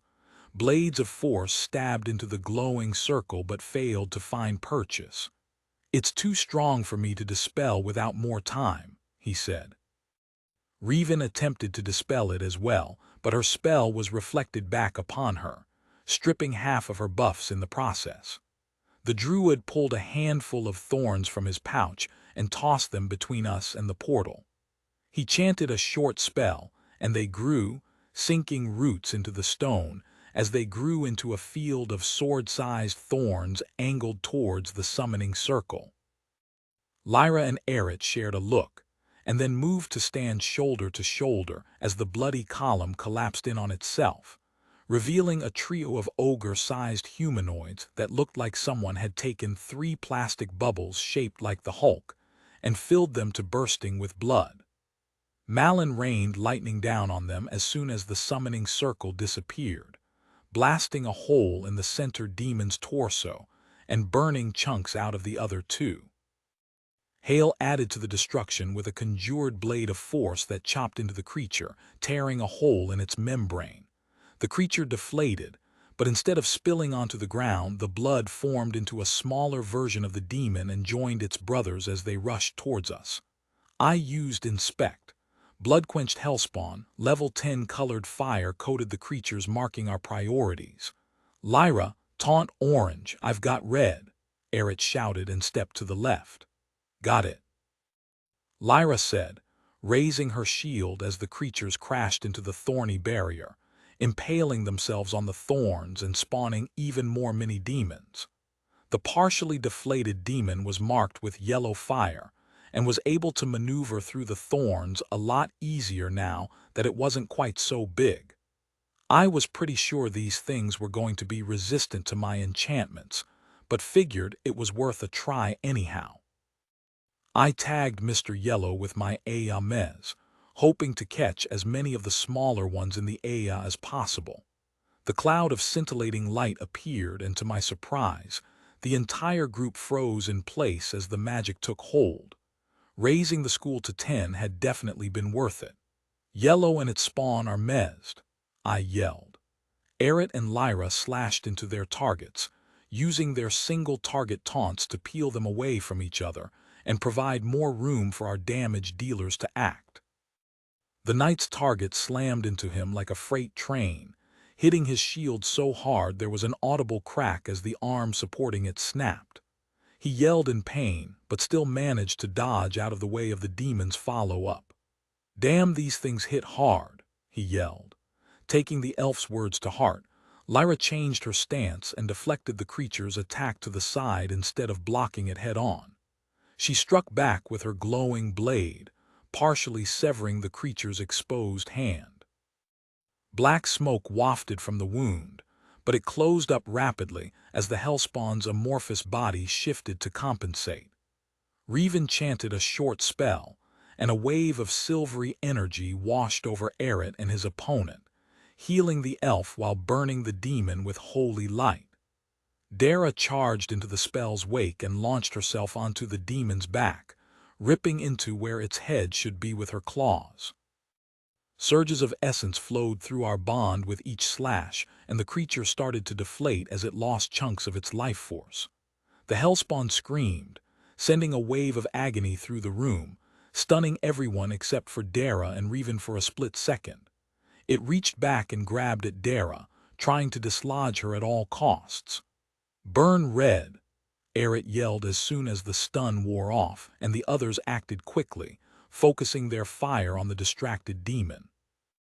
A giant stone hand emerged from the floor and grabbed it around the waist, and a storm of glowing blue missiles erupted from Hale's hands and blasted into its body, turning it into a sprinkler of smoking blood. A grunt from Lyra brought my attention back to her fight. The party interface told me she'd taken some minor wounds, but nothing too serious. The sprays of blood from the first demon carried with them, some kind of necrotic disease that was eating away at Eric's flesh, taking Revan's full attention. So I brought my guitar around and targeted Lyra with healing melody to provide her some relief. A quick glance at the pack of smaller demons showed they were still out of action, so I used Echo to keep the healing song in place, and then dropped my guitar back to my side so my hands would be free for my next spell. The info streaming in from the party interface caught my attention. Revan's mana was down to less than half, and Hale and Malin weren't doing much better. It was time for my newest spell. Putting up Circle of Restoration, I yelled. Revan nodded her approval and then focused back on her own spells. Center up. With almost perfect coordination, Eret maneuvered the Hellspawn into a better position, allowing Hale and Malin to shift closer.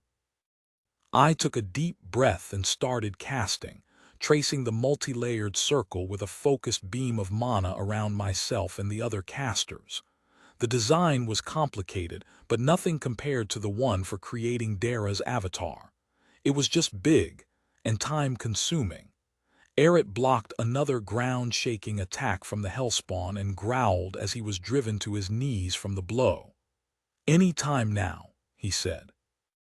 I cast the spell as quickly as I could, but rushing it would likely result in bad things for everyone involved, so I took a deep breath and maintained my current speed. A pulse of force knocked the demon backwards, giving the knight the time he needed to steady himself, and opening it up to another blast of lightning from Malin's outstretched hands. The concentrated firepower of the elven casters burned through the Hellspawn, breaking it into multiple smaller creatures that swarmed around its feet.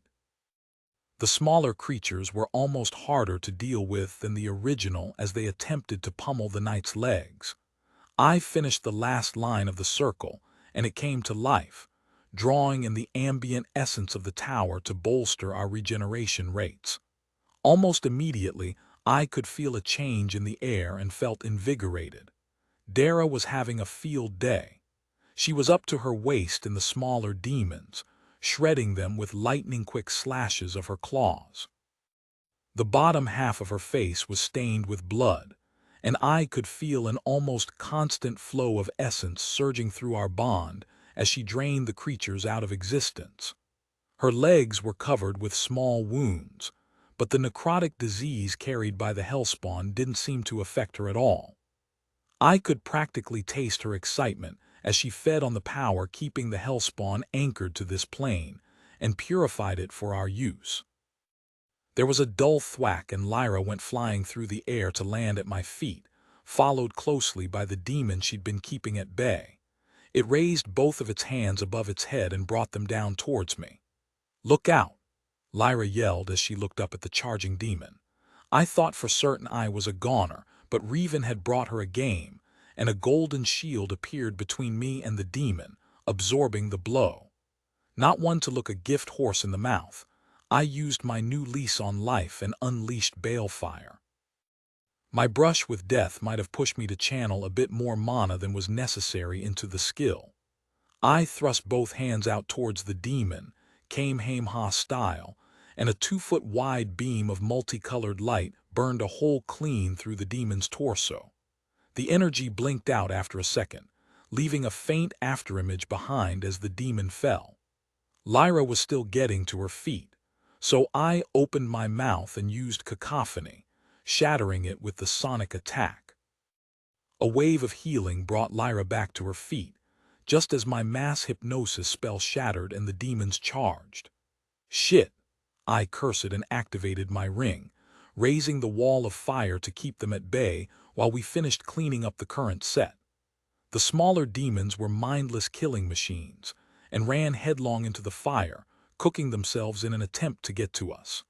The smell of burning blood filled the air, and I was glad I had a strong stomach or I might have lost my lunch right then and there.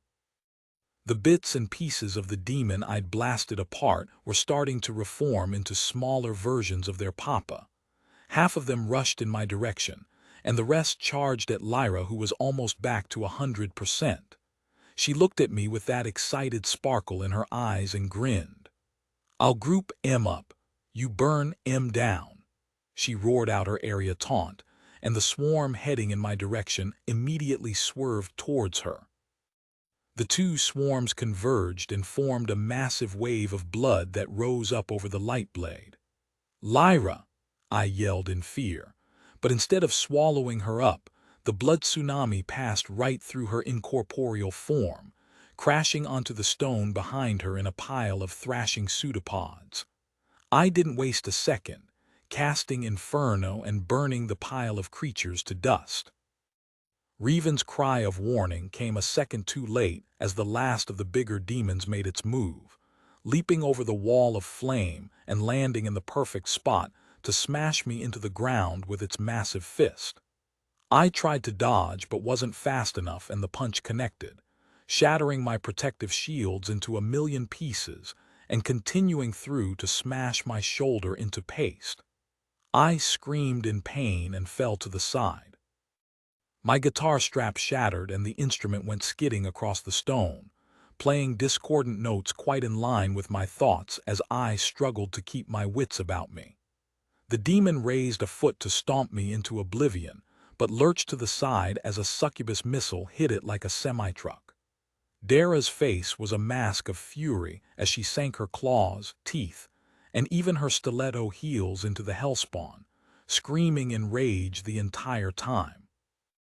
Essence poured into me and my instincts took over, activating Manifest Bond and putting that essence to work healing my shattered body. Horns sprouted from my forehead and my flesh darkened to red as my shoulder slowly knit itself back together. My fingernails lengthened into sharp claws, and I knew that if Dara wasn't out and about, I could have added more essence to grow wings and a tail as well. A bolt of lightning flashed across the room and blasted into the demon, followed closely by another swarm of force bolts that drove it backwards. Forced to relinquish her perch under the magical onslaught, Dara flapped her wings and glided in to land next to me, helping me to my feet while the rest of the party converged on the lone survivor, and the spawn it unleashed with every splash of blood. A healing spell from Reven sped my recovery, and I stopped the essence flow in favor of the much less costly mana. The healing was minuscule at that level, but with the priestess and the effects of my circle of replenishment, I'd be good to go in no time.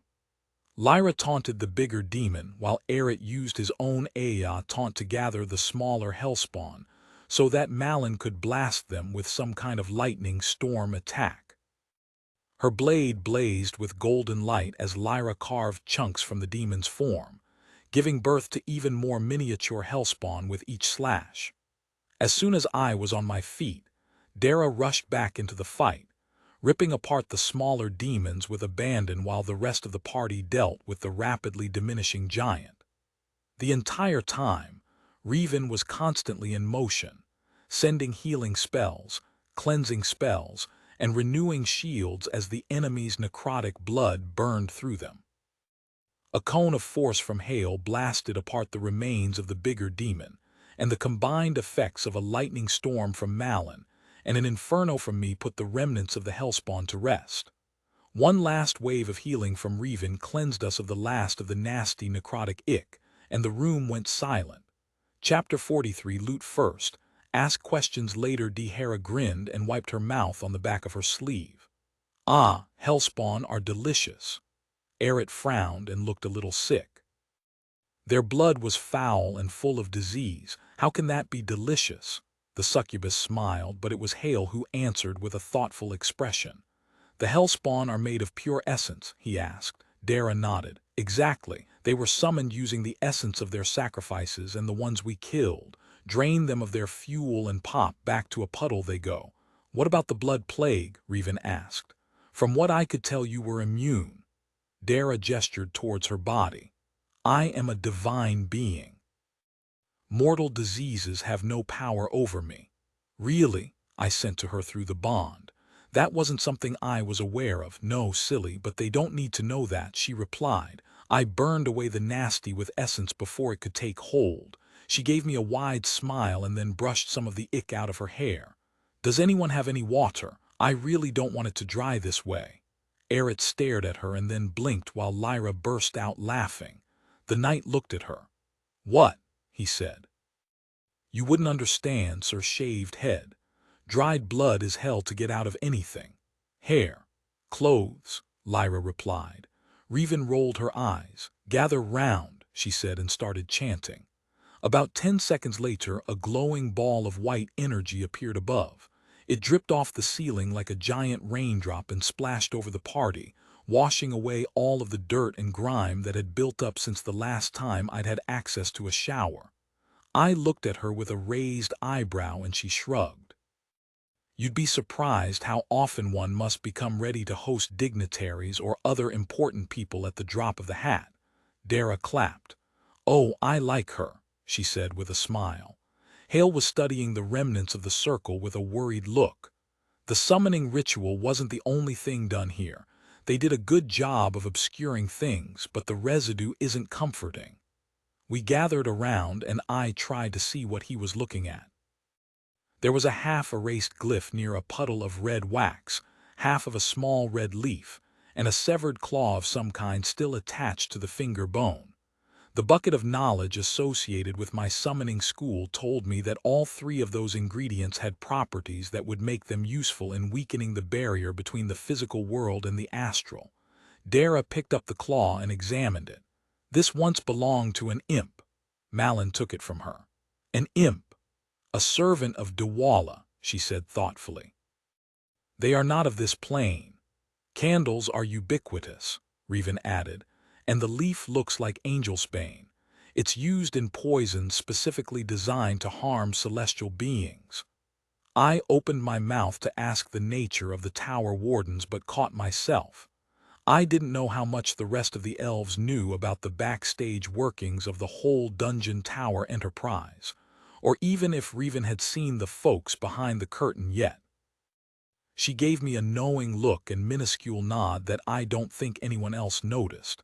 Hale knelt down and chanted a spell, weaving his hands in an intricate gesture that sent waves of magic flowing out over the ruined circle.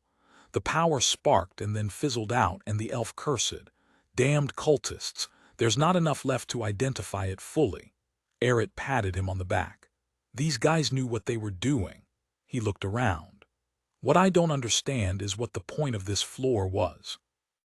They obviously chose to stop here, but there are no simulacra to fight. I don't see any puzzles or challenges either. Malin's frown deepened. Is that something you can ascertain, niece? He asked with a questioning look at Revan. She nodded and waved a hand through the air, chanting a soft prayer that sent wisps of light swirling around the room. After a few seconds, the wisps changed their pattern and started swirling in tighter and tighter circles until they were all floating over the desiccated corpse of one of the cultists. No one looted the cultists, she asked with a surprised expression. Hale coughed and looked away. I may have gotten a bit fixated on their blood monster ritual. You know, in case it wasn't done trying to kill us. Aerith nodded. A good thought, but that part's over. Let's see if these bastards have anything useful on them. Maybe there will be more clues about what we can expect above. The group split up, digging through the cultists' remains. The rest of the party seemed to have it well in hand, so I took the opportunity to retrieve my guitar and clear out the notification pulsing away in the corner of my vision. As expected, it was a summation of the essence gains and losses for the battle. Plus 1718 received from Dara minus 145 essence manifest bond. I'd spent a lot less essence than I'd thought. The upgraded bond was really paying off. The guitar was surprisingly undamaged, except for the strap. Luckily, there was enough slack that I was able to jury-rig a temporary fix. I caught Dara's eye across the room and gave her a big smile. Hey, beautiful, I sent through the bond. Have fun tearing apart the bad guys. She flashed me a wicked grin and sauntered my way. Oh yes, the only thing that would make me happier right now would involve a bed and the other boys going for a walk. I chuckled and slid an arm around her waist when she was close enough. You should learn that cleansing thing, Lyra said as she joined us, slipping under my other arm. "We'd have no trouble recruiting a team with that on the menu. If I can, for all I know it's some divine blessing from Avil." I looked at Dara. "Any ideas?" She shrugged and slipped her arm behind my back, meeting Lyra's halfway as she did the same. She looked over to where Reven was finishing up her search.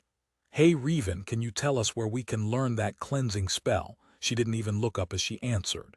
"It's an elite spell in the healing school. It's intended to be used to sterilize the infirmary, but it has some other applications." Lyra patted me on the chest. "There you have it. Go learn some healing magic." I shrugged. "If we can get the scrolls, I'd be happy to oblige." There were a few cultists yet to be searched, so we each chose one and got to work. Surprisingly, it wasn't as messy a job as anticipated. Every ounce of liquid had been pulled out of the bodies to create the hellspawn, so all that remained were piles of bones and cloth. The one I picked didn't have much in terms of material possessions. There was a small dagger that looked like it belonged in a novelty knife catalog, a small pack of rations that I wouldn't eat even if I was starving, and a pair of minor mana potions. "Got it," Reven yelled, holding up a small box with a series of dials embedded into the center of the lid. "Puzzle box. A pretty easy one, too. As soon as we finish gathering the loot, we can proceed." We piled everything we'd found away from the ick. It was a pretty mediocre pile. Only the potions were potentially useful, but none of us trusted them enough to use without a thorough examination, and that would take up precious time that we didn't have. There were a handful of the nasty-looking daggers, as well as some ink, parchment, and specialty dyes that I could probably use for inscription down the line. No one seemed interested in any of it, so I scooped the pile into my dimensional bag. Reven looked around the group. Did anyone find any clues about what they were up to? I shook my head.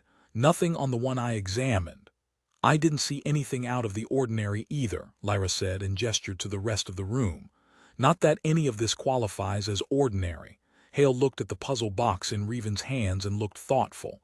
"If these cultists were smart enough to cast those rituals, then that box should have been nothing to them. That worries me." I said. "They stopped here on purpose then," the magus nodded. "Yes, the question is why." "This is why I leave the magic stuff to you," Eret said with a shrug, and Malin grunted dryly. Reven looked down at the puzzle box and chanted a spell. Blue light passed through her eyes and she frowned. The time limit for solving this puzzle has already passed, and yet somehow they survived the backlash. Hale stroked his chin in thought. "One of the rituals we couldn't identify." "Perhaps," she said. "But the tower itself has ways of handling that kind of thing, and the fact that it didn't makes our task even more important." "More chosen stuff?" Eret asked, and she gave him a curt nod. "Can the floor still be completed?" I asked. Reven hesitated for a second, but then nodded. "It should be possible. Solving the puzzle is still the key to opening the way. What waits for us above is what worries me." Malin grunted. "Best be on the move then." The priestess turned the box in her hands and shifted the dials with a quiet confidence until the chaotic design etched into the wood transformed into a coherent shape. As soon as the last piece was in place, the entire design flashed with a bright light. Chapter 44, Mistress of Puppets encounter complete. Solve geometric puzzle box. Complete error. Time limit expired. Error. No qualifying party members for reward. Error. Solution unavailable. Reven's body went rigid as soon as the notification hit us. Beams of blue, the same color as the system message boxes, shot out of her eyes and blasted into the ceiling above, carving a hole in the stone from which a stone staircase descended. As soon as the stairs were in place, the priestess collapsed onto the stone, gasping for breath. Malin was the first to her side, his hands glowing with a soft green healing energy that seeped into her skin. The air felt supercharged, similar to the feeling I'd had when Malik had opened that portal into the astral to connect with Dwala. Had Avil just turned Reven into some kind of divine puppet to open the way for us? Dara caught my eye and nodded as if reading my thoughts. Although, to be fair, she probably was reading my thoughts. She nodded again with a smirk. I joined Malin in helping Reven back to her feet. She looked dazed and was muttering something under her breath that I couldn't make out. That was not what I expected, she said slowly and shook her head to clear it. What happened, niece? Malin asked, his own worried expression even more grave. She bowed her head and smiled. Lady Avil blessed me with a fraction of her power so that I could open the way, she shivered. The entire architecture of the spire is breaking down. If it wasn't for her intervention, who knows what would have become of us? Hale and Eret bowed their heads and gave thanks to the goddess while Malin simply nodded. We're here on her business, the druid said. It's the least she could do. Reven glared at him. Uncle, he waved towards the stairs. It seems that we have our way forward. Did the goddess give you any other information? She said we need to hurry. We refreshed our buffs and headed up. Eret took point with Lyra right behind, ready to assist or function as off-tank should the need arise. Reven's predictions of her being just another damage dealer were way off the mark, and I could tell that Eret was thankful to have another skilled frontline fighter around to ease some of his burden. We pushed through the portal and spread out, ready for whatever challenge the tower had cooked up, but were very unprepared for what we found. Like the previous floors, the spire had opted to generate a single massive chamber with rough stone walls. Scattered throughout the room were groups of what might have at one point been massive wolves. I used Inspect, but the system gave me nothing in return. Dara hissed. Beware, the corruption runs deep here. The closest pack of wolves dragged themselves towards us, leaving behind a trail of ichor as their half-melted faces gurgled what once might have been a formidable howl.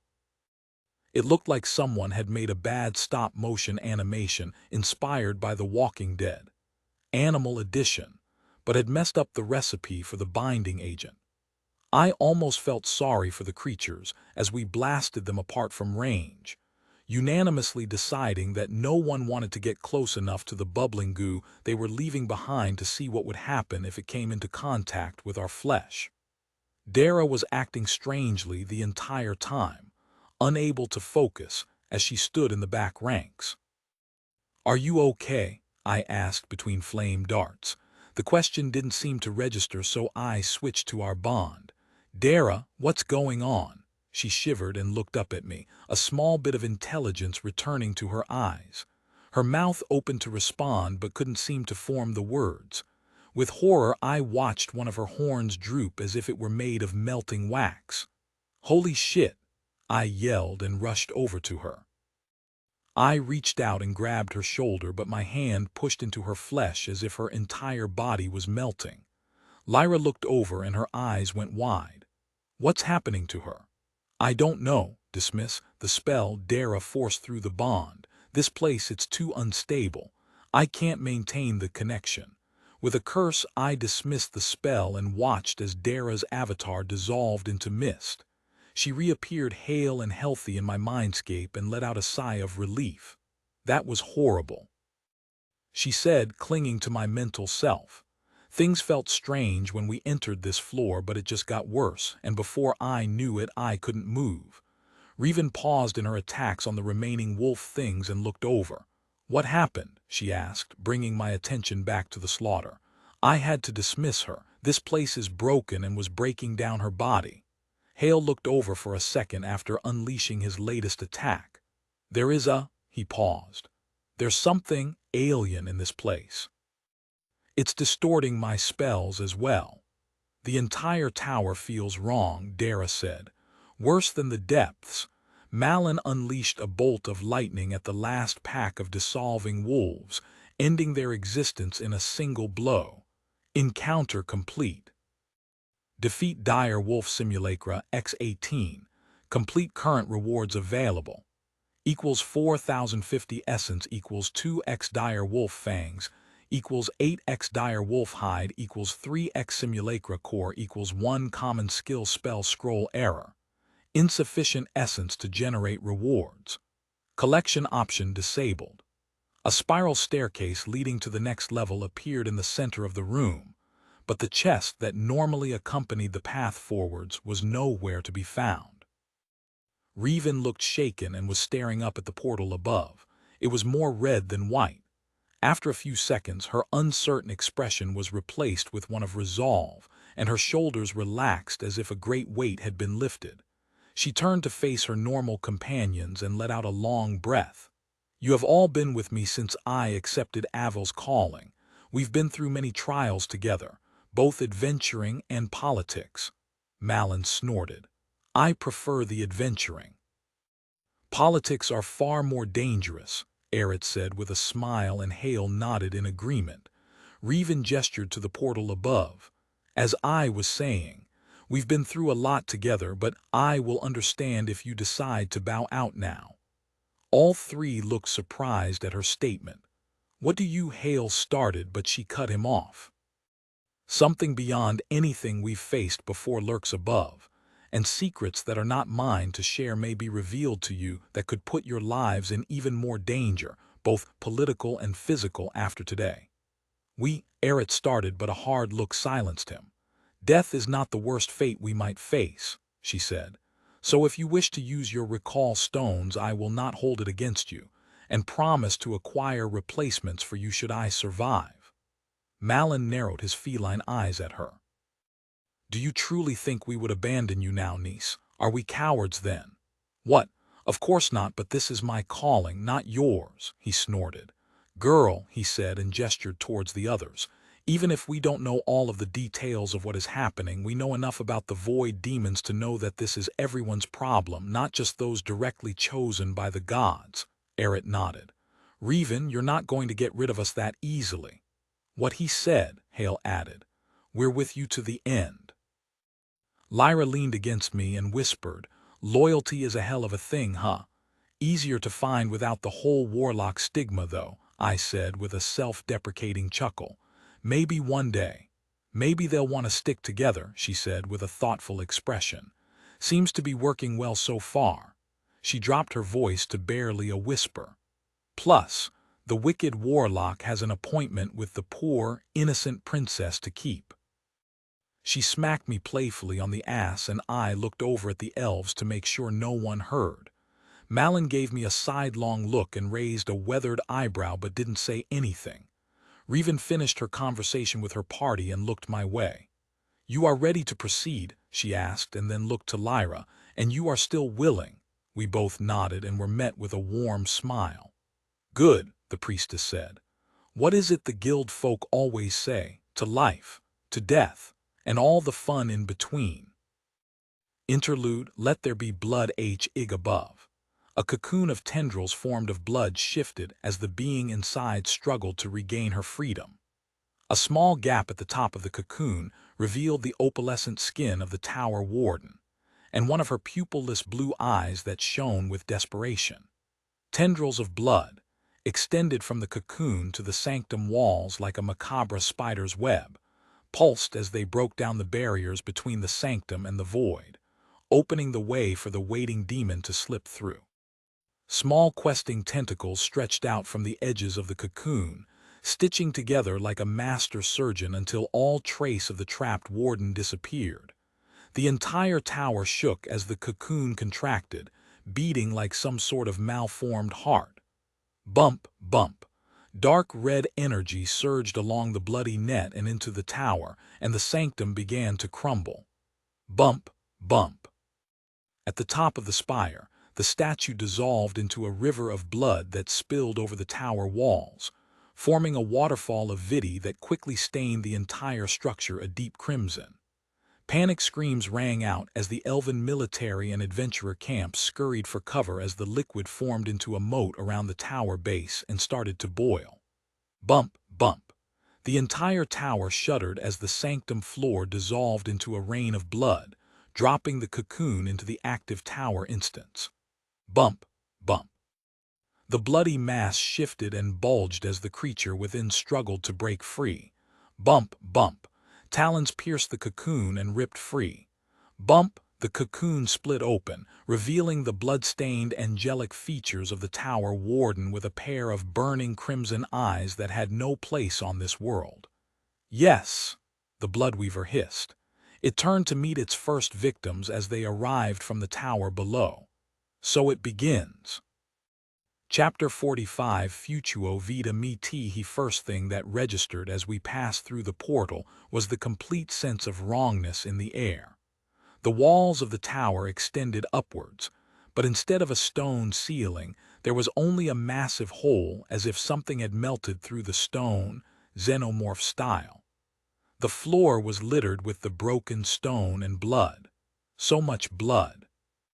Something dark and alien was curled up in the center of the room, wrapped in some sort of cloak and surrounded by the remains of its unholy afterbirth. Its eyes were a glowing crimson, and its aura crashed against my soul, demanding I give myself over to its power. Dara growled inside of my mind, and I felt the already formidable defenses in place around my mind bolstered. You have resisted the Bloodweaver's aura of obeisance. Lyra's eyes narrowed as her golden aura pushed back against the demon's will, combining with the shared resistance from Dara to shrug off the attack. Eric and Hale wilted under the onslaught, but Reven stood tall. "Resist!" she shouted, and shields of pale energy sprang up around our party, shielding us from the demon's influence. The haze obscuring the enemy faded away, revealing a figure draped in a bloody cloak curled up on the stone. She turned her glowing gaze upon us and smiled, revealing a set of pearly white teeth completely at odds with her blood-red skin. With an almost languid grace, she stood, and what I'd originally thought was a cloak unfurled into a pair of massive, feathered wings that were dripping in blood. I used inspect and frowned as the system gave me the answer I was dreading. Bloodweaver Minor Blood Demon, level 12. Scraps of blood-drenched cloth clung to her skin, doing little to hide her perfectly sculpted body.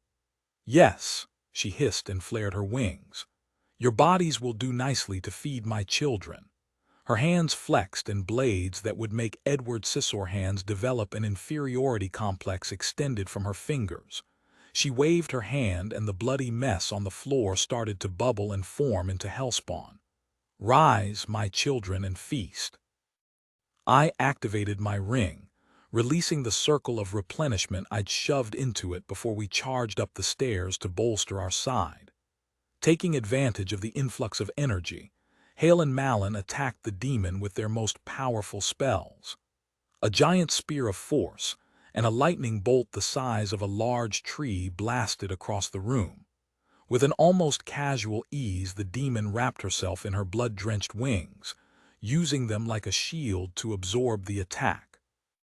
Arcs of electricity crawled over her wings as the spear of force shattered against them, littering the ground with smoking feathers that were quickly absorbed by the growing hellspawn.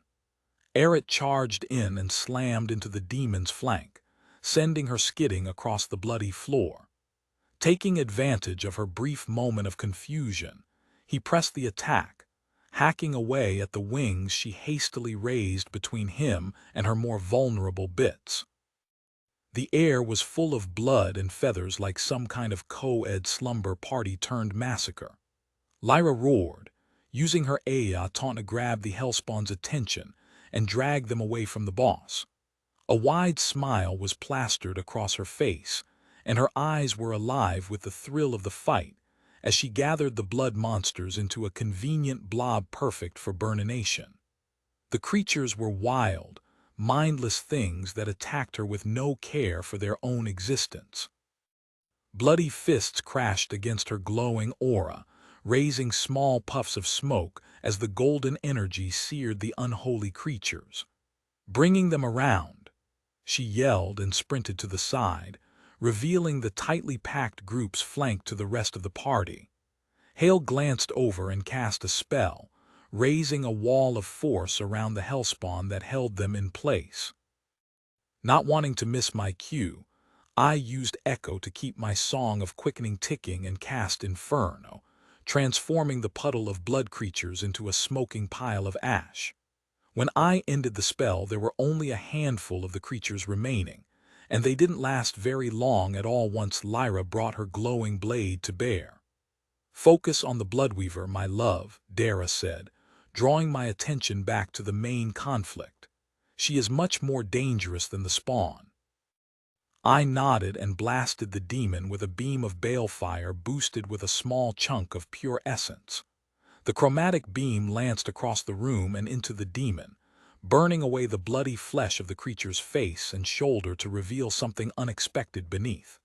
It was the same face, but instead of being blood-red, her skin was an opalescent white that shone dully in the dim light of the chamber.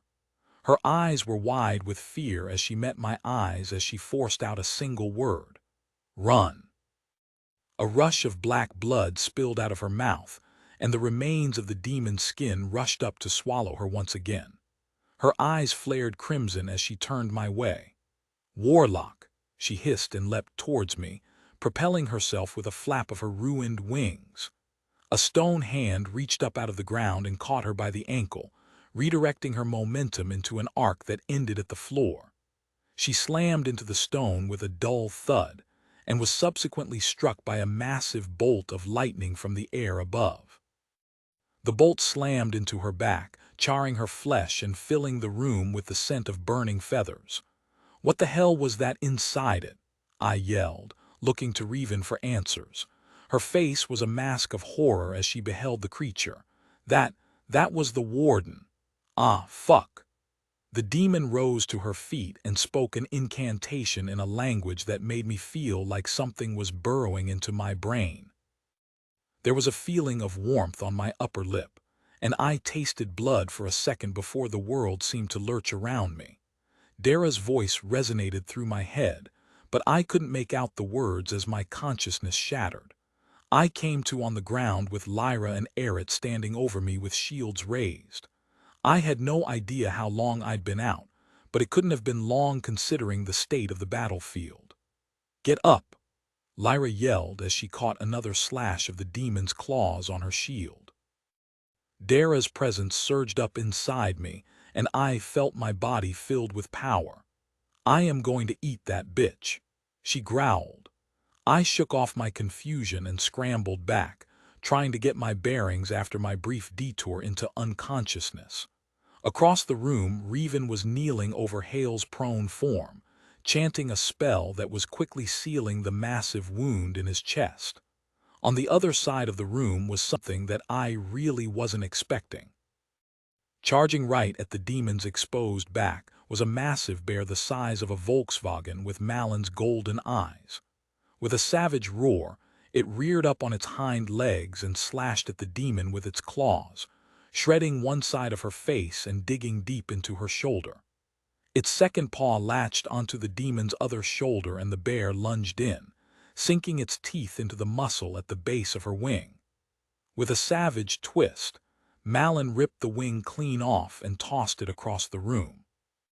The demon whirled on the druid, screaming in rage as she slashed through his thick fur and muscle, driving him back. Lyra and Eret pressed their attacks, attempting to taunt the demon to no avail. The Bloodweaver's next attacks came up short as a wall of force sprang up between her and the bear, announcing Hale's return to the fight, and a wave of healing energy from Revan closed up the worst of the bear's wounds. Sensing an opportunity to strike, I sent another beam of balefire into the demon's back, knocking her forward into the wall of force while the attack ate away at her corrupt flesh.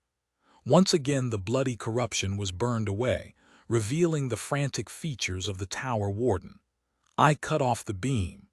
"Tell us how to help you," I yelled, but the demon flesh surged and engulfed her before she could respond. The bear pounced, savaging the demon with tooth and claw until there was nothing left of her body but a pile of ragged meat that seemed to be laughing. "Foolish mortals," it gargled.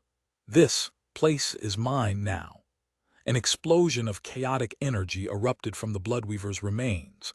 I felt the impact in my bones as it shattered my shields and sent me flying through the air.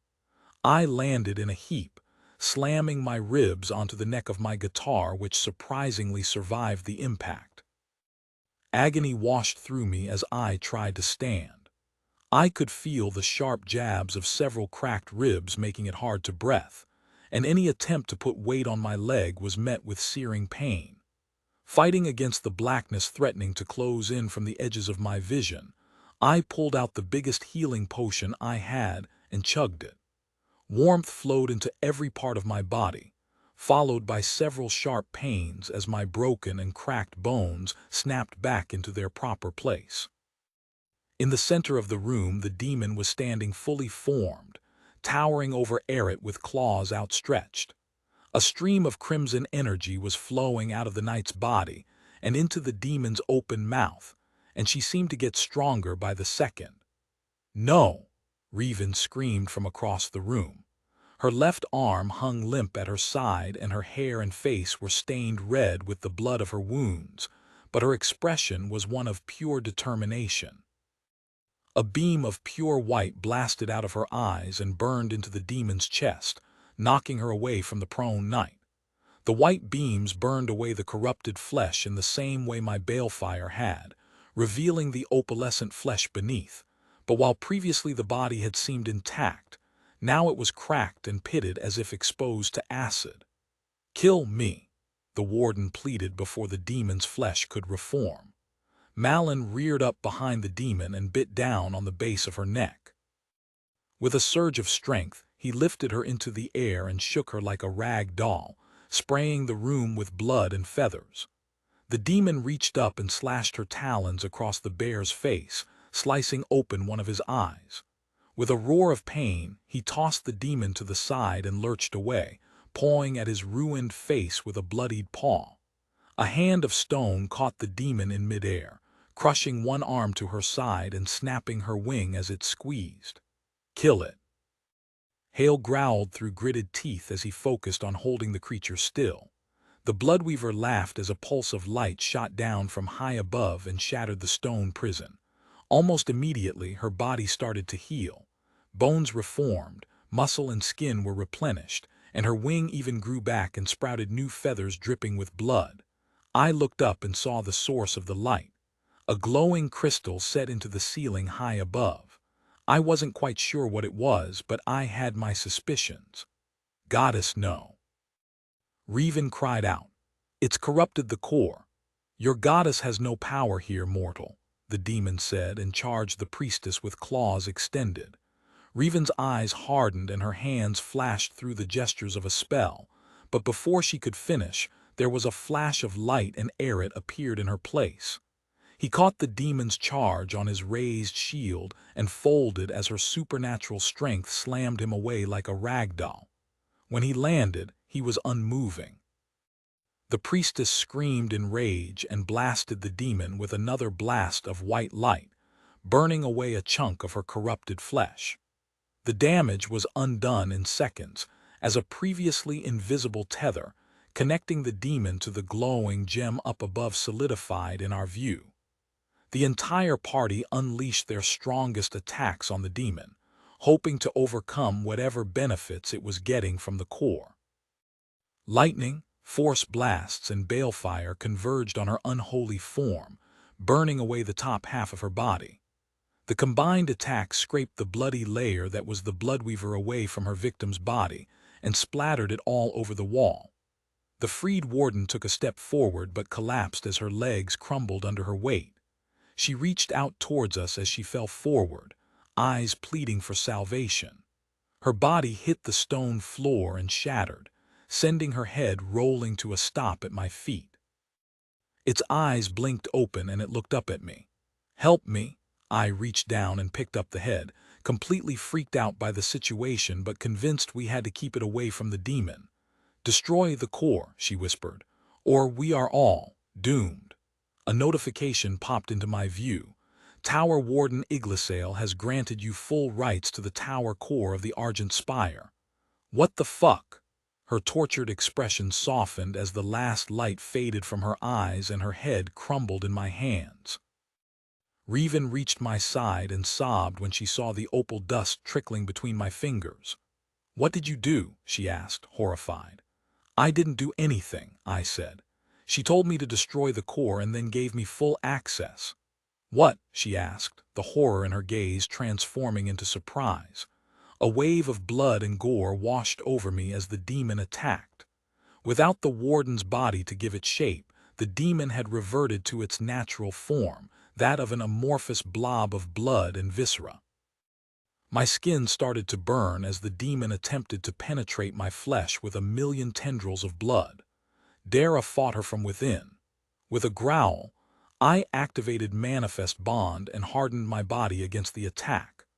I called my packed blade into my hand, forming it into a wide-bladed dagger and cut deeply into the demon's flesh. We started to drink. Essence surged through the blade and into me, feeding the Manifest Bond skill as we struggled to avoid the warden's fate. I barely registered blasts of lightning and holy fire hitting the cocoon from the outside. "It's linked to the tower," Dara said through clenched teeth. "It is regenerating faster than we can drain it." An unfamiliar voice whispered into my mind. "Give in to me, Warlock. I will fulfill your dreams in a way that this pitiful succubus could never imagine." The voice pleaded, sending me images of millions kneeling at my feet with New York City burning in the background. I pushed back, raising a barrier of pure essence between my mind and the demon, and the voice receded with a furious scream. With a flash of intuition, I called on my balefire skill, but instead of forming it into a destructive beam, I willed it out of my skin in every direction at once like I was going Super Saiyan. It started as a flicker of flame, but the demon recoiled from the primal energy. With a smile, I pushed essence into the skill until I was surrounded in a bubble of pure power. The demon screamed and retreated, slithering across the floor towards Aerith's prone body. Lyra, Malin, and Hale were picking themselves up off the floor on the far side of the room as the last motes of pale, healing energy soaked into them. "We have to destroy the core, my love," Dara said. "It's the only way to finish this." "We can kill the demon," I said. "We've done it before. It's not just the demon. The tower has become a portal to the void. Can't you feel it?" A sense of dread filled me as I turned my senses outwards. The membrane between lore and the void was breaking down. Somehow the demon was using the tower's ability to manipulate dimensional space to cut into the veil. The demon surged towards Aerith's body, but collided with a shield of pale moonlight that stopped it for a second. It let out a gurgling cry and slammed a massive pseudopod down onto the shield. Revan collapsed to her knees and blood leaked from the corners of her eyes as her mind struggled to protect her ally. "How do I destroy it?" I asked. "Even if we didn't survive the explosion I knew was coming, at least the world would. She gave you access. All you have to do is will it." I nodded and glanced over to Lyra. "Take cover," I yelled and met her eyes, trying to put all of the feelings I had for her into a single look. She gave me a small smile and nodded once. I rushed over to Revan and pulled her against the tower wall, putting myself between her and the core as I formed the connection. "Destroy tower core, Argent Spire." YN, the demon stopped its assault on the shield and turned towards me. "Nuwuwuwo," it yelled with 1,000 voices at once. "If we don't make it," Dara said, "just know that this short time has been more than I ever could have hoped for before you came along." "I love you too," I replied. With a deep breath, I wrapped myself around Revan and hit yes. There was a bright flash as the top of the tower exploded, and then darkness. Chapter 46, a long way down WHN, the world came back into focus. I found myself laying on a small section of stone floor clinging to the side of the ruined tower, exposed to the evening sky. Revan was kneeling at my side, hands glowing with some sort of channeled healing spell that was probably the only reason I was still alive. The healing magic was enough to mend the pain in my body, but my spirit still felt like I'd run it through a cheese grater and then dipped it in ghost pepper oil. With a stab of worry, I looked inwards to check on Dara. She might be a divine being, but she had limits too, and we'd come close to those limits for the both of us. Much to my relief, I found her passed out in the soft, comfortable bed. Watching her sleep made me wish I had the luxury. There was a yell from somewhere below. I sat up, startling Revan out of her trance. "Sebastian, Revan," Lyra yelled, and was echoed by the voices of Malin and Hale. "Eret, we're up here," I yelled back and slid over to the edge to look down. The air was filled with dust and the temperature was dropping fast as the sun started its descent in the distance. I could barely make out 3 figures standing in a small depression in the center of the tower 2 floors below. "Thank the gods," Lyra said. "Are you okay?" "As well as can be expected. You, a little banged up, but Hale got his force dome up in time to shield us from most of the debris, but now we're trapped down here." Revan came over to the edge and looked down. "There's no path." Hale looked up and shook his head. "No, but at least we weren't crushed to death. Is Eret with you?" "No," Revan shook her head. "His injuries were too severe. I used his recall stone to send him to the embassy. The healers on duty will be able to get him the help he needs." Malin looked up at her with a scowl. "Why are you still here, niece? Javin was quite specific about this sort of thing, and I don't want," she scowled back. "I wasn't going to abandon our ally uncle, especially when my spells were the only thing keeping him alive." He grunted. "He looks healthy to me." He looked around. "The stones are likely the only way out of here for us." Hale nodded in agreement. "It's not safe to move any of this. The magic that supported this place is draining fast." The tower shook and several large stones tumbled free of the ruins above, landing too close for comfort to our friends below. Revan leaned over the edge and tossed a small round stone down to the group. Halfway down, a translucent hand made a force snatched the stone from the air and carried it the rest of the way. "For Lyra," she said. Lyra took the stone and looked at it closely. "A recall stone?" she asked. "Yes. It will take you to the embassy in Haven," she said, and glanced at Malin. "Uncle, I will count on you to make sure that she is well treated," he scowled. "You can do that yourself when you—" His eyes widened. "You will not." Revan whispered a short phrase and snapped her fingers. With a flash, everyone below disappeared. I looked at her, concerned. "What did you do?" "I sent them all back to the embassy. The recall stones are keyed to respond to my authority." "Please tell me you have more of those." She shook her head. "No, but this was our duty. There was no reason that they should lose their lives serving because of our mission."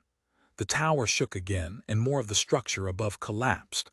"Why do I have a feeling I'll be blamed for all of this?" She grinned and moved in close, brushing her breast against my arm. "You are the wicked warlock after all." I rolled my eyes. "Just you wait until I get you alone, I'll show you, wicked warlock."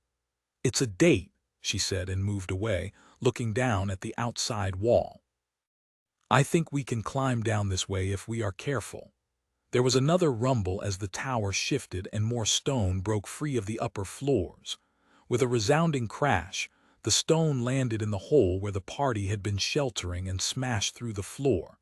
That started a chain reaction, and the combined weight smashed through the very last of the supports below, and the entire tower started to fall. "Shit!" I yelled and took the princess in my arms. "Let's hope I can do what I think I can do." We were out of options and there was nowhere to go but down. The real question was if we'd survive. She looked up at me with a mixture of confusion and concern. "What?"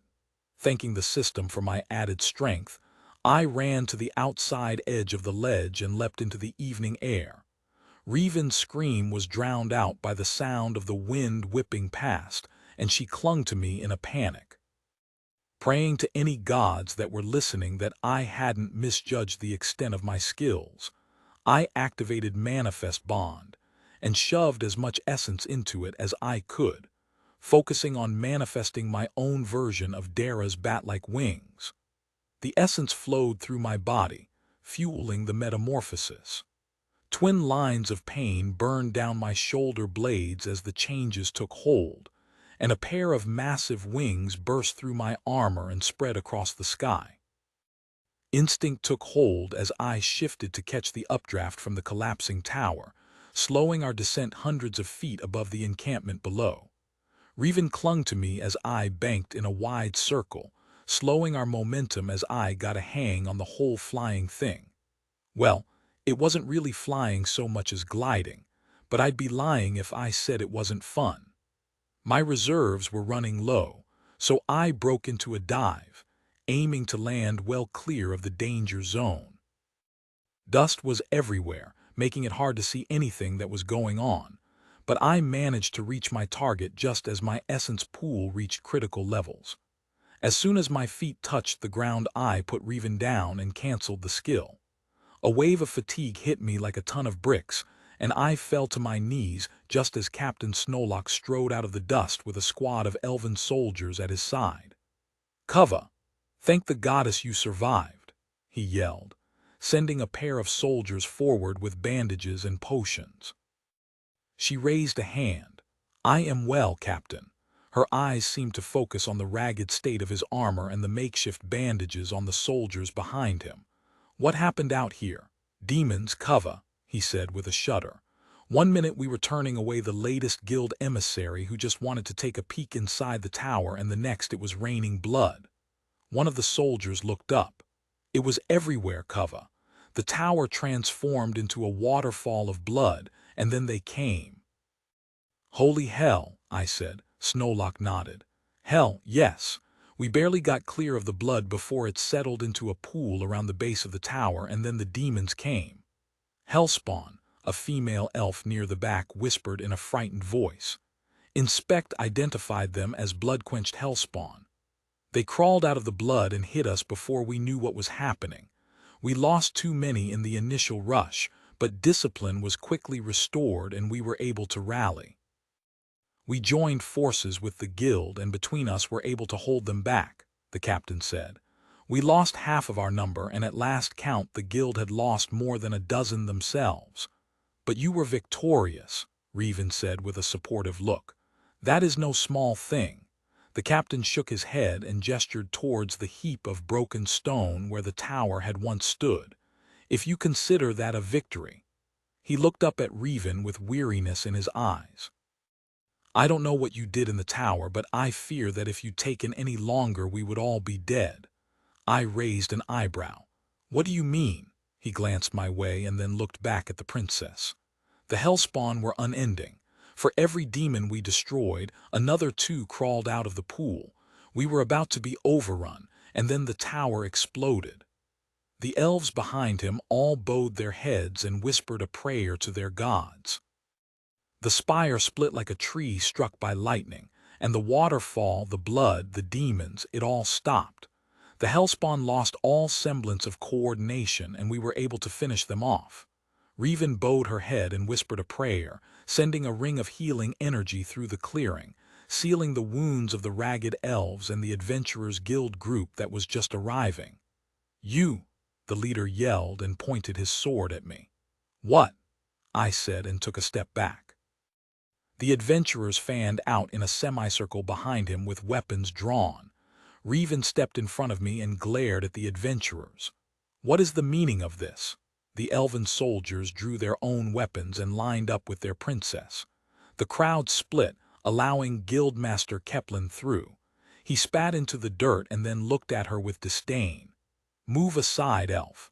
Give us the warlock and leave. We'll show him what happens to those who would traffic with demons." The elven guards looked at me side-eyed, and I could see the conflict between their orders and ingrained fear in their eyes. I raised my hands, trying to put them at ease. "I don't know what you're talking about, Guildmaster. Scan me yourself. I'm a bard." I slid my guitar around and flashed him a smile. "Shall I play you a song?" "Lies," he spat and rummaged around in his pouch for something. "We know your true nature." "Wah, what's going on?" Dara said as she stirred inside my brain. Her eyes went wide as she took in the scene, and her claws started to grow. "Be ready to run." Reven glared at the adventurers and her voice went cold. Guildmaster, you will call off your men or I will see to it that you and all those who threaten my ally will never gain entrance to a tower again. Some of the adventurers put away their weapons, some shuffled indecisively, but a large enough group still had their weapons out that I started to get nervous. No need for threats, I said.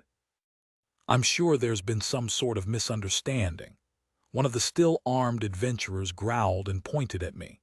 I saw you demon spawn. I saw your wings, your horns. Saw you flying down after destroying the spire for your masters.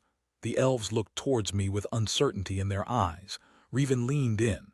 If they attack, drink this and meet me here, she whispered and pressed a small vial into my hand. Reven would like to share a portion of her map with you. Accept. YN. I accepted, and she gave me a slight nod as a marker appeared on my map. I'll join you when I can. Aha, Keplin shouted and held up a piece of paper. Even from where I was standing I could see the crest of the High Moon family stamped into the wax seal at its base. He held it up and started reading. Dear Guildmaster Keplin, it has come to my attention that a warlock has infiltrated the ranks of Kava Revendry's High Moon's party and somehow enthralled them to his will. We would be most appreciative of any who can aid us in ridding our beloved niece of this dark influence and returning her to us unharmed. He thrust the paper out towards Captain Snowlock with a smug grin. Signed, Isjavin High Moon. Ah fuck, I said. I knew that guy was a dick. Snowlock barked out a command and the elven guard whirled around, putting themselves between me and Reven. Go. Reven mouthed as two of the soldiers rushed her like they were the elven secret service. I quickly uncorked the vial she handed me and chugged it in a single gulp. A tingling ran down my spine, and the potion took hold an instant before my former allies struck. A hail of spears and arrows rained down on me. I expected pain, but I felt nothing. I looked down, fearing the worst, but all that I could see was a forest of arrows and spears stuck in the ground. There was a faint outline of where my body should be, but it was like I'd been turned into some kind of ghost. Ghostwalk elixir, Dara said with a smile. She must really like you. That stuff costs a fortune. Now run, it doesn't last forever. What if they hurt her? I said, and Dara rolled her eyes. They won't, but if you don't get the hell out of there, they are going to murder you. And by the look of things, it won't be a quick death. They won't be able to track you either. Chapter 47, A Do Run Run Run. A do run run. I ran to the southeast, following the map and sprinting as if my life depended on it, because it did. The potion buff appeared as a small countdown timer on what was left of my party interface. It was a little strange, as it still showed everyone in the party, but mine was the only frame with any data. Even Reven was too far away by that point to register. The potion lasted for an hour, during which I put my past life track experience to work. My improved hardiness gave me quite a stamina reserve to pull from, especially with the right pacing and breathing techniques. And the continuous pep talk from the lovely succubus inside my head didn't hurt either. The plains were covered in a tall, golden grass that looked like a cross between wheat and barley. My ghostly body made navigating the tall plants simple, but once the potion wore off, things got a little bit harder. As night fell, I learned why the area was called the Cerulean Plains. Small buds on the very tips of the grass opened up to the moon, drinking in its light and then emitting a soft blue glow. The light spread like a wave in all directions, filling the horizon to the north, east, and west with color. The field of blue ended at the border of the Dreadmarsh to the south, giving me a goal as I jogged through the stalks. My existence became a blur of blue light and steady breathing as I entered a runner's trance, tuning out the burning pain in my legs. To try and counteract some of the damage, I opened my senses to the natural world and drew in the ambient essence of the plains using harvest. It wasn't much, but it allowed me to maintain my pace through periodic use of the essence-fueled side of Manifest Bond. When I finally reached the end of the grasslands, I almost lost my balance. I'd become so used to the constant pressure against my legs that the sudden lack of resistance threw off my stride. I managed to catch myself at the last instant and avoid a head-first plunge into the mud of the Dreadmarsh, but my trance was thoroughly broken. I collapsed on a small boulder, breathing heavily. According to my map, I still had at least another 2 or 3 hours to go, and that was without any complications that a swamp might add to the mix. "You're doing great, my love.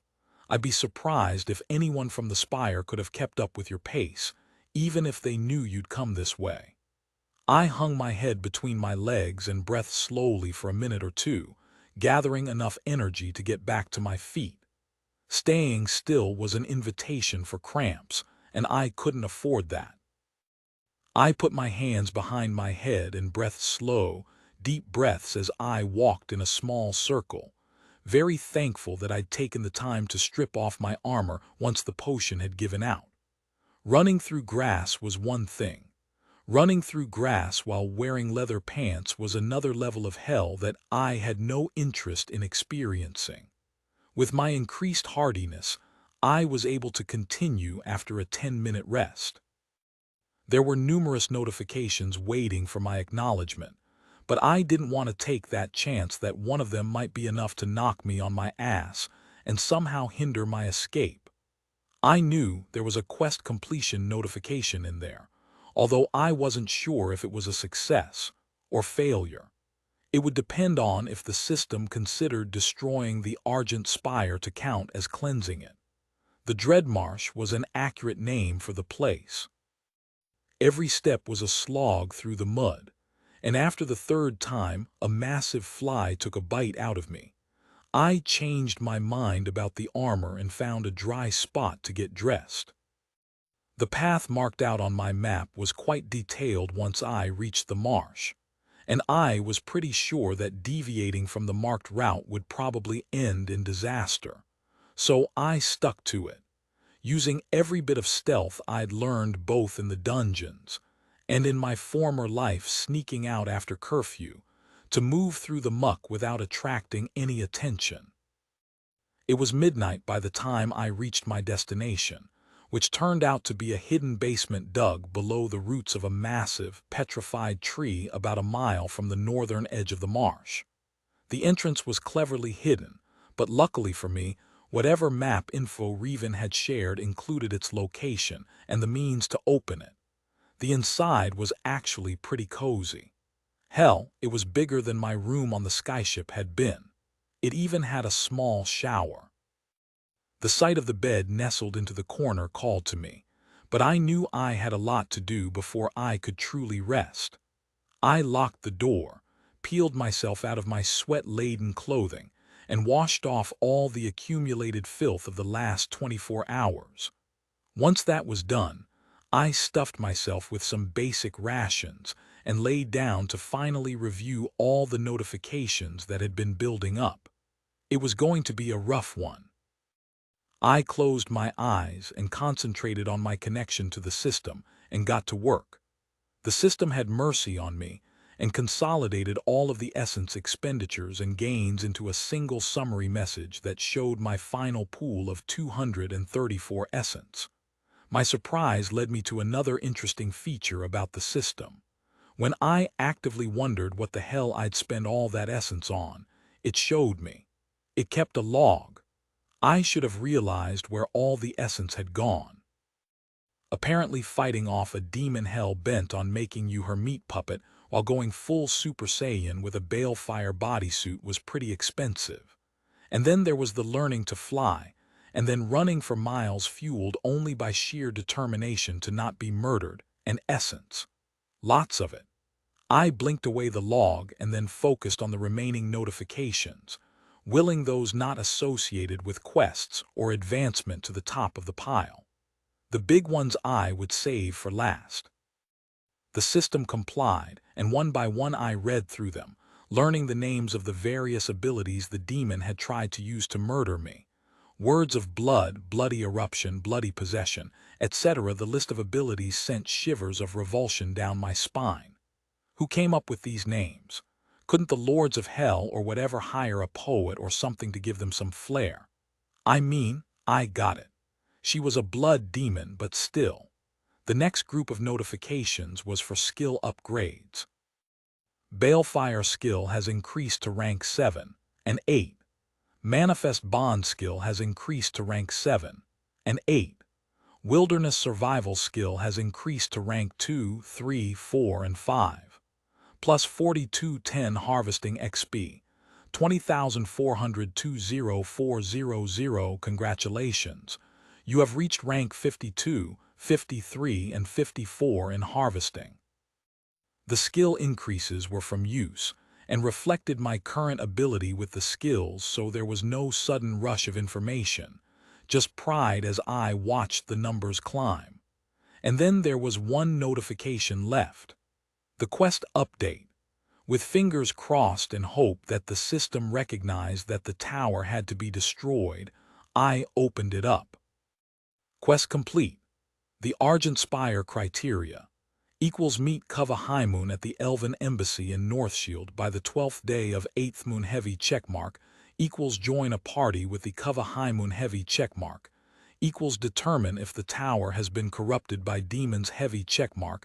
Equals cleanse the Tower of Darkness heavy checkmark.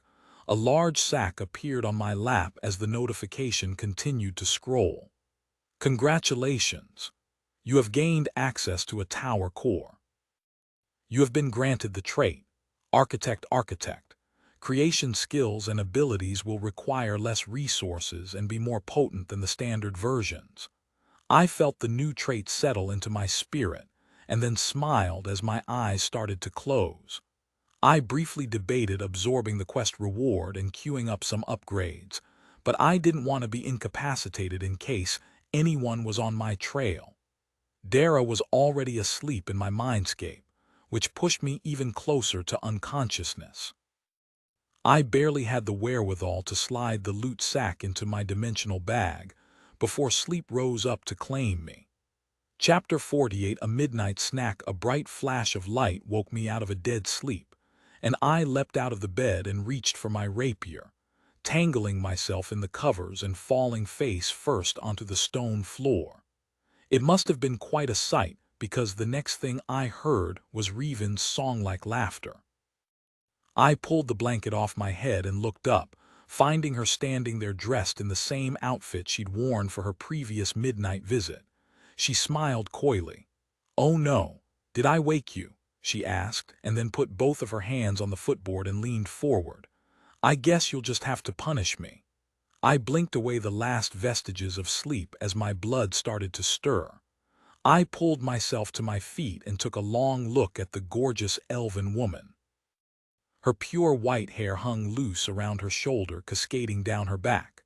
Her sheer white robe reminded me of a kimono and was just long enough to reveal the bottom half of her supple ass when she bent forward. Dara stirred in my mind and then filled me with a soft purring as she roused fully. "It's about time," she said. I licked my lips. So everyone is." Reven pressed a finger over my mouth. "Shhh, they are fine. Don't ruin the moment," she said, and turned around, letting the kimono slip off of her shoulders to show off her pale white breasts. My eyes were drawn immediately to the black tribal-style tattoos that started at her sternum and blazed a trail down her stomach to the patch of white hair shaped into the perfect triangle above her pussy. "Whatever will I do?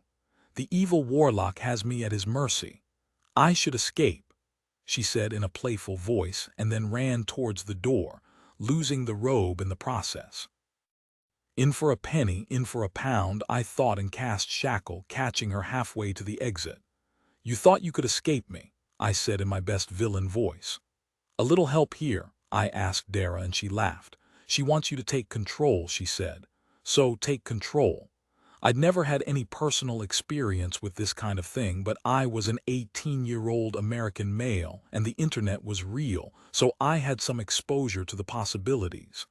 A few thoughts came to mind. "Oh yes," Dara said with an excited shiver. "That one. Do that one." The magical bindings had shackled her ankles to the floor, stopping her in her tracks. She was pulling half-heartedly at them as she grinned back at me mischievously. I cast the spell again, this time willing the chains to form manacles that attached to the ceiling, and with a mental shove lifted her arms above her head, just shy of forcing her onto her tapetos. Her body stretched out, showing off her toned belly and narrow waist, and her lips parted in excitement. "I am at your mercy, O powerful warlock." I walked around her in a circle, brushing my fingers over her skin and raising lines of goose flesh with my touch. I traced along the black ink of her tattoos, marveling at the patterns that seemed so familiar to those from Earth, yet at the same time even more exotic. Her back was covered in similar tattoos, transforming the pale canvas into a work of art. I leaned against her back, letting out a soft breath against her delicately pointed ear as I whispered, "You have resisted me for long enough, Princess, but I know ways to ensure your cooperation." I reached around and ran my hand along her cheek, tracing a line down her neck, between her breasts and then lower. I caressed the skin around her belly button, following her tattoos down until a finger breadth away from her womanhood. She gasped as her legs spread in anticipation of my touch, but I removed my hand at the last second and stepped back. "But first," I said with a grin, "you must be punished."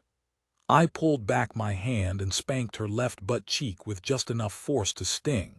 She flinched at the blow and gasped, looking back at me over her shoulder with a mixture of pleasure and anticipation, and I knew I'd made the right choice.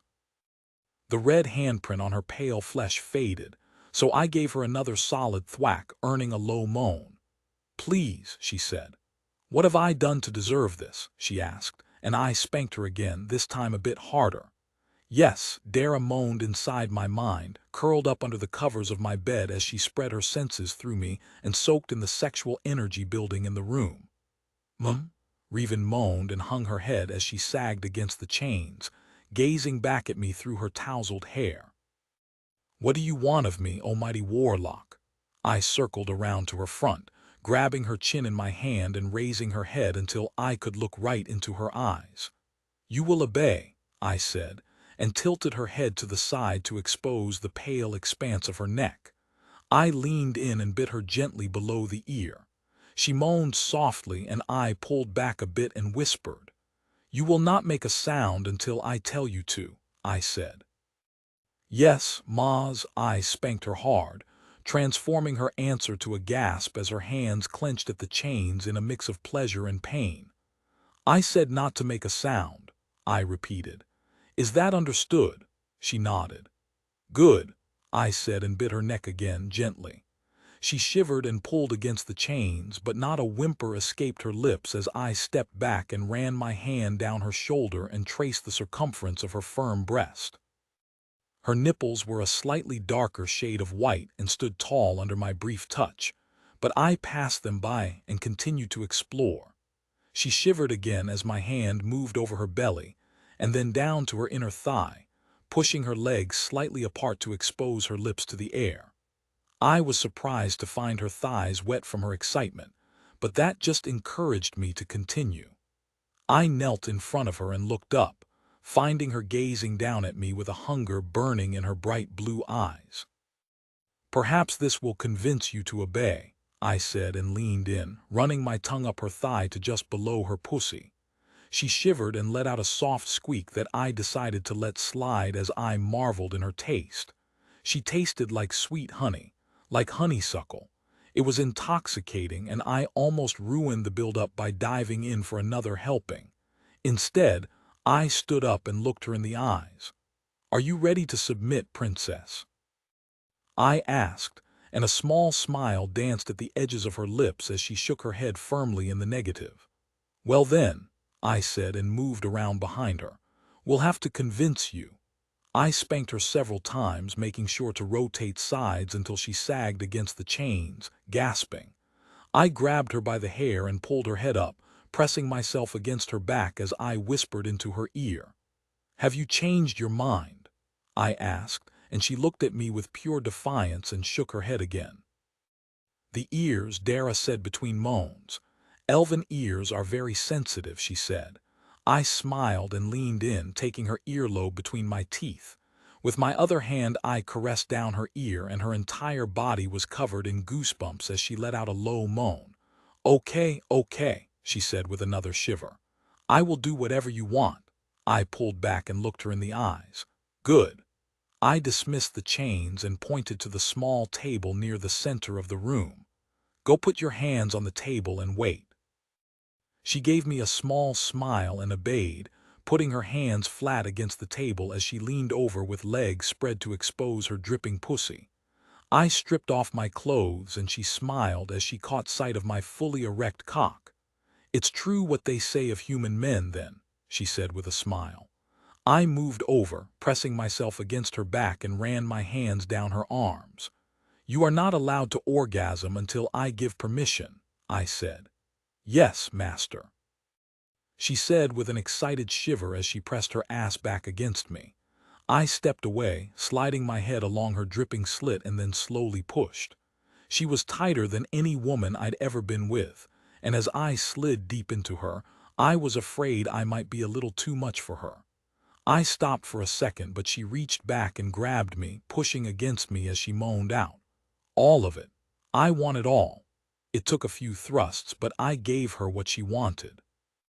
She yelled out in pleasure with each one, and gave up any attempts of keeping herself upright as I continued to pound her for all I was worth. I watched her face closely, meeting her gaze as she looked back at me over her shoulders. "Oh, I need you to do this to me soon," Dara moaned inside my mind, sliding her fingers into and out of her pussy in time to my thrusts. I could feel my own climax building, so I focused on relaxing myself just a bit as I brought the elven princess closer and closer to the brink. When I felt the beginnings of her release, I pulled out and turned her onto her back. I threw her ankles over my shoulders and slipped inside of her again. Looking down into her half-lidded eyes, I said, "I want to see your eyes when you come." Her answer was lost in a gasp as I thrust as deep as I could go. I reached down and cupped her firm breasts, pinching her nipples between my thumb and forefinger as I slowly slid my cock into her pussy, and then out again. Long, measured strokes that had me on the brink in seconds, but I held myself back. I felt her pussy start to quiver around me, and looked deep into her eyes as I ran my fingers down the outsides of both of her ears. "Now, come for me." Her eyes rolled back as she gave in, letting out a scream of pleasure that might have been audible all the way back at the spire. I abandoned the slow pace and gave in to the time-honored wisdom of Tenacious D. Sometimes you just had to fuck her hard, and so I did. My own climax hit me like a freight train, and I gasped as I filled Reven with my seed. She moaned in pleasure as my own spasms set off some aftershocks, and then looked up at me with wide, satisfied eyes. Dara's explosion of pleasure washed through me and into her, and her eyes widened even more as she experienced the wave of bliss. I leaned over her, looking down at her pale, soft lips, and realized that I really wanted to kiss them. Almost as if hearing my thoughts, she leaned in. They were as soft as I'd thought they would be, and as our tongues met for the first time, I realized that I wouldn't trade this life for anything. Everything in that moment was perfect, and then someone cleared their throat in the room behind me. Chapter 49, a special guest appearance by W. High is it that whenever I need to speak with you, you are always. Vales gestured towards us. This. Reven yelped and scrambled for her robe while I turned to face the dungeon lord, letting it all hang out. Why is it you're always coming to see me when I'm? I gestured down to my still wet cock. This. Reven tied her robe around her waist and glared at the dungeon lord. Who are you? She said coldly. There was a flash of light, and Hasil, the tower warden from the monarch's rise, appeared next to Vales, his mouth opened mid-sentence. Am very busy, but he looked around and sighed before looking up towards the ceiling. Of course I will go, Lady Avil. Revan bowed low to the warden, who was giving Valles a sidelong look. So, what are you doing here? I asked Valles. Spiders lost their luster, she huffed. I did not choose to be here, mortal. Hassel cleared his throat and raised an eyebrow. We, she corrected, were sent by Lord Dewala and Lady Avil to excuse me, Hassel said and looked off to the side while gesturing towards me. Can you please put on some pants? What? I said. Why? He waved again. You are well and thoroughly naked. It is not proper. I laughed and did a little helicopter action which made the pale warden blush. Revan hit my shoulder. Oh, just cover up. I grabbed my pants and slid them on. Dude has to be thousands of years old and gets a little flustered by my dick. Now that's something. Once I was decent, the warden turned back to Valles. Please continue. Valles rolled her eyes again and looked at Revan. My name is Valles. I am the dungeon lord of the Whispering Depths dungeon. I serve a function similar to what Warden Hassel fills at his tower, but with style. The warden glared at her. Needless waste of essence is what she means. In any case, Valles continued, your patron sent us here to fill you in on your next mission. Her expression turned grave. The Argent Spire was not the only place to fall. Revan's eyes went wide. But I thought these were isolated incidents. Hassel shook his head. No, the cultists must have been preparing for their assault for a long time. Most of their attacks were at remote locations, Valles said. Far enough from the cities that the forces of our patrons could not reach them in time. You and a few other groups in this area were successful, Hassel muttered. Most didn't destroy the tower, though. If the warden hadn't been turned into Bloody Mary, I wouldn't have had to destroy it, I said. Revan cleared her throat.